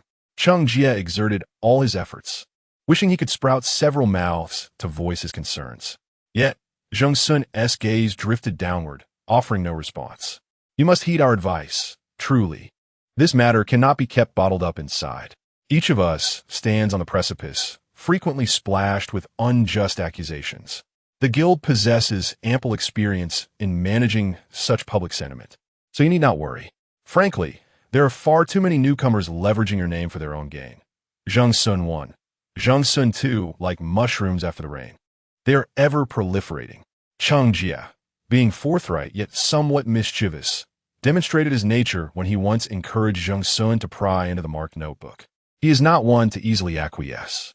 Nevertheless, his earnest counsel to Zheng Xun to endure is rooted in a deeper understanding. As the stars of their respective guilds, they cannot be swept away by negative public opinion, lest it severely impact their lives and performance in the game. Cheng Jie himself had suffered considerable setbacks and learned to temper his brilliance. At most, he would resort to cursing on a secondary account or anonymously disparaging others in forums. It seemed that Zheng Xun finally absorbed a few words, no longer deliberately averting his gaze. He lifted his head and scrutinized Cheng Jie earnestly, making Cheng Jie feel a chill run down his spine under that intense stare. What is it? Tian Ye Inwided. You are absolutely right. Zheng Xun suddenly nodded, uncertain of which statement he was affirming. Which one? He pressed. Such matters cannot be addressed overtly. Cheng Jie had yet to react when he felt a sudden tug at his neck, nearly choking him. Looking down, he discovered his scarf was gone. In that instant, the person before him deftly vaulted over the railing, leaping onto the staircase, hastily descending while wrapping the scarf around his hair, racing towards the center of the arena. By heavens! Cheng Jie exclaimed, cursing under his breath, wanting to stop Zheng Xun, but fearing it would be too conspicuous. He contemplated calling for assistance, but was at a loss as to whom to summon. In a fleeting moment, amidst the throng of spectators, Zheng Xun had already assumed a composed stance in the arena. The referee appeared bewildered, and the audience was equally taken aback. Shen Guanyu and Jiang Feiguang exchanged surprised glances at this unexpected contender. Clad in black casual pants and a long-sleeved t-shirt seemingly salvaged from some fast food establishment, emblazoned with second order of French fries half price, he had his hair wrapped in a soft scarf, which bore a luxurious logo. He sported sunglasses ill-fitting for his face, likely borrowed, matching the scarf and brand. In his hands, he clutched a black cap, struggling to place it atop the layered scarf. More alarming was the black mask he wore. From head to toe, save for his hands, no skin was exposed. Who is this gentleman? The referee hesitantly inquired. Zheng Xun nodded in acknowledgement. After a brief pause, he retrieved a small utility knife from his pocket and sliced a gap in the mask for easier breathing during his forthcoming actions. I wish to challenge, he declared. His voice sounded muffled, perhaps due to the excessive layers he wore, and no one truly recognized him as Zheng Xun. Wrapped so tightly, he was merely mistaken for a player from some team sneaking out for a bit of leisure. Cheng Jie had already squatted on the ground, tugging at his hair, his face a portrait of regret. Suddenly struck by a thought, he shifted his posture and clasped his hands together, praying that Zheng Xun would not escalate the situation too dramatically. The referee, evidently seasoned, quickly grasped the unfolding scenario. However, it was another contestant from Jiang who stepped onto the stage first. Was there not a rule against 3 individuals occupying the arena simultaneously? Ideally, it should be a one-on-one match. A 2-on-1 scenario would be inherently unfair to the defender. Of course, if the defender permitted a multi-opponent situation, that too was acceptable. Zheng Xun nodded in understanding and turned to gaze at Shen Guanyu. Do you concur? Shen Guanyu, not one to make hasty decisions, found himself bewildered by the scene before him. Meanwhile, Zhang Feiguang was the first to speak, feigning a generous demeanor. Since this friend has chosen to take the stage, I shall graciously offer him the opportunity to challenge. No need for your generosity. I do not wish to owe you anything, Zheng Xun interrupted. I shall first eliminate you, he declared, pointing a finger at Zhang Feiguang before turning to the bewildered Shen Guanyu. Then I will challenge him. Finally, he looked toward the dazed referee. Is this acceptable? Will it do? Well, is it permissible? Please provide an answer. It did not seem to contravene any rules. Then it shall be so. Zheng Xun, thoroughly bundled up, nodded and turned his toes toward the scowling Zhang Feiguang. Raise the flag, he instructed the referee. Chapter 48. I allow you 3 moves. Zheng Xun stood there, exuding an air of unwavering confidence. The referee turned to Zhang Feiguang, seeking his thoughts. Zhang Feiguang was initially perplexed. He had come to challenge Shen Guanyu, aiming to assume the role of the title holder and bolster his own popularity. Unexpectedly, this uninvited guest had disrupted his plans. Moreover, the attire he wore. What atrocious taste! He was reluctant to squander time and energy and contemplated informing the referee of his refusal to engage in such an arrangement. However, the masked stranger spoke up. Aren't you known as Little Zheng Xun? If you are indeed Zheng Xun, you wouldn't turn down such a request. Zhang Feiguang was not concerned with much else, but he was fixated on the comparison with Zheng Xun. He found himself in a conflicting state of mind, simultaneously disdainful of Zheng Xun, yet subconsciously treading the path he had forged. Thus, he could hardly tolerate hearing others assert that he was inferior to Zheng Xun. Nevertheless, Zhang Feiguang possessed a modicum of intelligence. He understood the importance of remaining composed and cautiously replied, I am merely myself. I disdain such titles as Little Zheng Xun. Are you going to refuse? Then you truly cannot compare to Zheng Xun, as everyone has said. The masked man's quick wit ignited Zhang Feiguang's ire. Fine, I accept, he replied darkly, though his displeasure stemmed not from Zheng Xun, but from the aggressive demeanor of the stranger. Oh, if you must justify yourself this way, so be it. The masked man's tone was grating, and Zhang Feiguang found it oddly familiar. Are you a fan of Zheng Xun? Zhang Feiguang inquired. Sort of, came a reply. No wonder, Zhang Feiguang chuckled knowingly. You've come to defend your idol? I suggest you refrain. Your body is your own, and there's no need to sacrifice yourself for another. You certainly chatter excessively, the masked man retorted, displaying impatience. Zheng Xun doesn't require his fans to fight on his behalf. He handles it himself. I stand here because I seek the prize. The prize? Zhang Feiguang questioned. What's wrong? Can't bear to see the less fortunate? I simply love money. Upon successfully defending the title, there would be a substantial cash reward directly deposited into the victor's account. The masked man's reasoning was sound. Below the ring, spectators had also overheard their exchange, and many were drawn to the masked figure's fervor. He's a fan of Zheng Xun. With an attitude like that, it's clear he's devoted. Anyone can boast. I doubt he possesses real skill. Let us see how Zhang Feiguang performs. He has shown in his recent matches. As Zhang Feiguang listened to the murmurs from the audience, he realized they were evidently more supportive of him than of this enigmatic figure who dared not reveal his true identity. Bolstered by their encouragement, he gestured to the referee. Please raise the flag. After confirming both parties' intentions, the referee first waved to Shen Guanyu's side of the ring, as such a challenge was unprecedented, and he hesitated to have him descend directly into the fray. The square flag was raised high before it fell. The match commenced. Zhang Feiguang remained motionless, stating, Seeing that you lack experience, I will give you 3. Before he could utter another word, a fleeting shadow darted past him, immediately followed by a heavy blow to his abdomen. Coughing, Zhang Feiguang had no time to react as he absorbed his opponent's strike, nearly expelling his innards. Meanwhile, his adversary swiftly retreated to a safe distance, preparing for the next assault. The audience erupted in applause. Amidst the cheers of thousands, Zhang Feiguang heard his opponent's disdainful voice. Still holding back, Zhang Feiguang wiped the corner of his mouth and stood upright, gritting his teeth. Enough chit-chat. The two charged towards the center of the arena like arrows released from a bow, colliding with a resounding impact. Another strike. This time, their positions were reversed, each facing away from the other. Suddenly, Jiang Feiguang knelt on one knee. His opponent had executed a successful maneuver. Who would have thought that this temporary combatant, adorned with a unique flair, possessed such formidable strength? Which team did this competitor belong to? Had they sneaked out just for fun? It was impossible to discern which guild's combat system he employed, having only executed 2 moves. He seemed like a powerhouse? One, sure.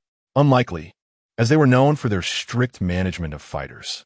The ensuing battle became a one-sided spectacle, with Jiang Feiguang being thoroughly pummeled. The masked fighter was shrouded in mystery, yet his vision remained unclouded. He adeptly anticipated Jiang Feiguang's movements, countering each attack with precision. Jiang Feiguang found himself utterly powerless. Moreover, whether intentional or not, the audience gradually noticed that the masked fighter appeared to be holding back. Did he not wish for a swift conclusion? With such exquisite martial arts, he could have easily sent Jiang Feiguang tumbling off the stage. Jiang Feiguang looked utterly pitiful in his predicament. Did he harbor a grudge against him? Jiang Feiguang felt equally frustrated, caught in a limbo where advancing meant being overpowered and retreating only led to being forcibly dragged back. This was an exceedingly dirty fight. Finally, the masked figure seemed to have vented his frustration, delivering a casual kick that sent Jiang Feiguang off the stage, concluding the bout. The referee raised the flag to signal the outcome. Jiang Feiguang was defeated, and the nameless challenger emerged victorious. The audience applauded and whistled in celebration of the victor. However, Zheng Xun, the second tier, felt out of place. With the battle concluded, he breathed a sigh of relief. It was evident to anyone with eyes that Zheng Xun had been tormenting Jiang Feiguang. He could only hope that things wouldn't escalate too far. Thankfully, he was still alive. Survival was all that mattered. After venting his emotions, Zheng Xun returned to normalcy, preparing to face Shan Guanyu before feigning injury to exit the stage. However, as he turned around, he was suddenly confronted by 2 rows of challengers. Zheng Xun inquired, "Are you here to challenge Shan Guanyu? Please form a line and wait until I finish." The man at the front, of average height, shook his head. "No, we wish to challenge you." Zheng Xun glanced at the referee, astonished that such a challenge was permitted. He voiced his skepticism, but the competitors who followed had their own remarks to make. "Like you, we must confront Shan Guanyu, but before that, we must first vanquish you. To defeat magic with magic?" Zheng Xun has come to understand the true meaning of lifting a stone only to drop it on one's own foot. With a resigned gesture, he ruffled his hair, though only managing to tousle the thick scarf around his neck. "Then let us begin." The male contestant who had just spoken stepped forward. "No, no." Zheng Xun shook his finger, gesturing from left to right. "You shall face each other together." The male contestant paused momentarily, exchanging glances with those beside him. "This? Together? I am pressed for time and cannot indulge in your games." The audience began to stir restlessly. "This lad speaks boldly. There are 1, 2, 8 contestants on the stage. How audacious! What confidence does he possess, having only bested Jiang Feiguang? Were you not just boasting about Jiang Feiguang? You must have misheard. It was certainly not I." This novel format of competition left the judges bewildered. He pressed his Bluetooth earpiece, conversing with an unseen figure on the other end. After repeated confirmations, he nodded to Zheng Xun. "All is set. Please have both contestants prepare." Chapter 49, Brother. "Do not thank me foolishly." The second round of the masked fighter was markedly more decisive than the first. This time, he appeared disinclined to torment anyone, opting instead for the most resolute techniques to conclude matters swiftly. In contrast to a wheel battle, this simultaneous assault demanded a heightened level of acuity and agility from the participants. One's mind needed to anticipate movements while deftly directing limbs to keep pace. It was utterly dazzling. The 8 competitors exhibited a myriad of combat styles, overwhelming spectators with their prowess. Yet, astonishingly, the masked fighter at the center of the arena managed to counter each one with apparent ease. Remarkable. This transcended the capabilities of an ordinary individual. Who was this enigmatic figure? I am genuinely eager to uncover his identity. Could he possibly be a novice seeking to hone his skills here? A novice? That seems implausible. His skill level rivals that of Zheng Xun. I have yet to witness the unarmed form of Chui. His arsenal is too destructive, enveloping everything in a cloud of smoke, obscuring visibility. Let us not speculate foolishly. Zheng Xun has just concluded a match. Surely he is resting. Amidst the murmurs from the audience, the battle on stage approached its conclusion. The masked fighter dispatched the final contestant from the arena. Was that it? He surveyed his surroundings, seemingly perplexed before nodding in acknowledgement. Yes, that was all. Yet, he appeared to have underestimated the situation, as 6 more individuals soon ascended to the stage. Just as he was about to speak with Shen Guanyu, he noticed an increase in the number of challengers on stage. You wish to challenge as well? His voice conveyed impatience, yet he adhered to the rules. Very well. The progress of these 6 competitors was markedly accelerated compared to the previous 8. The masked fighter bestowed upon each of them 3 strikes, sending them all off the stage. By the time the 3rd wave of challengers arrived, the fighter appeared to be utterly speechless. Speechless or not, he continued to swiftly dispatch opponents with ease. Back and forth, he sent 5 groups of challengers packing. Finally, no one else dared to step onto the stage. 36. He had engaged a total of 36 individuals. Though some may have been mere facades, over 30 remains an intimidating feat. And now, he was set to challenge Shen Guanyu. During this interval, Shen Guanyu had recuperated, and he gazed at the masked fighter standing in the center of the arena, who was also observing him. At last, it is your turn. His tone bore a hint of anticipation. He had initially considered feigning defeat to allow Shen Guanyu a victory, but now that he was here, a sparring session would be agreeable. Shen Guanyu found his abrupt statement somewhat bewildering, yet the masked fighter offered him no opportunity for inquiry, already urging the referee onward. Raise the flag. Once this is over, I shall return to my meal. I am famished. The referee, belatedly aware, raised the flag. The final round commenced. This time, the performance of the masked fighter diverged from his previous displays. Upon Shen Guanyu unleashing his unique martial arts technique, the masked fighter adeptly countered it, returning an identical punch. Astonishingly, he had replicated Shen Guanyu's own fighting style.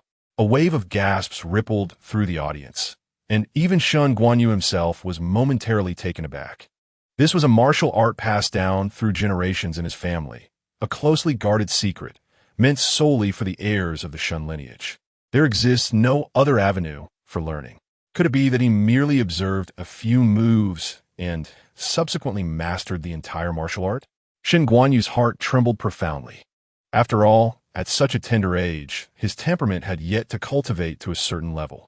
The masked figure, sensing the opportunity, seized the moment when Shen Guanyu was lost in thought, delivering a powerful strike to his face. Shen Guanyu, in a moment of urgency, narrowly dodged the blow. Fortunately, his extensive experience allowed him to swiftly recalibrate his focus and re-engage in the fray. The intensity of their duel was incomparably elevated compared to the previous encounters. The fluidity and aesthetic appeal of their exchanges had multiplied significantly. The surrounding crowd gradually hushed, each individual holding their breath in anticipation of the outcome. It was evident to even the untrained eye that they were employing the same set of techniques. Shen Guanyu, drenched in sweat, recalled his last battle against someone proficient in the Shun family's martial arts, which had been his father, Shun Yuan. Now, he found himself facing a version of himself, or rather, a counterpart rapidly assimilating the fundamental moves, growing increasingly adept with each exchange. The masked competitor's talent was simply unfathomable. Shen Guanyu understood clearly that defeat was merely a matter of time, even though the current situation appeared to be a stalemate between him and a masked adversary. Indeed, 3 minutes elapsed, and Shen Guanyu began to show signs of decline. After another 2 minutes, he was struck in the chest, causing his body to lean back and tumble off the stage. Coughing, he supported himself with one leg on the ground, his other hand gripping the edge of the platform. Acknowledging his defeat, as the defender, Shen Guanyu's departure from the stage led to the determination of victory for the opposing side. The masked contender triumphed once more. The crowd erupted in waves of applause. According to the rules, the defender had now become the mass competitor, while others still held the right to challenge. Yet, perhaps influenced by the recent match, the onlookers were stripped of their confidence. Winning or losing was a fleeting matter. Being impressive was a lifelong pursuit. They perceived themselves incapable of delivering a performance as dazzling as the previous one, fearing they might be unceremoniously cast off the stage, which would only lead to their own humiliation. 10 minutes passed without a single challenger stepping forth. The defense was successful, the first defender to grace the leaderboard of the Blue Tower in this district. The colossal golden sphere above erupted, cascading colorful ribbons from the heavens, enveloping the victor on the stage like a king's cloak. While the victor reveled in the fruits of success, the expressions of the crowd below varied greatly. Members of the hidden Silver Snow Guild quietly departed from the throng. Shun Guanyu glanced in the direction of their exit, hesitated for a moment, but chose not to follow immediately. He turned, gazing upwards at the masked figure, only to find their eyes meeting. "I am Shun Guanyu," he stated. "Thank you for your timely intervention. I hope to encounter you again in the future." Without waiting for a response, he hastened away in pursuit of the departing Silver Snow member, his pace appearing quite urgent. Suddenly feeling perplexed at being thanked, Zheng Xun thought to himself, "Brother, you have misdirected your gratitude. I merely intended to confront Jiang Feiguang." As he redirected his gaze, he fortuitously caught sight of Jiang Feiguang below the stage, whose eyes brimmed with resentment and ulterior motives. A chill inexplicably ran down Zheng Xun's spine. He raised his leg, preparing to descend from the arena, the steps conveniently located in the direction of Jiang Feiguang. Suddenly, Jiang Feiguang sprang up and yanked at his scarf. One can only say that the circumstances were perfectly aligned. The fierce battle had just concluded, and despite the scarf being tightly wound, it now hung loosely around his neck. The duckbill cap flew off, landing upside down on the ground. A hovering camera orbited the victor, its other end connected to the 4 large screens above the arena. The familiar, handsome profile appeared on the screens, silencing the entire Blue Tower. Only one person in the second tier stands was vociferously conversing on the phone. "Hello, Xiaogu, it's me. Yes, I haven't let him run amok. Rest assured, we went to the amusement park and rode the shaking car. I've managed to grasp these familial connections somewhat. You're asking about old Zheng? He is doing quite well, actually. He is with me. You say he is trending? How could that be? We are so low-key. Oh my goodness." While fervently assuring Xiao Jun that he had not led Zheng Xun astray, Cheng Jie inadvertently turned his head, his eyes nearly popping out. "Yi, he has already contemplated 1,000 ways to meet his demise. You must have misheard. I'm not with Zheng Xun right now. I am heading to the Blue Tower to capture him." Chapter 50. It's all Jiang Feiguang's fault. The visage of Zheng Xun is familiar to many, frequently seen in the live streaming room. Yet, when the real person appeared offline, the audience erupted in fervor. Is it truly Zheng Xun? Could it be the legendary Zheng Xun? To think that the deity who had repelled over 30 players and successfully defended the arena was, in fact, Che. The spectators were both astonished and elated, struggling to grasp the reality before them. Among the crowd were individuals with varied expressions. The instigator, Jiang Feiguang, had merely sought to discern the face of his rival to prepare for a forthcoming retribution. However, the obscured figure before him irked him, shrouded in mystery. Thus, he concocted a plan to unveil this person's true identity, initially believing he was confronting a hidden fan of Zheng Xun. Jiang Feiguang was utterly unprepared for the revelation that he had been battling against the very specter that haunted his thoughts like a relentless nightmare. Clenching his jaw, he realized the gravity of his predicament. The prevailing sentiment online was that Zheng Xun surpassed him in skill, yet the two had never had a direct opportunity to compete. Now, fate had conspired to deliver him into the hands of his adversary. As a newcomer to the scene, he was unwilling to be trampled underfoot by Zheng Xun. Stealthily, Jiang Feiguang withdrew from the clamorous throng to call his team from outside. Shen Guanyu also witnessed this spectacle. Just as he intended to exit through a side door, he was met with thunderous cheers from behind. A small contingent of spectators, likely casual fans of Zheng Xun, rhythmically chanted his name. Drawn by the raucous applause, Shen Guanyu turned to behold the figure illuminated by the spotlight. The individual was slender, with a mane of luxurious black hair, cascading carelessly. Dressed in a manner that was decidedly unrefined, a stark contrast to the polished appearances of star players who had spared no expense on stylists. The public exposure of his identity seemed to trouble him. Amidst the clamor, he casually rested a hand on the nape of his neck, his dark eyes lifting to the blinding LED lights overhead, dazzling in their brilliance. He was destined to be at the center of the stage, enveloped by applause and accolades. Yet, the modest platform of the Blue Tower scarcely sufficed to accommodate his presence. Since childhood, Shen Guanyu had grown up alongside his father within the guild, which sought to discover new talent. He had witnessed their skills firsthand and heard his father and coaches offer professional evaluations, endowing him with a discerning eye for talent. He understood that even those who had never undergone formal training could be worlds apart from the ordinary. His father had once remarked that he himself was among the rare prodigies. Quick-witted and insightful, he exhibited decisiveness in dungeons. Yet at this moment, he wished for his father's presence, to witness firsthand what true, unparalleled genius looked like.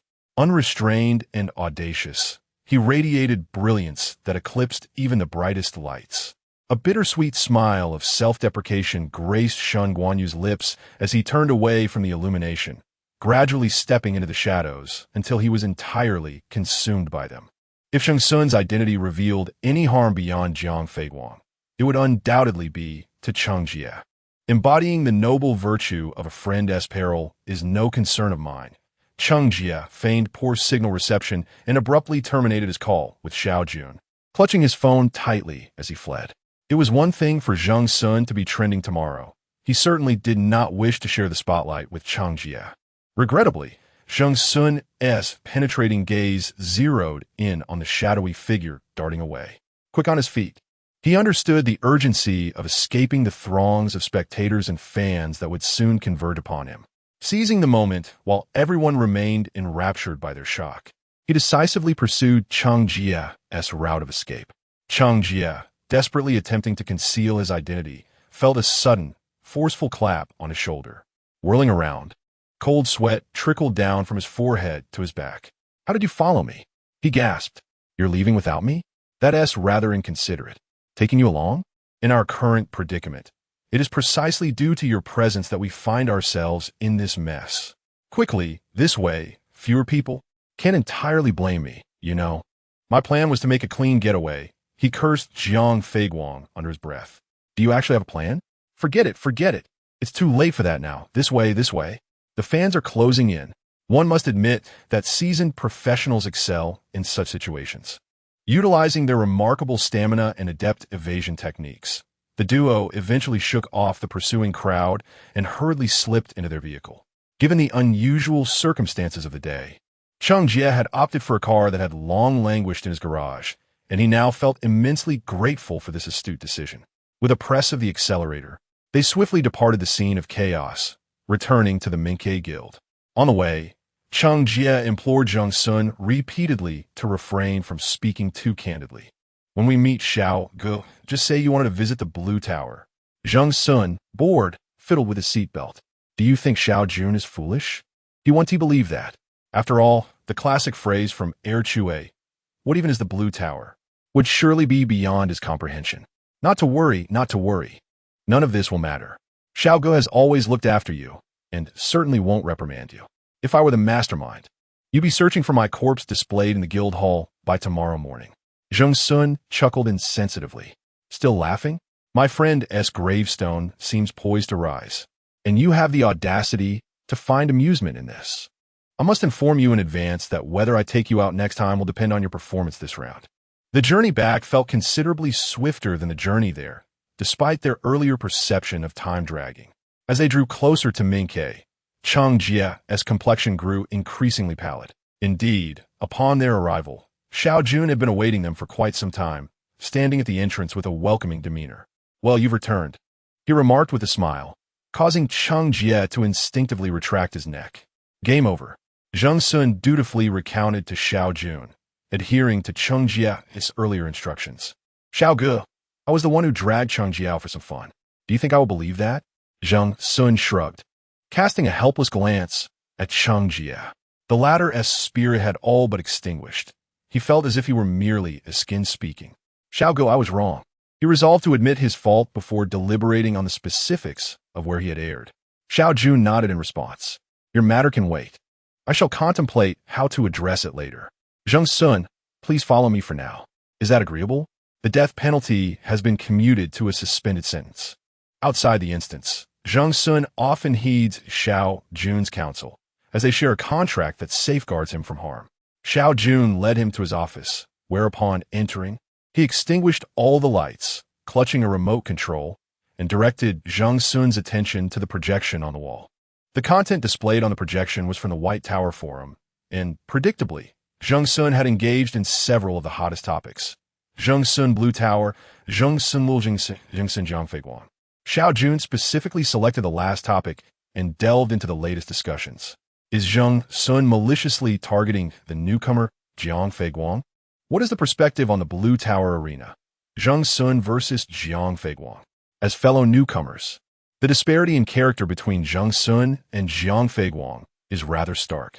Jiang Fei Guang is backed by a team and is now disseminating disparaging articles about you across the internet. Xiao Jun casually clicked on one of the posts, which was filled with vile language. Unable to bear it, he exited. Our guild's public relations team has addressed this issue on several occasions, but it has escalated significantly. I seek your thoughts on this matter. Should you wish for US to take further action, we can certainly do so, but this time, we cannot afford to act in vain. Zheng Xun stroked his chin, observing the forum teeming with discussions bearing his and Jiang Fei Guang's names. No need, he replied. I shall handle this personally. Chapter 51. A few words on rumors. The forum buzzed with fervent discussions throughout the night. Indeed, wherever Zheng Xun goes, controversy follows, as if he possesses an innate propensity for chaos. The most fervently debated post currently reads, as fellow newcomers, the disparity in character between Zheng Xun and Jiang Fei Guang is simply too stark. The original poster, a casual observer, expressed no allegiance to any fanbase. After viewing several recordings of Zheng Xun and Jiang Fei Guang's dungeon runs, they remarked that Zheng Xun appeared to be a reckless lone wolf, seemingly indifferent to the well-being of his teammates in pursuit of rewards. Video front row seats arrived early, eagerly awaiting insights from the experts. Front row, leaving a mark, settling in with a small stool, well-behaved. Oh wow, the original poster is quite bold. Zheng Xun's fervent admirers can be quite fanatical. I wish the poster luck. Monkey praying. JPG, echoing the sentiments above, a Doge meme for safety, and the original poster should remember to disable private messages.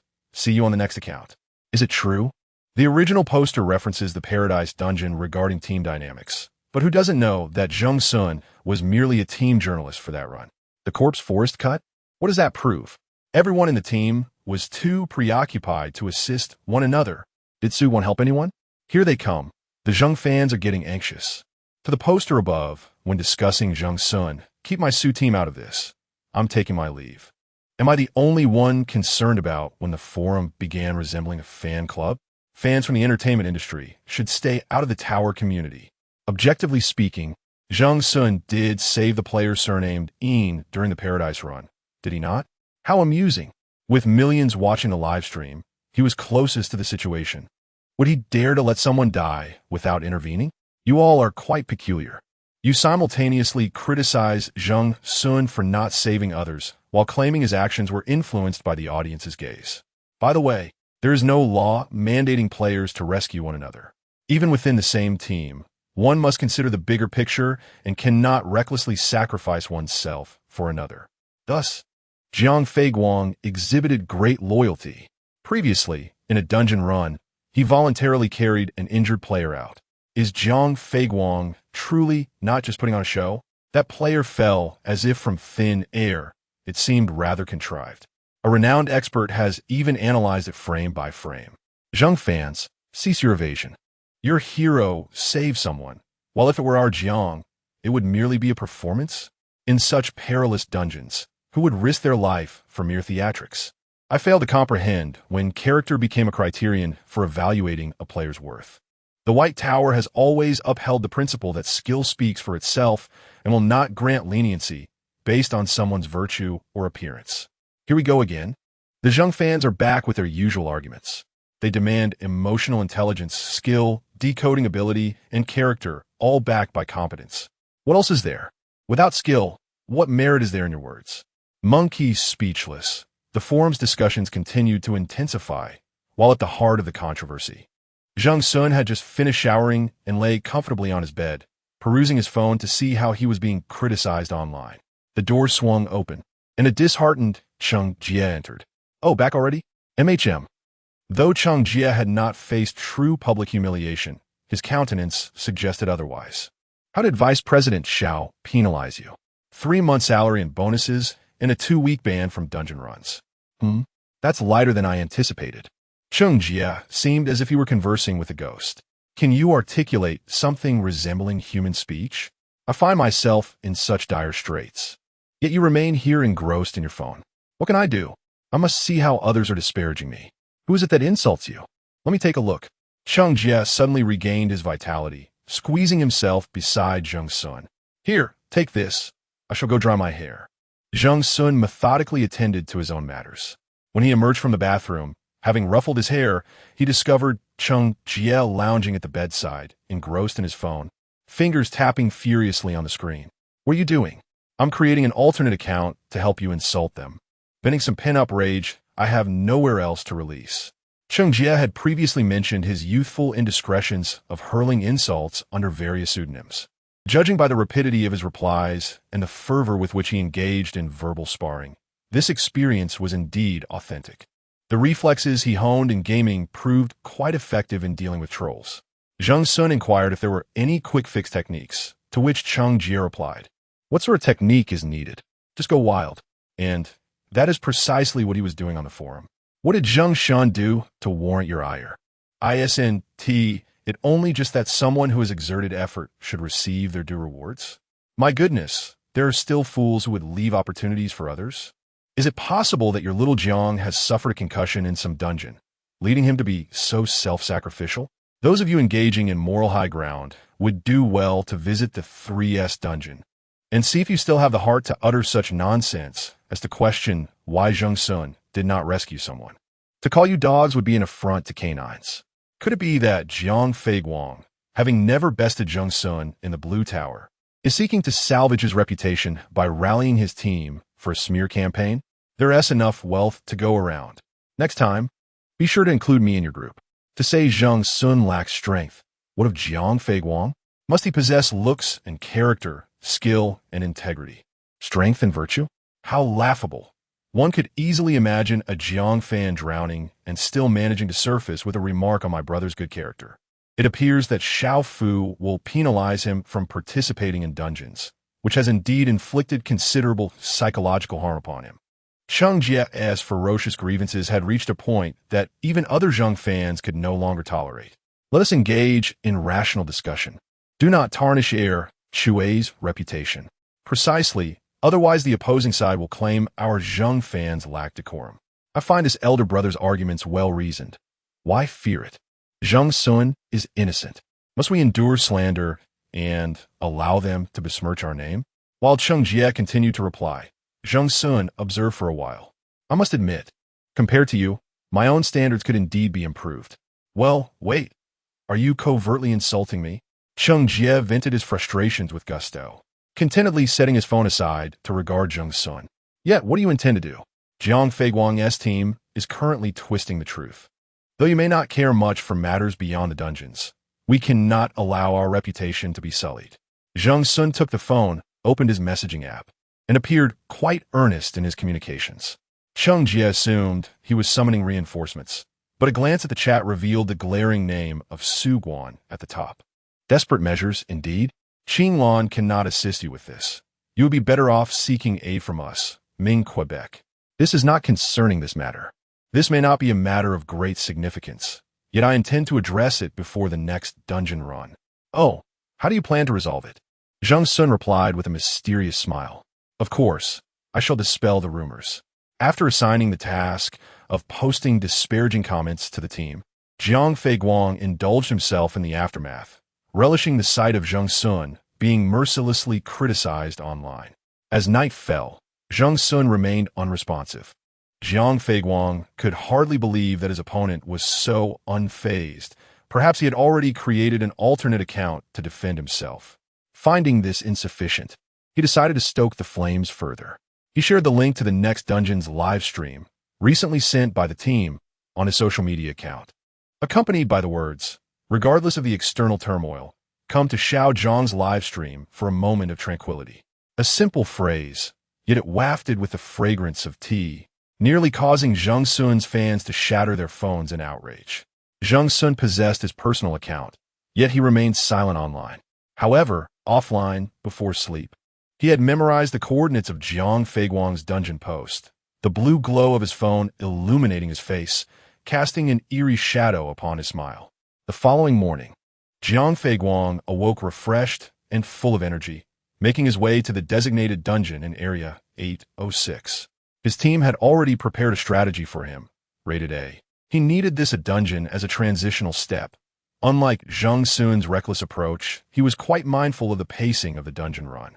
With confidence, Jiang Feiguang pondered how much his popularity would increase this time, greeting everyone as he opened the live stream. "Hello, everyone." However, the barrage of comments was not as harmonious as he had envisioned. His fans were anxious, urging him to exercise caution. Caution regarding what? Meanwhile, Zheng Xun's personal live stream, having lain dormant for several days, was reignited. Following the events of the previous night, even after a prolonged silence, the audience in Inquire's live stream was still at capacity. Zheng Xun appeared to be in good spirits. He had arrived at the dungeon in Area 806, casually leaning against the inner wall of the White Tower. "Hello, dear viewers. Greetings to both Xiao Zhang's and Xiao Zhang's fans. I am Zheng Xun. I trust that everyone was quite occupied last night, witnessing a splendid spectacle online. As one of the parties involved, my silence may have seemed rather impolite. As you all know, I can act without speaking. Hence, I have specifically come to the dungeon in Area 806 today to address the rumors circulating about my discord with Jiang Feiguang." Zheng Xun smiled, flanked by the suddenly unleashed Little Red Riding Hood and Little Lean, who displayed their gleaming white teeth. Chapter 52. The Arrival of Companions. Lo and behold, Zheng Xun. Is it truly the case that Zheng Xun is confronting Jiang Feiguang head-on? The absurdity is laughable. Is the only way to dispel rumors to validate them? Hilarious, indeed. My dear Chue, do not accuse me of suppressing newcomers. I delight in provoking each and every one of you. Zheng Xun's fans are jubilantly enjoying his live stream, while on the other side, Jiang Feiguang's stream is rife with concern. "Xiao Jiang, don't be reckless," they plead. Zheng Xun is cunning and undoubtedly harbors ill intentions. "Xiao Jiang, shall we switch instances? There are countless dungeons. If this one proves too challenging, we can always change. Why the hesitation? We haven't even begun," they urge. "Xiao Jiang, fear not." Zheng's fans are in a frenzy, and amidst the chaos, a casual spectator from Zheng Xun's camp slips in. Through the voices of the audience, Jiang Feiguang finally grasps the situation at hand. He never anticipated that Zheng Xun would personally arrive. A wave of anxiety washes over him, as he has witnessed Zheng Xun's formidable prowess firsthand. His unpredictable fighting style and superior physical skills render him a daunting adversary. Moreover, Jiang Feiguang has meticulously studied Zheng Xun's dungeon records. With Zheng Xun now in the instance, he resembles a wild stallion that cannot be tamed, and no one can predict his next move. While there may be legal constraints outside the dungeon, within its confines, life and death are but a matter of chance. Jiang Feiguang hesitates at the entrance of the White Tower, where Zheng Xun leans idly against the door, waiting with apparent boredom. The irony of their situation is striking. The most distant of distances in a world steeped in dark humor. Bored, Zheng Xun yawns and retrieves a blue rubber ball from the cloud space, holding it in his hand. The previously bickering Red and Xiao immediately fixate on the ball, their eyes wide with anticipation, akin to domesticated puppies eagerly following Zheng Xun's every move. With a casual toss, Zheng Xun sends the ball flying, prompting the two shadows, Red Riding Hood and Xiao Yin to dart out in pursuit. Red Riding Hood remains silent, while Xiao Yin barks enthusiastically in response. The viewers in the live stream are nearly in stitches. How can one raise a high-risk subordinate as a pet? Teach me, teach me. I wish to have a pet exclusive to the White Tower. The ball is ready. Where do we collect our pets? Unfazed and composed, Zheng Xun relishes the moment. Whereas outside, Jiang Feiguang finds himself in a state of agitation. He feels as though he is being roasted over an open fire, unable to decide whether to enter or retreat. To step inside means confronting the enigmatic and extraordinarily powerful Zheng Xun. To remain outside, however, would lead to the collapse of the carefully cultivated persona he has maintained, allowing Zheng Xun's fans to seize the opportunity to deride him as a coward, lacking the courage to face Zheng Xun directly. Weighing the sunk costs of his past decisions, Jiang Feiguang steels himself and pushes open the door to the White Tower. Coincidentally, Zheng Xun's ball lands perfectly in the direction of the entrance as Red Riding Hood and Xiao Yin charge towards the unsuspecting figure of Jiang Feiguang. "Ah!" he exclaims, stepping back in alarm. At that moment, Zheng Xun whistles, summoning his subordinates back with remarkable finesse. He has truly become a master of dog training. The girl in the red cloak stood to one side, while the indescribable floral entity draped in a white sheet stood on the other, both serving as guardians beside their master. Zheng Xun offered a slight smile, one that obscured any indication of whether his earlier action had been deliberate. "Ah, Xiao Jiang has arrived," he remarked, greeting someone with a hint of embarrassment. "I was playing with the children at home, and didn't he notice you?" Despite Jiang Feiguang's seething resentment, he could not afford to display his disdain before the camera and the multitude of viewers in the live stream. "Mr. Zheng, we meet again." "Indeed, quite the coincidence," Zheng Xun replied cheerfully, as if he had just made a statement that solidified the rumors. At that moment, the number of viewers in the live stream was steadily increasing, and the forums and various platforms were abuzz with excitement. Jiang Feiguang's meticulous efforts to garner attention had finally borne fruit, thanks in no small part to Zheng Xun. Yet, Zheng Xun seemed indifferent to these developments as he approached the blue button, ready to commence the dungeon. "All right, everyone is here, let us begin." "Wait," Jiang Feiguang interjected, "Mr. Zheng, call me Zheng Xun." "Very well, Zheng Xun. Aren't you going to wait for others? We should at least have 3 people to start." "Who made that rule?" Zheng Xun raised an eyebrow in curiosity. "I've soloed it before." He continued, "Besides, ISNT, they're already a group of 4. "What?" Jiang Feiguang glanced around, only to realize that Zheng Xun had counted his 2 subordinates as well. "Rest assured, they are more reliable than humans in critical moments," Zheng Xun remarked with an air of nonchalance, causing Jiang Feiguang to feel a twinge of unease. His concern was not for the boss within the dungeon, but rather for Zheng Xun himself. Without any other witnesses, he feared what might happen if Zheng Xun resorted to underhanded tactics during the dungeon, potentially leading to his own demise. As Zheng Xun once more reached for the button, Jiang Feiguang felt a surge of urgency, struggling to conjure a convincing excuse to halt him. Just then, the door to the White Tower swung open once more, revealing a tall young man who glanced at the 2 within. "Hey, you really do have companions?" "2. Quite nice." His gaze first swept over Jiang Feiguang, offering a nod as a greeting. Then his eyes landed on Zheng Xun, and his expression sharpened. "No way, Zheng Ge. It's really you. Long time no see." Zheng Xun turned at the sound of the voice, recognizing a familiar face he hadn't seen in ages. Jiang Feiguang's heart sank further. This was disastrous. The 2 of them were allies. Chapter 53. I am sunny and cheerful. Zheng Xun possesses an excellent memory. He can effortlessly recall the names and faces of the clues in the dungeon after just a single glance.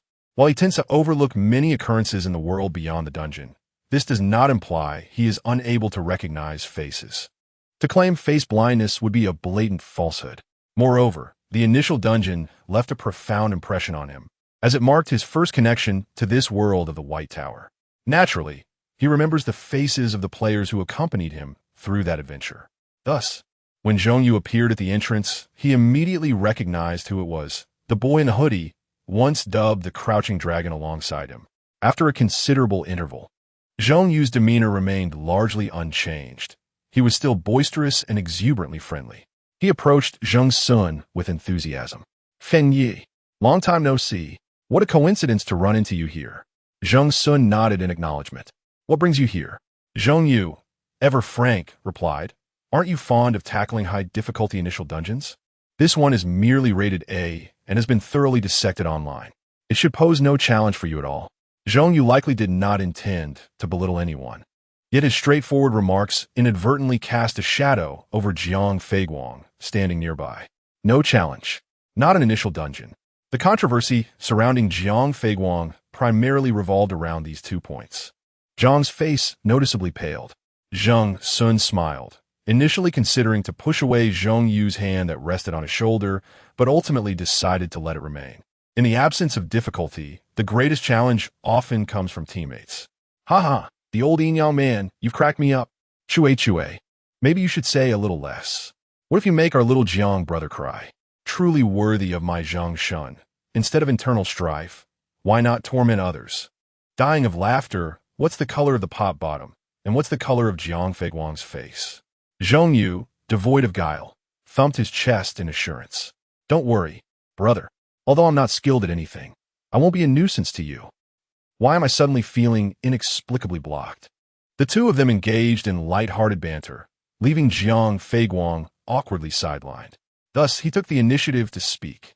Rest assured, Mr. Zheng, once we enter the dungeon, we will each do our best according to our abilities. Zheng Xun's exceptionally dark eyes fixed on him for a moment in silence before he merely smiled and turned his attention back to the teleportation button. With 3 of them present, their numbers were sufficient. Let us go. He pressed the teleportation button, disregarding everything else. Just then, another person suddenly rushed in from outside. It seemed he had hurried quite a distance to barely catch up. Initially intending to breathe a sigh of relief, he found Zheng Xun already prepared to teleport. Wait for me. Wait for me. He called out urgently, hastily stepping into the last beam of teleportation light. The viewers in the live stream expressed their confusion. Who is that? So mysterious. I didn't catch a good look. I just saw a large dark figure rush by. What about the cameras outside the White Tower? They didn't capture it. Perhaps there is an intention to conceal his identity. Could it be that a player from a certain team has sneaked out to play? Certainly not a player from an esteemed team. The elite are notoriously strict. Such antics would surely lead to severe penalties. One cannot be too certain, though. I've seen a few rebellious souls who would dare. What is the appeal? Is it the allure of the remote 800 districts? Or perhaps the meager rewards that are hardly worth anything? Without any valuable rewards, Zheng Xun becomes the most coveted asset. Indeed, who wouldn't wish to accompany Zheng Xun on an expedition, learning countless things in the process? Were it me, I would gladly offer my life for the opportunity. The word has spread. The brother above is willing to sacrifice himself for Zheng Xun. Ha. Zheng Xun, Jiang Feiguang, and Zheng Yu are about to confront the A-level scenario set in a cinema. They find themselves seated in the last row of the audience area, the screen yet to illuminate, and the theater is devoid of any patrons. The lottery machine awaits at the entrance, although they are aware of the dungeon's difficulty. The lottery is an essential step. Without it, the dungeon cannot commence. Zheng Xun has always been the first to act, never hiding behind others, and this occasion is no different.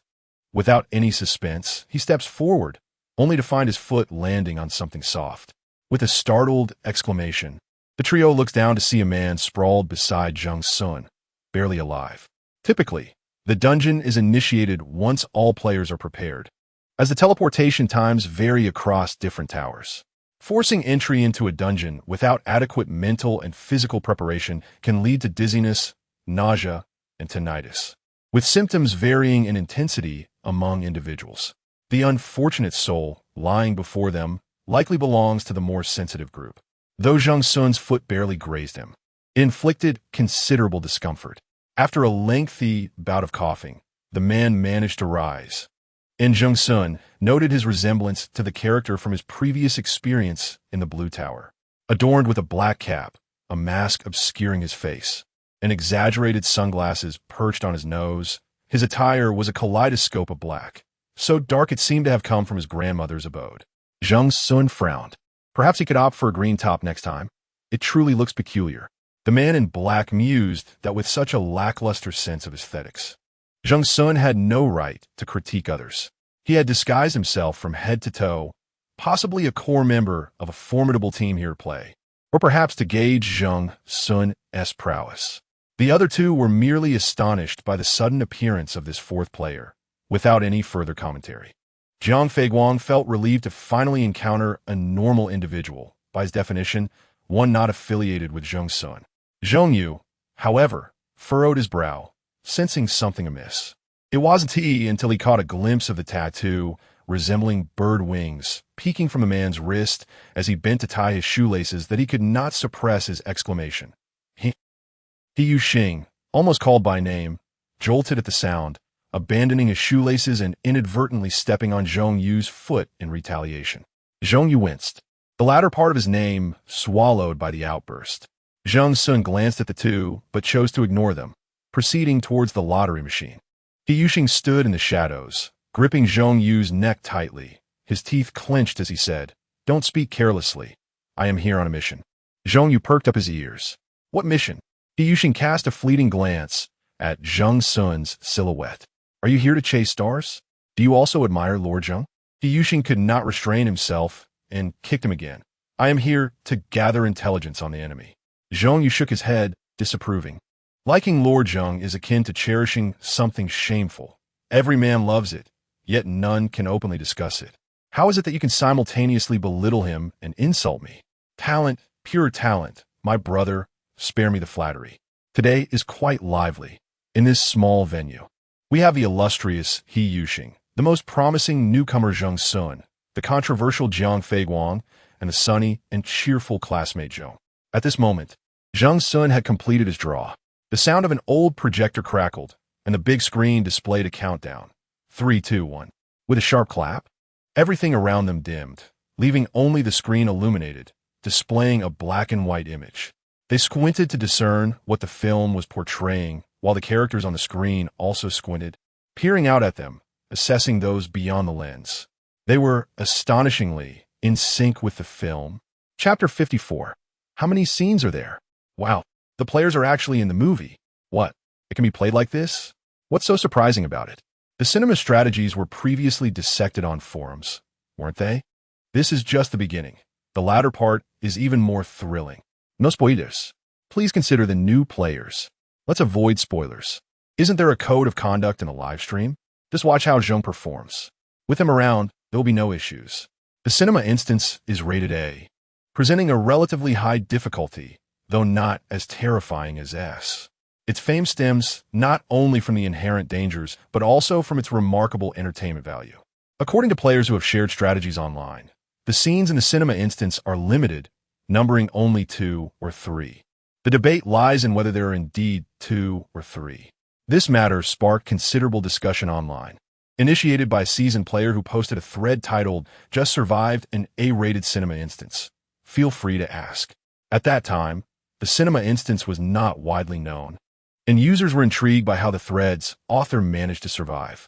He provided a general description of the scenes and the boss's attacks within the instance.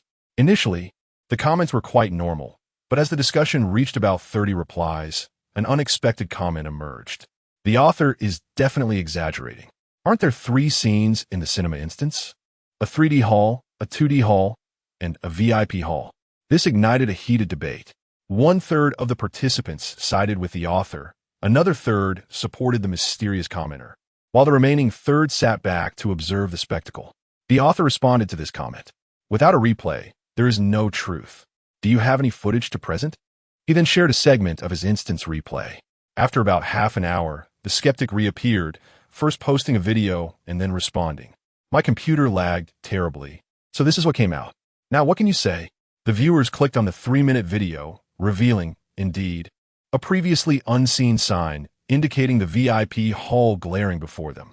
A wave of astonishment washed over the audience. What was happening? Could there genuinely be a third scene? Initially, some speculated that this unfortunate player had unlocked a hidden side quest. However, hidden quests typically involve either special narratives or exceptionally difficult monsters. Yet this VIP hall possessed neither trait. It appeared as an ordinary game scene, quietly awaiting players' arrival. This incident incited fervent debate on the forums. Some accused the author of deceit, while others claimed the mysterious user had edited the video. The discourse grew so intense that it transcended platforms, trending across various social media. In pursuit of the truth, numerous bloggers and players ventured to unveil the cinema instance's enigmatic layers. Ultimately, some players reported encountering only 2 scenes, while others discovered 3. This not only failed to clarify the situation, but further complicated the mystery surrounding the instance. As for the reason so many entered the A-rated instance with minimal casualties, it appeared that the key to success lay in discovering the correct exit.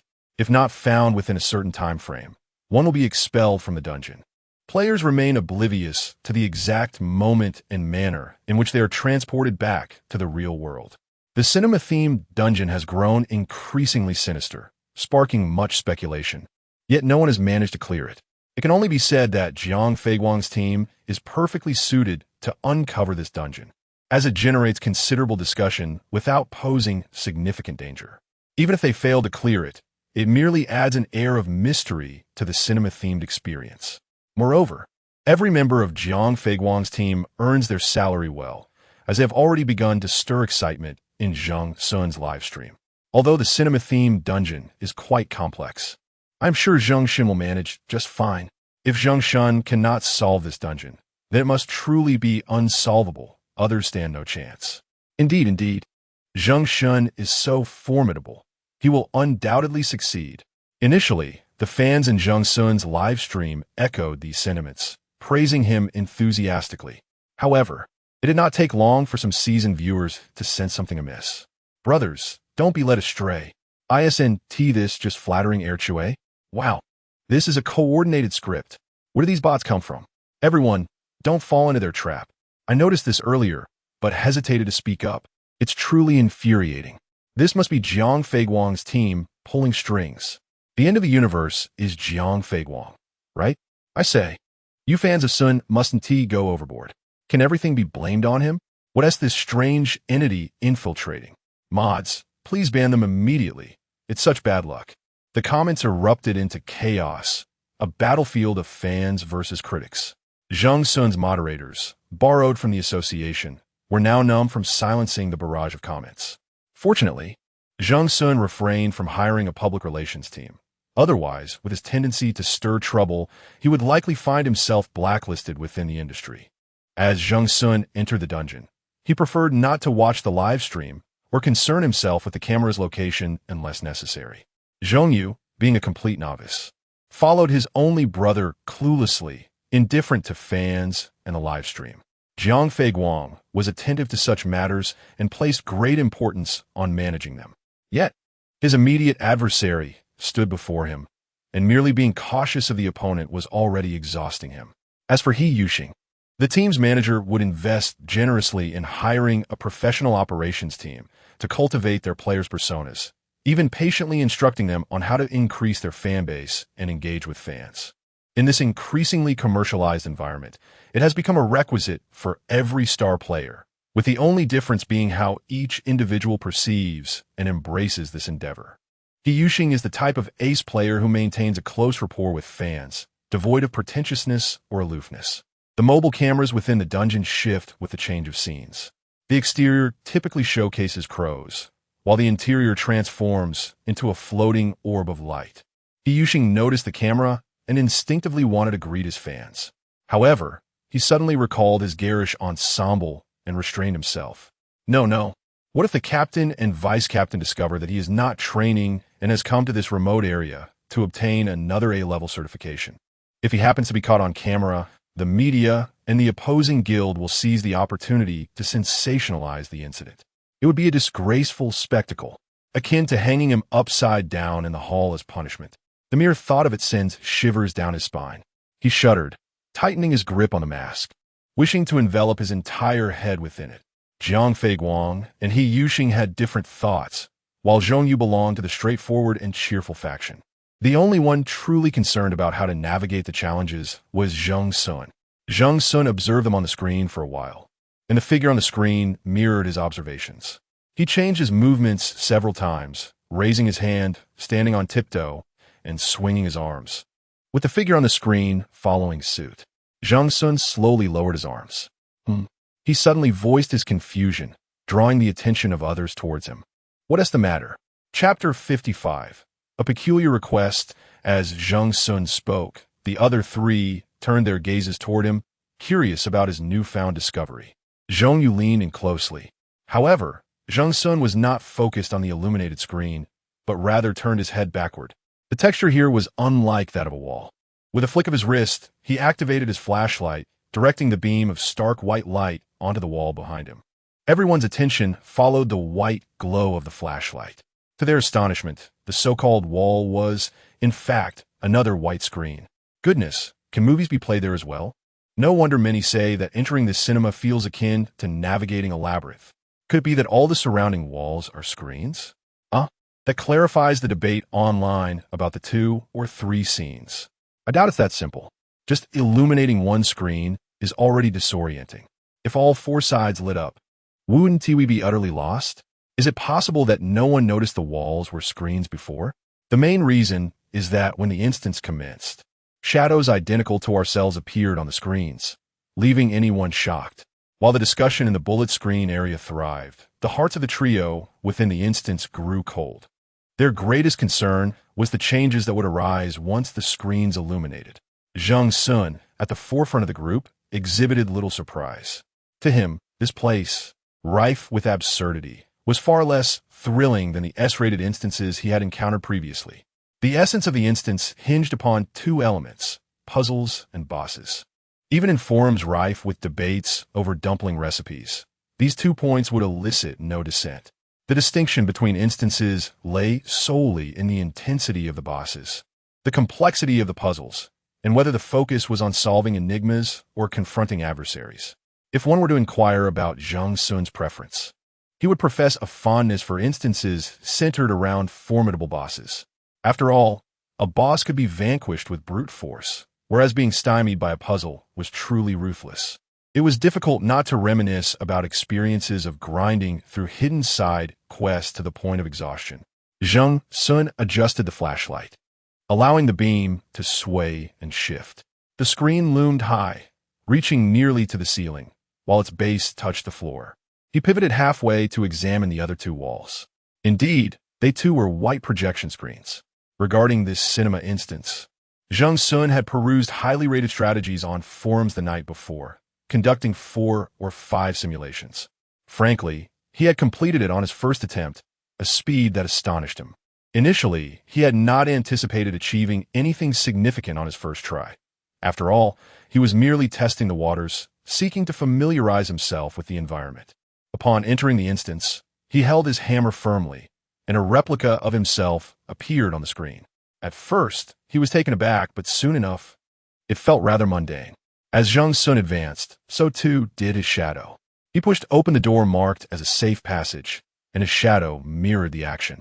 Immediately afterward, he discovered that the space beyond the door transformed back into the cinema. However, the situation on the shadow's side was markedly different. Where there should have been an audience area, it had morphed into a series of circular regions enclosed by screens, forming a labyrinth. There exists but a singular exit. Zheng Xun, beyond the screen, could distinctly delineate a shortcut leading to this exit. The shadow is compelled by his movements, synchronously mirroring his actions. As Zheng Xun weaves through the seats of the audience, the shadow ascends and descends in tandem. It is reminiscent of a motion-sensing game, evoking a wondrous sensation. He encounters no formidable bosses, and obstacles are nearly non-existent. Upon reaching the far-right seat of the 6th row, his shadow likewise arrives at the threshold of the exit. He performs a gesture mimicking the turning of a doorknob, with the shadow emulating his actions. He steps forward, and the shadow crosses the threshold. In the next moment, he finds himself returned to the initial state of simulation, having unknowingly completed the level. The ease of his success leaves him bewildered. After clearing the level, Zheng Xun gazes at his hands, pondering the reason behind his triumph. Indeed, he has succeeded, accompanied by a prompt sound, contrasting with the inexplicable teleportation often reported online. If the path were so unobstructed, how could the online discourse be so tumultuous? There remains a secret yet to be uncovered. In subsequent attempts, Zheng Xun seeks the mystery of his completion. He slows his pace and soon unveils the enigmatic veil of the cinema. However, he had not paid heed to the fact that even the surrounding walls were draped in screens. It appears that in his eagerness to expedite the simulation, numerous details were overlooked. Zheng Xun considers this new discovery trivial, yet the other three do not share his sentiment. The realization that even this place is a mere screen prompts Jiang Feiguang to tentatively reach out, questioning whether this wall will soon project a film as well. Upon Jiang Feiguang's utterance, his fans flood the live stream with comments lauding him. Xiao Jiang is amazing. Our Xiao Jiang is truly splendid. How unfortunate for him to team up with that troubled Zheng Xun. Jiang Feiguang has consistently maintained the persona of a pure, resilient, and positively spirited neighborly youth, bolstered by a capable team. Despite his ordinary appearance, he cultivates an atmosphere that attracts a multitude of adoring fans. If there exists a singular aspect in which Zheng Xun cannot diminish Jiang Feiguang, it is in the realm of having a supportive team. Zheng Xun, naturally, holds disdain for such matters. Should he join another guild, irrespective of his willingness, they would endeavor to orchestrate his compliance. Yet his guild is self-established, albeit dilapidated. It remains under his control. Zheng Xun is utterly uninformed about matters outside the instance, particularly in terms of fan management, yet He Yuxing possesses expertise in this domain. He immediately discerns the subtle tricks Jiang Feiguang and his team employ, attempting to leverage Zheng Xun for their own ascent. Apart from both being newcomers, what other comparisons could be drawn between them? Upon hearing gossip from his teammates, He Yuxing is incredulous that this newcomer, Jiang Feiguang, insists that Zheng Xun, as a fellow newcomer, is suppressing him. He Yuxing, having once navigated the trials of being a newcomer himself, chuckles with exasperation. He recalls his early days, where his exceptional talent led to unpleasant experiences, granting him a profound sense of empathy. Some individuals appear to wear masks, yet in truth, they have merely removed them. Draped in a vibrant cloak of darkness, He Yuxing speaks with unvarnished candor. It is evident to anyone with a modicum of intelligence what the intent behind this little contrivance is. If the cinema's projection screen is not used for showing films, what else could it serve? Perhaps as a cover for you? Jiang Feiguang was inexplicably confronted, unsure of the reason behind the black-clad stranger's apparent disdain towards him. This acquaintance. He pondered for a moment, attempting to decipher the other's intent, and concocted a plausible explanation. Surely, you are not a fan of Zheng Xun, are you? He Yuxing was on the verge of a breakdown, feeling as though he might crash into a wall. Why does everyone assume he is a fan of Zheng Xun? Zhong Yu beside him was barely able to contain his amusement, stifling his laughter to maintain a semblance of decorum. As a newcomer, he felt the weight of respect towards He Yuxing, a significantly senior figure. It must be said that this hastily assembled group was remarkably disjointed. Within the first 10 minutes, only Zheng Xun, who had the least interest in solving puzzles, was engaged in the task. The solitary screen that flickered to life continuously displayed their every movement, black and white, silent, and eerily unsettling. However, what was even more peculiar was the subsequent statement made by Zheng Xun. In a moment, we shall all hold hands as we walk. Chapter 56. The camp hand in hand? Am I mistaken? Akui, perhaps you should reconsider your words. Zheng Xun must have his reasons for saying this. Zheng Xun is results-oriented. This lazy fellow undoubtedly skipped a substantial portion of the reasoning process and simply presented the answer. A previous speaker made a valid point. Akui indeed exhibits this tendency. He cannot be bothered to write out the steps, opting instead to deliver the answer directly, leading those unaware to suspect he is merely copying someone else's exam. Isn't it rather peculiar for 4 large men to hold hands? The speaker lacked self-awareness, merely offering a suggestion without concern for whether it would be heeded. He refrained from acting impulsively because they had entered the cinema dungeon as a team of 4. In simulation, however, he had always operated alone. If the other 3 heeded his advice, splendid, they would clear it in one go. If not, upon exiting the dungeon, he would incapacitate the other 3 and tackle it solo, prepared for either outcome. Zheng Xun possessed a commendable virtue. He would never emerge from a dungeon empty-handed. What he saw, he desired, What he desired, he would obtain. He was resolute in claiming the rewards of the cinema dungeon. Although Zheng Xun's tone was utterly casual, his words reverberated like thunder, instantly altering Jiang Feiguang's expression. It was difficult for him not to suspect that Zheng Xun was playing a trick on him. Yu Xing nearly leaped up in disbelief. Two men holding hands? What nonsense is this? Zheng Xun had the leisure to correct him. Not two, but four of us. Is there a difference? Are you incapable of counting? The quantity is not what matters. It's the nature of the situation. If you're unwilling, so be it. Zheng Xun, disinterested in catering to them, resigned himself to the prospect of a restart. Xiao Zhong was enthusiastic. I'm wielding. I want to stand next to Zheng Xun. Yu Xing was left speechless. He pulled Xiao Zhong aside, gritting his teeth as he murmured, "Are you a spy sent by Zheng Xun to undermine us? Damn it.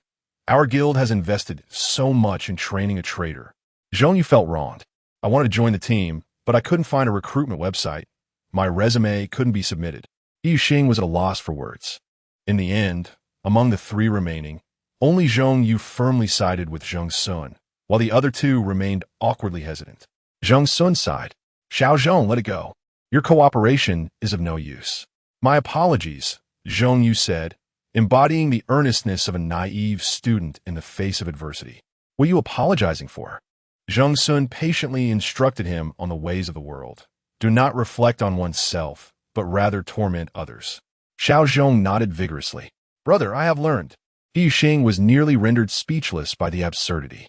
Though he agreed with the sentiment, he cautioned, "Xiao Zhong, learning everything may lead you astray." Due to the dissenting opinions, this brief interlude could only be awkwardly resolved. As the four conversed, suddenly, the curtain beside them illuminated, revealing four identical shadowy figures, mirroring the 8 shadows now displayed on the foremost screen. The barrage of comments has become somewhat bewildering. Were there not fewer shadows in the online replays? I recall that the maximum was merely the number corresponding to the team. Could the second hammer possess some inherent buff? What sort of physique yields an S grade upon opening a box? Alas, I'm starting to feel dizzy. The barrage is in a state of confusion, and the players within the dungeon are equally disoriented. The curtain ahead is at least a safe distance away from them, yet now it nearly brushes against their backs, with the shadow mimicking them in a 1-to-1 ratio, appearing not like a mirror, but rather an ominous dark mass, evoking a sense of unease. The whir of the projector resumes, and at this moment, new content appears on both screens. Black and white. Find your friend. Find friend? Must we truly hold hands? What do these phrases signify? What sort of friend are we to seek? I have an ominous premonition. Could this possibly be a faction-based dungeon? The sound of the second hammer echoes. What is a faction dungeon, anyway? Here is a brief explanation. Although there are no explicit regulations, a typical dungeon usually comprises 2 to 3 factions, such as the player faction, NPC faction, and boss faction. This is the default classification. The emergence of a faction dungeon indicates an unconventional categorization, where it is possible for certain players to ally with NPCs or even join forces with the boss. Goodness, how twisted. If players ally with the boss, how are we supposed to play? Is it akin to a live-action werewolf game? Perhaps who is the undercover is more fitting when a player enters the dungeon. They possess a script different from others, complete with distinct conditions for success. Does this imply that among these 4 individuals, one is a traitor? I blindly guess Zheng Xun. I know Jiang Feiguang's fans are getting anxious, but hold your horses. This traitor is not one that the second hammer overlooks. Others cannot firmly grasp such a villainous dungeon. It's laughable. Who doesn't know that the second hammer is the greatest antagonist in the entire White Tower circle? Brothers, based on my experience of running the 3S dungeon 800 times in cyber, this does not seem like a faction dungeon. A faction dungeon involves a battle of wits among players, but the states of those present here feel amiss. Stop the wild guessing. Let us see what the second hammer has to say. Although the audience in the live stream is eagerly anticipating, the second hammer remains silent. Jiang Feiguang is the first to voice his opinion, also showcasing his impeccable English pronunciation. This should be a faction dungeon. Black and white likely represent 2 opposing forces. Find your friend means we must locate players who share our faction. 2v2. He Yuxing remains silent, as does Zheng Xun, seeing that the others are quiet. Zheng Yu decides to make random conjectures. Perhaps it merely requires us to keep an eye on our own, lest we be deceived by the shadows above. For they mirror us perfectly. I concur with Xiao Jiang. He is indeed correct. The players have clearly divided into two factions. Xiao Zhong's perspective appears somewhat simplistic. If that were the case, it would hardly qualify as an A-level dungeon. Although I harbor disdain for Jiang Feiguang, I must admit that he occasionally demonstrates a modicum of intelligence.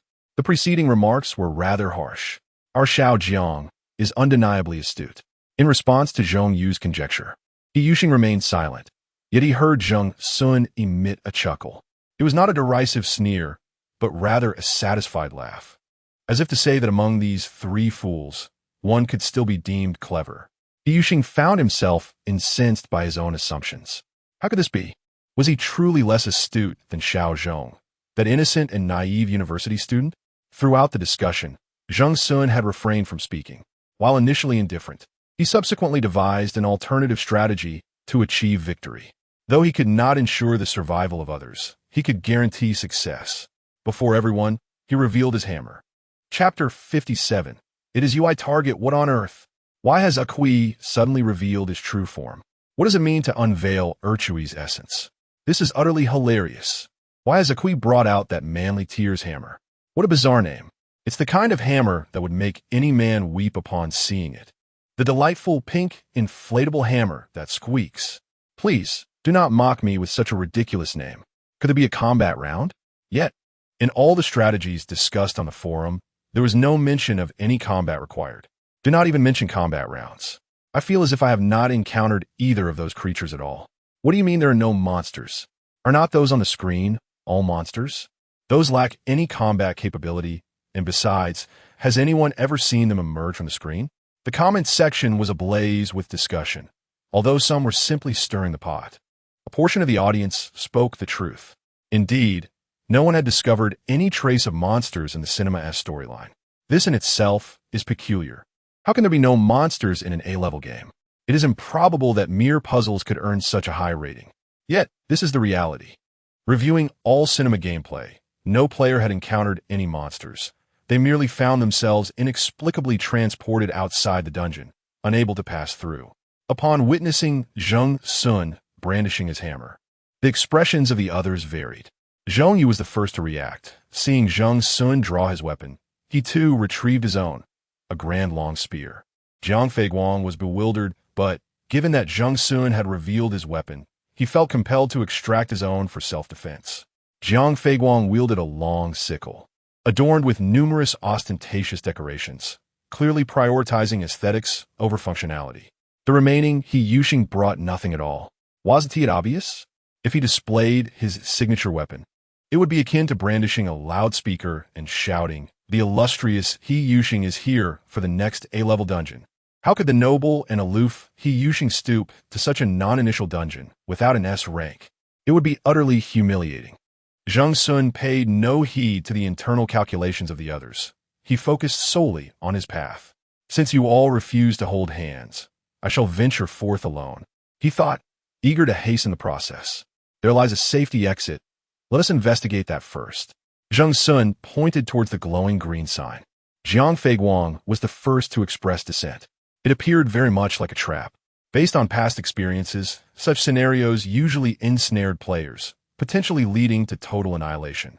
Jiang Feiguang's fans echoed his sentiments. Indeed, Xiao Jiang speaks wisely.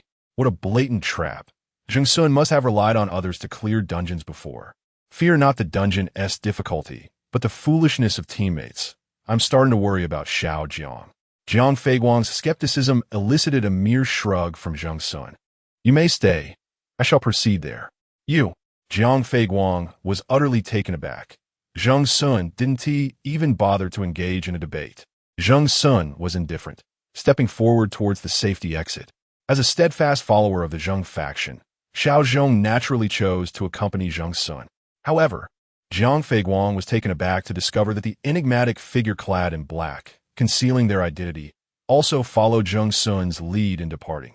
Now, he found himself utterly alone, unable to decide whether to stay or leave. Reluctantly, he wandered to the audience seats, pacing back and forth in vain, and slowly trailed behind Zheng Xun and the three others. The cinema was shrouded in darkness, leaving him hesitant to linger too long. Zheng Xun guided the group to the emergency exit and pushed open the heavy metal door. As he had anticipated, upon exiting, they found themselves back in the cinema once more. The scene was nearly identical to before, indistinguishable upon a cursory glance. In the barrage of comments, viewers who had not previously experienced any of the scenarios were beginning to lose their minds. What the heck? Are we stuck in a loop? Am I blind? This looks exactly like the previous scene. I just want to grab takeout, and we're still in the first scene? This progress is painfully slow. To the person who just got takeout, maybe eat first before watching the replay, or you might not even have an appetite.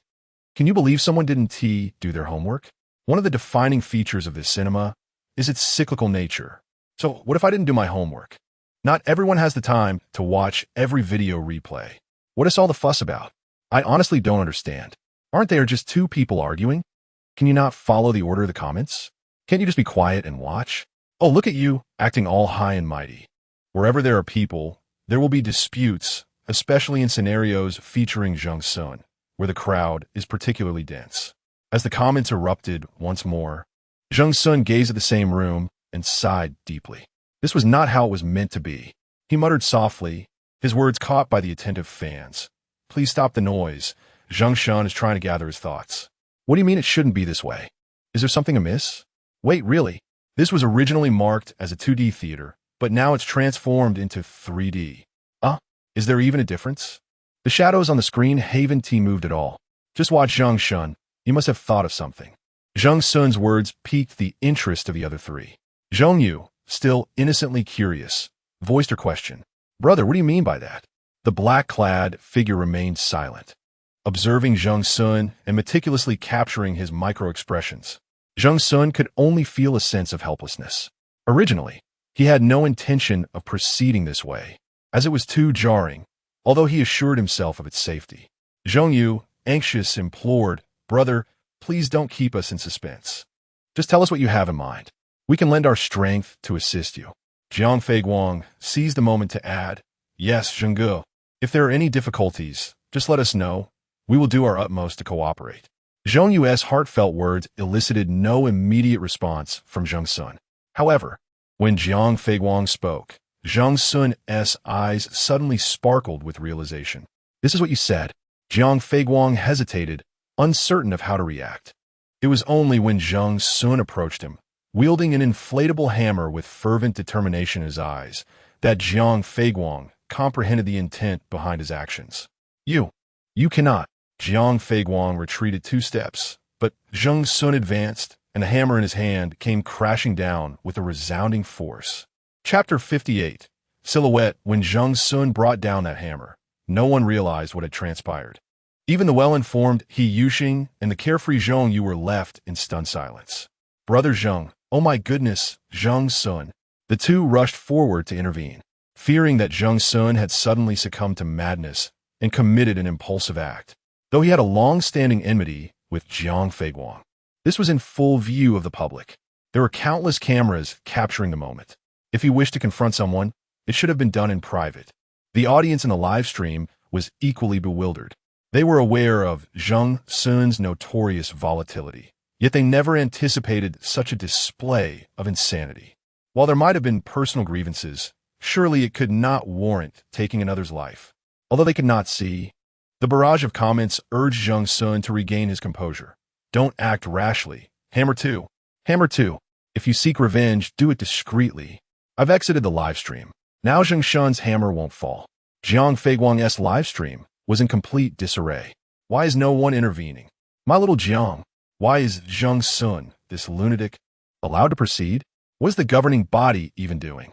Everyone, I found the reporting number for the governing body. Click on my profile quickly. Chaos reigned both inside and outside the instance. Yet Zheng Xun showed no signs of hesitation. Bang! Dust erupted, and the ground seemed poised to shatter. The illuminated screen revealed a dark silhouette raising a hammer, resting it upon its shoulder, while another figure lay helplessly on the ground. He Yuxing, unable to stop him, gritted his teeth and crouched down to assess Jiang Feiguang's condition. If a bloodshed incident occurred between players, everyone involved would be taken by the governing body for investigation. What a monumental hassle. Zheng Yu, seeing that he could not deter Zheng Xun, had already moved to check on Jiang Feiguang. Ah, he exclaimed in surprise. Why was Jiang Feiguang so flattened? Zheng Xun seized a camera light and tossed it near Jiang Feiguang's lifeless form. The camera light dutifully performed a comprehensive 360-degree capture, clearly presenting the figure on the ground to all viewers in the live stream. It was a flat black silhouette, limbs contorted in an ungainly manner, lying ungracefully on the ground. Anyone could discern that this was not a normal human being. Zheng Yu stroked his chin, squinting as he examined the floor, then glanced at the screen. It was the shadow on the screen. Indeed, there was a monster within this instance. In truth, the boss had appeared from the very beginning, once that screen illuminated. It had been mimicking their every movement as a silhouette, the boss of this cinematic instance. Though it lacked offensive capabilities, its capacity for deception was formidable. After the players opened the safety exit for the first time, it would randomly replace one member of the team. Should the players open it a second time, another would be substituted. This process would continue until all players were successfully replaced. The silhouette could imitate the players' every action, including their tone of speech. However, they would incessantly revolve around other ordinary players, leaving them in a state of confusion until they inexplicably exited the instance, unable to comprehend the situation. The conditions for clearing this instance are remarkably straightforward. Akin to the simulation by Zheng Xun, one must venture forth as a lone wolf, tackling the dungeon solo. As long as the number of players entering the instance is 1, the dungeon will not acknowledge the existence of team, and the silhouettes on the screen will remain untriggered. Of course, as Zheng Xun previously mentioned, holding hands is also permissible. The silhouettes require a moment to be replaced, often seeking out isolated players. The dim surroundings are meticulously designed to facilitate this replacement, allowing them to silently ensnare players into the screen while they themselves impersonate the original. However, should the replacement be successful, identifying and eliminating the substituted player within the team would allow for the original player to be restored. These 3 methods of clearing may appear simplistic, yet each presents its own daunting challenges. Firstly, the act of soloing an instance is rarely undertaken by anyone other than Zheng Xun and a handful of elite players.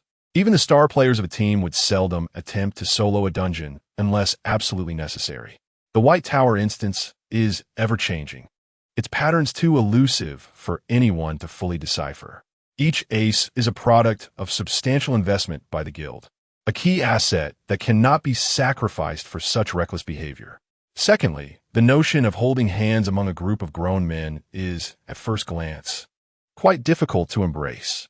The final method is even more perplexing, even if one suspects that a teammate has been replaced. How can one guarantee that a strike will land on the impersonating silhouette? Each of these 3 methods possesses its own unique difficulties. After several attempts during the simulation, Zheng Xun, accompanied by his 2 subordinates, discerned the operational conditions of this arena. He had not intended to reach the final step, but circumstances had dictated otherwise. Once the shadow was flattened, it lay motionless on the ground. Zheng Yu reached out to grasp it, but it suddenly recoiled, retreating into the shadows. Zheng Xun extended his hand and inquired of the 2 present who possessed a knife. He Yuxing handed him a slender, sharp dagger. Taking 2 steps forward, Zheng Xun approached the screen depicting Jiang Feiguang and, with a swift motion, sliced through the fabric. A figure tumbled from behind the screen, collapsing onto the floor. It was none other than the replaced Jiang Feiguang. He coughed incessantly, struggling to recall the recent events. All he remembered was his reluctance to follow Zheng Xun's lead, navigating between the seats and the audience, attempting to uncover a clue. Suddenly, his consciousness faded and darkness enveloped him. In the next moment, he found himself in a stark white space, unable to articulate a word or hear any sound. It was as though a television had been placed before him, displaying Zheng Xun and the other 2. And there he was. He cried out for help, yet it was utterly futile. No exits were visible, only 3 dark silhouettes mechanically mimicking the actions of those on the screen. Upon noticing his stillness, The three shadows simultaneously turned their heads. Their hands and legs continued their motions, but he could sense their gaze upon him.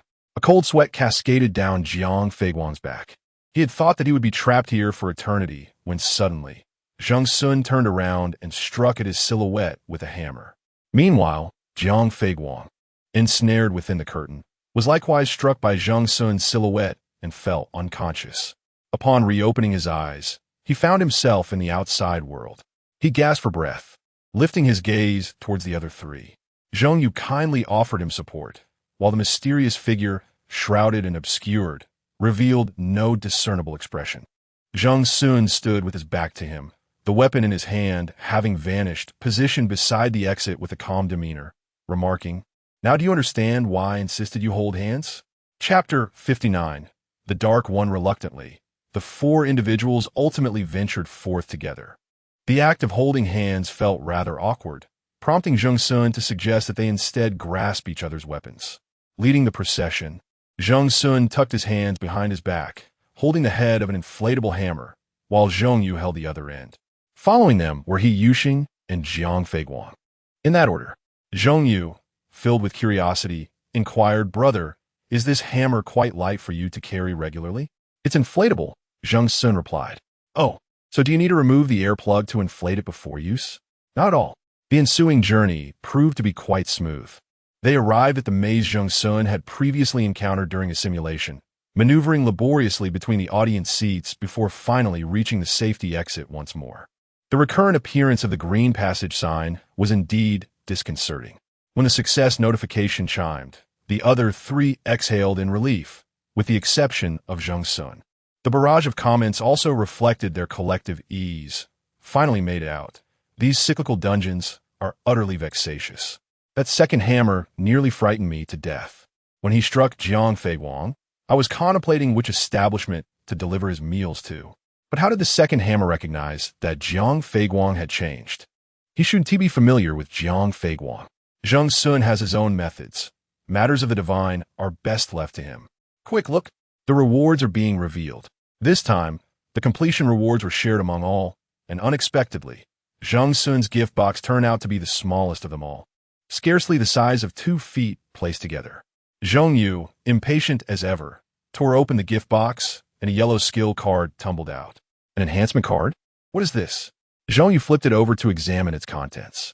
This skill card could double the player's combat power during certain boss battles, rendering it quite a practical card. Zhang Feiguang and He Yuxing refrained from opening their gifts in public, their gazes fixed on Zheng Xun. This time, Zheng Xun did not conceal his findings, driven by his own curiosity. He crouched down, unwrapping the ribbon and packaging paper entirely. Zheng Xun uttered a sound of confusion, cupping the box in one hand and shaking it upside down. Nothing fell out. The barrage began to grow anxious. What the hell? This dungeon is a royal pain. It gives nothing? I'm furious. I've always been the one to exploit others. Yet today, someone has managed to milk the second hammer. Is this a jest from the White Tower? To receive a box of air as a reward is exceedingly humiliating. Wait. What is that on Zheng Xun's shoulder? Initially, Zheng Xun also presumed that this reward was merely a jest, leaving him with nothing. He felt a twinge of regret, but was not angered. As he prepared to depart, he felt an itch on his left shoulder and reached to touch it. Something suddenly shrank away and slipped to his right shoulder. Zheng Xun frowned and patted Zheng Yu, who was squatting on the ground. "Little Zheng, what do you see on my shoulder? Let me take a look." Upon hearing his brother speak, Zheng Yu sprang to his feet. "Wow, brother, is your garment intentionally designed with holes? What an astonishing revelation. This dungeon can be repositioned." Zheng Xun found himself increasingly bewildered by the conversation. What on earth was going on? Ultimately, it was He Yuxing who could no longer bear it and interjected. "It is the silhouette from the instance you brought out. It must be a subordinate reward." Subordinate again. As a former NPC of the White Tower, not only is it immensely powerful, but it also possesses a dazzling array of unique abilities. It is regarded as the pinnacle of dungeon rewards, precisely due to its exceedingly low drop rate, rendering it exceedingly precious. One cannot blame others for feeling envious. How is it that a newcomer, barely 2 months into their debut, has already acquired 3 subordinates? Is it truly the acquisition of subordinates, or merely the gathering of cabbages? Zheng Xun's rewards during each dungeon run are the most conspicuous, with nearly every platform and major guild closely monitoring the treasures within his gift box. Upon the appearance of his third subordinate, Zheng Xun indeed ascended the trending charts once more. Breaking news. Newcomer Zheng Xun's third subordinate has appeared. It is recommended that the General Affairs Bureau investigates Zheng Xun. Is he truly an NPC from the White Tower infiltrating the player community? I'm envious, genuinely envious. We are both newcomers, yet my fate differs vastly. I possess several pieces of evidence to suggest that Zheng Xun is an NPC from the White Tower. Forums and various social media platforms erupted in fervent discussion. Some were curious about the unique abilities of the new subordinate, while others questioned Zheng Xun's humanity. As for the matter of him descending into the cinema dungeon to trouble Jiang Feiguang, it seemed to have been utterly forgotten online. Zheng Xun displayed no particular reaction to his new subordinate, yet this dark, shadowy figure appeared to cling to him, timid and skittish, flinching at the slightest touch. He named it Dahe, hoping it would grow a bit braver. He swiftly gathered his belongings, intending to depart from the White Tower. Jiang Feiguang obstructed his path. Zheng Xun, thank you for saving me in the dungeon. Although I did not perform exceptionally well there, and could even be described as rather hapless, I thought I might seize this opportunity to cultivate a persona of reconciliation. A chance encounter with Zheng Xun, resulting in the mending of past grievances, could be considered a mutual victory. It was indeed a splendid opportunity, provided Zheng Xun would cooperate. Upon hearing Jiang Feiguang's gratitude, Zheng Xun scrutinized him in silence for a moment before suddenly breaking into a smile. I did not intend to save you. Then you. Jiang Feiguang abruptly realized something, a chill running down his spine. That strike of yours, it was merely a test, wasn't it? Zheng Xun merely smiled, neither confirming nor denying. He extended his index finger, drawing near to his shoulder, and lowered his head. Hey, we must take our leave now. Perhaps another day, I shall introduce you to Hongjia and Xiaohua. As he turned to depart, Jiang Feiguang called out to him once more. Wait, I am aware of the rumors your team has been circulating online. I do not wish to engage with them, nor will I respond. Zheng Xun had initially turned his back to him, but upon hearing the voice, turned his head again. However, I greatly enjoy dungeon runs, and I have ample time. If you wish to associate your name with mine in this manner, I hope you do not mind that in every future dungeon I undertake, my presence will be felt. Zheng Xun's lips were thin, and the words he spoke cut like a blade, devoid of mercy. Next time, I hope fortune favors you once more. He opened his palm and waved goodbye. After departing, Zheng Xun ceased to concern himself with Jiang Feiguang's expression and showed no interest in his subsequent actions. After all, he was a man of his word. Perhaps that threat had indeed borne fruit, as posts regarding Jiang Feiguang and Zheng Xun dwindled online. Of course, Zheng Xun, with his inherent charisma, remained a fixture on the trending list, unyielding day after day. Zheng Xun returned in a sleek black sedan provided by Minke, driven by an unfamiliar middle-aged gentleman. Cheng Jia, being a legitimate player of Minke, could not frequently show for an outsider, for such rumors could tarnish their reputation. Currently, Cheng Jia was confined by the vice president, idling within the guild and resorting to watching Zheng Xun's live stream for amusement. As soon as the live stream concluded, Cheng Jia's call came through. Hello, old Zheng, have you just stepped out? Let me take you out for hot pot. You treat. All right, I'll treat. I didn't expect you to actually confront that Jiang Feiguang fellow. I swear his face turned a shade of green, recognizable even through a pixelated screen. Zheng Xun sat in the passenger seat, fiddling with the seatbelt, loosening and tightening it repeatedly. He held the phone to his ear, tilting his head to gaze at the sunset outside. He.s. inconsequential, but he.s. slightly irksome. A warning should keep him in line for a while. It's a pity he.s. becomes so cowardly. My interactions with his fans have been quite satisfying. His cowardice doesn't imply that his fans share the same sentiment. Find a fan with his avatar, and the insults can continue. Enough, I'm busy, and I have no time for trifles. What time will you arrive? I'll reserve a table. Otherwise, we'll be waiting 2 hours this weekend. Just as Zheng Xun was about to respond, his phone alerted him of an incoming call. Go ahead and reserve. Once done, send me the time and place. I'm on another call. Who is it? Su Guan. Su Guan from Qinglan? Hey, old Zheng. You're living and dining with us. 3/4 of your time is spent with Minke folks. You can't be ungrateful. Zheng Xun coldly ended the voice chat with Cheng Jie and answered Su Guan's call. Let us get to the point. Are you busy? I have plans for dinner. Didn't you say you wouldn't casually dine with others? The person I'm dining with is not just anyone. Su Guan seemed to chuckle softly, though it was hard to discern. I wanted to discuss our prior arrangements and inquire about your thoughts. My thought is that I have none.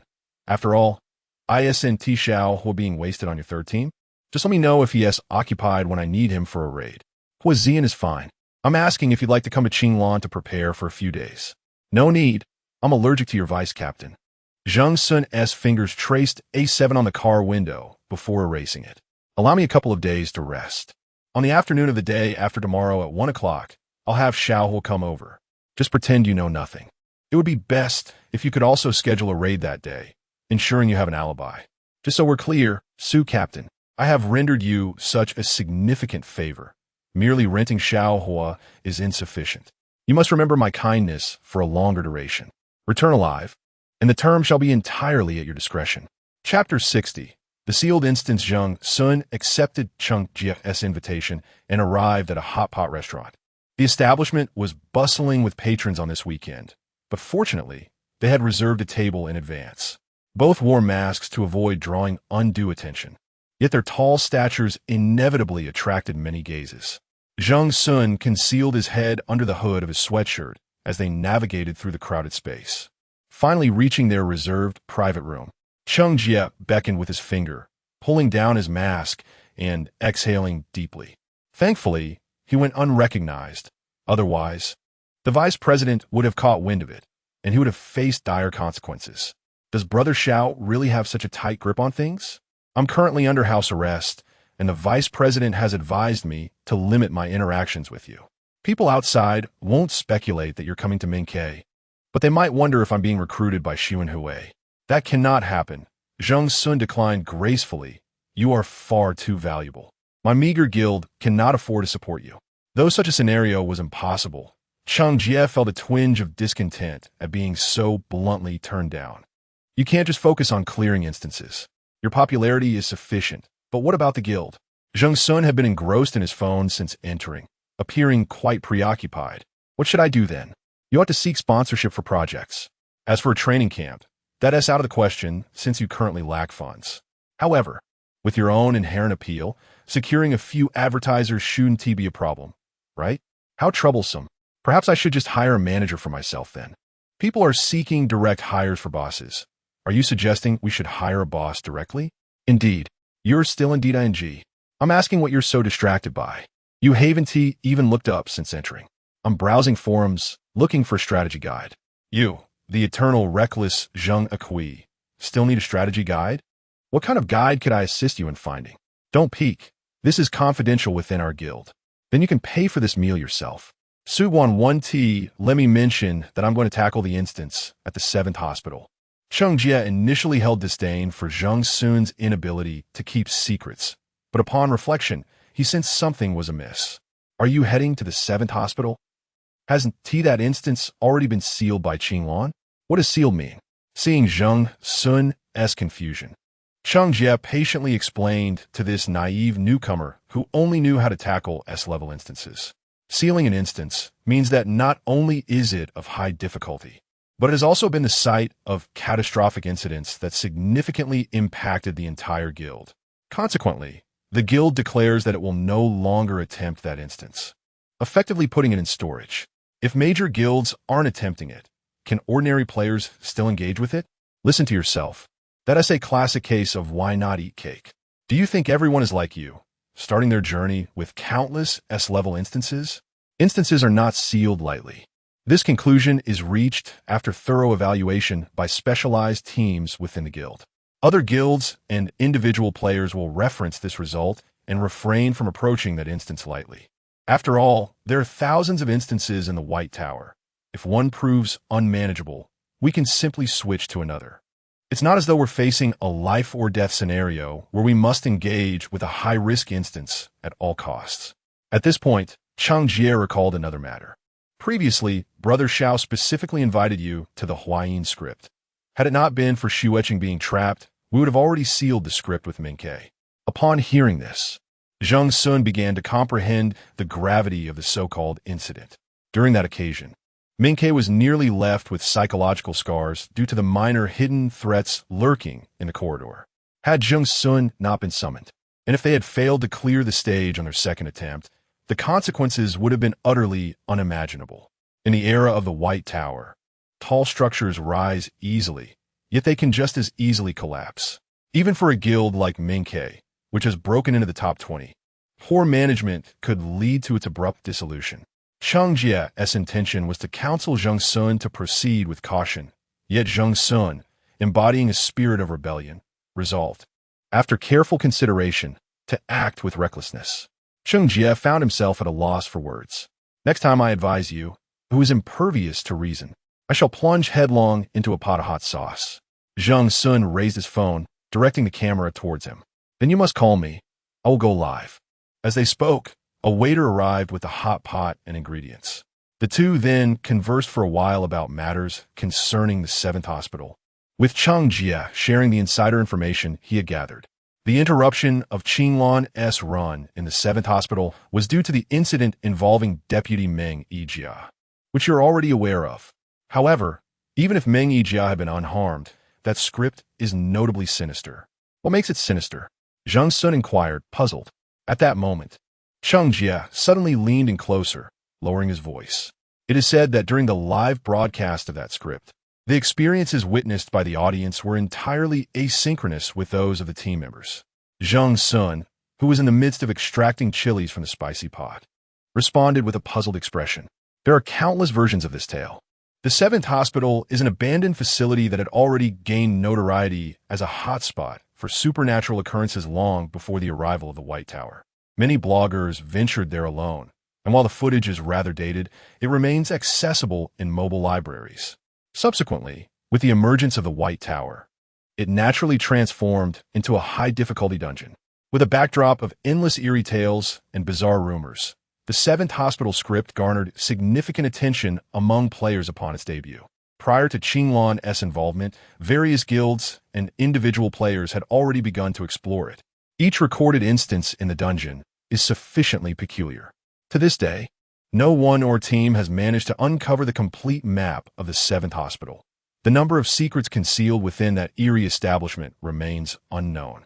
As for Chang Jie's mention of the desynchronization between the live broadcast and the team's visuals, this is the most enigmatic aspect that arose during Qinglan's exploration. According to Chang Jie, once Qinglan initiated the dungeon, they connected to the live broadcast as usual, and the audience beheld the hospital's entrance corridors and a quaint garden for patients. These were all normal sights. However, once they officially stepped through the main entrance of the hospital, the live feed became intermittently unstable, frequently encountering lag and black screens. Despite the operational staff's various attempts, they could not ensure a smooth broadcast throughout. Consequently, the audience was left to continuously switch between different team members' perspectives, striving to piece together the complete live experience. The issue arose during the perspective transitions when Su Guan was leading the team. They intended to ascend to the 2nd floor, yet the elevator was out of service, and the staircases on either side were heavily secured with chains, necessitating the search for a key. The corridor was lined with examination rooms, divided equally on both sides.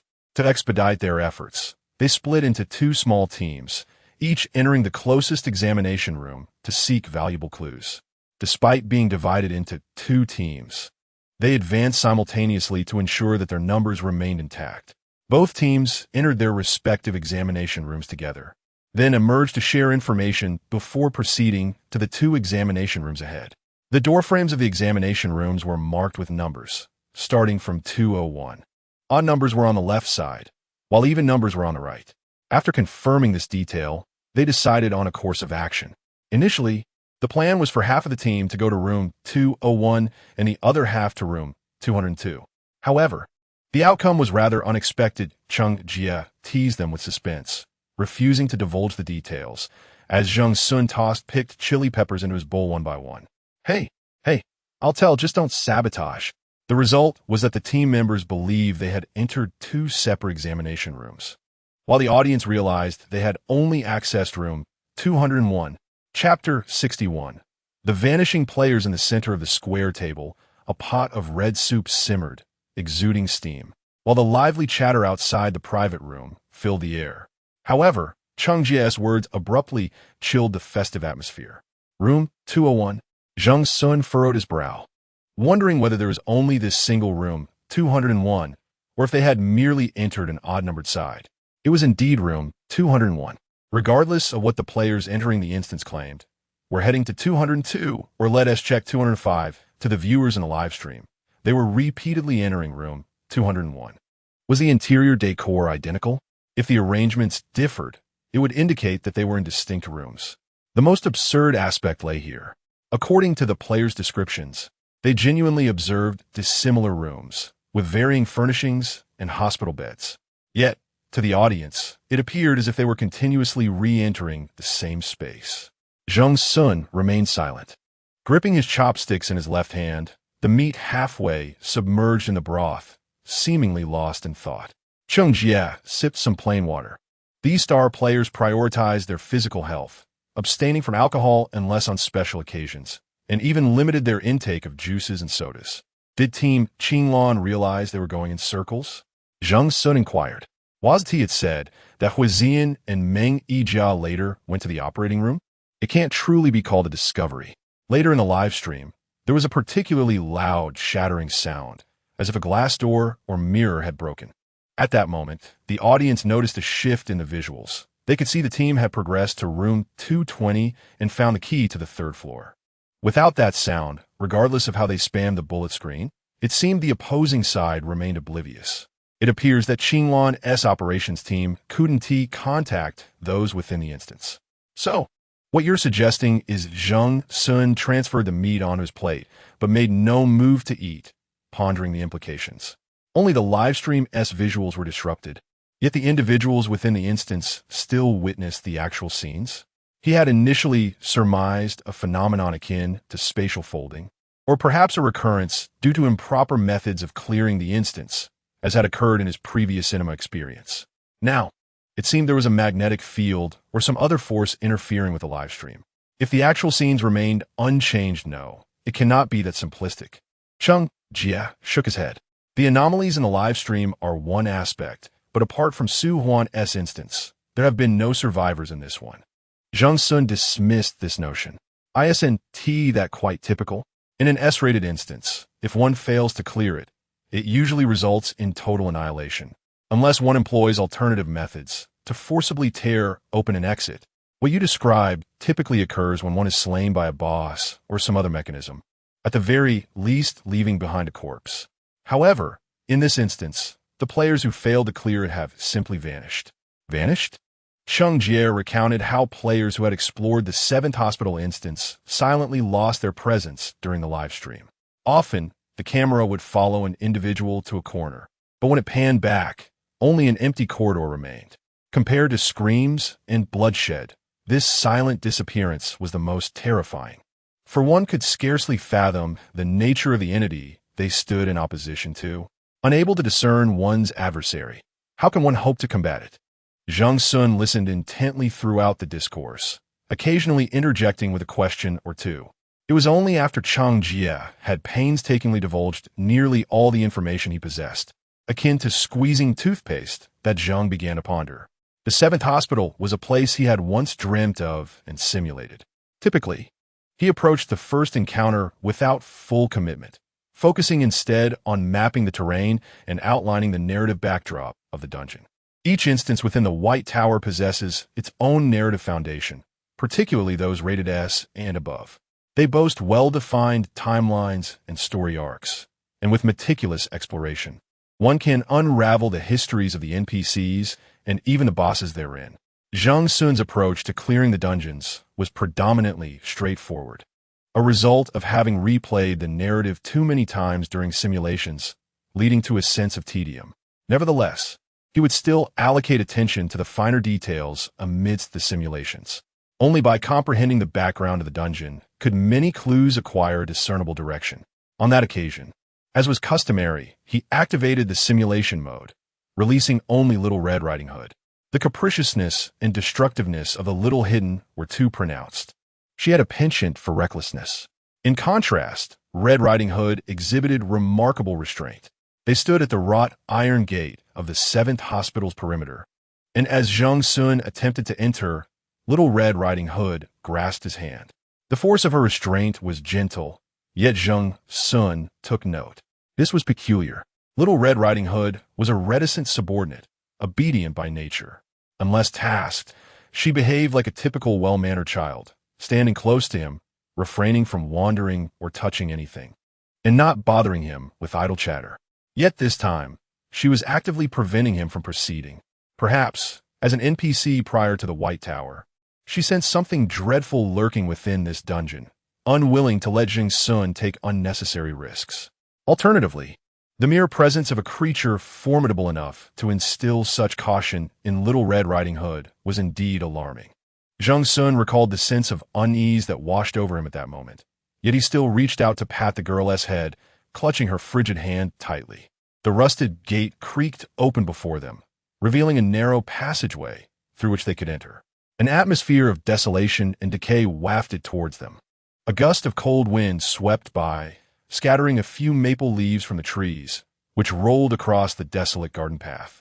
The dungeons of the White Tower predominantly leaned towards a thrilling, macabre aesthetic, and Zheng Xun had endured several of the more terrifying ones. He traversed the levels with the ease of drinking water, yet this did not imply that the dungeons themselves lacked a palpable sense of horror. Historically, Zheng Xun had been indifferent to these elements. However, after having replayed the Little Red Riding Hood segment 1,000 times, his mental state had become remarkably serene. Few things could genuinely terrify him anymore. Yet, as he stood before the 7th Hospital, its walls adorned with withered ivy, what surged from the depths of his being was not fear, but an overwhelming sense of desolation that he could not suppress. The place was undeniably vacant. Even with the surrounding dilapidated structures and lifeless vegetation, he felt an emptiness pervading the atmosphere. Accompanied by Little Red Riding Hood, he slowly ventured through the main entrance of the hospital. Inside, the decay was evident. Medical records and prescription slips were strewn about, and the registration desk's computer still flickered with activity, yet the seats were devoid of occupants. As Zheng Xun approached, he noticed a pile of medical records, uncertain if they had been intentionally left behind. He had initially flipped through the pages casually, not expecting to uncover any clues. The medical records featured both male and female patients of varying ages, predominantly concerning mental health issues. The intricate and chaotic handwriting eluded his comprehension, leaving him to glean insights solely from the printed sections. What began as a mere trivial endeavor soon took a turn as he continued to browse. He found himself returning to a particular page. The man, typically composed to the point of numbness, suddenly widened his eyes in astonishment, for there, inscribed upon the document, was his own name. Chapter 62. Prepared reflecting on this, Zheng Xun raised his head to inquire of Cheng Jie. Have you ever encountered a situation where, within a dungeon, you discovered information pertaining to yourself? Cheng Jie, deftly maneuvering his chopsticks, impatiently picked out the chili peppers from his bowl. Upon hearing Zheng Xun's question, the irritation on Cheng Jie's face faded, replaced by astonishment. Information related to yourself? What do you mean? If something is lost in the dungeon and retrieved before it refreshes. I have indeed heard of such occurrences. Zheng Xun shook his head. It is not about losing one's own belongings in the dungeon, but rather within the dungeon's scenes. For instance, certain textual clues, photographs, or documents bearing one's name, date of birth, and so forth. Cheng Jie gaped in disbelief. How could such a situation arise? Have you experienced this, old Zheng? This is rather unsettling. Generally, the textual clues within a dungeon pertain to the backgrounds of NPCs or bosses. How could they possibly relate to the players? Are players to be mistaken for NPCs or bosses? That would be utter chaos. A small piece of chili that he had not managed to discard returned to his bowl, and he absent-mindedly stirred it, ruining the entire dish. Zheng Xun understood the absurdity of such a situation all too well, yet he was indeed perplexed. Typically, if the dungeon's narrative requires players to adopt certain roles, it would provide the names and identities of those roles. For example, in a previous Huayin dungeon, Li Baoan had accepted him as a novice security guard. Zheng Xun now wondered whether every player entering the 7th hospital dungeon would find the names and birth dates on their medical records altered. However, the description of the condition beneath was equally perplexing, despite the abstract nature of the words, resembling something scratched out by a chicken's claw. Zheng Xun was able to discern 2 or 3 phrases upon closer inspection. No obvious behavioral anomalies. No violence. Low empathy. Significant reactions. Recommendation for further hospitalization. In summary, it indicated that his condition was rather serious, though the specific diagnosis remained uncertain. Certainly, it was a grave illness. These records were exceedingly detailed and evidently the result of prolonged observation. Was it possible that the 7th hospital dungeon required players to portray a patient with a chronic and severe illness? Lost in contemplation, Zheng Xun fell silent. The moment he quieted, Cheng Jia felt a twinge of unease. Old Zheng, perhaps you should take a few days off before diving into the dungeon again. You seem to be experiencing some hallucinations. Can you distinguish between the real world and the dungeon scenario? What do you mean by that? Zheng Xun asked, and Cheng Jia answered earnestly. You are aware of the dungeon's formidable nature. The setting itself is terrifying, and the NPCs and bosses are frightful. Therefore, thus, every major guild is adjacent to the best psychiatric hospital in the region. If you need assistance, I can connect you with the most experienced doctors there. Previous teammates who visited spoke highly of them. Zheng Xun recognized that he could not extract any further information from Cheng Jia and chose to desist. His initial simulation of the 7th hospital dungeon yielded no results, as he was interrupted midway by the external world. After returning home tonight, they could further investigate. The two hastily made their way back to Minke before Xiao Jun returned from the meeting. Upon arrival, Zheng Xun immediately freshened up and prepared for sleep. Before drifting off, he instructed Cheng Jia that he intended to indulge in an extensive slumber over the next couple of days. He assured him that there was no need to wake him for meals. He would emerge in search of sustenance once hunger roused him. Cheng Jia jested about whether Zheng Xun was resting or cultivating, yet he acquiesced, granting him 2 days of solitude. During this period, Zheng Xun completed the simulation of the 7th hospital. As the clock struck 3 on the 3rd day, Zheng Xun lay supine on his bed, hands folded atop the down comforter, his eyes gradually fluttering open. Across the room, Cheng Jia was enveloped in deep slumber, his breathing almost imperceptible. Zheng Xun refrained from turning on a lamp on his side, instead fixating intently on the ceiling above. It was peculiar. He had completed the level, yet he felt as though he had not. By completion, Zheng Xun referred to his triumph over the final boss and his understanding of the operating room and the enigmatic secret of room 201. He had successfully escaped this ordeal. Yet he was acutely aware that he had not explored every scenario. This was unsettling. The scenes within the dungeon were generally functional. They either harbored monsters or clues. If a dungeon contained redundant scenes, it would signify a flaw. Although the White Tower resembled a tower, it functioned more like a meticulously calculated machine. Such errors should not occur. However, within the 7th hospital, Zheng Xun distinctly sensed that he had been unable to access at least 3/4 of the areas. Furthermore, aside from the bosses he needed to confront, he had glimpsed other entities multiple times during his exploration. Zheng Xun found it challenging to define these beings. Neither NPC nor boss seemed accurate. They did not exhibit immediate aggression, but merely manifested, seemingly intent on capturing his attention. Zheng Xun was perplexed by their intentions. During the simulation, he intentionally sought to explore more regions, but those areas were either inaccessible or lacked keys. He attempted to force open doors with a hammer, but to no avail. It felt as though an unseen force was obstructing his exploration. He repeatedly simulated, only able to methodically pursue a few clues, locate several keys, and ultimately defeat the final boss to achieve completion. Zheng Xun rubbed his face and sighed silently. It was quite a conundrum. Fortunately, these elusive entities and uncharted territories did not impede his progress. Today, bringing Huizian into the dungeon would pose no issue. With this thought, He rolled out of bed and roused Cheng Jie. With disheveled hair, Cheng Jie exclaimed, "I am truly a rare fool for sharing a room with you. I can't sleep without you chatting for $5. Cheng Jie sprang up, instinctively lashing out at Zheng Xun as if he were a shark on the prowl. "Are you doing this on purpose? After resting enough, you're now disturbing others. If you wish to practice, that is fine by me. I've been incapacitated for 2 days, and my bones are rusty." In their tussle, neither could hope for more sleep.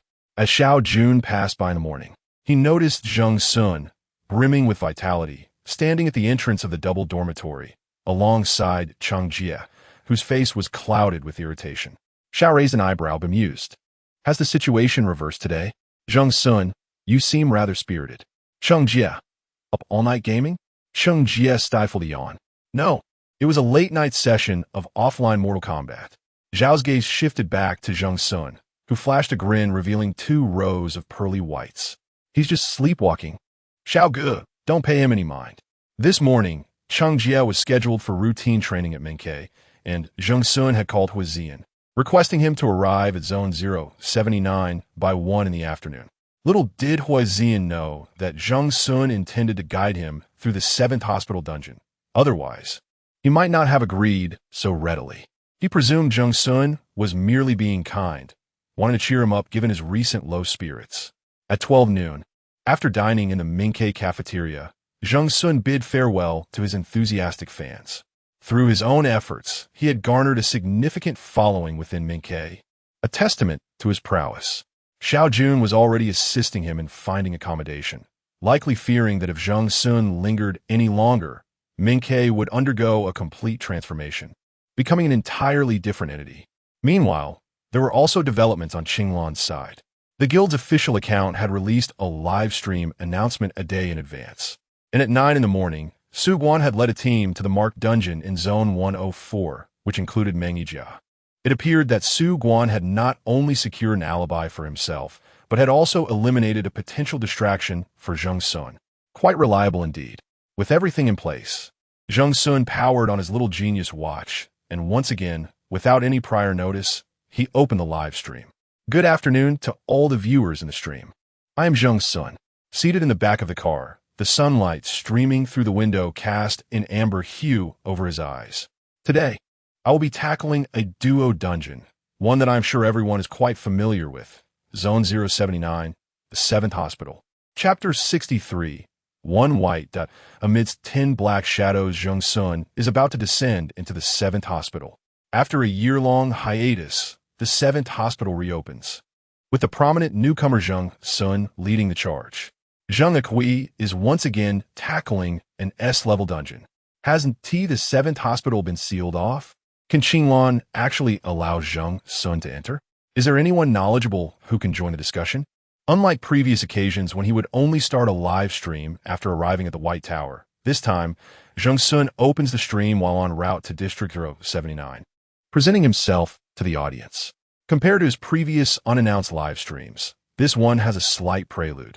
This brief anticipation is sufficient for him to spark a flurry of hot posts on the forum. Other platforms also buzz with trending topics revolving around him.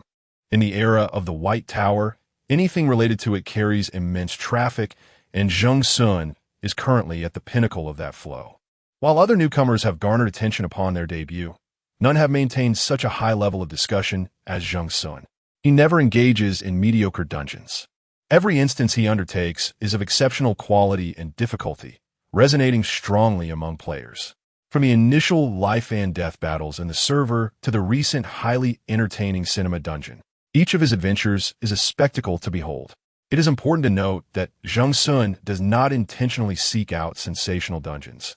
Rather, many times, it is others who approach him with those challenging instances. He naturally welcomes them with open arms. This time, the 7th Hospital dungeon was not one he actively sought out, but he approaches it with a heightened sense of gravity. He is set to lead Huizian into this instance, aiming to unveil a truth. This endeavor not only serves to repay the precious resources gifted by Xiaohua, but also fulfills an agreement with Su Guan, as he anticipates reaping benefits from Qinglan as well. Zheng Xun's demeanor is remarkably relaxed, devoid of any tension or anxiety. as if he is embarking on a leisurely excursion rather than descending into an S-level dungeon that once left powerful guilds crippled. He even engages with the comments in the chat. Zheng God, is Aqi really going into the 7th hospital dungeon? Wow, the 7th hospital. That dungeon was previously sealed by Qinglan. Be cautious. What is the matter? Can't Aqi handle Qinglan's people? Let us pause here. Who said Aqi fears Qinglan? Do you know what sealing a dungeon signifies? Speaking of Aqi in this context is absurd. So what does sealing a dungeon actually mean? Zheng Xun casually replies to trivial matters, such as what he will have for lunch. He refrains from addressing inquiries about his relationship with Qinglan, his ties to Ming Ke, any personal grievances with Su Guan, or the conditions he agreed upon with Xiao Jun. Ironically, someone even inquires whether he and Cheng Jie share any clandestine dealings. What kind of clandestine dealings could there be? One might argue that Cheng Jie is unseen, but it is unjust to label their interactions as such.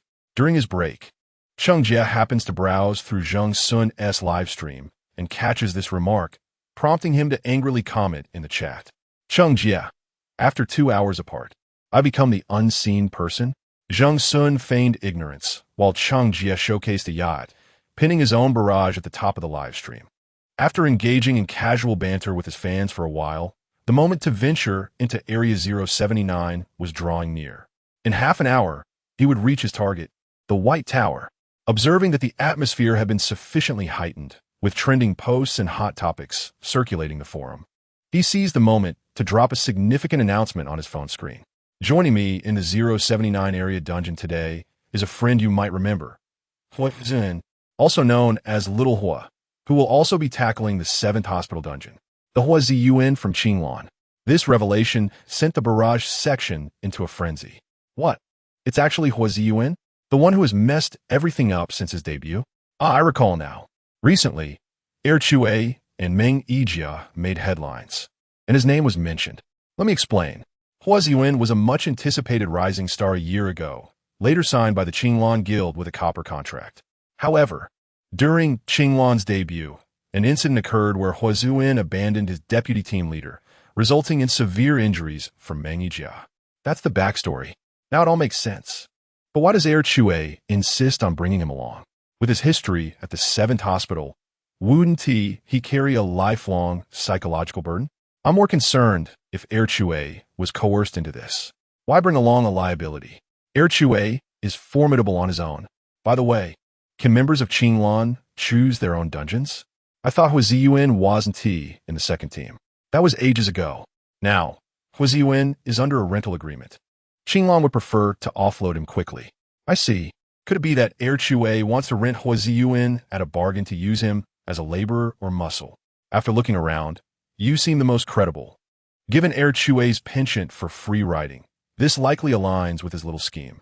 The barrage section buzzed with speculation, ultimately converging on the consensus that Chui was attempting to exploit the situation. Zheng Xun weakly defended himself. Are you truly my fans? Can't you say something nice about me? And why do you keep promoting this notion that I enjoy freeloading? 1 fan equals 10 haters, right? The fans in the live stream laughed and joked, suggesting that Chui was getting anxious and reassured him not to worry about being singled out next time. Perhaps it was Zheng Xun's formidable prowess that instilled confidence in his fans. The Zheng Xun supporters remained unperturbed, while passers-by who stumbled upon the stream expressed concern for him. The 7th hospital, such a terrifying dungeon. How can they still joke about it? Half an hour later, Zheng Xun arrived at the 8th tower of Area 079. The White Towers in Area 079 were densely clustered, with the 7th tower and 8th tower flanking either side of the street. Hua Ziyuan stood by the 7th tower, waving at Zheng Xun. Zheng Xun, realizing he was in the wrong spot, Zheng Xun gestured for him to come over. Hua Ziyuan appeared taken aback, hesitated for a moment, and then, seemingly resolute, crossed the street to stand before Zheng Xun. So today, we are tackling the dungeon at the 8th tower? Indeed, Zheng Xun replied, his demeanor relaxed and at ease. Zheng Xun, you may not be aware. I was at Tower 8 before. I understand. Zheng Xun tightened his cuffs and casually replied, preparing to head towards Tower 8. On his way, he recalled something and turned back with a smile. Xiaohua, my techniques are rather rudimentary, Remember to take care of yourself, and do not concern yourself with me. Huazian remained hesitant. Zheng Xun, in this instance, due to a mistake I caused harm. Are you afraid? Zheng Xun interrupted, preventing him from dwelling solely on past shadows. I told you, let go and strike. If you wish to harm me, you must possess the ability to do so. If you can achieve that, the guild president will promote you. Chapter 64. Medical records. Zheng Xun proposed that Huazian be appointed as the president of Xuanhui Guild. His words, however, seemed to be taken lightly by all, both within and beyond the screen. Lil Hua, run quickly. Ha ha, this man is once again contemplating how to exploit the system. I'm dying of laughter. Hui, if you're too lazy to manage your own guild, perhaps you should pack your things and marry into a prestigious guild. It appears Chue is indeed both lethargic and complacent. If he entrusts the presidency to Huazian, I can foresee him drafting some sort of oppressive contract that states, although you are the president, you cannot interfere with my affairs. To the one ahead, Chue would surely commend your insightful observations. Zheng Xun's playful banter lightened the mood, infecting Huazian with a sense of ease, causing the tension within him to dissipate. I will exert my utmost effort, he assured Zheng Xun, who smiled contentedly in response. The two of them then pushed open the grand doors of the White Tower number 8. Like other dungeons, this one also featured a teleportation button leading into its depths. The process was swift. Zheng Xun struck the button with a fist, and upon opening their eyes, they found themselves standing outside the gates of the 7th hospital. Both players were no strangers to this dungeon, although their spirits were high outside. The moment they entered and beheld the imposing walls and dilapidated buildings of the hospital, Huizian's expression grew grave once more. He had traversed numerous dungeons, both large and small, but none unsettled him as much as the 7th hospital. From a moment any player set foot on this forsaken land, an eerie chill surged from the ground, sending shivers racing up their spines. The 7th hospital consistently ranked among the top 5 in horror levels. Only upon truly stepping inside could one appreciate that its ranking was likely understated. As the ghostly white hospital materialized on the screen, even the barrage of comments fell silent for a moment. A raven swooped in from afar, perching atop the wrought iron gate, its eyes functioning as cameras, diligently recording all that transpired within the dungeon and broadcasting it to viewers outside. Zheng Xun extended a hand, preparing to push the door open. The door swung wide from the center. Observant viewers noted something peculiar. Wait, did Chue's hand even touch that door? It seems that way. The door opened on its own. Did Chue anticipate this? He appears remarkably composed as he retracts his hand, contrary to the simulated scenarios within the dungeon. Zheng Xun did not release Little Red Riding Hood. Instead, he brandished his hammer. He instructed Huazian to ready his weapon, as a fierce battle might soon ensue. Huazian nodded, retrieving a transparent umbrella from the cloud space of his wristband. Is Huazian's weapon truly an umbrella? It looks rather ordinary. The material resembles plastic. Could it be a child's umbrella? Have you all been paying attention to the newcomers of the White Tower? That umbrella is a reward he obtained from a major breakout dungeon. It's exceptionally formidable. That umbrella is a top-tier weapon, capable of both offense and defense. It serves as a lethal instrument and a protective shield. In the White Tower, the umbrella, though a weapon, is wielded by a select few, its usage demanding a certain level of expertise, rendering it rather uncommon. Observe the performance of Huazian. This star, whose ascent has been abruptly curtailed, seems to harbor immense potential that remains stifled. The barrage of comments regarding Huazian's weapon is one of astonishment, yet Zheng Xun remains indifferent, believing that as long as it serves its purpose, there is little to discuss. After all, possessing such a hammer makes it difficult to dismiss the efficacy of a children's umbrella. The mournful autumn wind howls in his ears, and the garden outside the hospital stands desolate and frigid. Zheng Xun and Huazian exchange a glance, grasping the signal of readiness in each other's eyes, and together they step through the hospital's main entrance. This time, Zheng Xun, who typically charges forward, refrains from any reckless actions. The cautious atmosphere has stifled even the barrage's ability to jest, leaving them breathless. Upon entering the hospital, the light dims abruptly. It is dusk, and the interior has not yet succumbed to darkness. The overhead fluorescent lights in the hall are malfunctioning, flickering ominously, while those in the side corridors alternate between brightness and gloom, creating an appropriately eerie ambience. Zheng Xun, emboldened, feels no trepidation towards NPCs or bosses today. A glance to his left reveals Hua Ziyuan's face, which, though cautious and serious, betrays no excess fear. In the external world, Hua Ziyuan is unassuming and uncontentious. Within the dungeon, he remains emotionally stable, never venting negativity towards his teammates, nor succumbing to despondency in the face of challenging quests. It is a pity that, had he not been wrongfully framed, he would undoubtedly be a highly valued asset within the talented ranks of Team Qingluan. As per custom, Zheng Xun approaches the lottery machine at the hospital entrance to determine the dungeon's difficulty. Unsurprisingly, a yellow ball marked with an S emerges. The machine's automated voice echoes hauntingly through the empty hall. Let us search for clues in this hall. Typically, some fundamental background information can be found here, which may allow us to deduce certain insights. Zheng Xun gestures for Hua Ziyuan to split up, suggesting they remain within the expansive hall where they can still see each other. Hua Ziyuan nods in agreement. The registration area on the first floor contains 3 windows, with payment and medication collection situated to the side.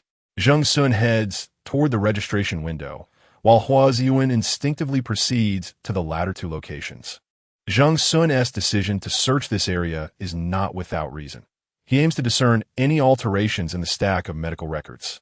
This matter is personal, making it inconvenient for him to involve Hua Ziyuan. The Raven camera follows closely, its wings flapping audibly. Zheng Xun swiftly sifts through the papers, contemplating that should he uncover any information detrimental to himself, he might accidentally drop the Raven to prevent any leaks. He reads with remarkable speed, and before long, he arrives at the page that should bear his name, the 35th page, which he recalls distinctly. However, the content inscribed upon the paper causes him to momentarily hold his breath in disbelief. There has been a change. The page of medical records that belonged to him was entirely obscured by black scribbles. Indeed, obscured. It was not merely that the text had been altered or vanished. Rather, it appeared as though someone had intentionally covered it up. Even the 1-inch photograph in the upper right corner of the record had been rendered pitch black. This was the first occasion on which Zheng Xun received the 7th hospital's records in reality, while Hua Ziyuan happened to be the one obtaining them for the second time. The last instance Zheng Xun had encountered this medical record was during the simulation process, although the simulated copy and the real one exhibited some minor discrepancies. They were exceedingly subtle. Yet, this was a blatant alteration of information. Chapter 65. Anomaly in the payment invoice. Zheng Xun was not one to make a fuss. Yet he was far from oblivious. After all, he had simulated this scenario over 1,000 times. He was acutely aware of the differences between the simulated and the actual versions of the dungeon. Had there been a modification to a crucial clue or an inescapable scene, Zheng Xun might not have felt as perplexed as he did now. At the outset of the simulation of the 7th hospital's dungeon, he had indeed paid close attention to the medical record bearing his name and photo. However, during the specific simulation phases, it became apparent that this medical record held little significance. If the information was of no consequence, why go to such lengths to delete it? Such actions only served to draw more attention to it. The barrage of comments continued to flow. What is Chue thinking? Is he in a daze? This 7th hospital dungeon truly deserves its 5-star horror rating. Just watching it makes my scalp tingle, let alone being inside it. Zheng Xun, stop daydreaming. We cannot linger here. My instincts tell me something will go awry. To those ahead, having entered the dungeon already, what are you talking about regarding instincts? Which dungeon doesn't have its share of troubles? Why has this medical record been blacked out? How peculiar. Strange occurrences often indicate something sinister. All other pages are readable. Yet this one is problematic. Clearly, this patient harbors a grave illness. Your elaboration on the obvious is quite enlightening. Honestly, I'm more intrigued by the fact that Chue is diligently searching for clues to solve the mystery. Zheng Xun is indeed adept at solving puzzles. He is the guiding light in the final challenge. Do not be misled by the rhetoric of the opposing side. While the fan culture ever fade from the gaming community. What is wrong with fandoms? Wherever there are people, there will be circles. Quiet down in front. Can we just enjoy watching Zheng Xun navigate the dungeon? By the way, has there been an instance of asynchronous streaming in this 7th hospital dungeon? With Air Chue's practically non-existent operational team, can they manage that? Who said asynchronous streaming is an operational issue? Let us not revisit the last Qing Lan dungeon. Come on, spill it. You're driving me crazy. As Zheng Xun remained silent for an extended period, not only the barrage of comments, but also Huizian at the payment station couldn't help but glance at him a couple of times. Zheng Xun? After being corrected by him, Huizian was gradually getting accustomed to addressing him by both name and surname, though occasionally still miscalling him Zheng Xun. Was something unusual occurring over there? Zheng Xun restored the medical record. It was nothing but a page of medical data that was damaged.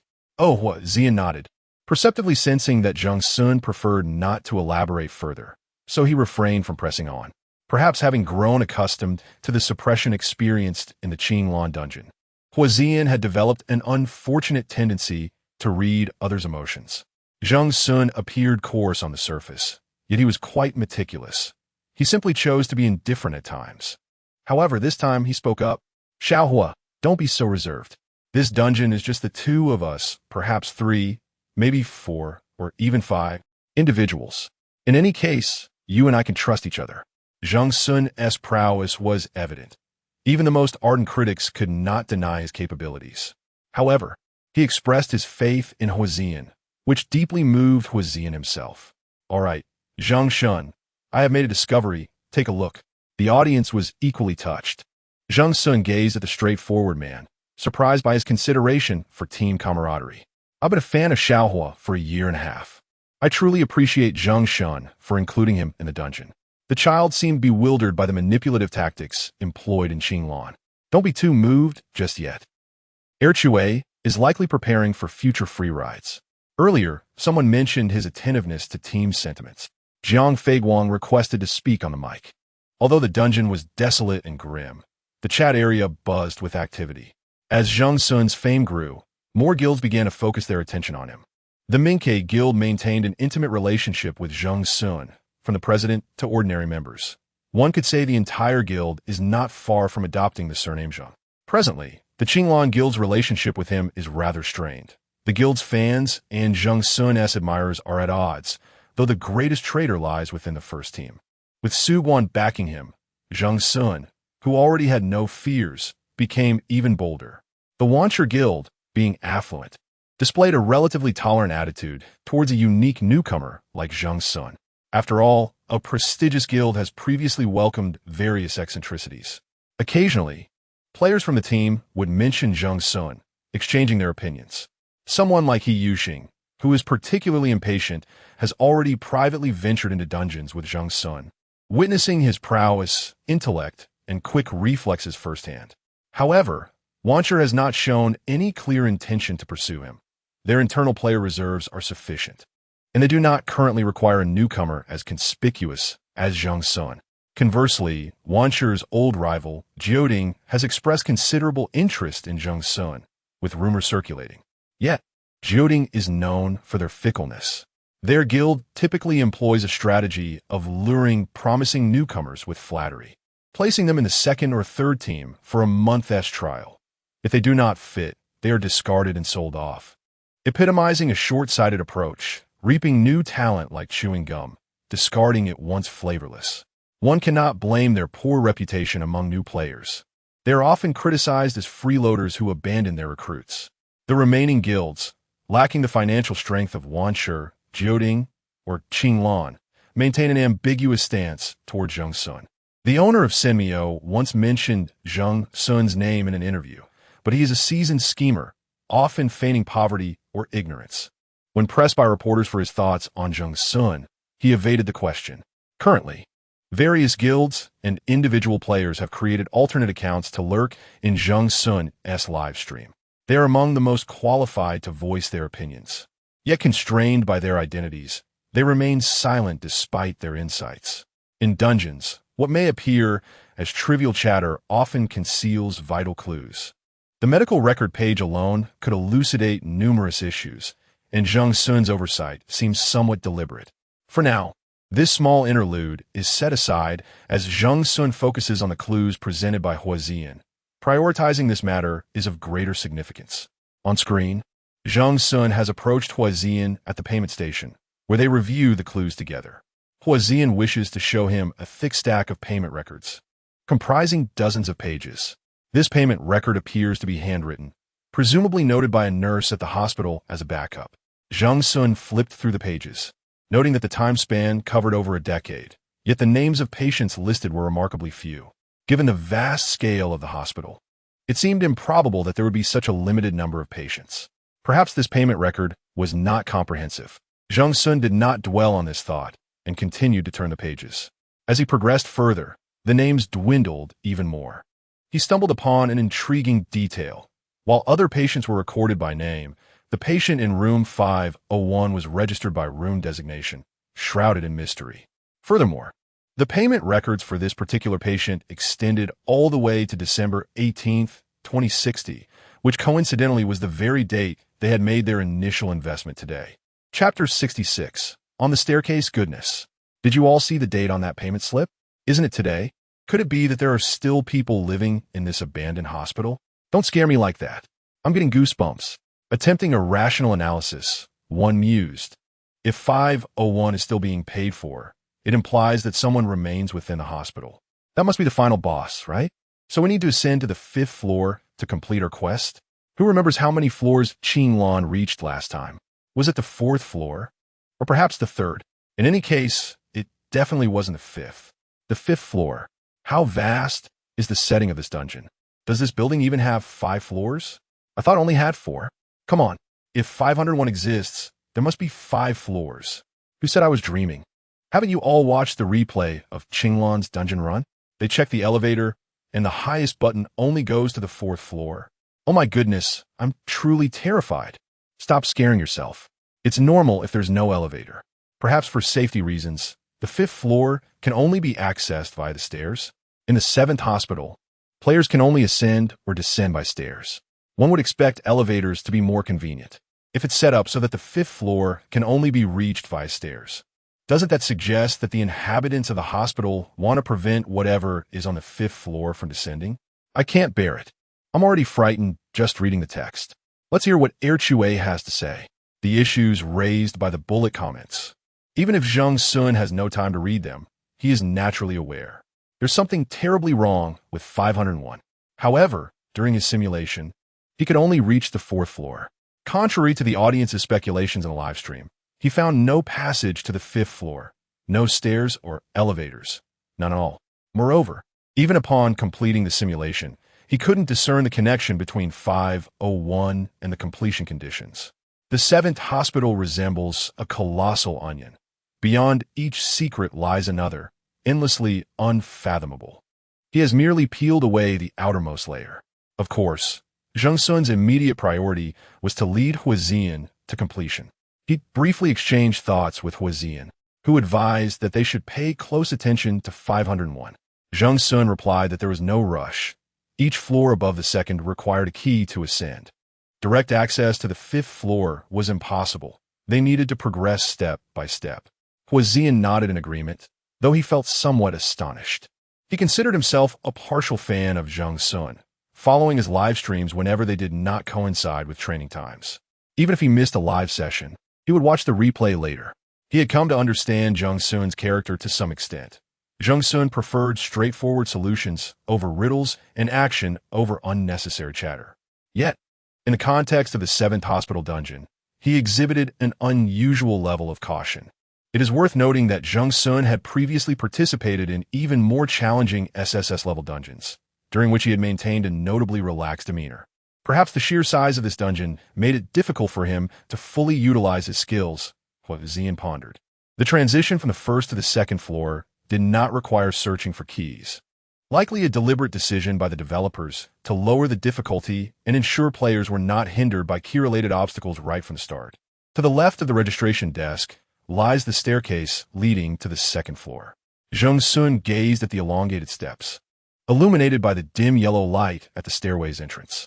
The lighting within this space was peculiar, The bright areas were glaringly white, intermittently punctuated by a few antiquated bulbs, while the darker corners concealed an abundance of shadows, harboring unknown terrors. Oziwanis nervs tightened. He faintly heard Zheng Xun murmur, "It's about to happen." "What?" Ho Ziyuan turned his head. "Zheng Xun, I didn't quite catch that." "Nothing," Zheng Xun replied, shaking his head. "Little Ho, I've calculated it. An NPC will soon appear to guide us. This place is vast, and we truly require an NPC to navigate it."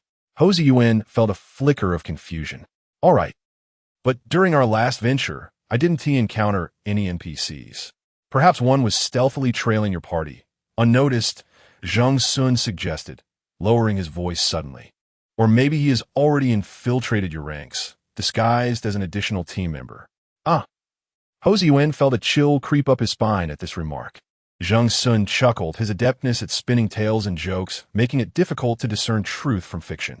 Once again, he took the initiative. "I'll lead the way. Little Ho, stay close." Okay. Ho Ziyuan refrained from vying for the spotlight, instead focusing intently, closely following Zheng Xun. They ascended the steps, which were made of poured concrete, with some areas crumbling to reveal their stark whiteness. Nevertheless, compared to the ancient wooden stairs, this was at least stable enough to prevent a misstep. Zheng Xun, moving at a steady pace, was followed cautiously by Ho Ziyuan. Initially, the dimly glowing bulbs provided some illumination, but as they turned a corner and continued up the latter portion of the staircase, that segment-esque lights were out, leaving them in darkness. They could only rely on the light from behind to navigate. Zheng Xun walked steadily, and Ho Ziyuan remained closely behind. The steps became increasingly difficult to perceive, and in a moment of heightened tension, one tends to overlook certain details. As Ho Ziyuan reached the midway point, he paused in a patch of shadow. His foot inadvertently strayed, and without warning, he stepped on something soft. Ho Ziyuan was startled. "What is that?" "Oh no, Ho Ziyuan, what is wrong? I nearly lost my footing. What on earth is lurking in the shadows?" "It appears to be a plush toy." "A child's?" "No, wait. That's a person. Someone is sitting there, clutching their legs." Though the staircase was spacious, the confines were still limited. Ho Ziyuan was quite close to the figure, unable to hear their breath, only the rapid pounding of his own heart. The person sat in the shadows, their shoes unwittingly exposed to the light for a brief moment. As if startled by its glow, they quickly retreated. They were wearing green clogs paired with black socks. The figure before them was a man, barely in his 20s, of diminutive stature and slender build, curled up on the steps like a mere bundle. It was no wonder that the barrage of comments mistook him for a child. Hu Ziyin felt a sense of despair creeping in. Was he truly human? Why did he sit there in silence? Had Zheng Xun even noticed him when he passed by moments ago? The first two inquiries lingered unanswered, yet Zheng Xun took the initiative to address the third. "Oh, I sent something nearby, but I thought it was just a trash bin." With that single remark, the eerie atmosphere was shattered. Amid their conversation, the man finally stirred. He slowly turned his head, clad in a blue and white striped hospital gown, his eyes devoid of life, resembling a rusted machine. Upon encountering the two unfamiliar figures, he parted his lips, and his first utterance was simply, "Meh." Chapter 67. He Ziyuan in the desolate expanse of the hospital. The sudden appearance of an individual left both the barrage and Ho Ziyuan utterly astounded. Perhaps he was not even human. Goodness, what on earth startled me? Is he wearing a patient gown? Is he a patient? My friends, the blanket just moved. I'm out of here. I'll catch the replay tomorrow. When did he appear there? I distinctly remember the staircase being empty at first glance. Xiao Hua is acting as me. His expression mirrors my own right now. This 7th hospital is truly exhilarating. Is it really only rated S class? The moment the unfamiliar patient materialized, the barrage fell into a brief silence before erupting into a flurry of exclamations, filling the screen with startled cries. Huizian, too, felt a lingering dread, yet he turned to glance at Zheng Xun. Where did he go? The figure that had stood several steps above him had suddenly vanished without a trace, causing Huizian's heart to skip a beat. He thought to himself, if even Zheng Xun were to disappear, that would indeed be terrifying. His gaze inadvertently fell downward, revealing that Zheng Xun had crouched down, facing the abruptly appeared patient. The patient, who had only uttered a single meh, turned his head as well, and the two exchanged a gaze filled with unspoken emotion. Zheng Xun was the first to break the silence. "Are you human?" The patient did not respond. Well, what a surprise. With just one question, the mentally ill patient fell silent. This young man in a patient gown must be an NPC of the instance, right? He could also potentially be the final boss. Would the boss appear this early? The White Tower instance operates differently. There are no strict rules. Who says the final boss can't wander about the instance? Wandering? Do you know why he is called the final boss? What of it? If he gets tired of a scene, can't he come out for some fresh air? Are you a spy for the White Tower, letting the boss roam free at the cost of players' lives? The barrage area could stir up a tempest over the slightest matters, while the moderator, with an impassive expression, muted and filtered the comments.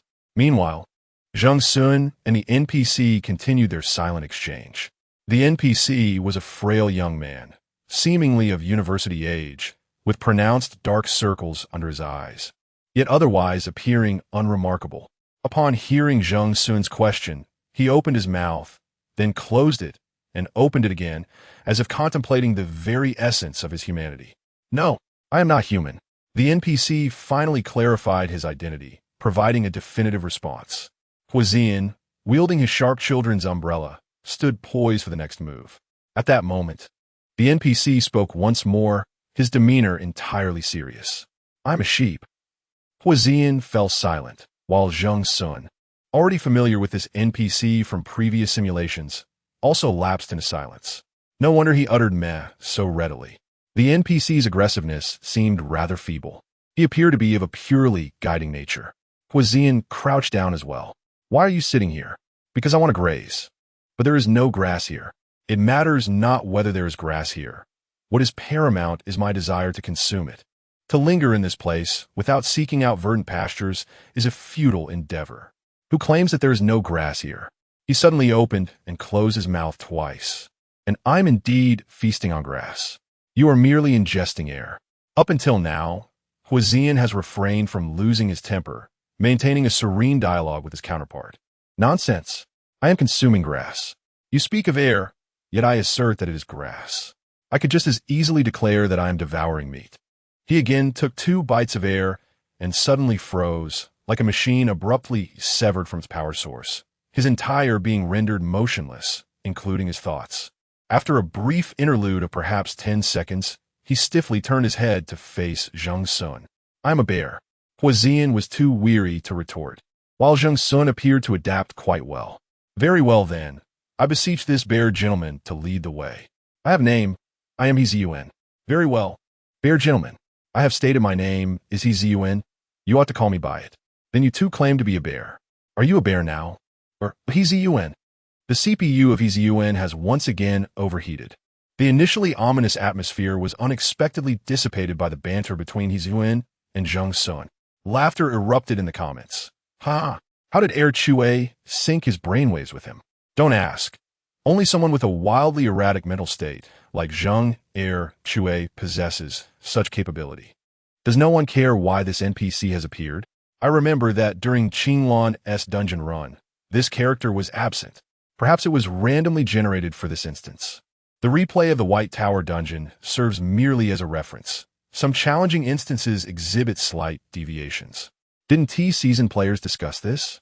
The dungeon itself has various triggering conditions, and players have but one life. They cannot exhaust every possibility recklessly. Testing it out leads to demise. That is not right. This NPC was present during Qinglan's last run. A vigilant netizen posted a cut on the homepage, showcasing the previous Qinglan dungeon. The same scene unfolded on the staircase connecting the first and second floors, with Su Guan leading the charge as captain, followed closely by his 4 teammates.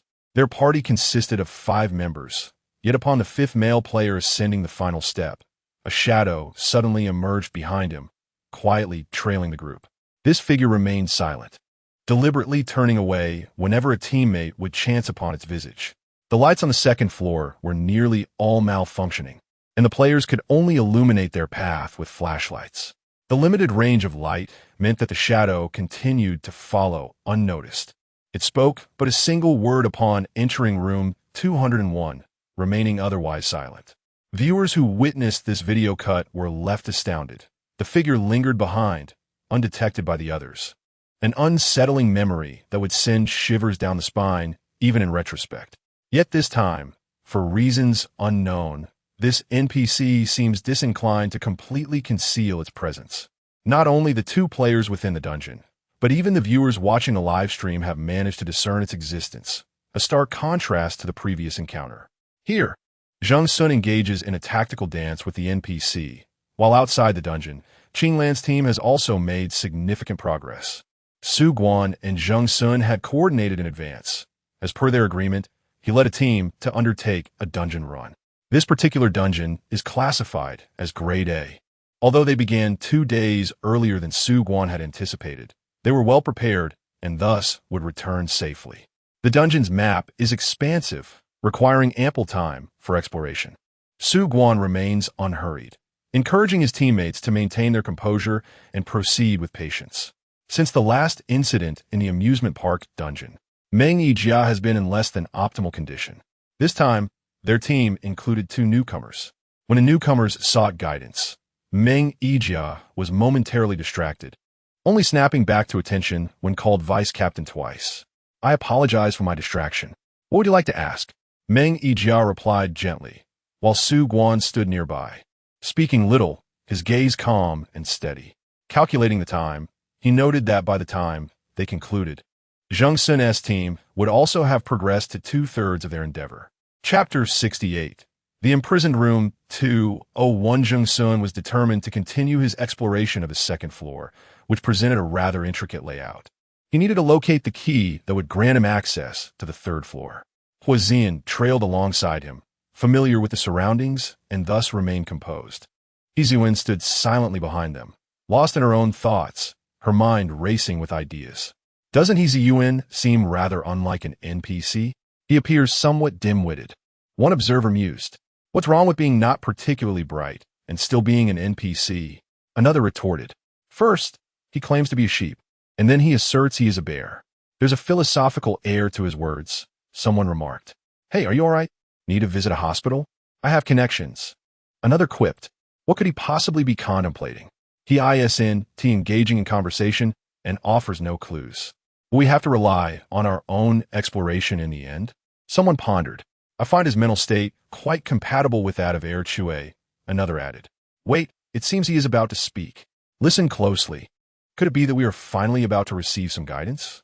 Indeed, Huizian opened his mouth, indicating his intention to speak. However, as soon as he did, he surprised everyone. "Actually, I am a bear named Huizian." "What on earth? A bear named Huizian?" Even the usually good-natured Huizian cast a resigned glance at him before returning to his tasks, having lost hope. Zheng Xun forcefully kicked open the door to room 201, exuding an undeniable presence, leaving one to wonder who the true monster of this scenario was. Zheng Xun spoke up, "It's nothing.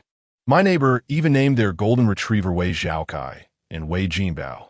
With names like those, how could one forget? Little he come here," he called out.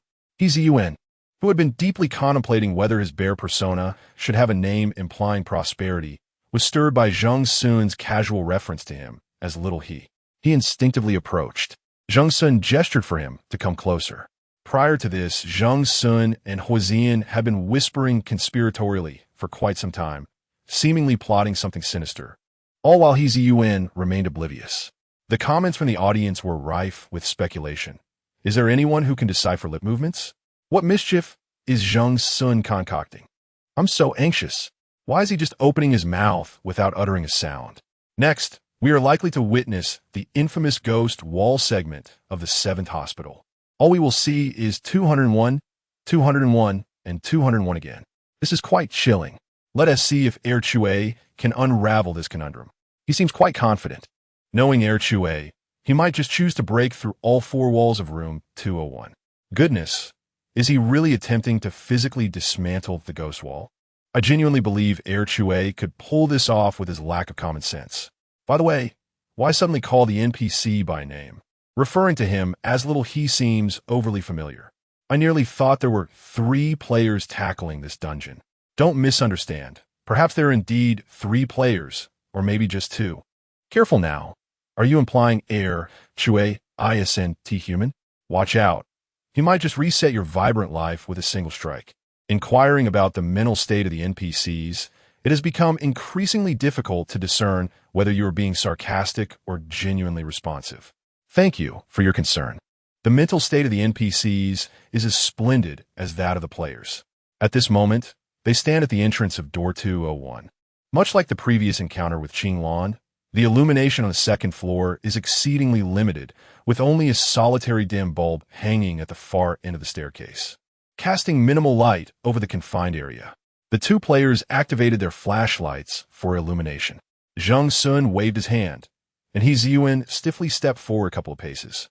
Xiao He, Zheng Xun said with an innocuous smile, you go ahead. This time, silence enveloped He Ziyuan. Allowing the NPC to lead the way was a first for the Tower of Babel dungeon. He Ziyuan's complexion was ashen, devoid of any color. Aside from occasionally retreating into his own thoughts, he typically resembled a clear-headed university student. When Zheng Xun suggested he proceed, he shuffled forward a few steps. Wow, this NPC is surprisingly obedient. Honestly, encountering a player as eccentric as Zheng Xun makes me feel pity for the NPC. Empathy for everything will only lead to your downfall. Quiet, the dog that bites is silent. This NPC is so quiet, he must be plotting something significant. The barrage of comments speculated whether He Ziyuan, as an NPC, would undergo a transformation akin to the previous Little Red Riding Hood, turning malevolent during the boss battle and eliminating everyone in sight. Ultimately, he complied with Zheng Xun's directive, stepping through the door. Upon entering, he stood at the threshold, bewildered, surveying his surroundings. Zheng Xun raised his right hand, the black flashlight between his fingers swaying beside He Ziyuan. A beam of light reflected on He Ziyuan's face. He squinted, realizing that to his right stood a mirror. The mirror was largely intact, albeit with a few cracks in the upper left corner, yet was sufficient to reflect a clear human figure. Zheng Xun directed the light onto He Ziyuan's face.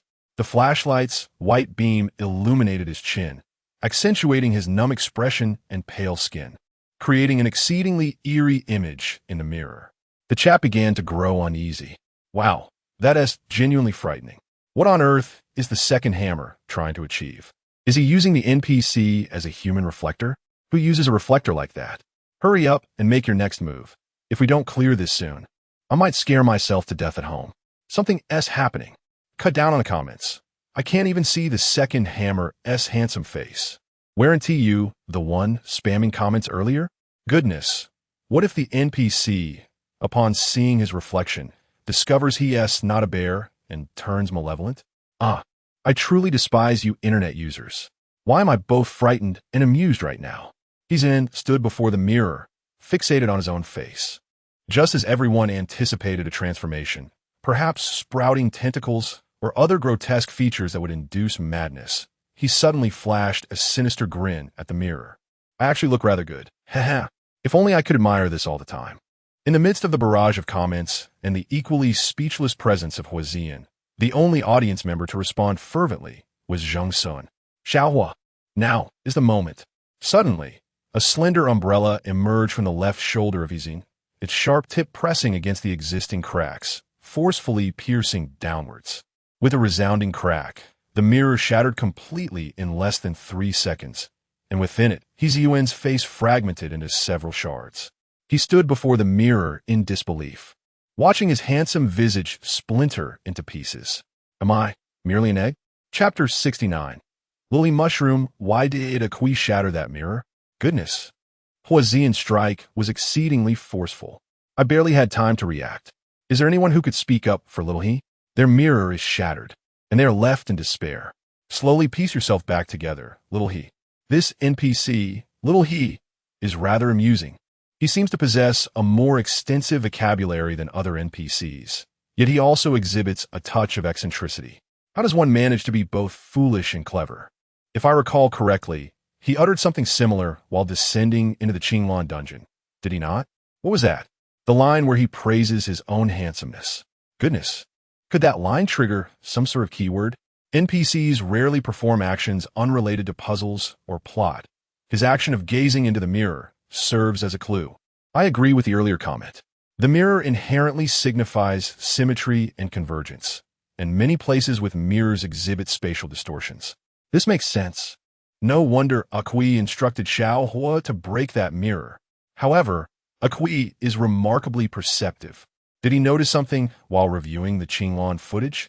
I saw him discussing it with Huazian before entering the room. In a nutshell, Zheng Xun is indeed impressive. At this moment, Zheng Xun within the dungeon remains oblivious to the barrage of compliments flooding the comment section. He simply desires to complete this dungeon successfully. The viewer's speculations are not unfounded. He indeed had prior knowledge of the mirror maze's existence. During the simulation, after He Ziyuan made her appearance, she followed him closely. After engaging in conversation, he discovered, aside from their precarious mental states, nothing else of significance. This seemed amiss. If this large NPC serves no purpose, is it merely to assess the player's mental stability? Those capable of communicating normally with He Ziyuan are accepted by the 7th Academy. Such doubts lingered until the entrance of 201. Initially, Zheng Xun heard him boasting about his looks in front of the mirror, which he found intolerable, leading him to smash the mirror. Ridiculous. No one could extol their own beauty in Zheng Xun's presence. Subsequently, little he sat on the ground, looking dejected. After waiting a moment, Zheng Xun noted that this NPC neither exhibited malevolence nor did the scene undergo any transformations. Instead, the process of searching for the key proceeded remarkably smoothly. It appears that this impulsive act of shattering the mirror inadvertently assisted him in unraveling a segment of the dungeon. Although He Ziyuan does not display overt aggression, he likely serves as the NPC responsible for confounding the players. With his presence, players seeking useful items would undoubtedly face considerable challenges. Let us not speak of aiding players in solving puzzles. This element merely raises the difficulty for them. As for the earlier inconsistency between what the audience and team members witnessed during the Qinglan dungeon replay, Zheng Xun has come to understand. In truth, what the audience sees is accurate. These team members repeatedly enter 201 due to He Ziyuan's presence. The team members remained oblivious, likely because, in their perception, the room numbers outside were subject to change. However, upon entering the examination room, they found themselves in room 201, which was quite spacious. This examination room was in a state of disrepair, with most of the medical equipment removed, leaving only a few covered by tarps in the corners. In the darkness, one can easily lose their sense of direction, while the tense and oppressive atmosphere can cause one to overlook many details. Thus, initially, the team members did not notice anything amiss. Eventually, someone in the group realized they had been circling within the same room, prompting them to devise a way to break the cycle.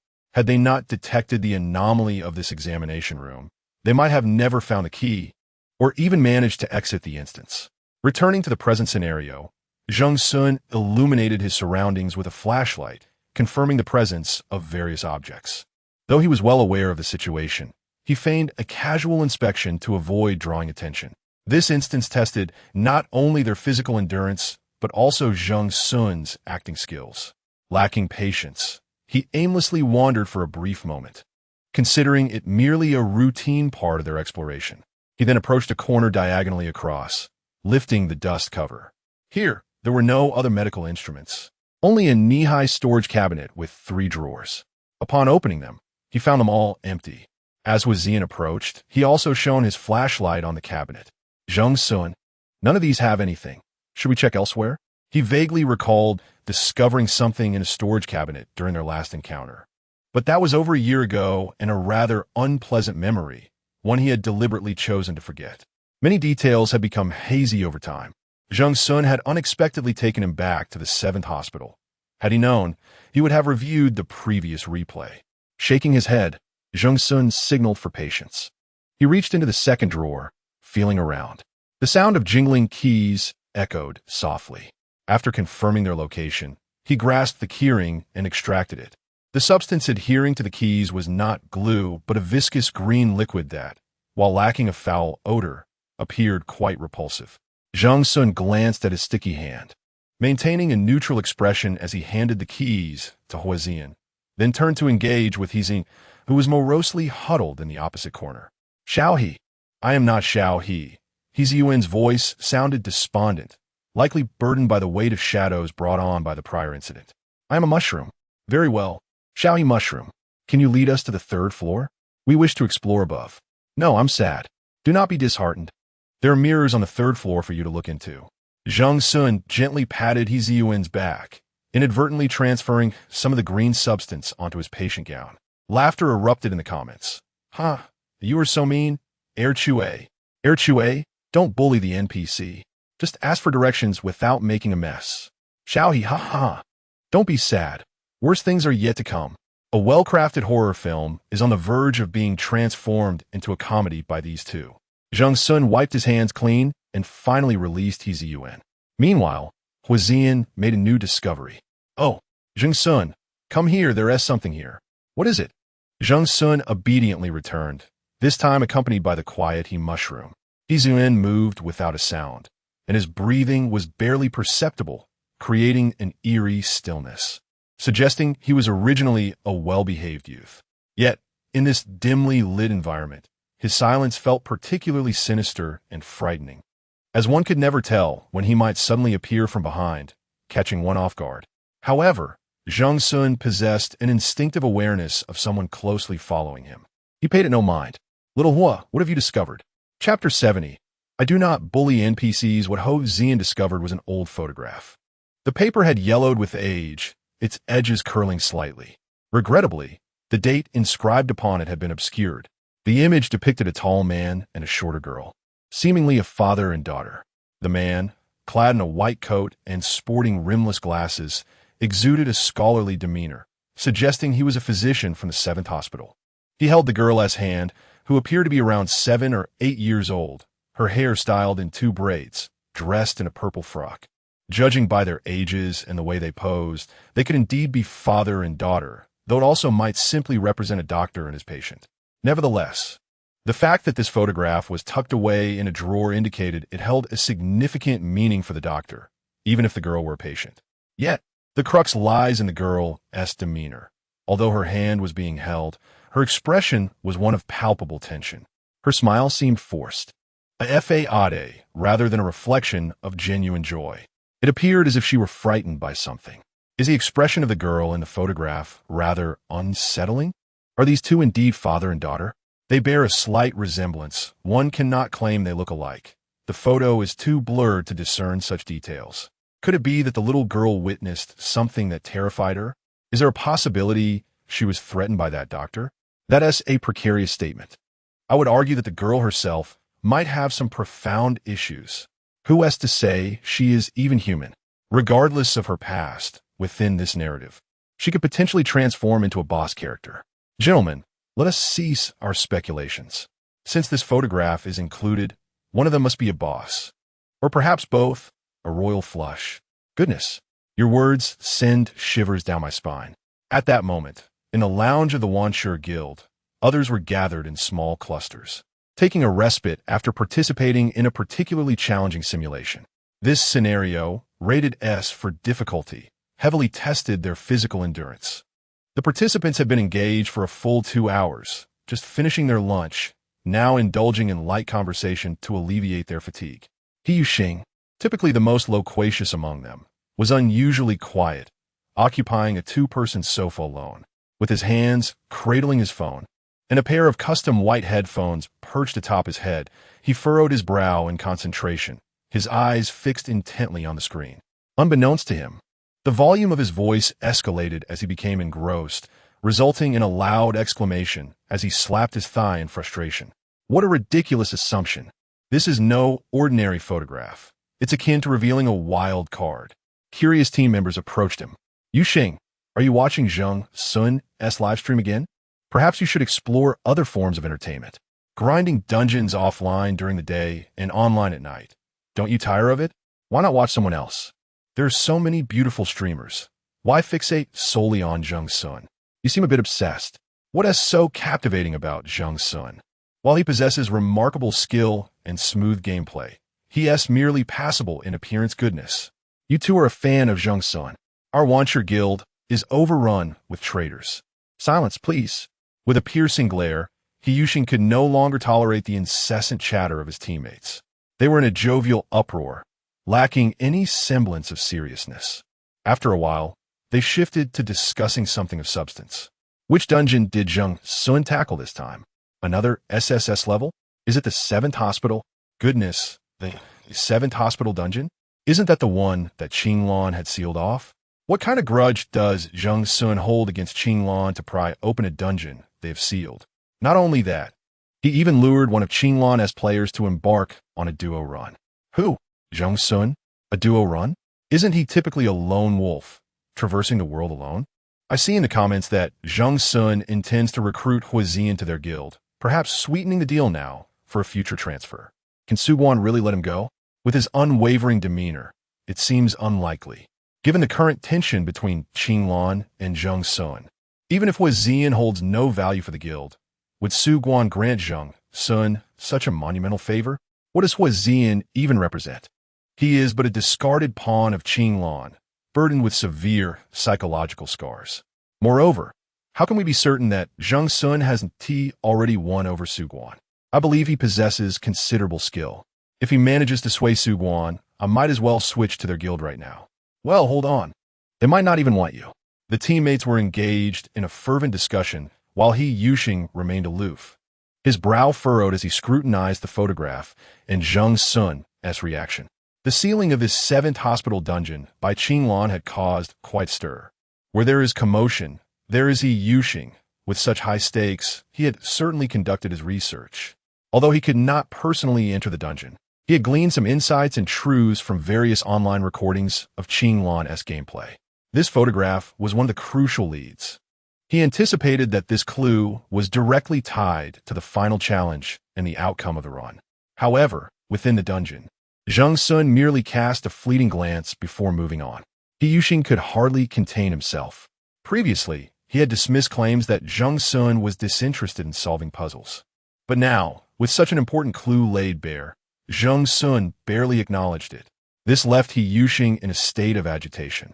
No, I must reward him. Just moments ago, the teammates fervently discussing Zheng Xun's relationship with Qinglan abruptly ceased their chatter. Who are you rewarding? Zheng Xun? Come on, Yuxing, get a grip. I was joking when I called you infatuated with Zheng Xun. Don't be swayed by the words of outsiders. If this spreads, it could spark headlines about the illustrious ace of the ages throwing money at a male streamer. I estimate this news could generate dozens of trending posts. You all possess an insatiable curiosity that disregards the well-being of your teammates. Yuxing sighed in exasperation. I am merely trying to provide Zheng Xun with a hint. Don't foolishly overlook a critical clue. Must you, young master worry about this? Isn't Zheng Xun incredibly capable? He will surely discover it on his own. The remarkably capable Zheng Xun was currently engaged in a discussion with the important NPC, Little Gu. Little you must understand, as a vital NPC in the 7th hospital dungeon, without you, we cannot survive. You must guide us. I do not know. I feel sorrowful. I am but a mere mushroom. With a look of regret, Zheng Xun produced his hammer and remarked, I am left with no choice but to resort to this. Shall he, in your next life, aspire to be a noble mushroom? Suddenly, NPC Yuxing rose to his feet, proclaiming, I am a person once more. Allow me to guide you. Are we not heading to the 3rd floor? Zheng Xun smiled with satisfaction, adding, had I known this earlier, it would have spared me from almost acting rudely. The thought of such news spreading would be quite detrimental, as it would imply that I, a mere player, spend my days bullying NPCs within the dungeon. Chapter 71. Who fears whom? At the end of the 2nd floor corridor, a solitary hanging lamp descended from the ceiling. Its exterior circular casing damaged, flickering erratically. An alloy sliding door separated this space, secured by an old brass lock that required a key for entry. That key rested firmly in Zheng Xun's grasp. Beside the door stood 3 individuals, Zheng Xun, Huizian, and Yuxing, who was making a concerted effort to diminish his presence. The ailing initially reluctant, found himself compelled to accompany Zheng Xun under duress. Zheng Xun had his own motives for insisting on his presence. During the simulation, he had discerned that Yuxing was unlike the NPCs he had previously encountered. Whether it was Hong Jie, Xiao Yin, or Dahe, the NPCs of the White Tower adhere to a relatively fixed behavioral pattern. Xiao Yin's unusual display of self-awareness during the quest was unexpected. Yet, she endeavored to masquerade as a mere automaton, executing only predetermined commands. Had Zheng Xun not been astute, no one would have unearthed her capacity for thought and judgment until the Huayin document was deciphered. As for the current He Ziyuan, Zheng Xun assessed him with the phrase divided mind, free spirit. He appeared unbounded by the scene, capable of wandering freely within the confines of the 7th hospital, unless he chose otherwise. During his initial simulations, after solving the riddle of room 201, Zheng Xun had allowed He Ziyuan to slip away, resulting in a series of arduous encounters, with monsters springing forth at every corner and in every room. Though these creatures were easily dispatched, their frequent appearances became vexatious. It wasn't until Zheng Xun took He Ziyuan hostage that those monsters seemed to be suppressed by some unseen force, ceasing to emerge thereafter. For convenience, Zheng Xun decided to keep him close during subsequent simulations, as long as he refrained from gazing into mirrors and indulging in self-admiration. Now, returning to the reality of the quest, Zheng Xun weighed the key in his hand, casting a glance at the beleaguered He Ziyuan. He Ziyuan, attuned to the subtleties of gazes, immediately sensed the hostile scrutiny directed at him, like a needle prick. Silently, he turned away, pressing himself against the wall, his form conforming perfectly to the surface, and muttered, in truth, I am a clock, incapable of understanding human speech.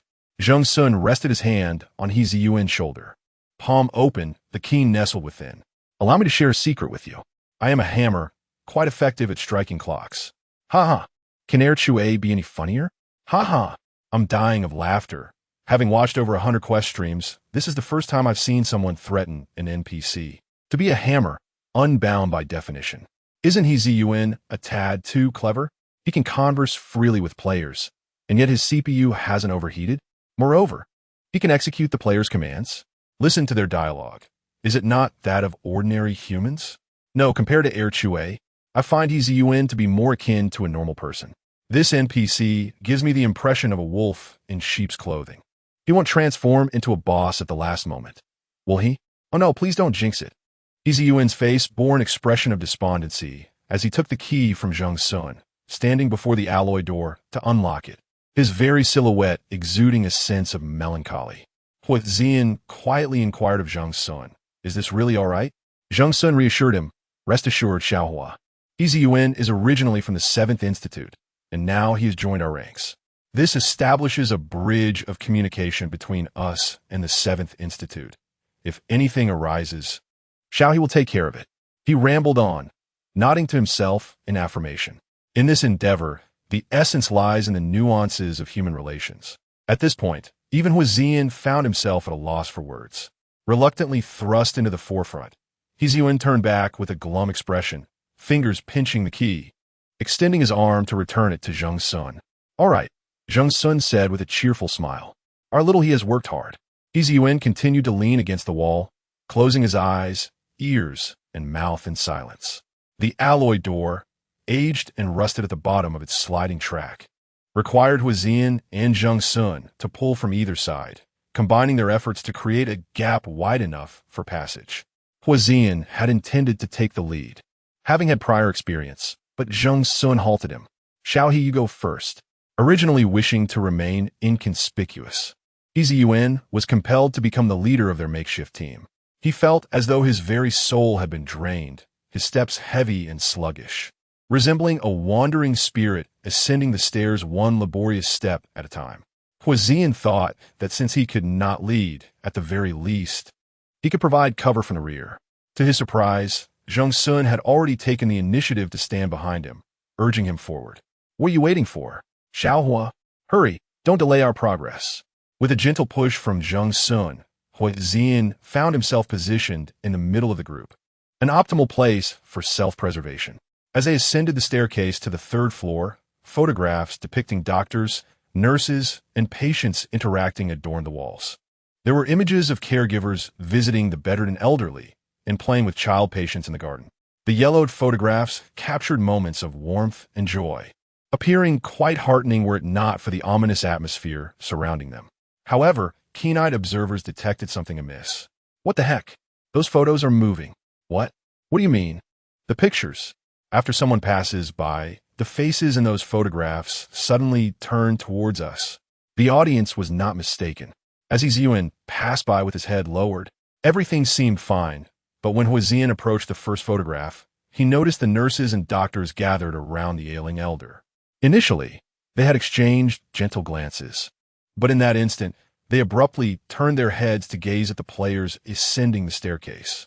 Their expressions remained cheerful, yet that smile now carried no warmth, instead evoking an unsettling sensation of being watched.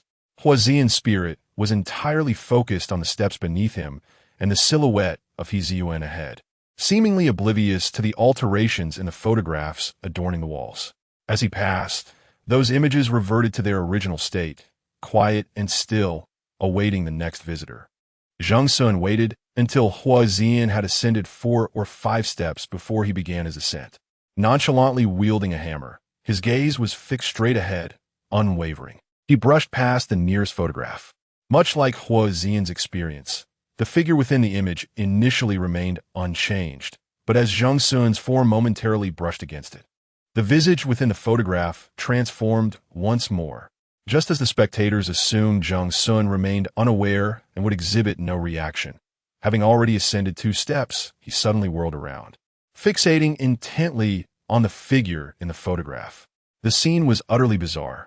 Instead of cowering in fear, the player, exuding an air of defiance, glared at the face within the image. Meanwhile, those faces that had turned to glance back found themselves unable to avert their gazes in time. The eerie atmosphere grew palpably awkward. Zheng Xun revealed a smile mirroring that of the photograph. Chapter 72. The Red Ball. What an outrageous maneuver by a Kui. A Kui is observing you. I can't help but laugh. I'm so curious to see what's inside a Kui's head. Here, a Kui exudes an aura that suggests. Thankfully, I turned quickly. Otherwise, I would have had difficulty catching up with you, you little rascal. How utterly embarrassing. I can almost envision the faces in those photographs, each one transformed into a visage drenched in sweat. Suddenly, the footsteps behind them ceased. Zheng sensed this and turned around. What is wrong, Zheng Xun? At that moment, the leader, Zheng, took advantage of their conversation, tiptoeing away discreetly. Without looking back, Zheng deftly seized the collar of his shirt. Poor little he, the ailing one, found himself ensnared by fate. From Zheng's swift action, it was evident that he possessed considerable skill.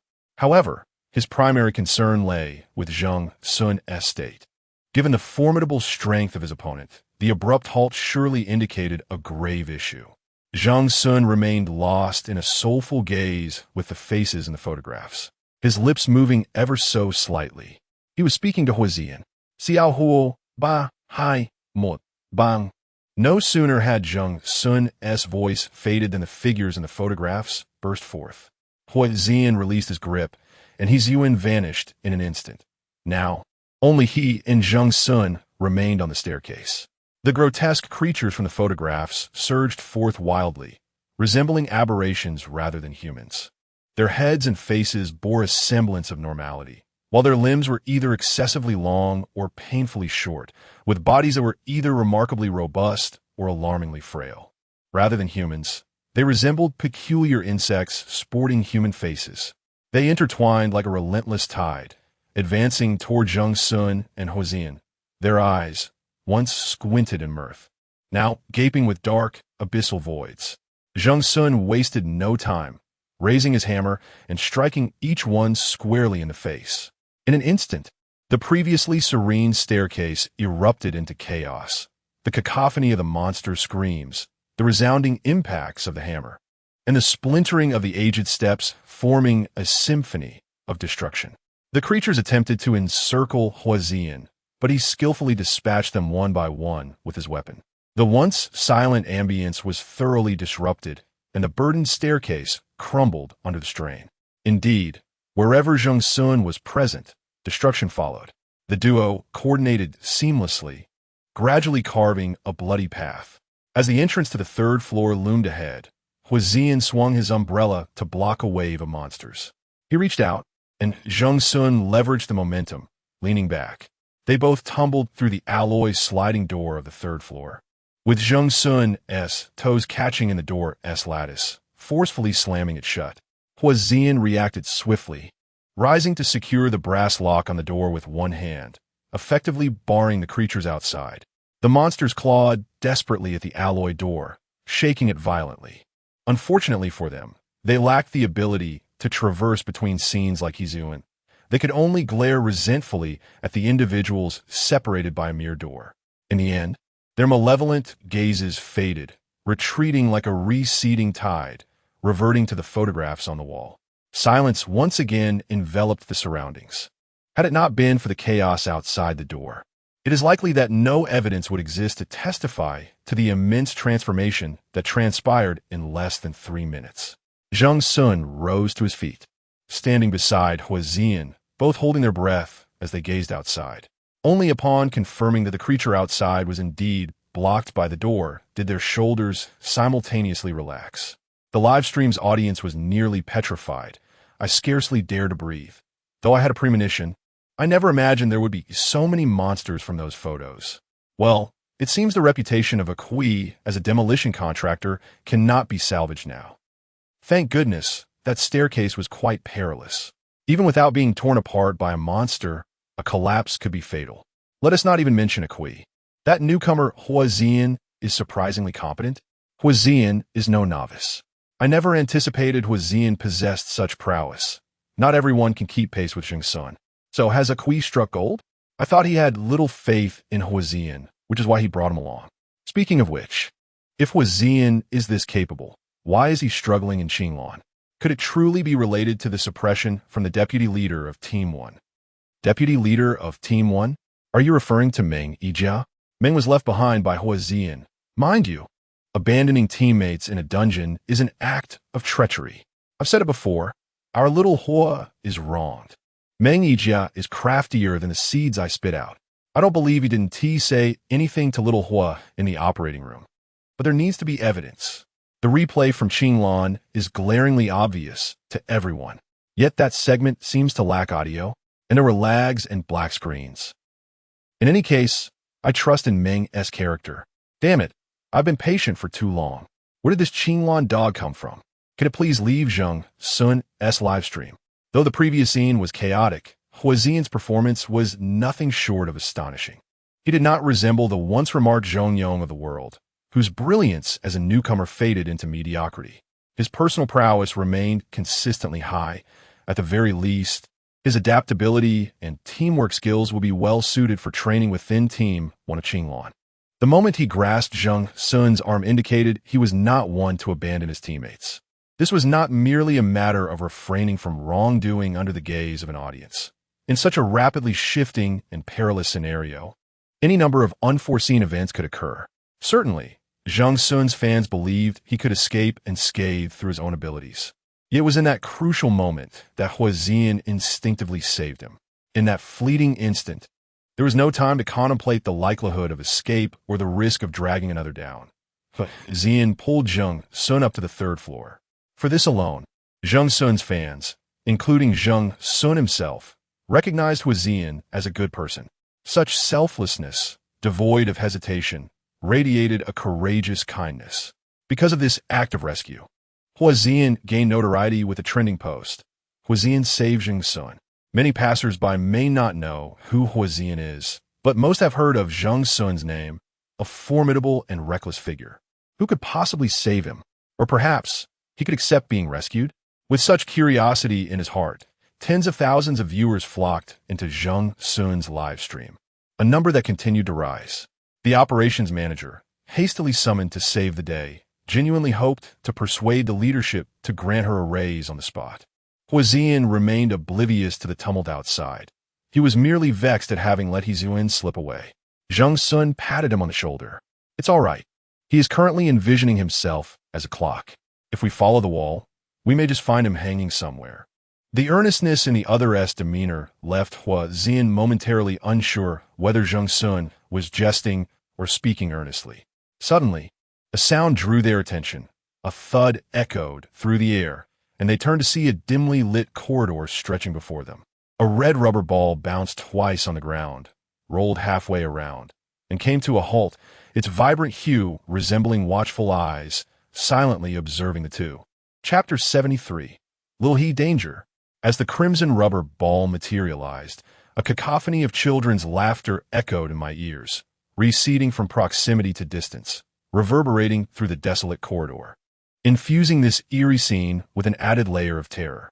The corridor on the third floor featured a wall of windows, through which the pallid moonlight streamed, casting shadows upon the ground, revealing the silhouette of the window. From the darkness, a pair of feet clad in red shoes suddenly emerged. The barrage of comments was in disarray. What the hell? There's a child in that shadow. Good grief. This is utterly terrifying. Did Qinglan trigger this scene last time? I have no recollection. I don't think so.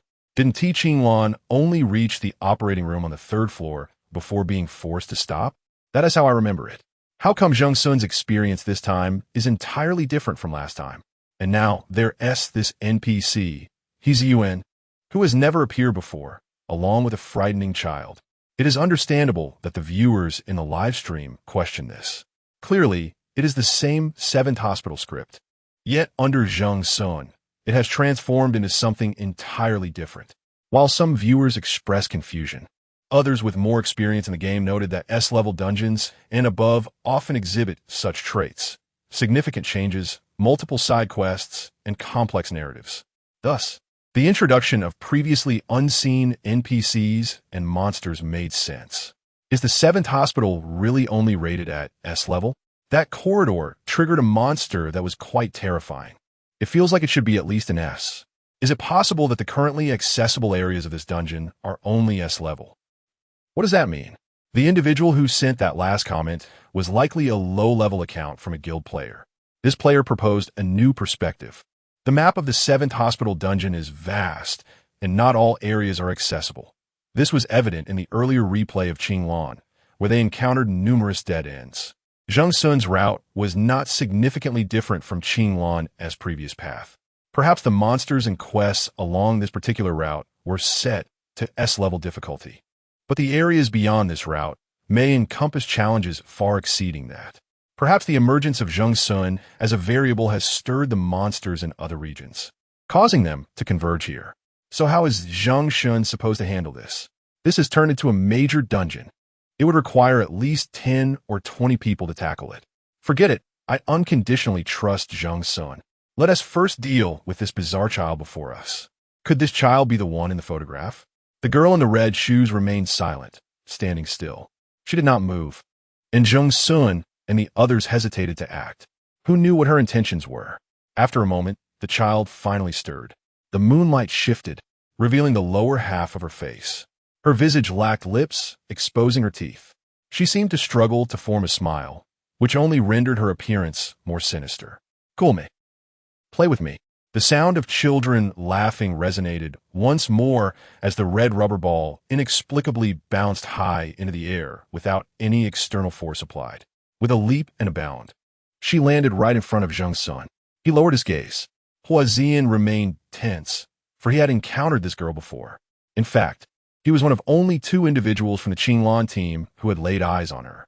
Zheng Xun, he murmured, this girl is formidable. We must refrain from acting rashly. Zheng Xun nodded in agreement. Rest assured. He then released Little Red Riding Hood. They remained still, but Hong Jie could take the lead. Come on, Hong Jie, Zheng Xun said, adjusting Little Red Riding Hood's hood, pointing at the red shoes across from them. Your long-awaited playmate has finally arrived. A flicker of excitement suddenly sparkled in Little Red Riding Hood's hollow eyes. She resembled a red firecracker. At Zheng Xun's command, she seized a bouncy ball and swiftly propelled herself into action, frightening the girl opposite into a hasty retreat, laughing to death. The second hammer doesn't let the child play and just lets Hong Jie torment other kids, right? Ha. It's hard not to think of some older brother playing with me. Who knew this little girl in the red hood was so formidable? Is she new? Doesn't she know our Hong Jie? Let the S-Class monster experience the might of a 3 S-Class boss. That suddenly appearing enigmatic girl, calling upon Little Red Riding Hood for resolution, filled Zheng Xun with utmost confidence. But there was another matter at hand. Zheng Xun suddenly crouched down. What on earth is the second hammer up to now? Shouldn't we be seizing the opportunity while Hong Jie distracts the monster to search for clues? What are we waiting for? I'm going to die of anxiety. Why has Zheng Xun suddenly become so leisurely? I know you're anxious, but you need to hold your horses. Zheng Xun must have his reasons. Zheng Xun's die-hard fans need to tone it down. I see nothing but an empty-headed fellow with no ideas. Hey, just admit it. Are you an undercover agent for Qinglan or a fan of Jiang Feiguang? Is Xiao Jiang being blamed for no reason? Take our Xiao Jiang away. Zheng Xun's fans are getting too wild. Friend, you seem to have wandered into the wrong place. This is Zheng Xun's live stream. What brings a fan of Jiang Feiguang here? Could it be that you're secretly in love with Zheng Xun? A cruel, unrequited love. At this moment, Zheng Xun knelt on one knee, his right arm extended straight, while the other hand rested near his wrist. Don't be stubborn. Come down. I'll give you a chance to shine. The audience then noticed a dark shadow encircling his wrist. That shadow was alive. This creature was none other than the subordinate named Big Black that Zheng Xun had collected from cinema. Though dubbed Big Black, its courage remained as diminutive as ever. It clung tightly to its master like a patch, refusing to budge. In truth, this scene was best described as a minor concealment. However, that gaudy, flamboyant thing would only shatter everything, threatening to destroy what was essential with the slightest misstep. Just right, Zheng Xun also needed to cultivate Big Black's courage. This time, it would be its turn. Don't be afraid, Big Black. You're an NPC from the White Tower, and so is he. Your colleagues. What's there to be shy about? Big Black trembled nervously, fearing Zheng Xun would cast it aside.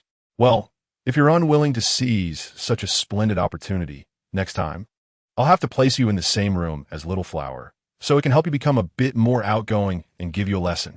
If transformed into a human, the diminutive Een would embody the essence of a social rogue, while the imposing He represents the epitome of social anxiety. This is not merely a lesson.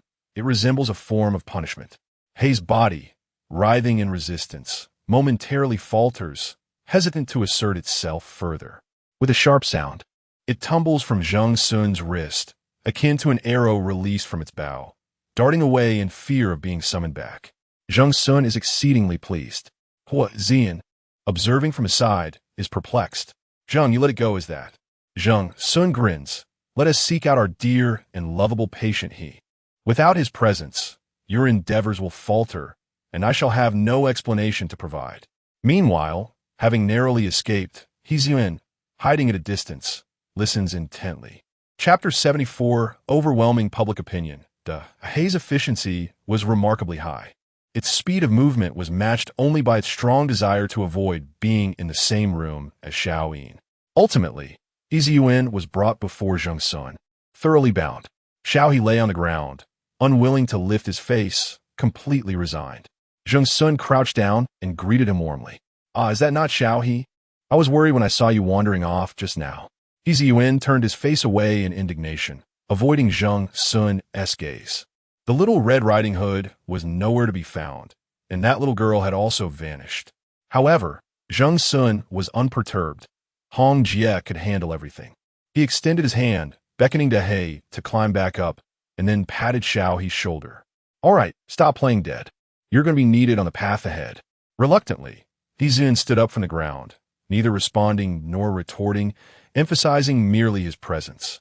Compared to the second floor, the distribution of rooms on the third floor was sparse, with most spaces empty and devoid of anything worth searching for. If there was any highlight on the third floor, it was the surgical room at the end of the corridor. This was also the place where Qinglan had encountered her misfortune. To be precise, it marked the turning point for both Huizian and Meng Yijia. Qinglan was a prominent and prestigious guild, and every move they made attracted the attention of numerous players from the White Tower. The incident in the Lower Seven Institute was particularly noteworthy. It was not only Meng Yijia's first time leading a team as the deputy captain, but also the first time Huizian, a newcomer who had shone brightly since his debut, joined Qinglan's ranks. Upon entering a guild, newcomers were typically placed in the third team for training. Those who performed exceptionally and consistently would be promoted to the second team. After a year and a half of evaluation in the second team, the most outstanding individuals would be allowed to accompany the first team as auxiliary members during dungeon runs. Due to the high danger associated with the White Tower dungeons, the turnover of team members was substantial. Even the strongest first team in any guild would often need to replenish its ranks every few months. Thus, it was not uncommon for newcomers to be included in first team runs. Hua Xian's presence among the members of the lower 7 Institute team indicated that Xinlan had high hopes for his potential and talent, eager to expedite his growth and secure him a place in the first team in the future. Moreover, Hua Xian was quite handsome. With a bit of grooming, he would surely attract a following, presenting significant commercial value. In every regard, Hua Xian stood out among his peers in the guild, and Xinlan had invested considerable resources in promoting him. However, the events that transpired later were far from satisfactory.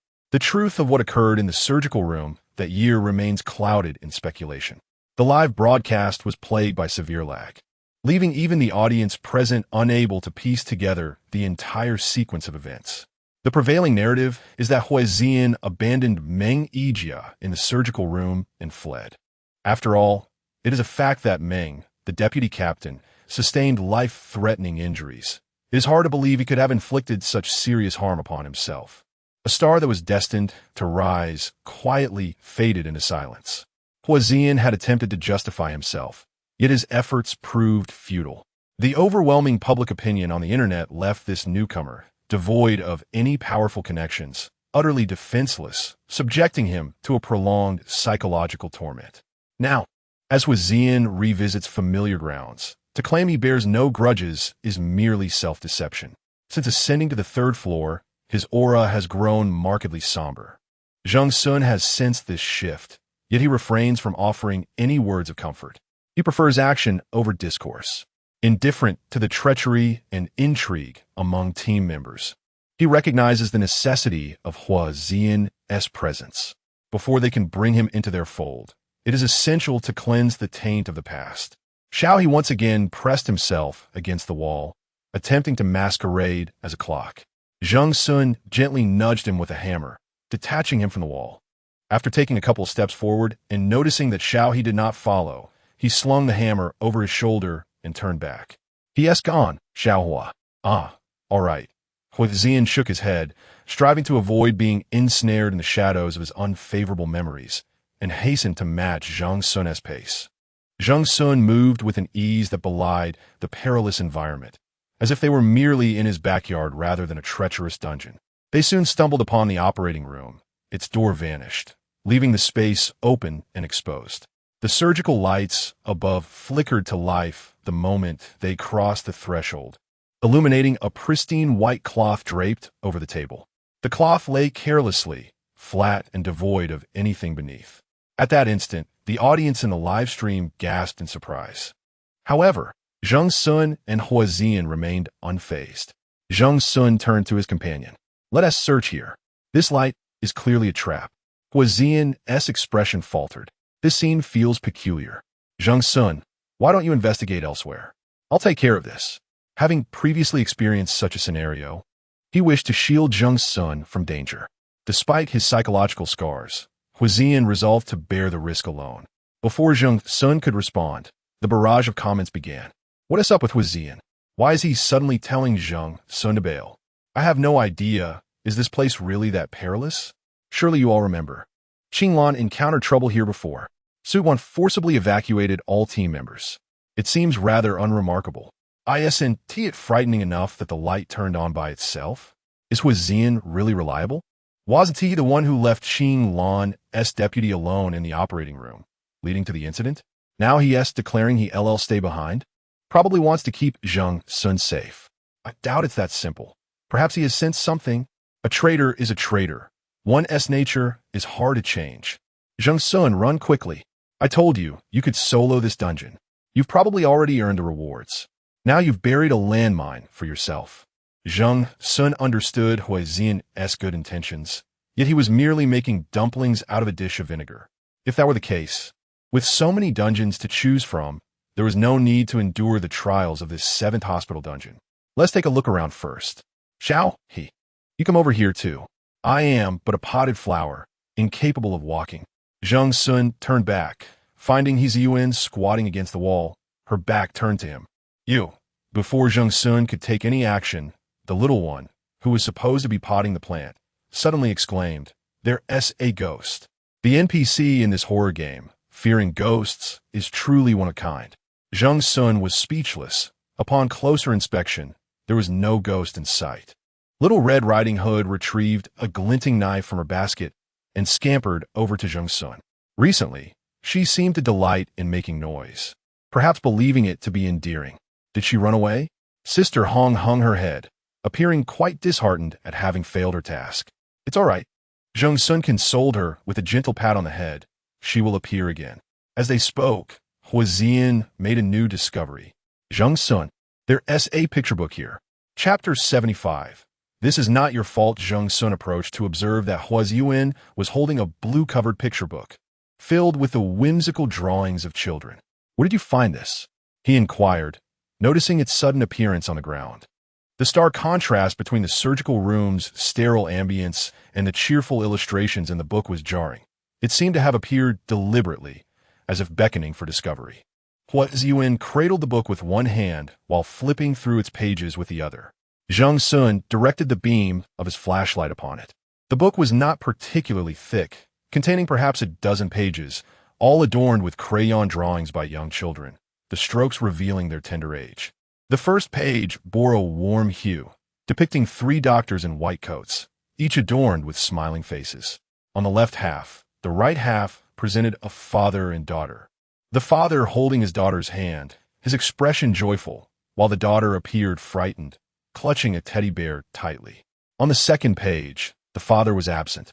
The daughter sat alone on a small stool in the ward, surrounded by a group of nurses in white uniforms. The composition placed her at the top of the frame, encircled by the nurses, all sporting radiant smiles. Despite the brightness of the colors, the scene emanated an unsettling aura due to the girl's anxious expression. She seemed out of place, her figure consistently outlined in black crayon, her mouth perpetually forming a sorrowful frown. Subsequent illustrations depicted the girl's life in the 7th hospital, playing in the garden, reading alone in her room. She appeared to be a patient receiving treatment. Dressed not in a hospital gown, but in a purple dress, the same little girl captured in the photographs they had seen on the 2nd floor. As Huazian continued to turn the pages, the illustrations took a turn toward the bizarre. The lines became increasingly chaotic, and the colors grew strange, an azure sun, crimson grass.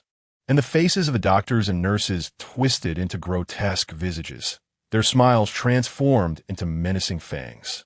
The girl's father reemerged, but his actions within the artwork were peculiar. Initially, he stood between the mutated doctors and the girl, protecting her. There was a page where he lay in a pool of blood, lifeless, while the girl wept beside him. The following page showed her clutching her teddy bear, confined to a small corner of the paper, while before her loomed the silhouettes of adults, their forms painted black. They leered at her, their fangs stained red, their white coats now drenched in blood. Most chilling of all, the deceased father from the previous page suddenly appeared among these menacing figures, now threatening the helpless little girl. I saw this picture book last time as well, Huazian suddenly remarked, but before I could grasp what was happening, disaster struck. Indeed, Zheng Xun responded, feigning casual curiosity. Little Hua, what exactly transpired in the operating room during your last visit? Huazian hesitated, for he had recounted the same explanation numerous times. Yet none had believed his words. He exchanged glances with Zheng Xun, whose features were half illuminated and half shrouded in shadow by the light of the flashlight. Huazian beheld the depths of Zheng Xun's eyes, devoid of superfluous emotions, skepticism, or inquiry. Instead, they were solely fixated on the essence of the truth. Drawn in by that penetrating gaze, Huazian felt compelled to reveal the truth. He took a deep breath. I did not discover anything unusual within the operating room. Rather, I observed something outside of it. Huazian recounted how he and Meng Yijia had initially entered the operating room in a state of calm, diligently searching for clues. Then he heard heavy footsteps on the other side of the wall, approaching from a distance. It seemed as though a colossal entity was drawing near. The sound of its footsteps gradually diminished until, upon reaching the corridor adjacent to the operating room, it fell completely silent. It had not departed. It merely stood outside the operating room. Realizing this, Huizian and Meng Yijia felt a surge of tension. The unknown breeds fear. They dare not move, and the presence outside showed no sign of intrusion. This stalemate was untenable.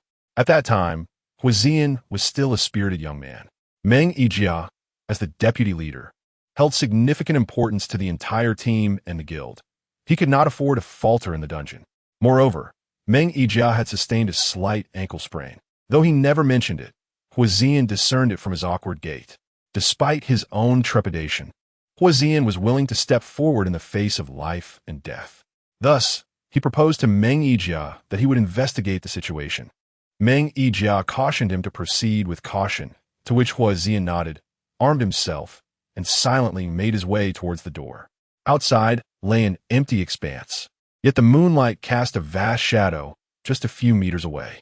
In an instant, that shadow stirred.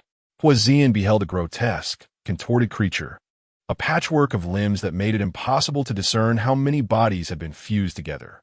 In a fleeting glance, he discerned 7 or 8 hands, 2 female faces, and 3 male faces.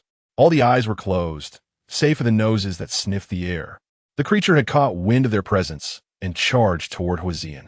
Realizing this was the moment, Huizian shouted to Meng. He glanced at the other team members present, all of whom bore beads of cold sweat upon their brows, and they nodded in unison.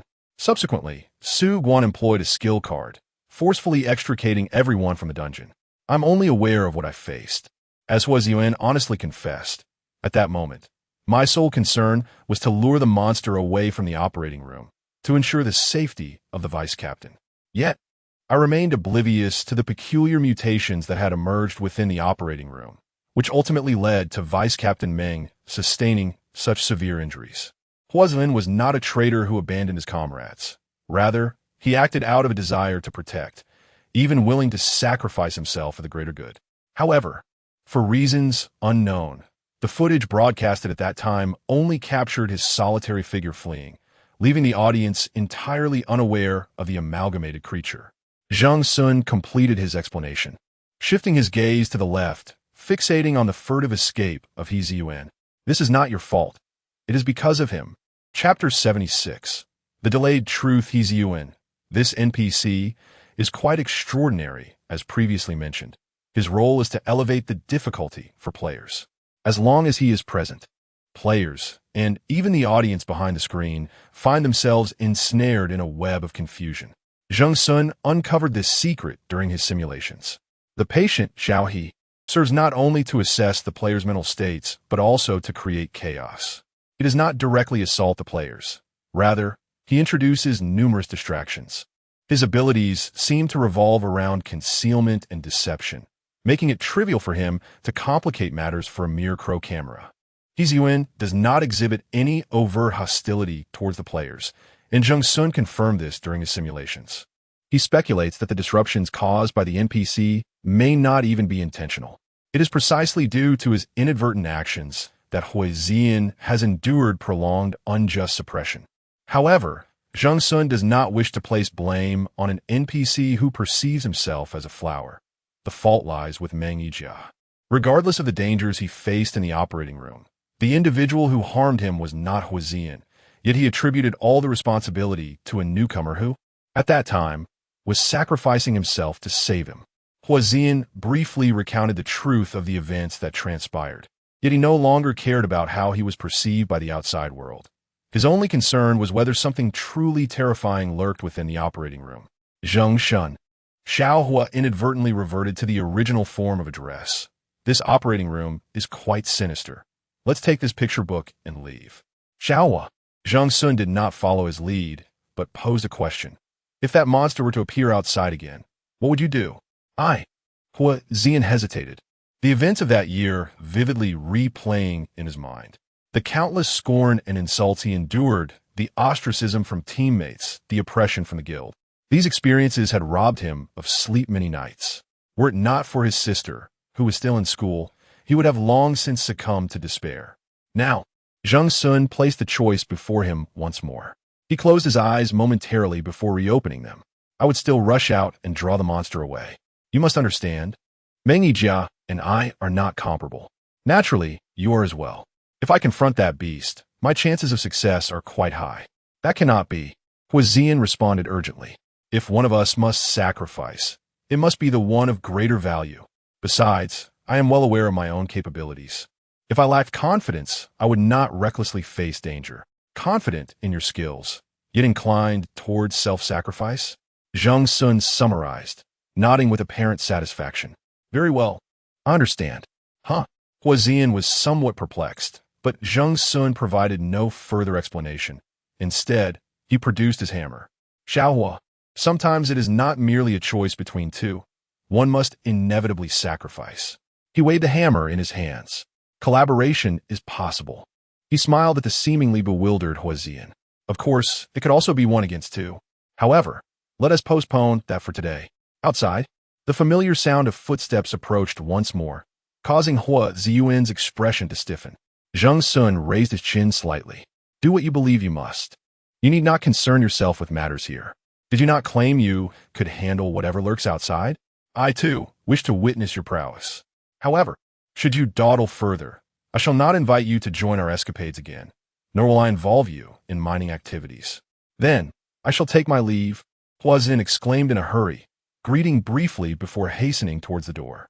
Meanwhile, the audience in the live stream could still see only him. What's the riddle between Huaziyuan and Air Chue? Wow, was everything Huaziyuan just said true? That's astonishing. Turns out it was all orchestrated by Meng Yijia. Could it really be that he fled the scene, unable to contend with the creature emerging from the operating room? Then he shifts all the blame onto the newcomer? That's rather ruthless.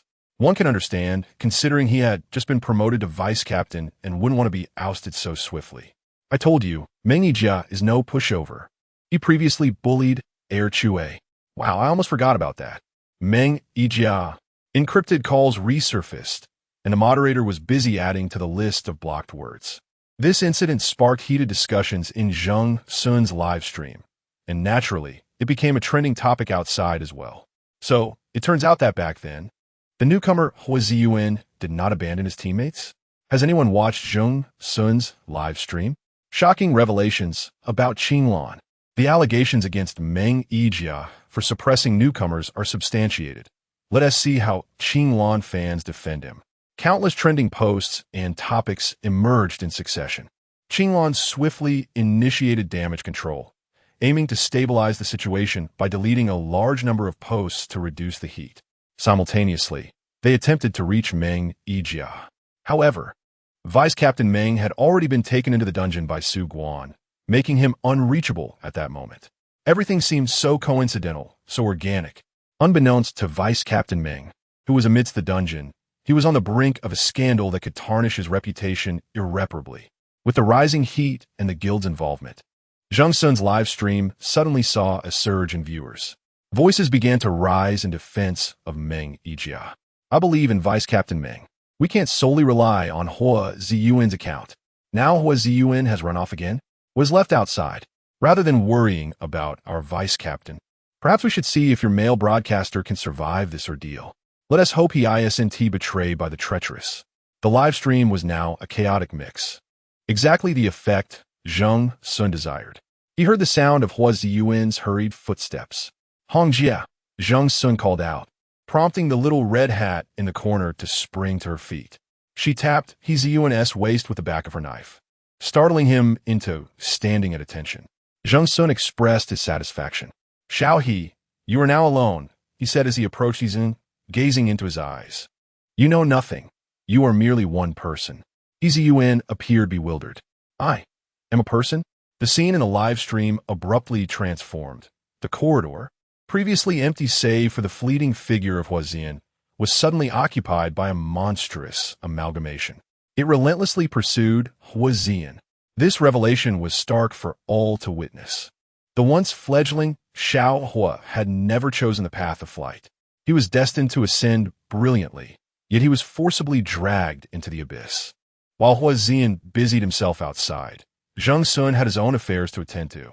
He Ziyuan was ensnared in her own terror of being merely human, while Zheng Xun instructed Little Red Riding Hood to keep a vigilant eye on him.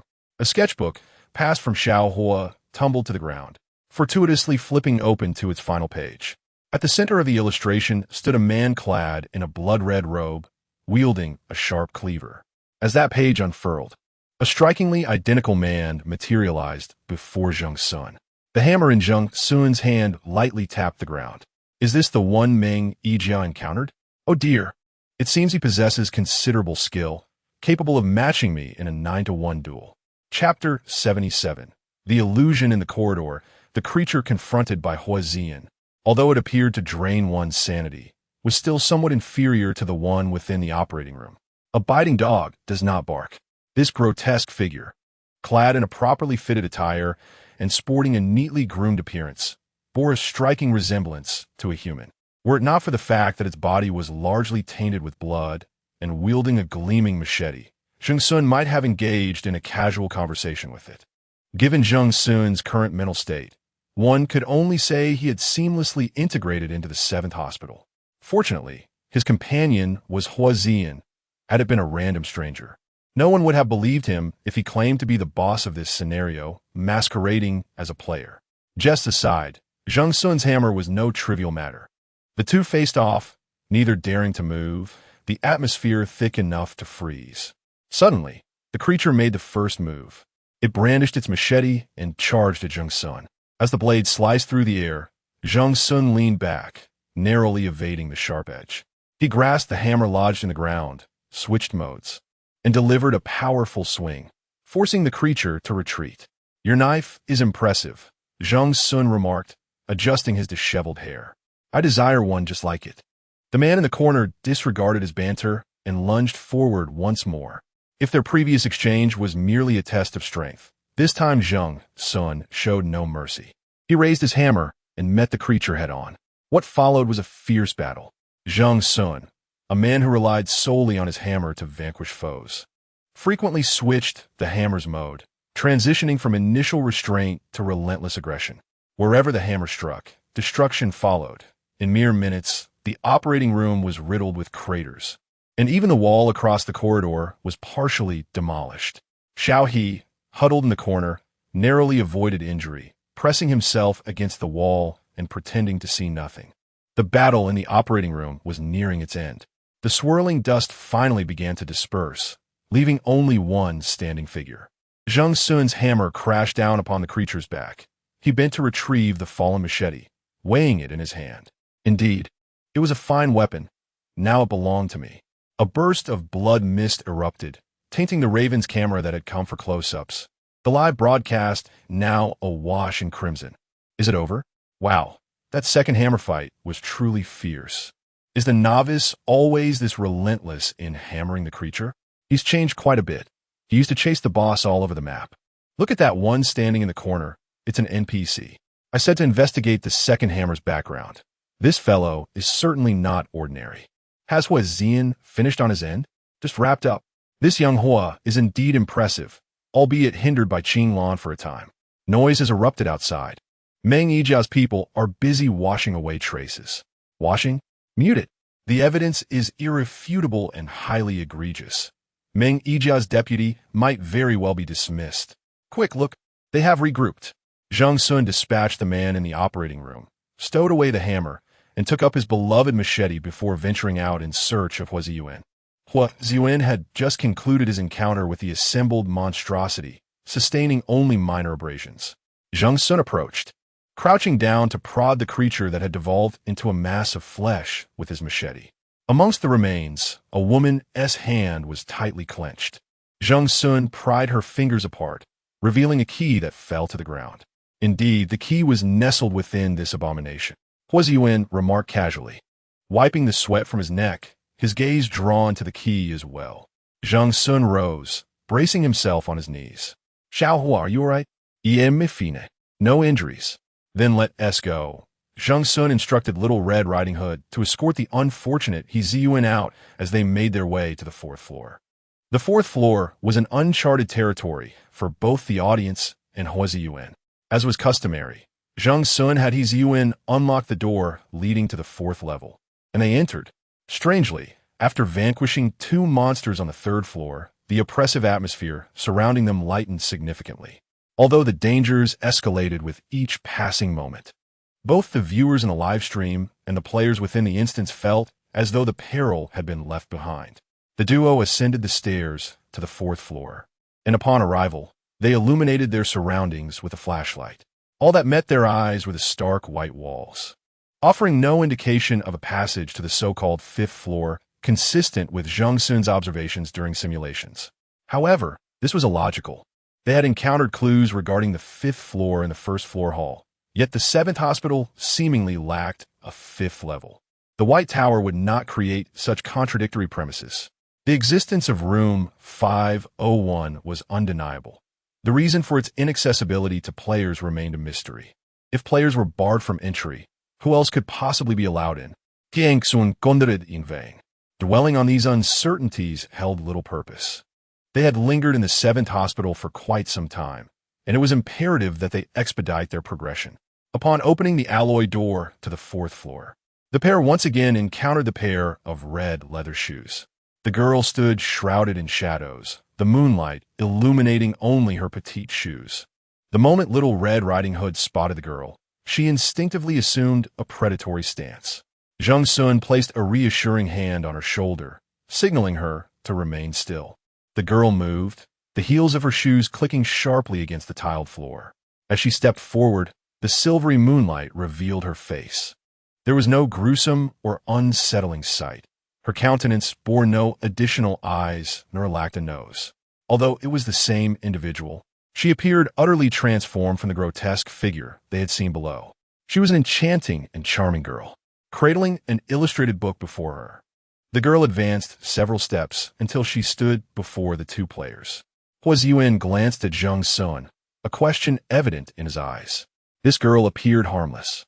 Yet within the confines of the instance, those who looked the most innocent often proved to be the most vicious. Zheng Xun maintained a calm demeanor, seemingly disinclined to act. Huaziyuan, too, restrained himself, but in the blink of an the girl took a step forward, the blade grazing her neck, leaving a mark, yet she remained silent, seemingly impervious to pain. This young girl appeared composed and serene, but when she spoke, it was simply "Father." Huaziyuan widened his eyes, while Zheng Xun could only remain speechless. There was no choice. To progress, he had to acknowledge this paternal figure. Zheng Xun withdrew the machete, seemingly deciding against further intimidation. Huaziyuan expressed surprise. Is this truly the final boss of the 7th Institute? Zheng Xun responded vaguely. In truth, he too was puzzled. The encounters on the 3rd floor had exhibited some degree of aggression. In contrast, this girl on the 4th floor resembled more of an NPC than a formidable adversary. The girl called out for her father once more, urging the players to follow her lead. Has father finally come to take me away? I wish to journey to another world with you. I understand that the previous father was not my true father. He was an imposter. Everything here is a fabrication. Chapter 78. Not a good person, the girl incessantly murmured to herself, and through her words, one could grasp the entirety of the narrative. She was, in fact, not a patient of the 7th hospital. Her father, a doctor reassigned to this facility, had brought her here, and with no mother to care for her, she grew up within the confines of the hospital. From a moment her father first brought her to the 7th hospital, she sensed something amiss. The doctors and nurses, they were all malevolent. I often overheard them speaking in a language I could not comprehend, fragmented and whispery, akin to the sound of insects scuttling about. I observed the decay beneath their white coats, ribs protruding, filled to the brim with putrid organs, perhaps belonging to more than one person. I confided in my father, but he never believed me. I feared he would transform into one of them, which is why I wished to escape with you. Alas, my father changed after all. The girl clutched her book tightly. The transformation began imperceptibly, first in expressions, then actions, and eventually in language. Father, during the tales you spun for me, there were countless instances where your words were interspersed with those incomprehensible phrases, instilling fear within me. I did not wish for my father to become that way, so I endeavored to preserve him in his most splendid form. Her voice was calm, yet she unveiled a terrifying truth. However, death does not signify the conclusion of all things. Fear will stretch along death's continuum, creeping like ivy, coursing like blood through veins. The girl returned beneath the moonlight, turning to face the player, lifting her face. What had once been a sweet and charming visage now appeared mottled, revealing flesh and bone. Now, I too am undergoing a transformation. Her once flawless countenance broke into a smile, grotesque yet beautiful. I am weary. I no longer wish to wait. Father, take me away. Now we resemble each other once more. Even if we become peculiar, we remain the same. She yearned for liberation. Zheng Xun gazed intently at the girl. His lips pressed tightly together. He did not wield a weapon, but unleashed the great shadow instead. The darkness surged forth like a tidal wave, engulfing the moonlight along with the girl. She allowed the shadows to ascend her feet, enveloping her entirely. As the shadows reached her shoulders, she suddenly opened her eyes, looking towards Zheng Xun. In that instant, she seemed to transform into another person, her gaze filled with bewilderment. "Brother, why are you here?" Zheng Xun was taken aback. When the shadow receded, the corridor lay barren, devoid of existence. Ultimately, the final boss was vanquished, and the 7th hospital was cleared. The familiar virtual cube appeared, and the surrounding scene gradually blurred. Zheng Xun and Huaziyan had successfully navigated through the 7th hospital's instance. Cleared it? Indeed, cleared it. That girl was the final boss. She had no offensive capabilities at all. I find it somewhat poignant. What did her last words mean? Brother? Who was she calling? Perhaps it was a fleeting thought before death. This instance seemed complex, yet felt less challenging to clear. Are you seriously saying that? Disregarding the playful antics of the individual on the 2nd level, let us turn our attention to the peculiarities of the two on the 3rd level. One must not assume that the simplicity of Zheng Xun's existence implies that the challenges are trivial or the adversaries lack ferocity. Merely inquiring, yet your temper flares. Not every individual entering the live stream needs to comprehend the host, correct? Let us cease the bickering. Why does the live stream of Erchue always seem to be embroiled in disputes? My curiosity lies more with the rewards Erchue has secured this time, rubbing hands together. Hizi Yuan appears to have vanished, perhaps disappearing along with the dungeon. Little Red Riding Hood and Big Black have had their bracelets reclaimed by Zheng Xun. Now within the White Tower, it is solely he and Huaziyan who remain, each presented with their respective completion rewards. Huaziyan picked up a share and looked up at Zheng Xun, only to find him lost in thought. Zheng Xun? He called the other's name. Zheng Xun snapped back to reality, bending down to lift his own box. His gift box was quite tall, nearly half a person in length. This time, however, Zheng Xun chose not to unveil the contents publicly. The audience in the live stream could not hide their disappointment, yet Zheng Xun paid them no mind. He resumed his usual languid demeanor, waving farewell to Huaziyan. "I'm off, little Hua. Until next time." "Hey, Zheng Xun," Huaziyan called out. "You took me through the 7th courtyard dungeon, and I wish to find an opportunity to express my gratitude." Unbeknownst to Huaziyan, who remained unaware of the turmoil outside, he simply cherished the chance Zheng Xun had afforded him, allowing him to break free from the psychological shadows that had plagued him for over a year. Zheng Xun smiled lightly. "No rush. You will have ample opportunities to express your thanks. Just remember that you owe me a personal favor." He hoisted his task reward and exited the White Tower. Outside, a throng of journalists and fans had gathered, but the bodyguards assigned by Ming Ke were already in position. "Zheng God, may I ask if your descent into the 7th courtyard dungeon is due to personal grievances with Meng Yijia? What is your stance on the matters concerning Huaziyan and Meng Yijia? Are you siding with Huaziyan?" Zheng Xun refrained from responding to their inquiries, simply continuing on his path. Along the way, a young woman, apparently one of his fans, was inadvertently jostled by those behind her, nearly losing her balance. Noticing her plight out of the corner of his eye, Zheng Xun reached out to steady her arm. In her fluster, she did not recognize who had assisted her, repeatedly expressing her thanks. Zheng Xun smiled, his eyes crinkling, and continued forward. Moments later, a scream erupted from behind. This scene had been promptly captured by the journalists along the route and quickly trended online. Under the protection of his bodyguards, Zheng Xun successfully boarded Ming Ke's vehicle. On the return journey, perhaps fearing he would grow weary, Xiao Jun switched to a spacious van. Zheng Xun ducked into the vehicle, reclining in the back seat, and opened his messaging application.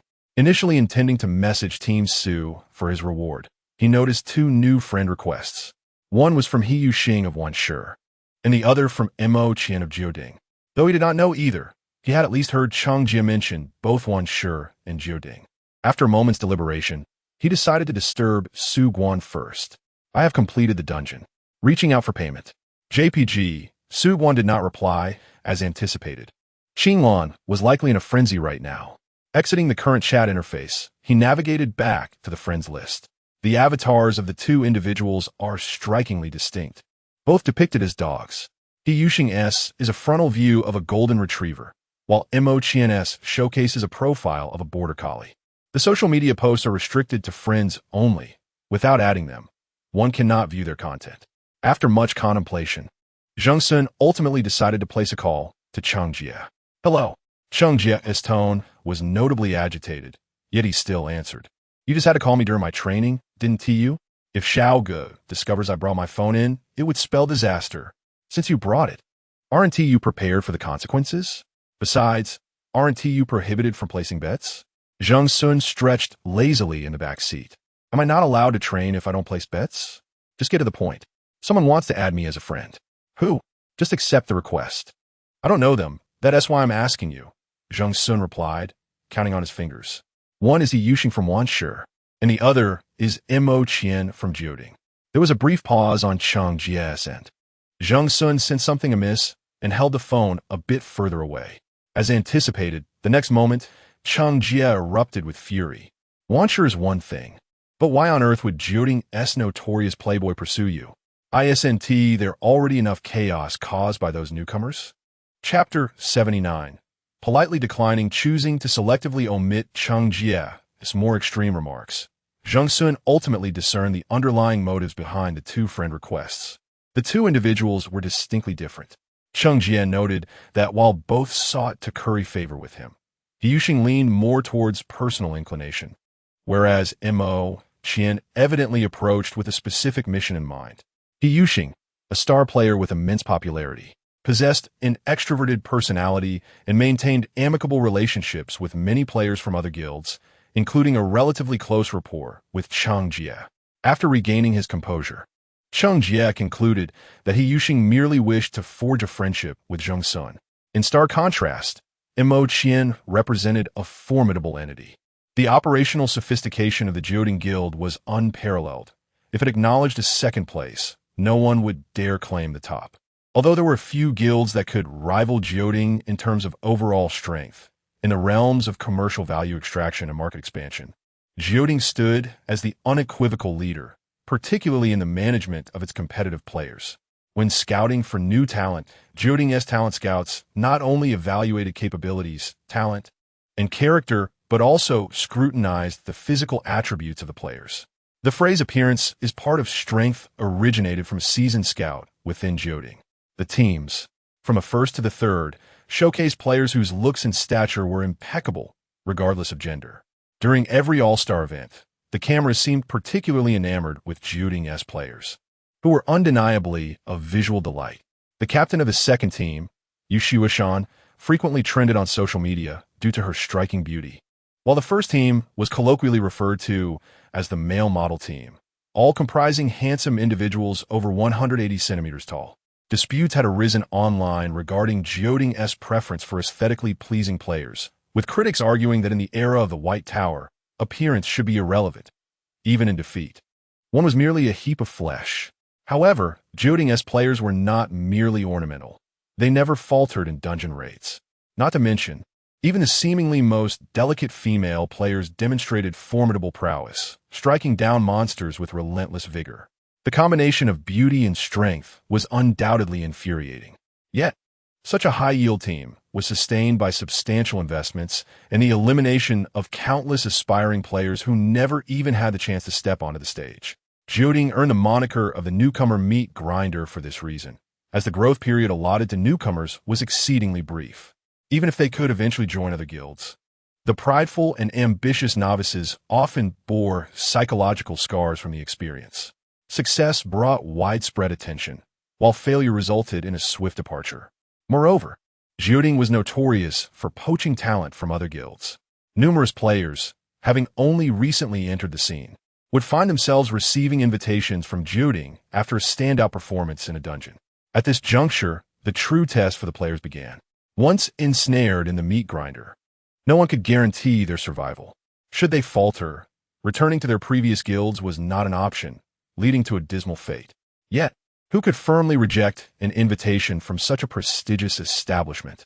Thus, the online critiques of wielding's reputation as a playboy guild bore a semblance of truth. Wealthy, mature, and dazzling, they cherished their players as prized jewels, offering a plethora of opportunities for exposure and a continuous influx of fortune and fame, as if the entire world revolved around them.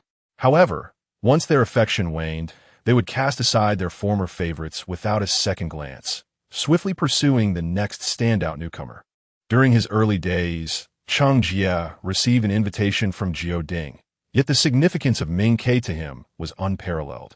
The former president, De Tao, had shown him great favor, prompting his resolute refusal. However, a fellow newcomer, possessing considerable talent, fell prey to wielding's sweet words and ultimately faced dire consequences. The cautionary tale served as a stark reminder. Even though Cheng Jie understood that Zheng Xun, the notorious freeloader and manipulator, would never allow him to suffer a loss, he felt compelled to dissuade him fervently. Wielding's cunning approach to recruiting players typically involved guild scouts reaching out via email to establish mutual understanding and discuss terms.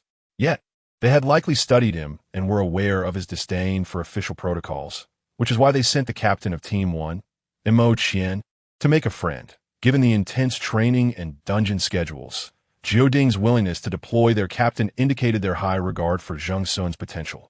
Make a friend, and then what? Zheng Xun silently listened as Cheng Jie recounted wielding's transgressions over the phone, finally interjecting, "What else could it be?" Cheng Jie, frustrated, lamented the manipulative tactics akin to those used by unscrupulous men to deceive young women. Compliments about admiration, shared interests, invitations to dinner, gifts, and luxurious car rides home. Endless persistence. I tell you, with such a combination of tactics, few players can withstand. Invitations to dinner, gifts, car rides home, Zheng Xun echoed, contemplating the implications. Isn't that the very method you've employed? Cheng Jie fell silent on the other end of the line, while the bodyguard seated before Zheng Xun struggled to suppress laughter. Regardless, do not add Mo Qian just yet. Xiao Jun has summoned Team 1 back for training, Cheng Jie urged with urgency. He Yu Xing is inconsequential with his intellect. He won't deceive you, but Mo Qian is astute. A moment's carelessness could lead you into his trap. Inadvertently, you might sign away your freedom, and even Xiao Ge would be powerless to rescue you. Understood. Your tone suggests you are merely appeasing me. The voice of Xiao Jun crackled through the phone. Zheng Ye, what are you busy with? Who are you speaking to? Zheng Xun, where are you headed? Xiao Jun took over Cheng Jie's phone. Return swiftly. Zheng Xun, that troublesome fellow, won't miss the chance to report you. Cheng Jie is taking calls during training hours. Next time, I'll confiscate his phone. Hey, are you being disloyal? Xiao Ge, I was wrong. Zheng Xun, satisfied with the information he had gleaned, ended the call. Exiting the call interface, he revisited the friend request page. After some contemplation, he decided to heed Cheng Jie's advice, ultimately accepting only He Yu Xing's friend request. Within the White Tower, Zheng Xun commanded authority, but once outside, he occasionally heeded counsel, particularly when it came to navigating social intricacies. Wielding posed a significant challenge, though they were fickle. They became exceedingly troublesome during periods of newfound interest. Zheng Xun was determined not to signal any intention of joining a major guild and resolved to extinguish any such indications from the outset. He had also conducted research on Mo Qian through forums. His news is abundant and highly regarded. Opening any post reveals thousands of comments. Zheng Xun clicked on a post regarding a wielding press conference, which included a video featuring the coach, all team members, and 2 assistants. Truly, as a male model team, their dazzling appearances could almost blind an observer. Sitting beside the coach was Mo Qian, who was speaking in the video. Mo Qian possesses an intelligence that is evident from his countenance alone. He articulates his thoughts coherently, and responds adeptly to the reporter's challenging inquiries, occasionally even assisting the coach with his remarks. A particularly popular meme circulating online depicts Mo Qian smiling while tugging at a string of reporters by their collars, captioned, "Poor media, toyed with by Master Mo. Due to Mo Qian's remarkable intellect, he often devises unconventional strategies in the game, earning him the affectionate title of Great Mage among fans." This press conference occurred shortly after Zheng Xun's emergence, amidst rampant speculation regarding the newcomer's trajectory, both online and offline. Naturally, Wielding was questioned about their views on Zheng Xun, and Mo Qian, exuding composure, seemed to anticipate the inquiry. Zheng Xun aligns perfectly with Wielding's selection criteria. I believe many media colleagues, upon seeing him through various channels, would exclaim, "This is a Wielding individual."